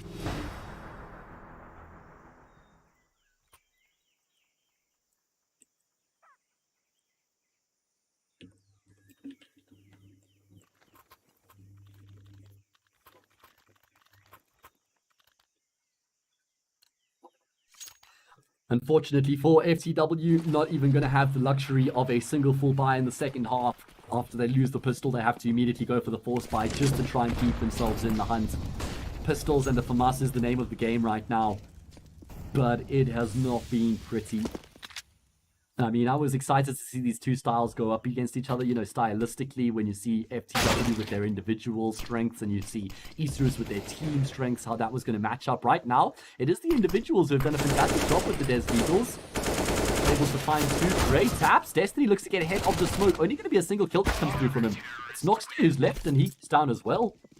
Okay, Story with 3 on his Desert Eagle. Maybe there's still more to be written here on Ancients and we're not history just yet.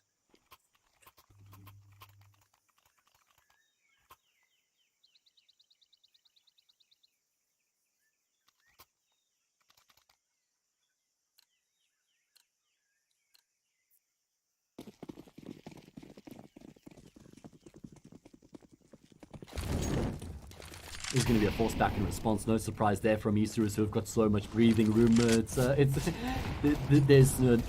no cause for concern at all. They've got freedom of passage right now to do whatever they want, take whatever risks they want. At this point for FTW, it's also just about fighting back to try and, you know, improve the mental state of the team as you go into the second map. Losing 16-1 or 16-2 feels a hell of a lot worse than losing like 16-9.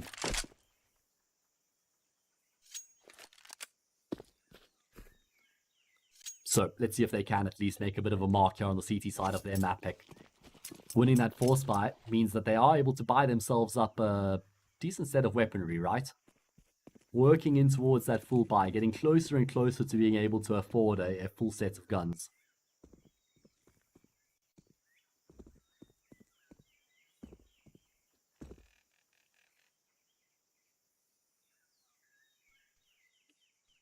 Isurus now going to be grouping themselves up in a main and looking to try and execute in towards the site. Aerostats with a well-timed molly will be keeping them at bay, so they don't really have any chance of making something happen. I mean, the one thing they've got going for them is the fact that there's only one player on the safe side right now, but Aerostats with an AK-47 is an incredibly scary prospect. Going to be able to get the one kill, but that's all it's beat right player. Unfortunately, Gafolo can't hit the one-shot headshot. Bonbon's been denied, and now the numbers is going to be barreling in towards the site. Deco, oh my Jesus, there was a moment there where he lines up all those players, 3 bullets, 3 kills, maybe even a collateral in the mix, but no, not to be the reality that transpires, at least not in this world. 15-3, it is going to be an eco that comes through from Isurus.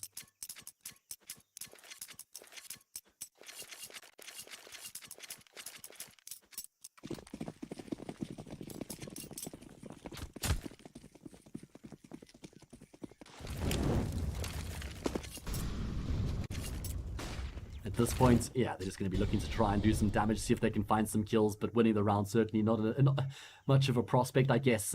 Maybe even talking about the gun round that's going to be following this for Isurus. Just looking to try and hopefully, for their sake, overwhelm, barrel their way in towards somebody. Yeah, they will be able to get themselves one, but Agile should lock it down. Good amount of distance between him and his opponents right now, and will put the finishing touches on the round. He goes up 17 and 16, so yeah, quite a few of his kills come through the way of anti-ecos, but he has been the shining light here for FTW, it must be said. Now we have guns in play. Isurus will be able to afford the AKs across the board. They're going to have utility to work with as well. 15-4. Do they finish it off here and maintain their dominant hold on the game? Or is it going to slip a little bit? Does it get a little bit closer? Do you have a 15-8, 15-9? Do we start to ask some questions? I mean, we saw FTW in a similar position as to what Isurus were on Inferno against iNation, right? They were dominating iNation. And then iNation fought back. So FTW, they've seen it happen once today. Albeit against them. Can they do it to Isurus? T-side focusing their resources towards A main right now. It's just a Rostos who's here with this M4A1S. Holding an off angle, not actually spotting him towards A main itself. He peers up on top of the wall from Temple. He sees a number of individuals, drops a smoke to just try and buy himself a bit of space to work with. He lost his teammate as well, but he's done a great job to get a frag, but knocks, because he got that frag on towards Agile, unlocks Donuts and allows him to come through and get that kill onto a Rostos as well. 3 versus 2. Has to be the retake that comes through here for eJokes and Diaz. They need to win this round. Bit of a misplay there from Gafolo. He goes down. Misshot from Nocta as well. It's only Deco left remaining. Desperately looking to try and spray them down. He's taking a lot of damage. He's only got 2 points of health and he won't be able to get around the corner. eJokes with the USP charges him down, gets the kill and keeps FTW alive here on Ancients. Bomb has been defused. Counter-terrorists win.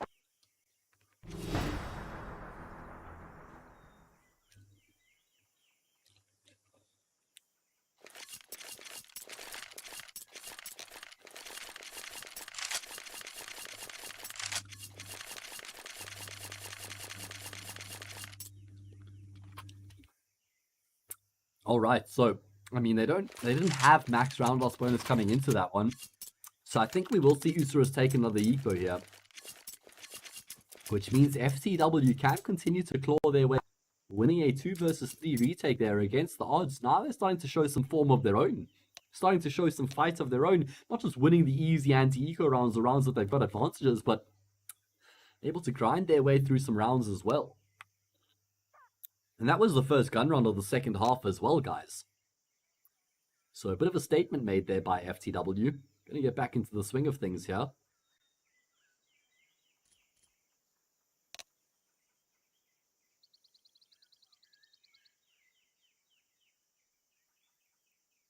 Isurus just chaining their their timeouts here. Want to make sure that they maybe stop any momentum that could be coming through from the CT side.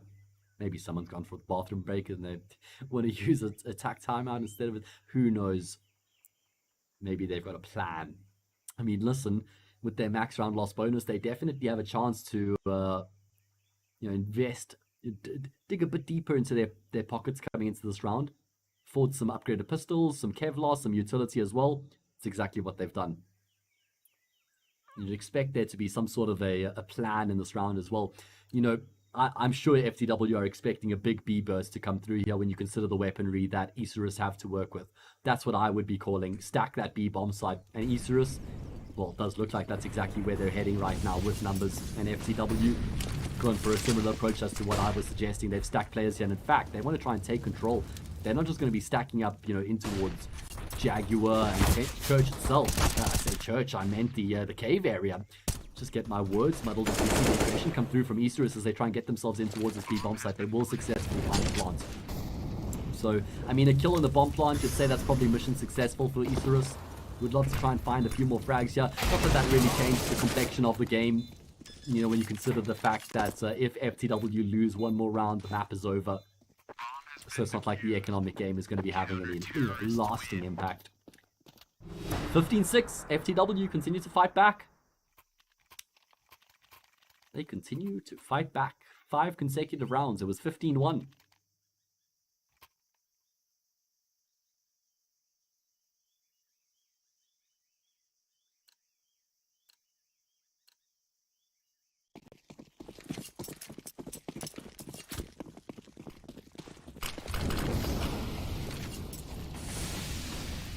Okay.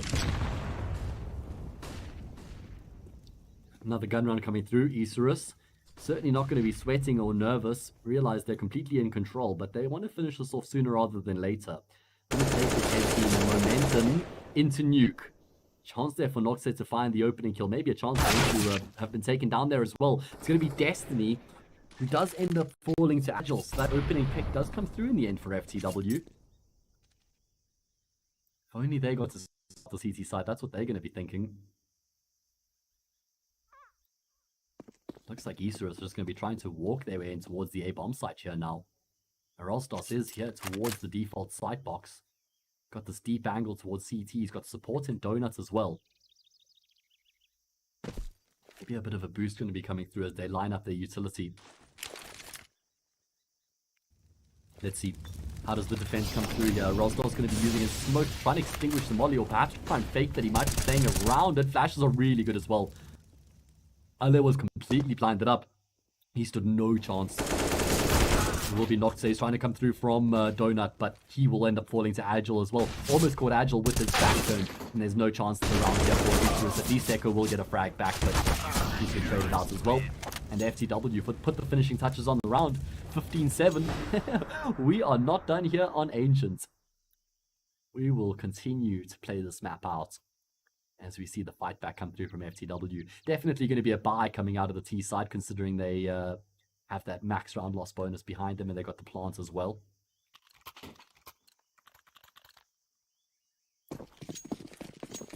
Well, scratch that. Just the max round loss bonus. It's been a long day for me, guys, so excuse the mistake either way.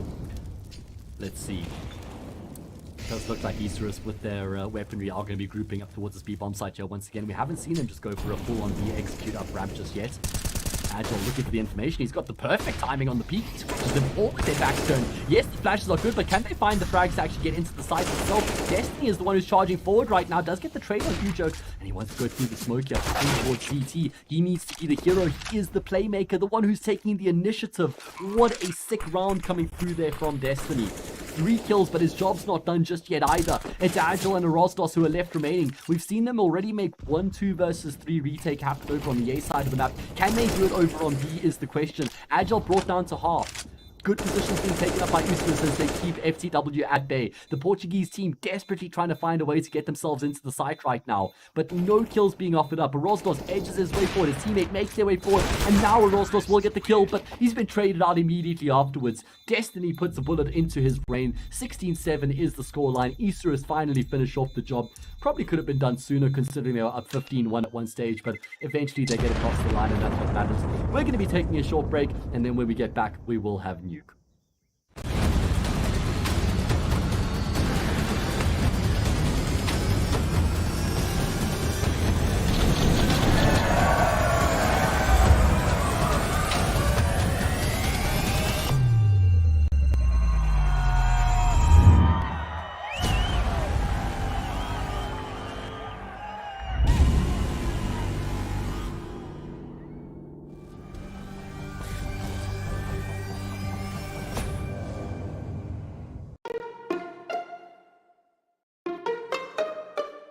Withdrawing with AstroPay is really simple. Go to your favorite site and choose AstroPay as withdrawal method.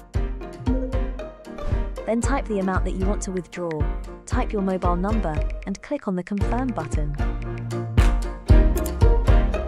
Now, enter your wallet with your usual credentials and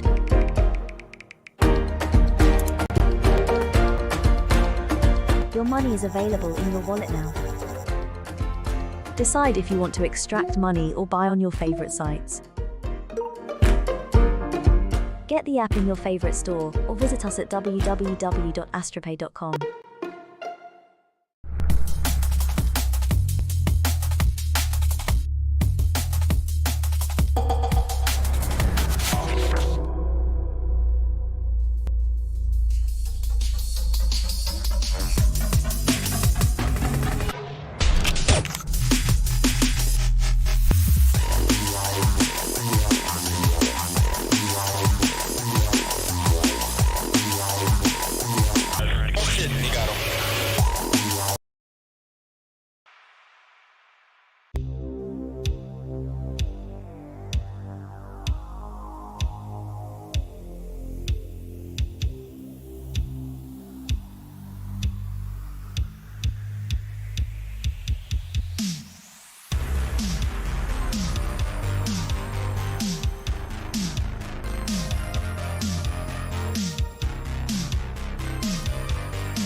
Welcome back, everybody, to the winners match of Group D. We find ourselves in the second map of the series. It's the pick of Isurus, and it's also the same team who are ahead 1-0. They were able to win on FTW's pick of Ancient 16-6 or 16-7, super one-sided. Now they find themselves on the T side to kick off the pistol round. Ale will find that opening pick as round as well. In the meantime, they've taken control of ramp, and it actually looks like they want to try and go up the ladder in towards heaven, but there's two players here for the CT side.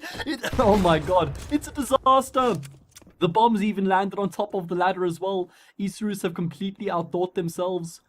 Oh, is he going to be able to catch one off guard? He at least does take down Diaz, and it seems like he has a good idea that there's a second in the vicinity as well. But you jerks. Oh my god, great shot there from the full to take down the heaven play. There's a second towards heaven. He knows where the first is. Won't be able to connect on the shots, unfortunately for him, and that means FTW will be the first team to open up their account. That got incredibly close though, guys. When you look at the way that round played out, it was looking strong for Isurus. Thought that they were just going to try and barrel their way down ramping towards B. To be fair, there were still two players there from FT, two in heaven and two in B, so they were pretty well split. They hedged their bets in terms of where they needed to defend. And it is going to be the Portuguese squad who open up their account first. Now, obviously, this is the pick of Isurus. So, you know, we sort of backed them as the favorites coming into this based on what we saw from them against KOVA. Force fighters come through. Roscoe's going to be looking to try and chase them down the vents, and that's exactly what he does. He catches Destiny. Frags just rolling through left, right, and center right now for the CT side. Diaz with a fight towards outside, looking to try and best Deco. He's going to get support coming through as well. Wait, what? Two quick kills. Deco finds the kill onto Agile. The support that came through for Diaz is unsuccessful. Doesn't land on the mark. In the meantime, Ale has been able to make some moves over towards that lower side of the map right now. Oh my god, Diaz is still looking to try and hunt Deco with the USPs run out of ammo. What on earth have we just witnessed from Diaz? He had a rifle in his back the entire time. Obviously never had the luxury of picking up or changing to the rifle because he thought he was going to get timed on the peak. Looks very awkward the way that he takes that fight with the USP against the P250. And now it's all on you jerks. Got himself in a 1 versus 2 M4A1S play in play. He knows that the bomb is in the site as well. Both Deco and Ale going to be making their way in tandem, coming through from double door and looking to try and secure the site. What a back and forth round this has been. Turned on its head a number of times. Doors opened up. Ujokes gets the information. Can't actually catch Deco on the cross. Can't deny the plant, can he? He can. Huge kill comes through there, but he won't be able to find the follow-up frag onto Ale as well. It was M4 against M4, and Ale is going to be coming out on top. Isurus win the 4 spy. What a ridiculous round as well. I mean, when you consider the way that that round starts, it was great for FTW, able to get themselves the kills initially. You know, you had the Destiny being killed from behind as Agile drops down the vent. And I think they actually made it a 5 versus 3. You had that very awkward fight outside. And then all of a sudden, there's a quick couple kills that came back through for Isurus. And they got it into a 2 versus 2 from a 4 versus 2. They get the fight outside. They get into a 1v2 and they win the round off the back of a really good kill coming out of Ale. Bomb plant hadn't even been secured. So if he doesn't get that frag there immediately onto you jerks, it feels like the round is probably over at that point. Okay, so 1-1. Force buy in response from FTW. Well, not really a force buy. It's kind of like a half buy. I just thought Ujok, he's fully forced. Everybody else is leaving some spare cash in the bank. Agile in towards Hut right now. Has to hit the instant headshot. A couple players on the opposite side. And it looks like it's going to be Isurus who burst their way in towards the safe bomb site. Deco on point up first. Will be able to get that opening kill with the MAC-10. And he's completely cleared out the site as well. Isurus had some very effective A-site hits on their T side against... who was it now? Of course... KOVA, right.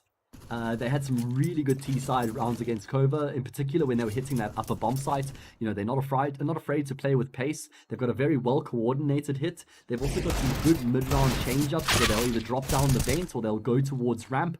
Nice multi-kill at Nocta. But the main thing I want to highlight here before we get into the thick of things in this first half with the Isurus on the T side is how much emphasis they put towards ramp. Look at how many kills are coming through with these Desert Eagles. You jokes and Erostos have just gone ahead and found 3 quick kills. It was a 5v2. Isurus were on course to keep 5 players around in that live, but yeah, uJerks and Rostos had other plans in mind.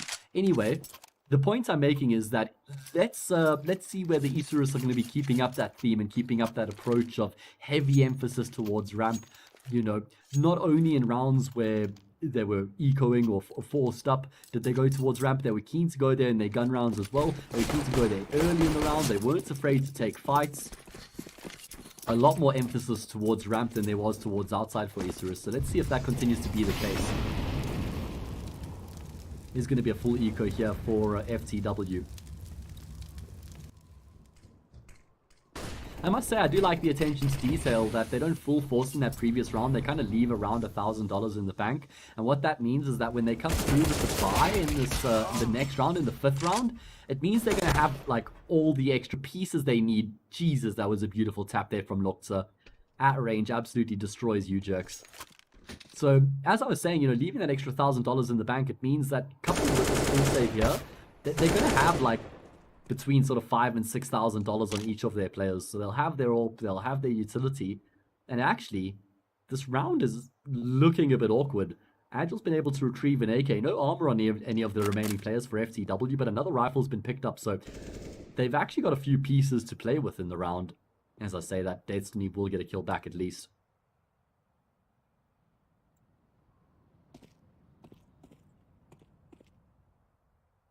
Isurus were able to pick up 6 rounds on their T side after going down 6-0 against KOVA. So what, they pick up 6 of the last 9.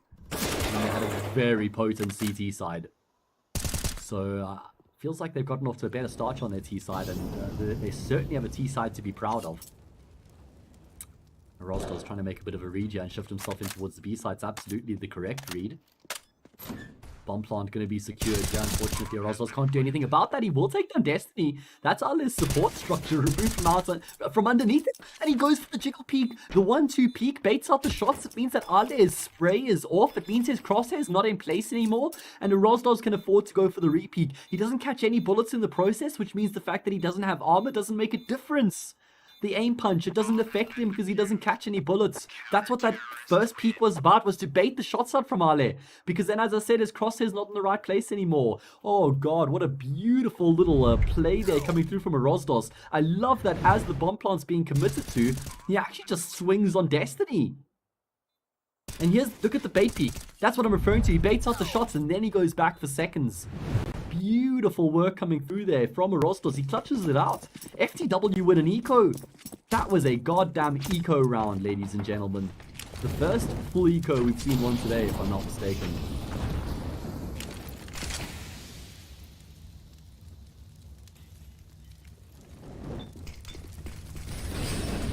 The response for Isurus to force back. They're going to be trying to get themselves in towards the bomb side. Rostos completely blinded up. Will get another kill. Got great supports in the A sides as well. Frags continue to roll through here. A bit of damage has been done back in response from Isurus, but they still find themselves at a disadvantage numerically speaking. It's going to be Gafolo. Gets a kill onto Diaz. I'm not sure how that's not through the smoke. And Rostos at least make sure that the advantage maintains in his team's favor, or is maintained, should I say. Gafolo having his peek through the smoke. Oh, he's going to be catching a Rostos completely off guard. It's only uJerks left remaining. On the rafters, he's trying to get himself in a little bit more of a comfortable position with some more cover. Gafolo's got a really good idea that he is towards the rafters, and it's a beautiful shot to finish off that round as well. Fantastic clutch coming out of Gafolo. 1 versus 2. Triple kill in the round for him and his team. Well, I'm sure they're singing his praises right now because that was absolutely sick. Especially that last shot there. I mean, he walks through the smoke. It looked like, who was it now? Was it a Rostos? I think he had a nade out or something while he was watching Squeaky. Certainly didn't have his gun out when Gafolo came around that corner, pushed through the Squeaky smoke and got that kill. And then Gafolo had the read. He knew that there was the player somewhere towards rafters. Great systematically clearing out of his angles. Yeah, this is the one I'm talking about. Check out Rostos. He's got a nade out. He's not throwing it. He's just standing there. Maybe looking to time it, but it's a flash as well. And then he's left uJerks in a very awkward 1 versus 1. Gafolo's got all the cover. uJerks is completely exposed. So the fact that FTW won that eco in the 4th round has kind of been negated now because they lose a round immediately afterwards and they're back to square one. 3-2. And it is indeed going to be another eco for FTW. I'm sure Isurus are going to be a bit more cautious in their approach on this occasion. In fact, no, a lot less cautious. In fact, they just rush in towards ramp. They say, let's use numbers. Last time we got picked off when we had an individual approach. This time, let's just work as a unit. Get the kill towards ramp. Find the second player who rotated through afterwards. And, well, now they've got themselves an unwinnable, or should I say, an unlosable situation. Unwinnable for FTW, that is. Unfortunately, not going to be having lightning strike the same place twice. Won't be winning a second consecutive eco round coming through here for the Portuguese team. Can they find any damage is the question. Barely any money to speak of here for Isurus on this T side, so the point in case is, you know, if FTW could find a few departing kills here, that would have a bit of a lasting impact, wouldn't it?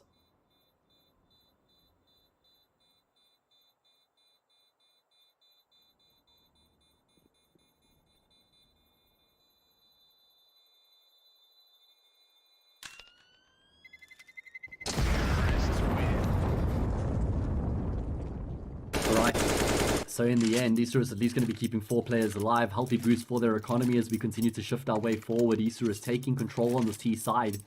Seen some sick skins so far. You want to improve the skins that you play with? If you want to get some better skins, well, head over to CS Money. Got a 40% top-up bonus being run at the moment. Be sure to click the banner below the Twitch channel and you can get in on that promotion that they're running for the Pinnacle Cup. FTW able to afford a buy coming into this round. Doesn't look fantastic though, does it, with a couple for Masters and an MP9 in the mix. And if they lose this 5-2, no cash in the bank, 6-2. Isurus already matching what they got against KOVA, and we know that KOVA are great on this map, by the way. KOVA very strong on nuke. I'm a little bit worried for FTW's cause here. Remember, this is the winners match for the group, guys. Winner here will progress through to the second stage of the competition. The loser is eliminated. And it's a 1-for-1 trade to set this round in motion.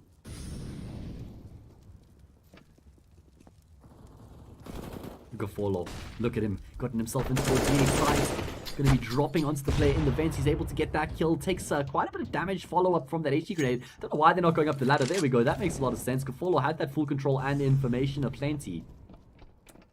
And now we're going to have to see the retake coming through from FTW. There's going to be 2 towards heaven. Look at Gafolo though. He is on a mission right now. Make his way towards outside. U-Jokes looks like he's going to be checking for this. Oh my god, the AWP is going to be following it up. He nearly falls to Gafolo as well, but Story will hit the all-important shot. And Agile in the meantime will take Deco down. So FTW make the retake happen. I mean, they had the massive advantage in the round when they were able to get those kills towards Secret. Got a little bit dicey at one stage there. Gafolo making moves towards outside. I thought he might be able to actually make some sort of a hero play in the round. If he gets that second kill onto Story as well, things are obviously very interesting.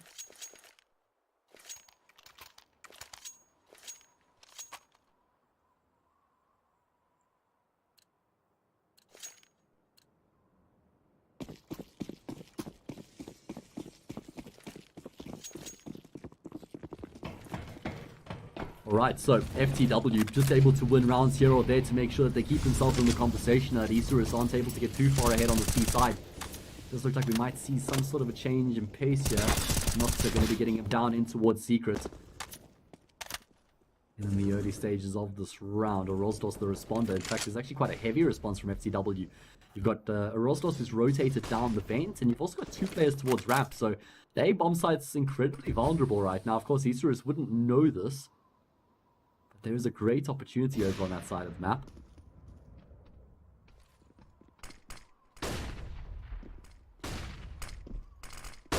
U-Jerk's in a very forward position right now.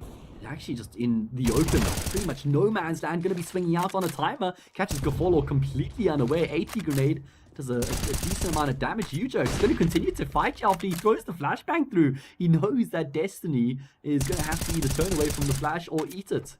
So U-Jerk's making some serious plays here towards ramp right now as he repels Isurus pretty much single-handedly. Got good support here from Story now as well with his AWP, and my god, U-Jerk's shows that he is mortal and he can be stopped as he finally gets taken down.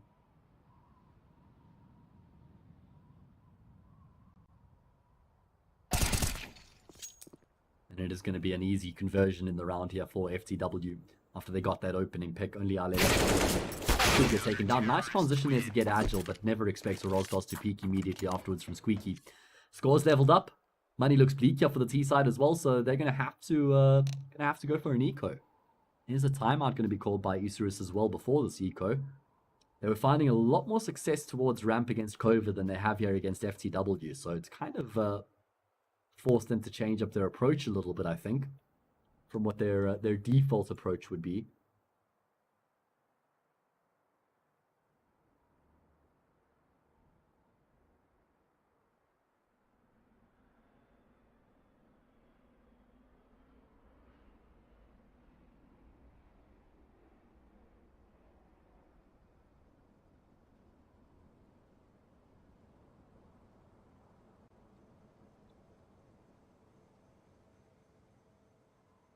Wonder what the plan is going to be here from Isurus in this eco round. They don't really have much round loss bonus to speak of, so they don't have the luxury of buying too deep in this eco round. And as we can see, as a result, it's just a few P250s and a flashbang. So great opportunity here for FTW to get themselves the lead, and that's exactly what's going to happen. And they're going to be doing it with ease as well, finding these kills left, right, and center, shutting Isurus down, and in fact, going to be building a bit of money of their own, bit of an economy of their own. Keeping 5 players alive is a fantastic boost for their cash in the bank. And there's going to be another gun round that comes through for Isurus. They got off to a strong start, winning 4 of the first 6. But it is a fight back being displayed here by FTW.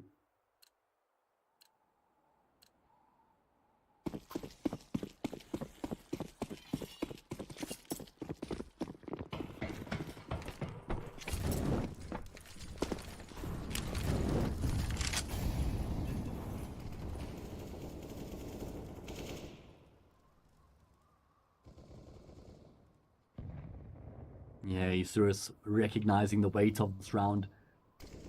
Just slowing things down. There's that second smoke coming through, just a little bit delayed. Maybe they were intentionally delaying that, actually. That's actually sick.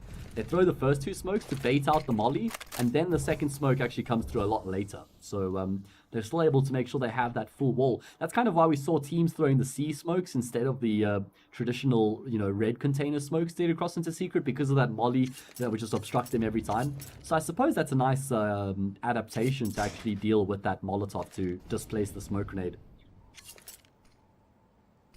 Because you don't actually need that smoke there instantly, right? You need the first smoke to get across the red container. Now we're going to be seeing, I think, a bit of a fake executing towards the A bomb site here. Ale trying to throw the utility in from outside. It's Diaz. He's the only player in secret right now. I'm not sure if he was spotted pre-fire or not. He is going to be making his way back, at least initially. Where do Isurus commit from here is the big question. Does look like they're trying to finish themselves off on the safe bomb site. Deco does find the opening pick. There's still a player in the hut itself that has to be dealt with. That's a Roscoe. And Story will be getting a kill as well. Deco, though, continues to have an impact in the round, getting in a really big frag. Oh, and he's even spotted the player coming up the vent there as well. So huge amounts of information being relayed to his teammates, as they will be able to secure the bomb plant at the bare minimum. There is a flank that's going to be coming through from U-Jerks. He's been able to best Destiny in a big gunfight. And it means it's Deco and Noxer left remaining. Deco just desperately trying to stay alive behind the vent, but Diaz has taken his teammate down, and he'll end up falling as well. I mean, he had no option but to swing out after, taking that damage through the vent. He thought that they knew exactly where he was, so in his mind, the best option was to stand and fight. 6-4. That gun round, which was actually looking really nice there for Isurus, has not worked out for them. Thought after they got that control on the A site with Deco's heroics that they probably get across the line, but that flank that comes through probably is the extra play that sort of gets the FTW across the line.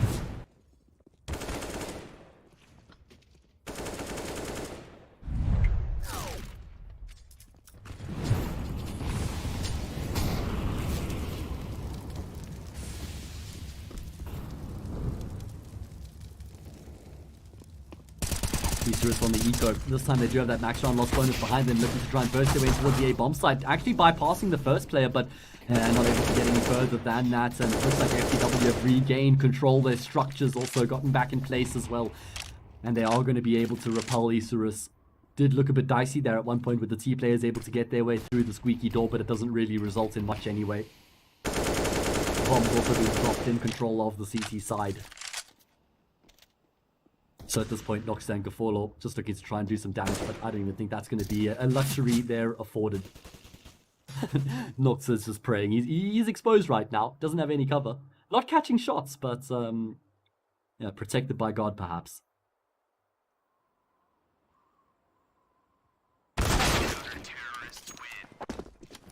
And in the end, Noxa will be struck down 7-4. FTW starting to build themselves a bit of a lead here. What, 6 consecutive rounds now, if I'm not mistaken? 5, all right, yeah. 5 consecutive rounds coming through for the Portuguese squad. They get themselves in the ascendancy. A lot more comfortable than what it was a couple rounds ago.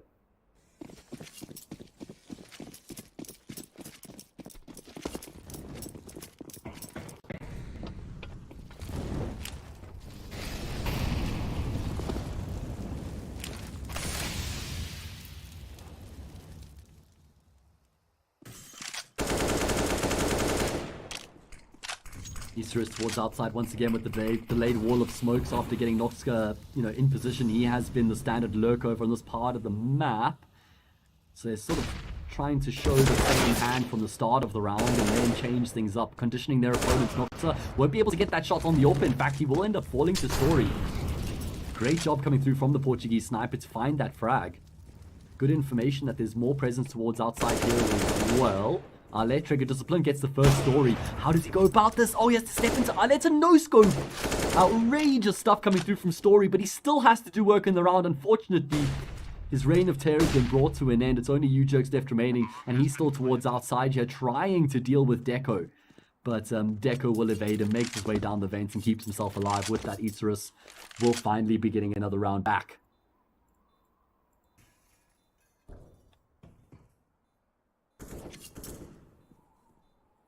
7-5.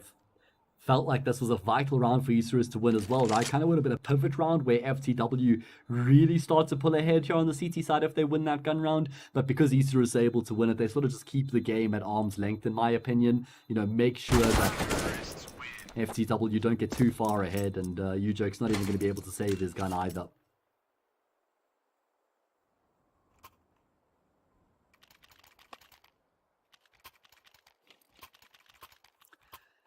More than enough cash here for the CT side to buy up again. Nice change up though from Isurus, it must be said, right? The way that they went to outside with their wall of smokes, sort of making their way in towards garage. Noxa got a lot further forward than what FTW anticipated, so it felt like he was certainly a thorn in their side as well. Gafolo's got a nice form with the AWP, so he's going to get an angle towards outside. Orozco's actually lucky to be alive. Missed shot there. Questionably from Gafolo. It looked like it would have connected either way.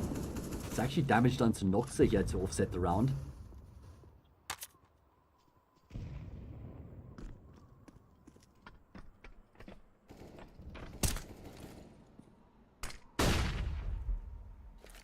U-Jerks, we've seen him make this play already here in the half so far. This exact play, throw the flashbang. Destiny this time decides to try and hold the angle, but U-Jerks will still hit the shots.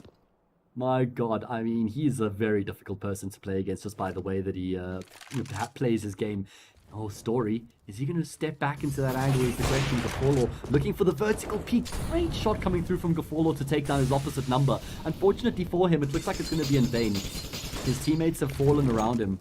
It's only himself and Ale left remaining in this 2 versus 4. And it looks like FTW are absolutely on course here to get themselves back to winning ways.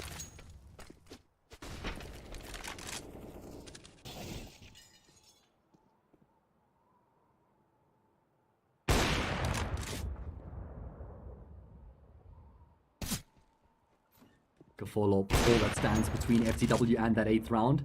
Nice trigger discipline there from him, waiting for Lolo. Of course, overexposes himself, but he won't be able to find the follow-up no-scope to continue to have impact in the round. 8-5.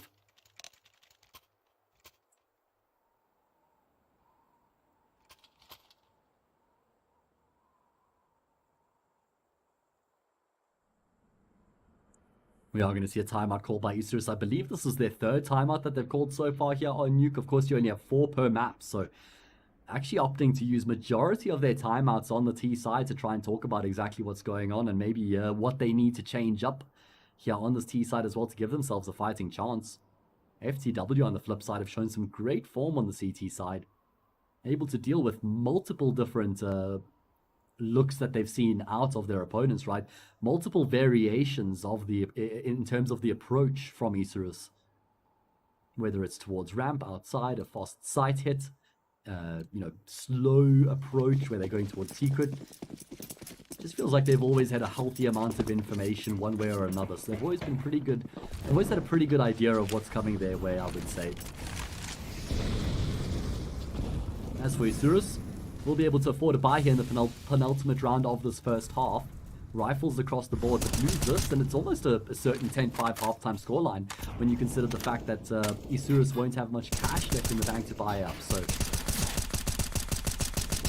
certainly a pivotal round here for the majority Brazilian squad to make sure that they give themselves a decent platform to work with going into that CT side. We saw they had an incredibly strong CT side against KOVA earlier today.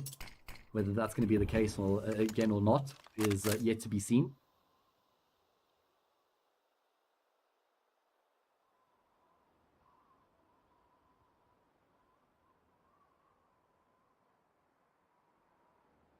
They're waiting to see if there might be any aggression or any information plays coming through from the CT side, but that hasn't been the case throughout the whole half.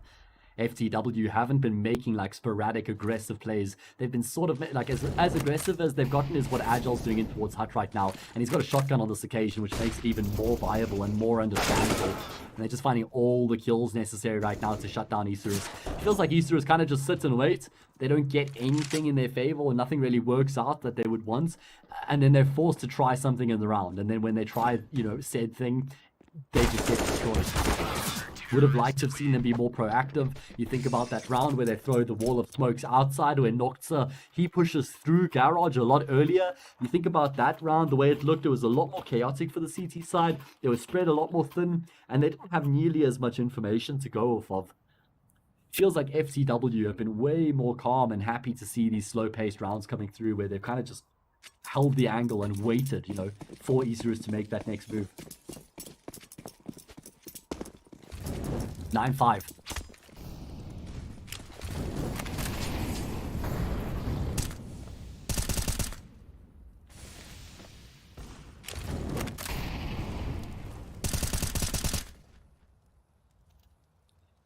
Isurus going to be trying to break the defense down on this A-bomb site here once again.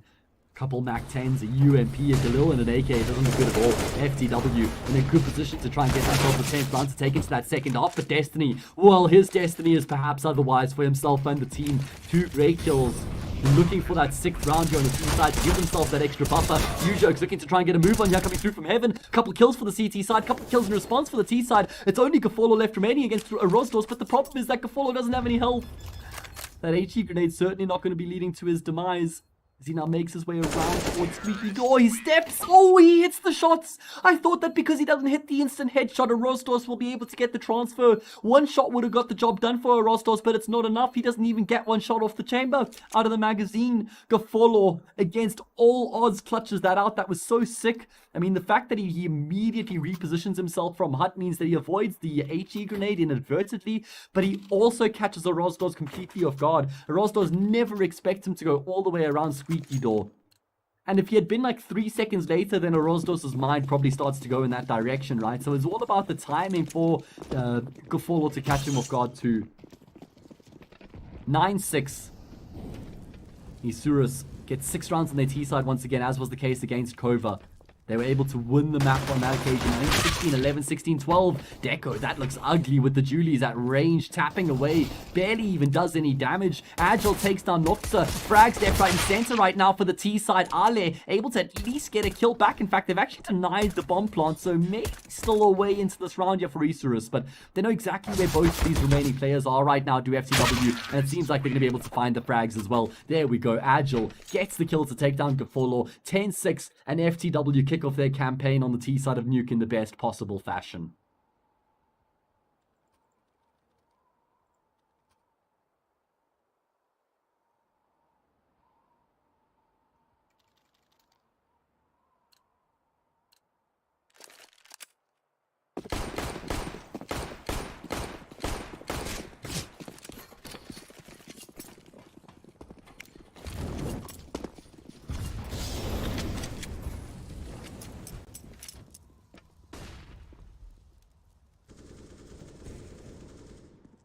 Force fire response here from Isurus on the CT side after losing that pistol round, but it's gotten off to a less than ideal start as Gafolo has been dropped.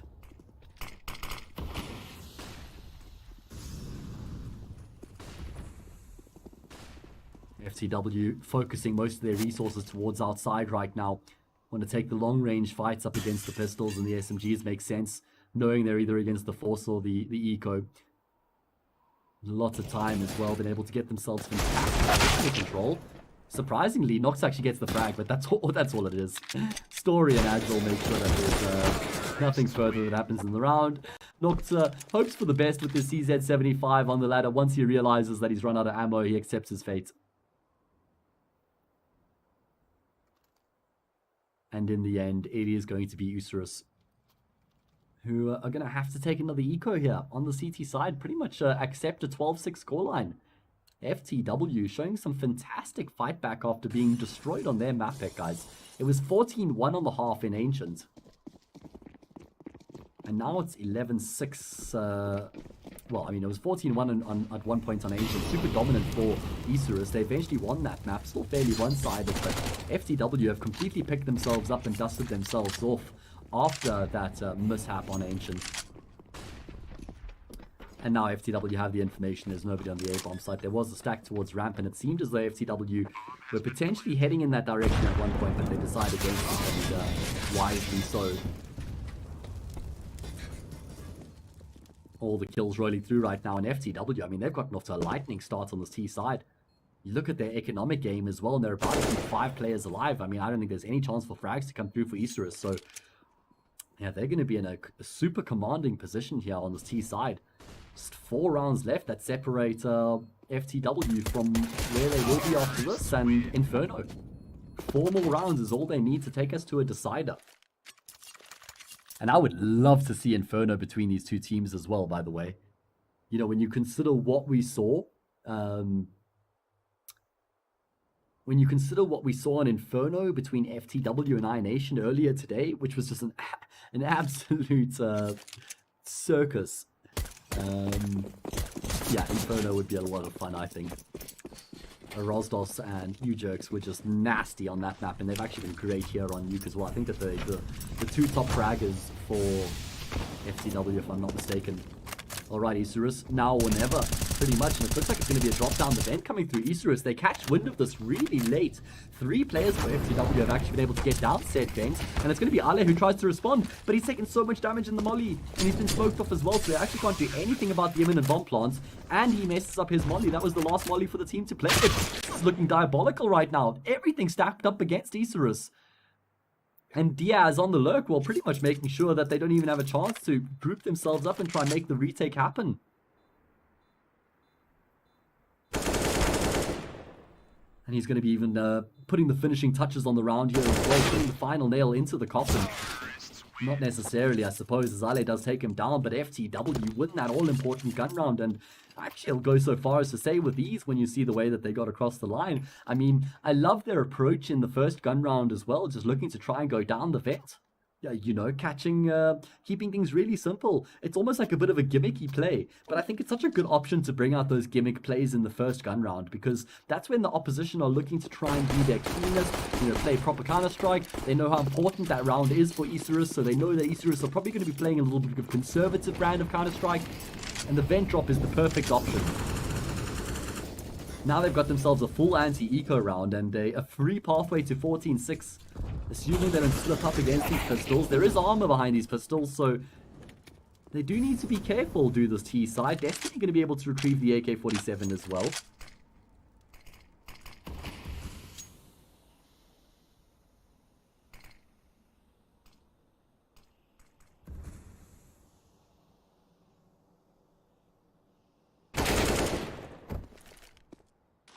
Diaz has become a live wire in these past few rounds towards outside, albeit against an anti-eco on this occasion. Still having some great impact. And yeah, good patience from FTW after they trade 1-for-1. They make sure that Isurus, you know, don't continue to just snowball forward. You kind of want to stop the round dead cold in those types of situations. That's when the CTs, you know, start to get a bit more aggressive, and they were ready to punish said aggression. 13-6 sees 14-6. as Isurus have just not pitched up by any stretch of the imagination on the CT side.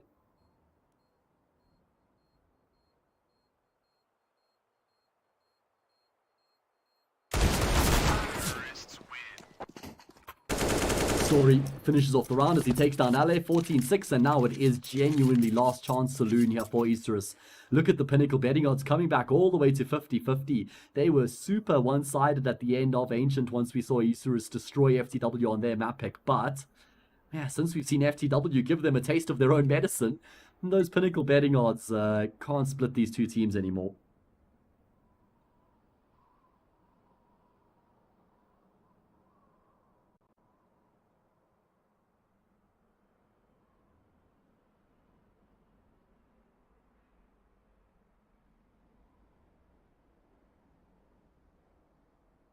Okay, what is the change up in approach here from Isurus? I mean, as for FTW, it's not like they've shown a crazy portion of their hands so far in the way that they've been able to find their success on this T side. Well, we've seen a vent drop in the one gun round so far, and then it's just been anti-eco rounds outside of that where they've just played patiently and waited. So it's all actually more just about Isurus probably focusing on their own game more than anything else. Oh my god, Gafolo unscopes at the most untimely moment. Yes, no, he's not going down the vent. He's pushing into the A side himself. He'll catch Destiny, takes him down. Still more layers to this hit coming through from the T side, it looks like, although they've kind of haven't joined their teammate in the same sort of fashion. You see a Rosdos, Agile, Destiny, Story all going down the vent, but Ale is here. He's waiting behind the silo, gets a kill before he's been traded. 2 versus 3 is the name of the game right now. Turn 2v2, a Rosdos in the vent gets a big kill, and he's waiting for Gafolo. Great shot there to take down the sniper. Oh god, FTW, they're doing Isurus dirty, man. It's only Noxa left remaining in the 1 versus 2 clutch situation. He's been spotted up, but at least he's able to get the kill. Time on his side, he's got a kit, he's got a smoke grenade, he's got everything he needs right now. And in fact, the bomb's not planted for Agile with the way that he's set up.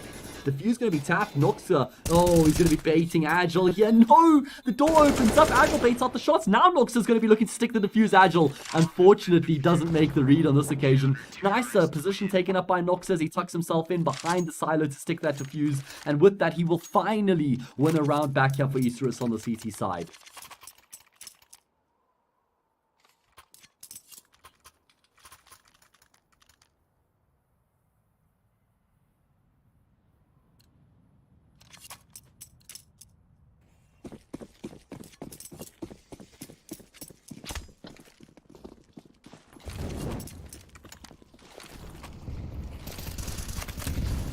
Okay, Isurus giving themselves a lifeline, potentially breathing a bit of life back into this game. The question is, how far can they take it?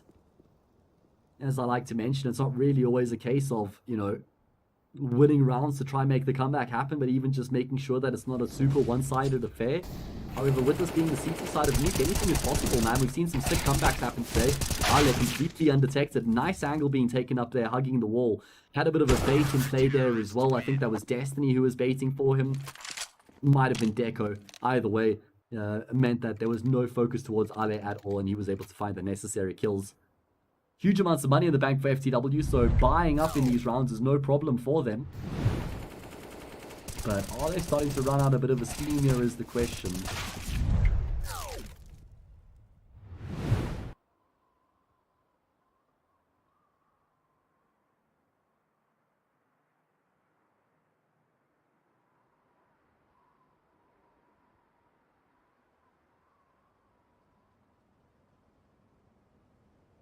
What do FTW change up here? So far, it's been fairly gimmicky approaches, as I've already said on the T side. It's numbers towards ramp, or it's, you know, a vent drop. You know, do they have the depth on their T side? Do they have the structures and the protocols to grind out rounds? Not just rounds where they're able to find, you know, 2 quick picks and convert from there. Not going to be afforded that luxury very often. So, let's see what the change-up is. They still have another buy in the tank, I would say, and it seems like they're still trying to keep up with the aggressive approach. Rostos successfully gets himself out of Squeaky Door, tucks himself in behind the vent, which is a nice position to get in at this early stage of the round. Looks like, though, it's going to duck dive down the vent. Noxter, ready for that, though. Holding the angle, gets the opening pick once again. Isurus with the 100% win rate in rounds. They've had the opening pick in the second half as well. Important to keep in mind. Story. Looking at that smoke and they're doing exactly that, but Destiny in a good position to at least find the kill. Traders on the table though, and now FTW looking to try and turn up the heat on the same bomb site. But U-Jerk's going to dropping down the vent. Diaz, can he follow is the question. Where's the bomb actually? It's not U-Jerks' back, so he'll be finding a plant at the bare minimum. It means that they still maintain a healthy economic situation, but nice position taken up by Noxa. Notice how he puts himself on the off angle there towards the catwalk. It means that you know, when the peek comes out from the player who's planted behind the silo, never going to be expecting him on that angle. He's sort of clearing out deep towards ramp, right? And then he's thinking maybe I can get back towards the single door. So Noxa shuts him down.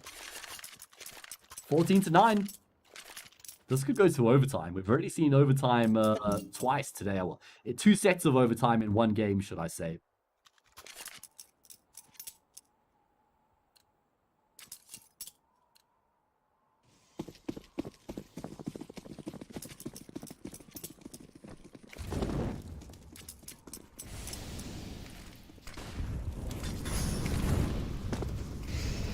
Okay. Does look like we might be seeing Diaz towards outside, though he is here by himself right now. Wall of smoke. He is, but unfortunately he doesn't realize Noxa is behind him. All these gimmicky plays FTW are attempting are just being shut down emphatically by Isurus. Where's the depth? That's what I'm looking for right now. They're just trying weird and wonderful things, but you know, if Isurus have their wits about them, if they have their structured protocols in place, they're going to be, you know, shutting down these types of players coming through. The problem is Isurus have got like the most difficult pathway possible at trying to make this comeback happen. Because there was so much money in the bank for FTW, they had accrued like 10k plus on all their players.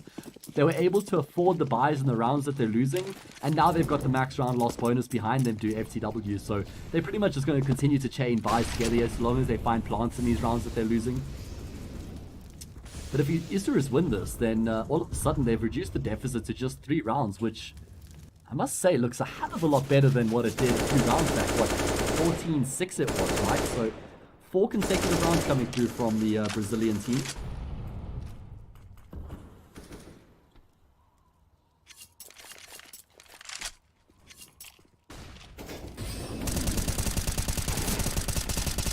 Oh, Ale on the spray, finds himself 2. Great job, didn't even need the support of Gafolo with that AWP towards the orange container at the bottom of ramp. He's able to find both the kills, a bit of labored spray, but achieves the desired result regardless, and Diaz has been taken down as well. It's only Story and a Rosdos left remaining. Where is a Rosdos right now? I think he's behind Squeaky Door. So it looks like Story's going to try and drop down Mouth and join him on that way. Oh, lots of missed shots by Ale. A Rosdos actually able to adjust and get the kill. 5v2 turns 3v2. Looks a lot more doable here for FTW. There's still a bit of time for them to play with as well, but unfortunately, yeah, never mind. I was going to say it's only Story left remaining, but not for much longer, as Deco will take him down as well. 14-11. Isurus, 3 rounds away from leveling up the scoreline. And actually, potentially, 2 of them could be ecos. Win the, you're certainly going to have an anti-eco here. So that's 14-12. A buy comes through from FTW. If they lose that, 14-13, no money in the bank is 14-14. Ah, God, what a scary reality that would be.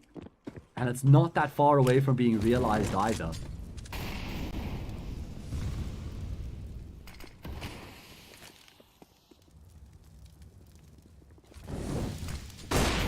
There's going to be aggression coming through towards ramp right now. Gafolo's got support. AWP himself and Ale doing a fantastic job of locking it down towards ramp time and time again. Gafolo even adds a bit of spice. He sprinkles some salt on the top there after that sequence with the sick no-scope there to take down the 4th player.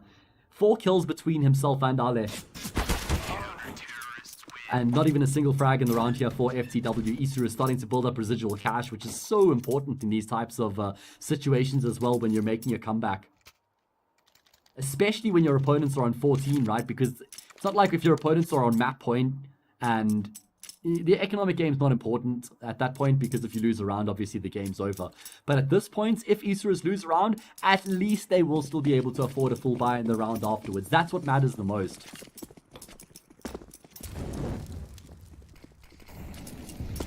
What is the change from FTW? So far, this T side has been incredibly stale, static. Now they're going to be trying to burst their way in towards the A-bomb site once again. This is probably the best option considering the lack of depth we've seen so far on the C side out of them. Destiny looking to hold down the line. He's in no man's land, an off angle if I've ever seen one. And he's able to get another kill. 2-man advantage in play now for Isurus. And FTW, I'm just left scratching my head at the way that they've gone about business on this T side. To be completely honest with you guys. When you consider the fact that again, they just try the fast opposite take. You know, where's the slow plays towards outside where you try force the rotations and have some innovative plays to get the picks, not just, all right, boys, you know, head down, let's hope for the best. Let's hope we can just like steamroll them on A and get the kills. I mean, that's not a reliable, sustainable approach. Ale owes Destiny a basket of muffins after that one. He takes down Agile. And Isurus, just one kill away from making this a one-round game. And Noxa will be putting Story to death. 14-13. FTW don't get the bomb plant either. They can still afford to buy here, though. Absolutely will be investing into this round. I'm almost certain of it. They just won't have the AWP. They could still get a glass cannon if they wanted, but yeah, maybe they call a timeout to discuss it. I mean, on 4 of the 5 players, you can almost get a full buy, right? Like, Agile will have one piece of utility, which wouldn't be great. Diaz could afford AK armor, no util. Not like they've been playing an incredibly util-based T side so far. And look at that summary at the top of your screens. I mean, Isurus are going to be saying, if only we could have got off to the start sooner.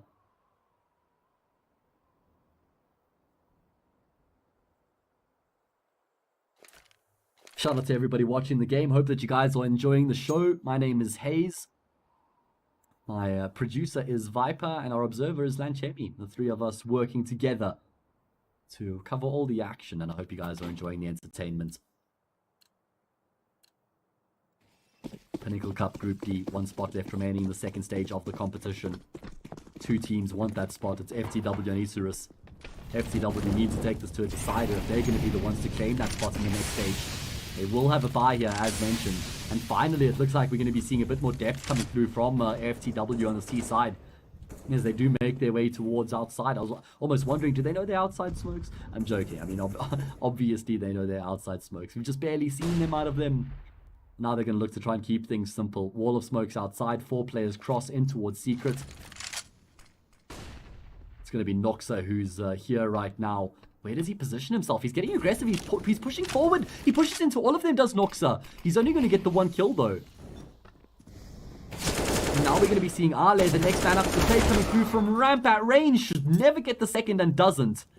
Rostros, does he get timed as well? No. Good awareness there from him. Rechecks the flank. Man advantage in play for FTW as they look to try and take this to a 15th. And that's exactly what's going to happen. Only Gafolo left remaining. And they know where he is. So, mission absolutely impossible. Has to be. Doesn't have the health to work with either.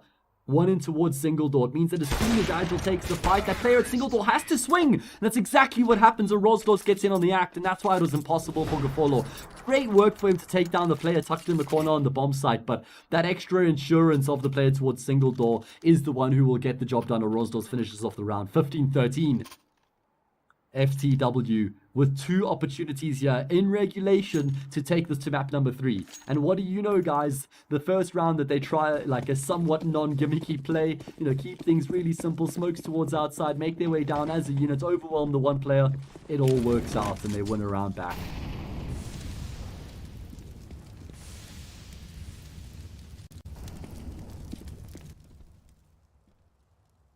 Fallout getting aggressive with his AWP. Rostos has been able to tuck himself into the close cubby though. Does it get checked is the question. It does. Absolutely. Not only checked, but Ale gets the frag.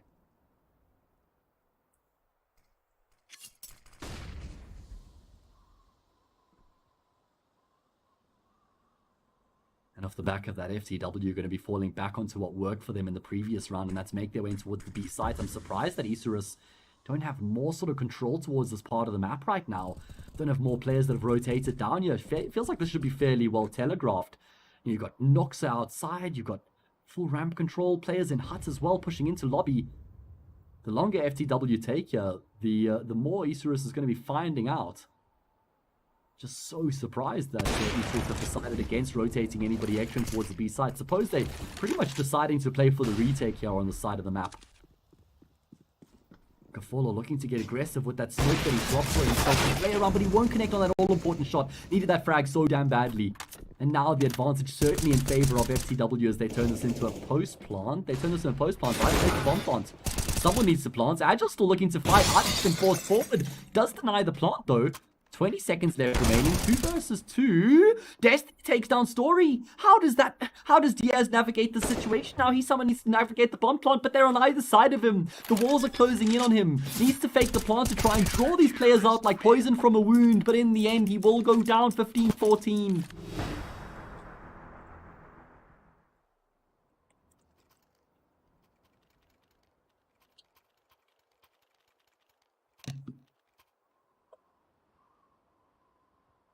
$15-14, and look at the economic game here for FTW as well. This has got overtime written all over it, guys. This has got overtime written all over it. They're not even going to have a single AK-47 and armor. They might on Diaz, I suppose, if he doesn't want to prioritize utility, that is. I mean, he needs to be the one to go for the AK here, right? Give that gun to Rosdals as well. Give that gun to you, Jerks. You want that AK on your star player right now. Both the Rosdals and you, Jerks, have looked great today. Must be said, against iNation. They looked really good, and then started to come to life on Ancient before this as well. What does Diaz do? Dropping a flash across at the moment. They're trying to devise exactly calculated plan of utility. And Diaz actually doesn't get head armor, even though he could afford it. So that's an interesting call. Wonder if he dies to a one-tap here from an M4A winners. Let's try and see if we can check what happens there. It's going to be a fast play coming in towards A. It's a lobby crunch though from Isurus. They have no respect. They don't give a damn. It's only Diaz left remaining. Head armor or not, it's not going to make a difference. What is that from Isurus?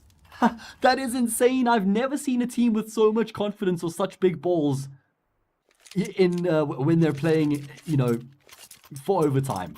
Trying to get the game into overtime. When do you see teams pulling out a lobby crunch when there's so much on the line?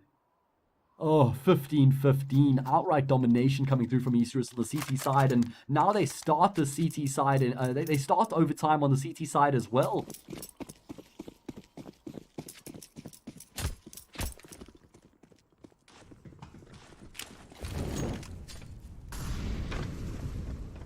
So let's see if they can continue their form, continue their momentum that they found towards the tail end of that second half. They were down 14-6, ladies and gentlemen. Isurus were 14-6. They were 9 of the next 10 to bring it into overtime. Now the slate is wiped clean. The previous 30 mean nothing here on Nuke, only the next 6. Don't think Noxa was spotted. I think Diaz walked straight into his crosshair. It's all about the timing. Oh my god. Noxus should have got that frag every single day of the week. I mean, the timing looked like it was going to cost him. In the end, it's his aim that costs him. Rosdal's able to get his AK back just in time, but the trade continues to come through here for Isurus. 3 versus 3 is the name of the game. Looking pretty good here for FTW, I must say, until U-Jerks has been taken down. Now Deco needs to shift his focus towards Heaven, but he's going to be trying to deal with the players towards Mouth right now. He needs his teammates to come through, actually, and in the end, FTW will be able to get the control of the A-bomb site. Where is Gafolo is the question. He's going towards Heaven. In the meantime, Ale has pushed through the hut. He's looking to try and deny the bomb plant. Gets the first, can't find the second, but Gafolo can get the trade. And with that, Isurus pick up the first round of overtime. That was a very close round, though. 3 versus 3. We haven't seen many of those situations play out so far here on Nuke. I thought FTW might be able to navigate their way through the even number situation, but in the end, they get shut down. Great trade coming out of Gafolo. No hesitation at all, and I'm a massive fan of this guy. He's been making some seriously heroic plays here so far for Isurus, has Mr. Gafolo.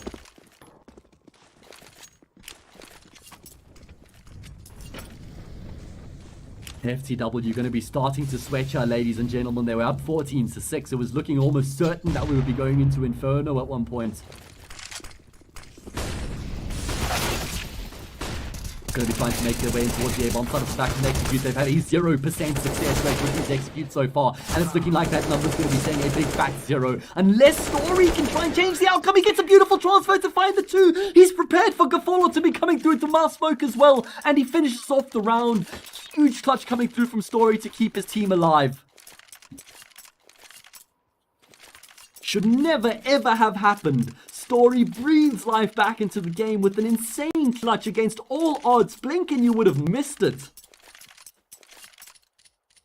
Beautiful spray transfer to find that second kill, and then ready as ever. Great presence of mind to take down the mouth player. 16-16, FTW needed that. Finally, they've been able to win a round where they go A aggressively. Not at all because of the aggression that worked out with the success in the execute, but because Story's a goddamn beast, man.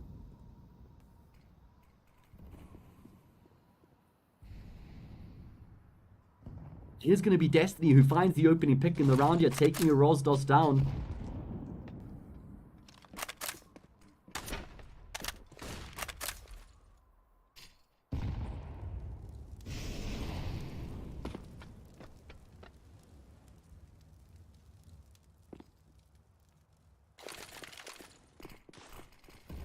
Here we see all 4 players for FTW making their way through Squeaky Door. Did they try go down vents, or are they going to be hitting this A-bomb site? Doesn't look like it's going to be making a difference. Noxe doesn't give a damn what you're trying to do or where you're going. Triple kill for him means Isurus do go up 17-16. But guys, this should have been a flawless half of overtime for Isurus. This should have been 18-15. 1 round needed on the T side. FTW, they can still win in OT1 here. They need a flawless half on the CT side of their own. We saw they had a fairly proficient CT side in regulation. Able to pick up 9 rounds on that occasion.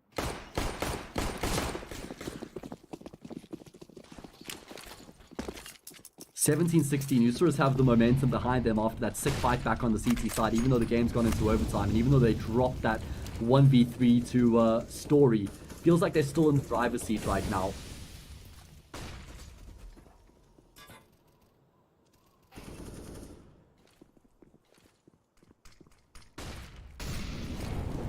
Ale going to be finding the opening pick in the round here, and off the back of that, Isurus going to be trying to shift himself aggressively towards the A side. Molly dropped by Agile, lined it up. He will at least be able to find a kill. Stays alive for a lot longer than I would expected.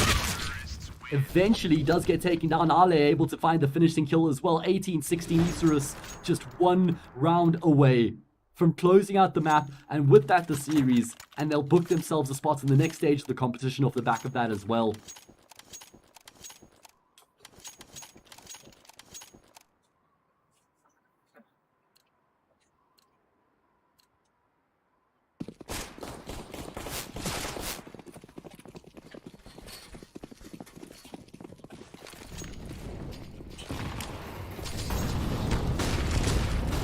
Aggression coming through from Gafolo, the player who's been the star so far for Isurus, able to get himself down the vent successfully, but he's lost his teammate in the process. Bomb is making its way down into the B site though. Ujoke's the first responder, has got support in the way of Story, but nah, I don't think they can do much about the plant itself. Story's taking so much damage to the Molotov as well. Deco's even coming through with the big flank. He doesn't have to be as aggressive as he is right now. He can take his time. There's 3 players towards ramp right now for the T side, or the CT side should I say. Deco opts against the trigger discipline, rather just snaps up that kill immediately and makes his way back. They could find a bit of a backstab of his own right now. Rostos, oh no, he needed that multi-kill so damn badly. At least Ujokes does come through to get the fraggies. Dink Noxa as well. There are kits in play, there's a smoke, they've got everything they need right now, and it looks like Ujokes wants to try and stick to the fuse. At least on the second bite he will. Has to let go to get the trade. Now he's going to be sticking it again. Noxa, can he come around the corner? Can he hit the shots in the smoke? No, he can't. The fuse has been stuck. And FTW live to see another day. That could have been the end of the map in the series right there. If one stray bullet connects through the smoke, it's over. But Noxe can't find the shot. Defuse completed. And we're going the distance here in OT number 1, the full 6 rounds.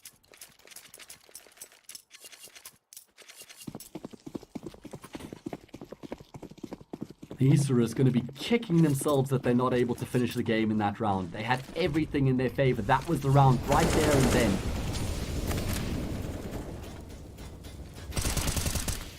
Oh, free frag for Agile. Great position being taken up there on the blue container next to Hut. Ale, none the wiser, gets destroyed. He'll play no further role in the set of overtime. All he can do is sit and watch and hope for the best from his teammates.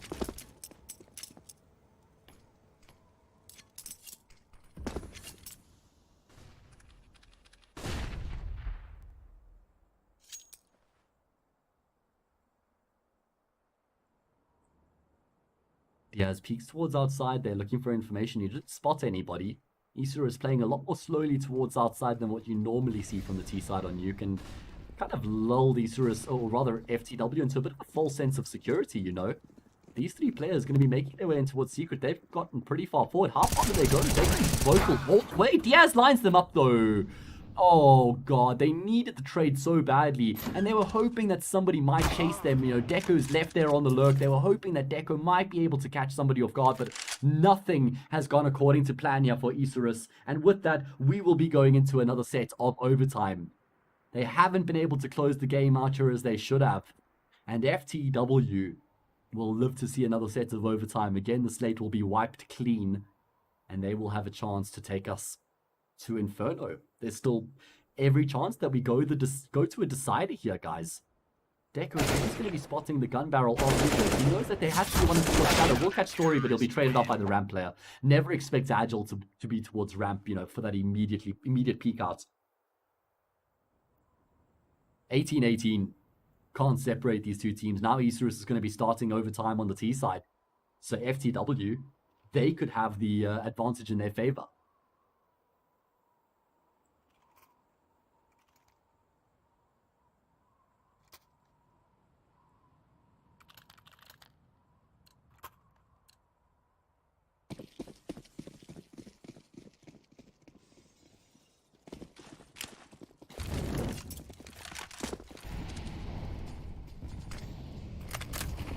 Okay, Isurus, we haven't seen them with much attention towards ramp. I think that's because uJerks have just been doing such a fantastic job of shutting them down.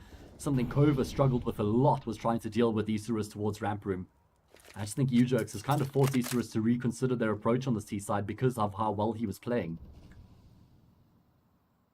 It kind of feels like FTW have that read as well, because they've constantly been leaving uJerks towards ramp by himself because he's done such a good job. They do have Diaz outside though. This is a bit of a change up from FTW. Haven't really been making aggressive plays so far on the CT side. Diaz looks like he wants to go for more. Oh, I thought he didn't even get that kill onto Nox. At least he's able to find a frag before he goes down. Certainly not ideal. You know, we talk about 1-for-1 trades favoring the T side. There's another 1-for-1 trade. Story goes down, and that's a big pick as well, taking down that CT AWPer. And the defense has been spread incredibly thin at this point. One player ramp, one player secret, one player on the A side. It's Agile here by himself right now, but they don't have any other option but to employ this exact setup. Great kill comes through from Agile to get the HUD player. So they know now that he's at least trapped behind the silo. Isurus, they need to find this kill without losing any further players in the round. That is an absolute must at this point.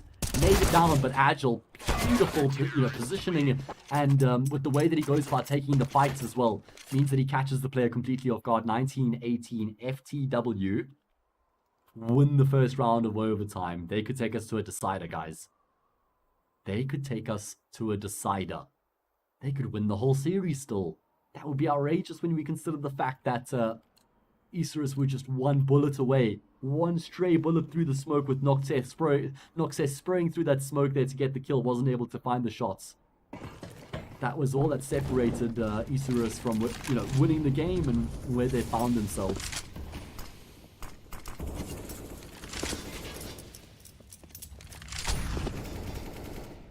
Nox are going to be getting himself down in towards Secret early on in the round, trying to take some attention towards that part of the map. Does have Diaz in Secret as well. So a bit of a contest for him, perhaps.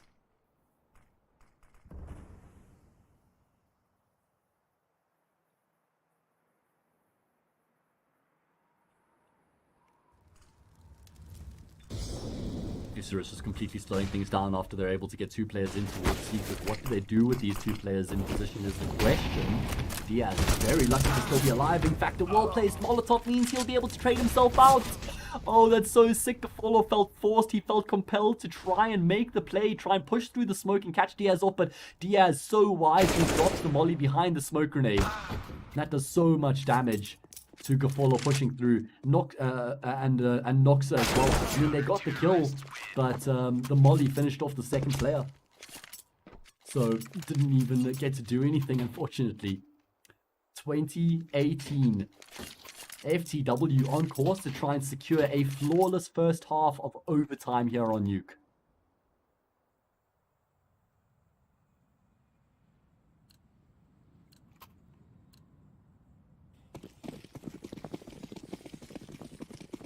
Can they make this flawless first half happen?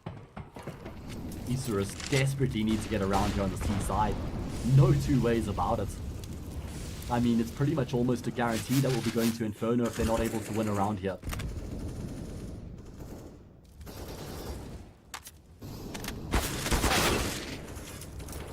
It's going to be Noxo who takes down Diaz. Big kill towards outside. Diaz has made a menace of himself, whether it's towards outside or secret. He's been having a lot of impact. So that's a good kill. Isurus, I don't actually think that they've found that opening frag so far here in the second set of overtime either. I think they've always been playing with a numerical disadvantage, so sets things in motion nicely here for Isurus.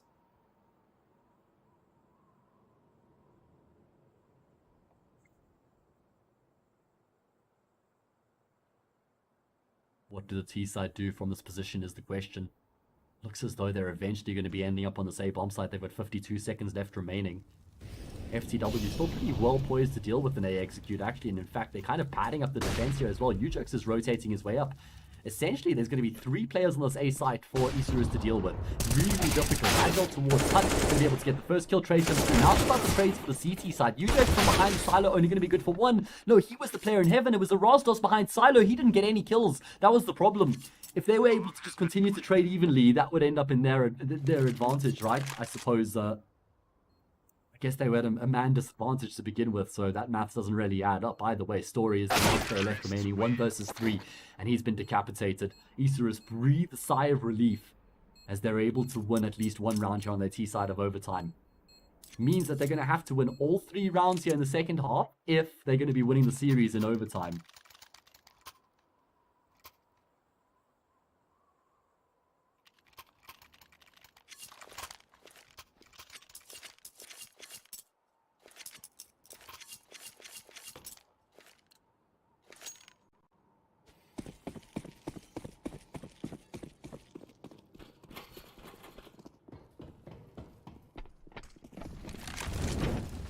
Okay, first round, second half, OT number 2 underway. And Gafolo's looking to try and make his presence known. Nox has already been able to find a kill. I believe that's towards outside. Yeah, it is. And Gafolo needs to be careful not to overextend here. It seemed like Agile was holding it. He had an idea. The aggressive play could be coming through. It's going to be Story who steps up and, well, is immediately dealt with. 5 versus 3, aTTaX, Rostos, and Agile. Probably the 3 most impressive players, I don't know. I guess Story's 1v3 clutch, which is probably what's kept them in the game. Just to be mentioned. Diaz is, plugged away as well. aTTaX has been able to get himself into heaven. Is anybody watching for this right now is the question. I don't think anybody from the CT side is aware. Oh no, aTTaX has found 2 kills. Nobody's watching towards heaven at all. This round has been turned on its head. It's back into a 3 versus 3 and FTW are actually on course to win the first round of OT second half. Deco at least gets a kill back, man. Advantage in favor of Dignitas off the back of that. Now they're trying to find Agile, but oh, Deco dies. Nox is desperately trying to come up the vent right now. Ale has to alleviate the pressure. He'll be able to get the kill. The flash is great though. And aTTaX stays alive towards heaven. Bomb perfectly planted for him as well. Does he peek out is the question. He knows Ale's not sticking to the fuse. There's a molly to play with. He goes back for the reface. And that's when Ale's throwing the grenade. Never expects aTTaX to peek again. He thinks he's going to have to bait him out. He's going to have to force him out. But aTTaX just swings out. 21, 19, and 2 opportunities now for FTW to finish off this map and take us to a decider. To take us to Inferno. Is that the destiny we're waiting for? I thought that Isurus had this round, man. Nobody was watching heaven. They weren't at all aware of the potential that somebody was able to make their way through with the flank. Which is, incredibly questionable when you consider the fact that they had 2 players on the site itself with nobody outside. They missed the trick. and they get completely punished for it. Now Isurus have to win another 2 rounds to take this to another set of overtime. They can't even win the map from here. At least they've been able to get the round off to the best start possible. They had a 5 versus 3 in the previous round though. Isurus have cost themselves. They lost the 1v3 to Story. They couldn't finish off the round where the defuse was stuck in the smoke. They lost that previous round as well where a beautiful play came through from the Heaven player. The flank was crazy. But Isurus, you have to sort of look at all these plays and say, yeah, born off of their own mistakes.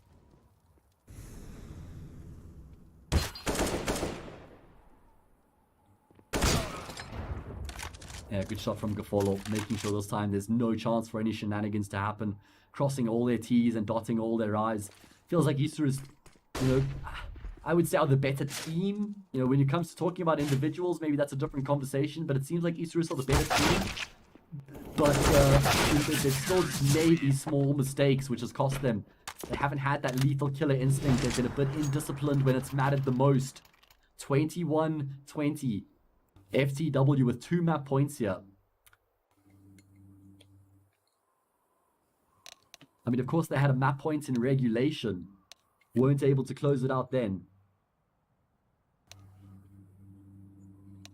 In fact, didn't they have 2 map points in regulation? Wasn't it? They won the round at 14-13, I think it was. They got 15-13. 2 rounds were won back. We went into overtime. And then in overtime, it was the Brazilian team who had match point, right? And then it was won by FTW to make it 18-18. So this is essentially a third map point. Sorry, we were doing best of ones earlier. This is a third map point here for FTW. And Isurus, they've only had 1 match point so far. That was in the previous set of regulation.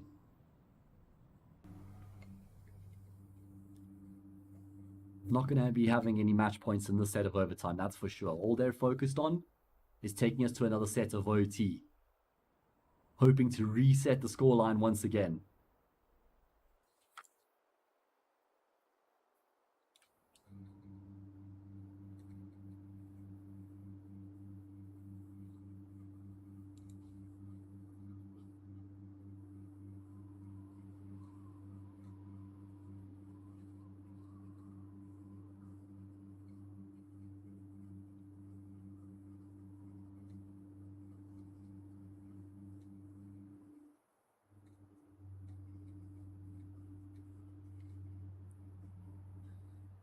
Alright, technical pause. Let's go figure out exactly what the issue is. See if I can do some digging.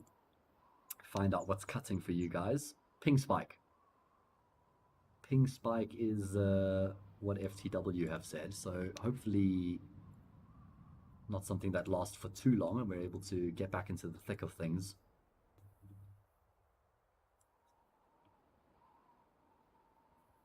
Definitely is playing a role here in this all-important game between these 2 teams. So we're happy to wait.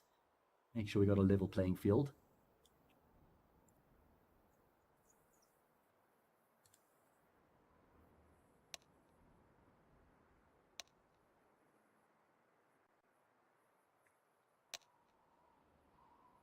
It sounds like we're going to be getting back underway here soon enough from the ticks in chat. There we go. Tech pause concludes.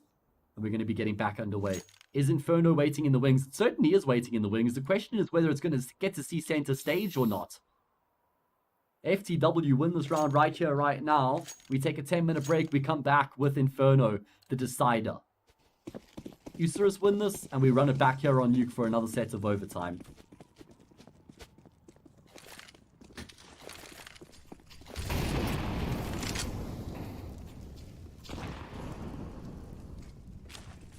As for FTW, not going to be getting many map points against Isurus. You have to close these opportunities out. Deco's going to be finding that opening pick to set the round in motion. So it looks like FTW are going to be trying to get themselves in towards the A-bomb site there. Deco's down low right now. There's also a player in towards Heaven, but Deco still continues to frag. Ale coming through from Heaven will get in on the act as well. A fantastic double kill from him means it's only Diaz left remaining. and he's going to be coming through from heaven. We've already seen the heaven flank burn Isurus once in the set of overtime. Certainly will not be happening again. 21-21. We're going into OT number 3 to try separate these two teams on nuke. And remember, Isurus are leading the series 1-0 right now, having won on Ancient 16-7. That was their opponent's map pick they were able to get across the line on. Now they find themselves with a chance to still make this series 2-0.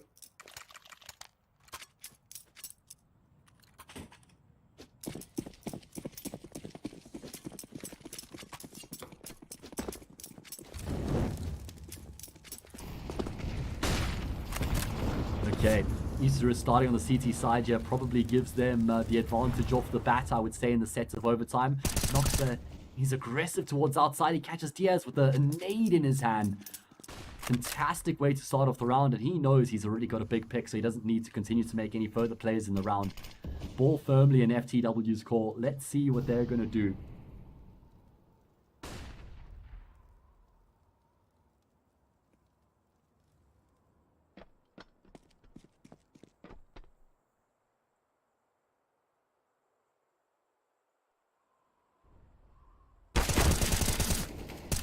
Man, Noxa going for some more aggression towards outside. Coming through from Secret, and he's going to be able to find himself 2 more kills to add to his tally when he found that frag earlier in the round.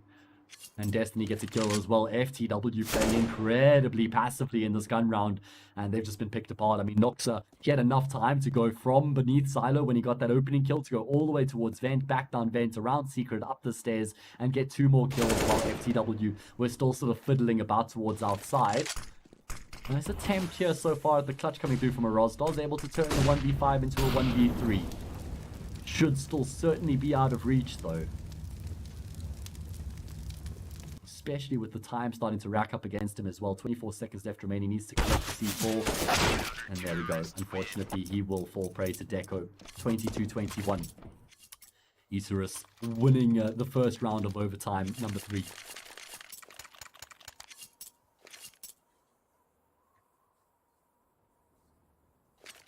So far, we've seen whoever wins. So far, we've seen 1 round being won on the T side in overtime has proven to be enough. So I suppose that sort of sets itself as the staple, as the benchmark going forward for FTW. Can they just find one of these next 2 rounds on the T side to give themselves some breathing room on the CT side? Does look like they're going to be trying to make their way towards Squeaky in the early stages, actually trying to get down the venture is the response. Nocta is going to be close enough to hear all of this. Needs to be careful. There is still a player lurking towards outside. That's Diaz, who's below the silo, I believe. In the meantime, Ale wisely positions himself on the catwalk, just able to get himself in a good position here. Expose himself towards Singleton, gets the first, but can't find the transfer. Vertical transfer is always really challenging. That type of command is a tough one. Oh, Rostos. Oh no, Deco. How has he been able to get that kill? That's an insane frag. All the kills rolling through for the CT side right now. It's only Story and Diaz left remaining. Minus Story, it's just Diaz left, and he was the lurker. He was the player who was trying to stop the rotations from coming through towards the CT side, and he stands no chance in fighting in the round. Able to at least get a kill off the bare minimum, but these are consolation frags. Not at all going to be changing the buy in this next round for either team. 23-21. Isurus looking to build a flawless first half of overtime here. 3 consecutive rounds. They need 1 more to string the sequence together.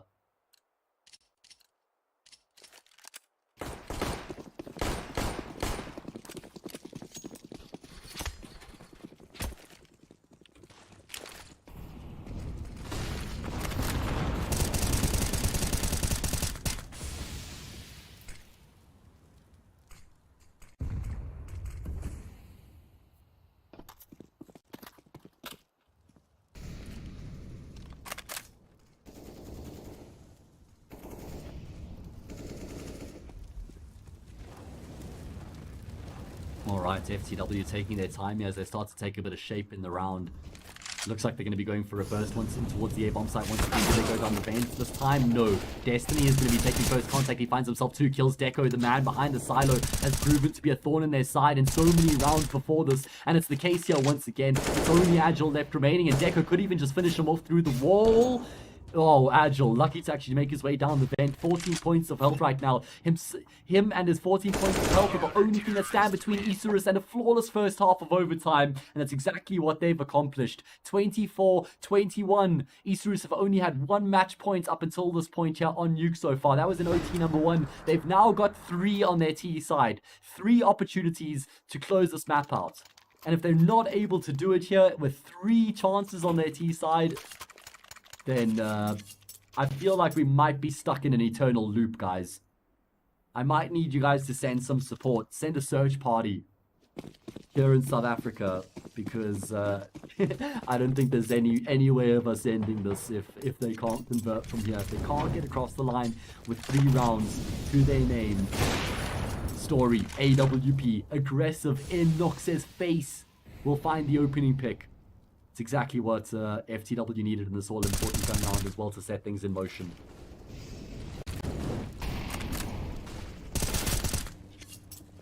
Kills back and forth. Certainly favoring the CT side there. Ale only able to find the 1 kill so far here in the round. 2 versus 4, Gafolo and Ale.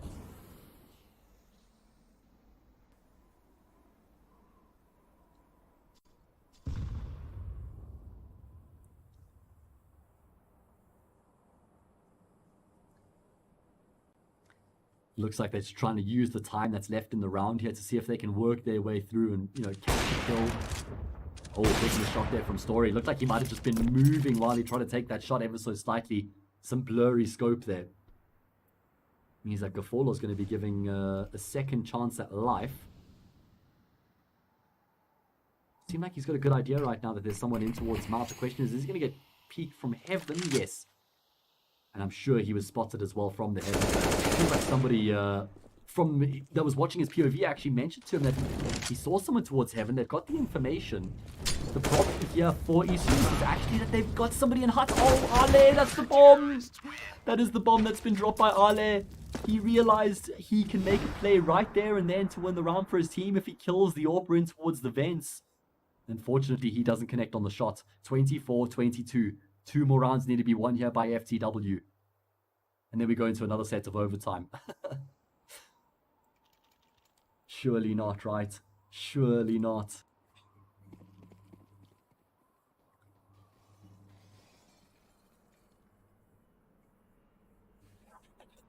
Okay, Isurus, are they going to be doing it here or now? Or do FTW take this 1 round further? What a game of Counter-Strike we've had so far on Nuke. Agile's able to get himself 2, but speaking of 2, it's 2 for Ale. 2 quick kills are the trades. The name of the game. Bomb plant going to be found, and it has to be a retake. UJokes and Diaz, the 2 players left remaining. Diaz trying to come up from the vent, but he won't be able to connect on the shots. Ale gets the kill. UJokes, the last man left remaining, and he will fall as well. And finally, we have a conclusion here on Nuke as Isurus are able to get across the line. They win the map 25-22. It only took 3 sets of overtime, but we got there eventually. And in the end, it is going to be a 2-0 victory for Isurus. I mean, listen, the first map was a lot more one-sided than what we saw on the second map. And ironically, it was actually on Isurus's own map pick where they struggled the most to get across the line. But I'm supposed that they're going to be happy with that result in the end, because it was actually a pretty good chance that we could have ended up going across to Inferno. And that is not the reality that we see transpire. Wow, let's try to recap what's happened today. iNation versus FTW feels like an eternity ago. Was just a few hours ago. FTW nearly dropped an 11-1 lead. Eventually, they went on to win that game in overtime. Isurus versus KOVA was entertaining as well. After KOVA's strong start, we saw Isurus found their footing and they won their 16-11. And then we had the conclusion of the final as well. Isurus winning 2-0, 16-7 and 25-22. And with that, they are the final team to qualify for the second stage of the Pinnacle Cup, the 1 team out of the 4 in Group D that will prevail and continue to compete. So big shout out to Isurus, big shout out to everybody who stuck around and enjoyed the show today. Hope that you guys enjoyed the entertainment that I put on as the caster. If you did, please hit me up with the follow. So close to 1,500 followers, that would be much appreciated. Make sure to check out my Observer Viper as well at Viper something, maybe, I don't know. Either way, big shout out to my producer and my observer as well. All the love to the rest of the team behind the scenes making the show happen and keeping the wheels turning. We will see you guys again tomorrow with the next stage of the competition. You're not going to want to miss it. For now, it's goodbye.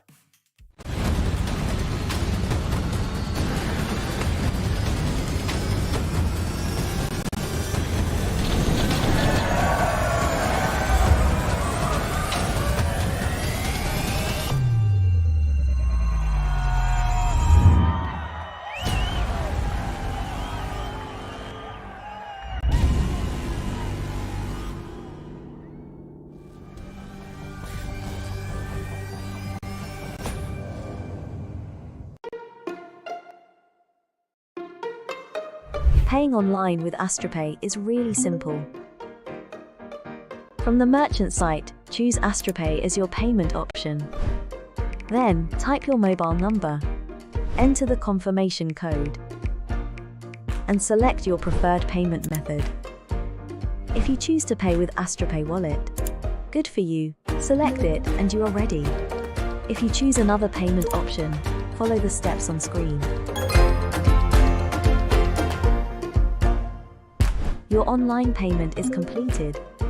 Get the app in your favorite store or visit us at www.astropay.com.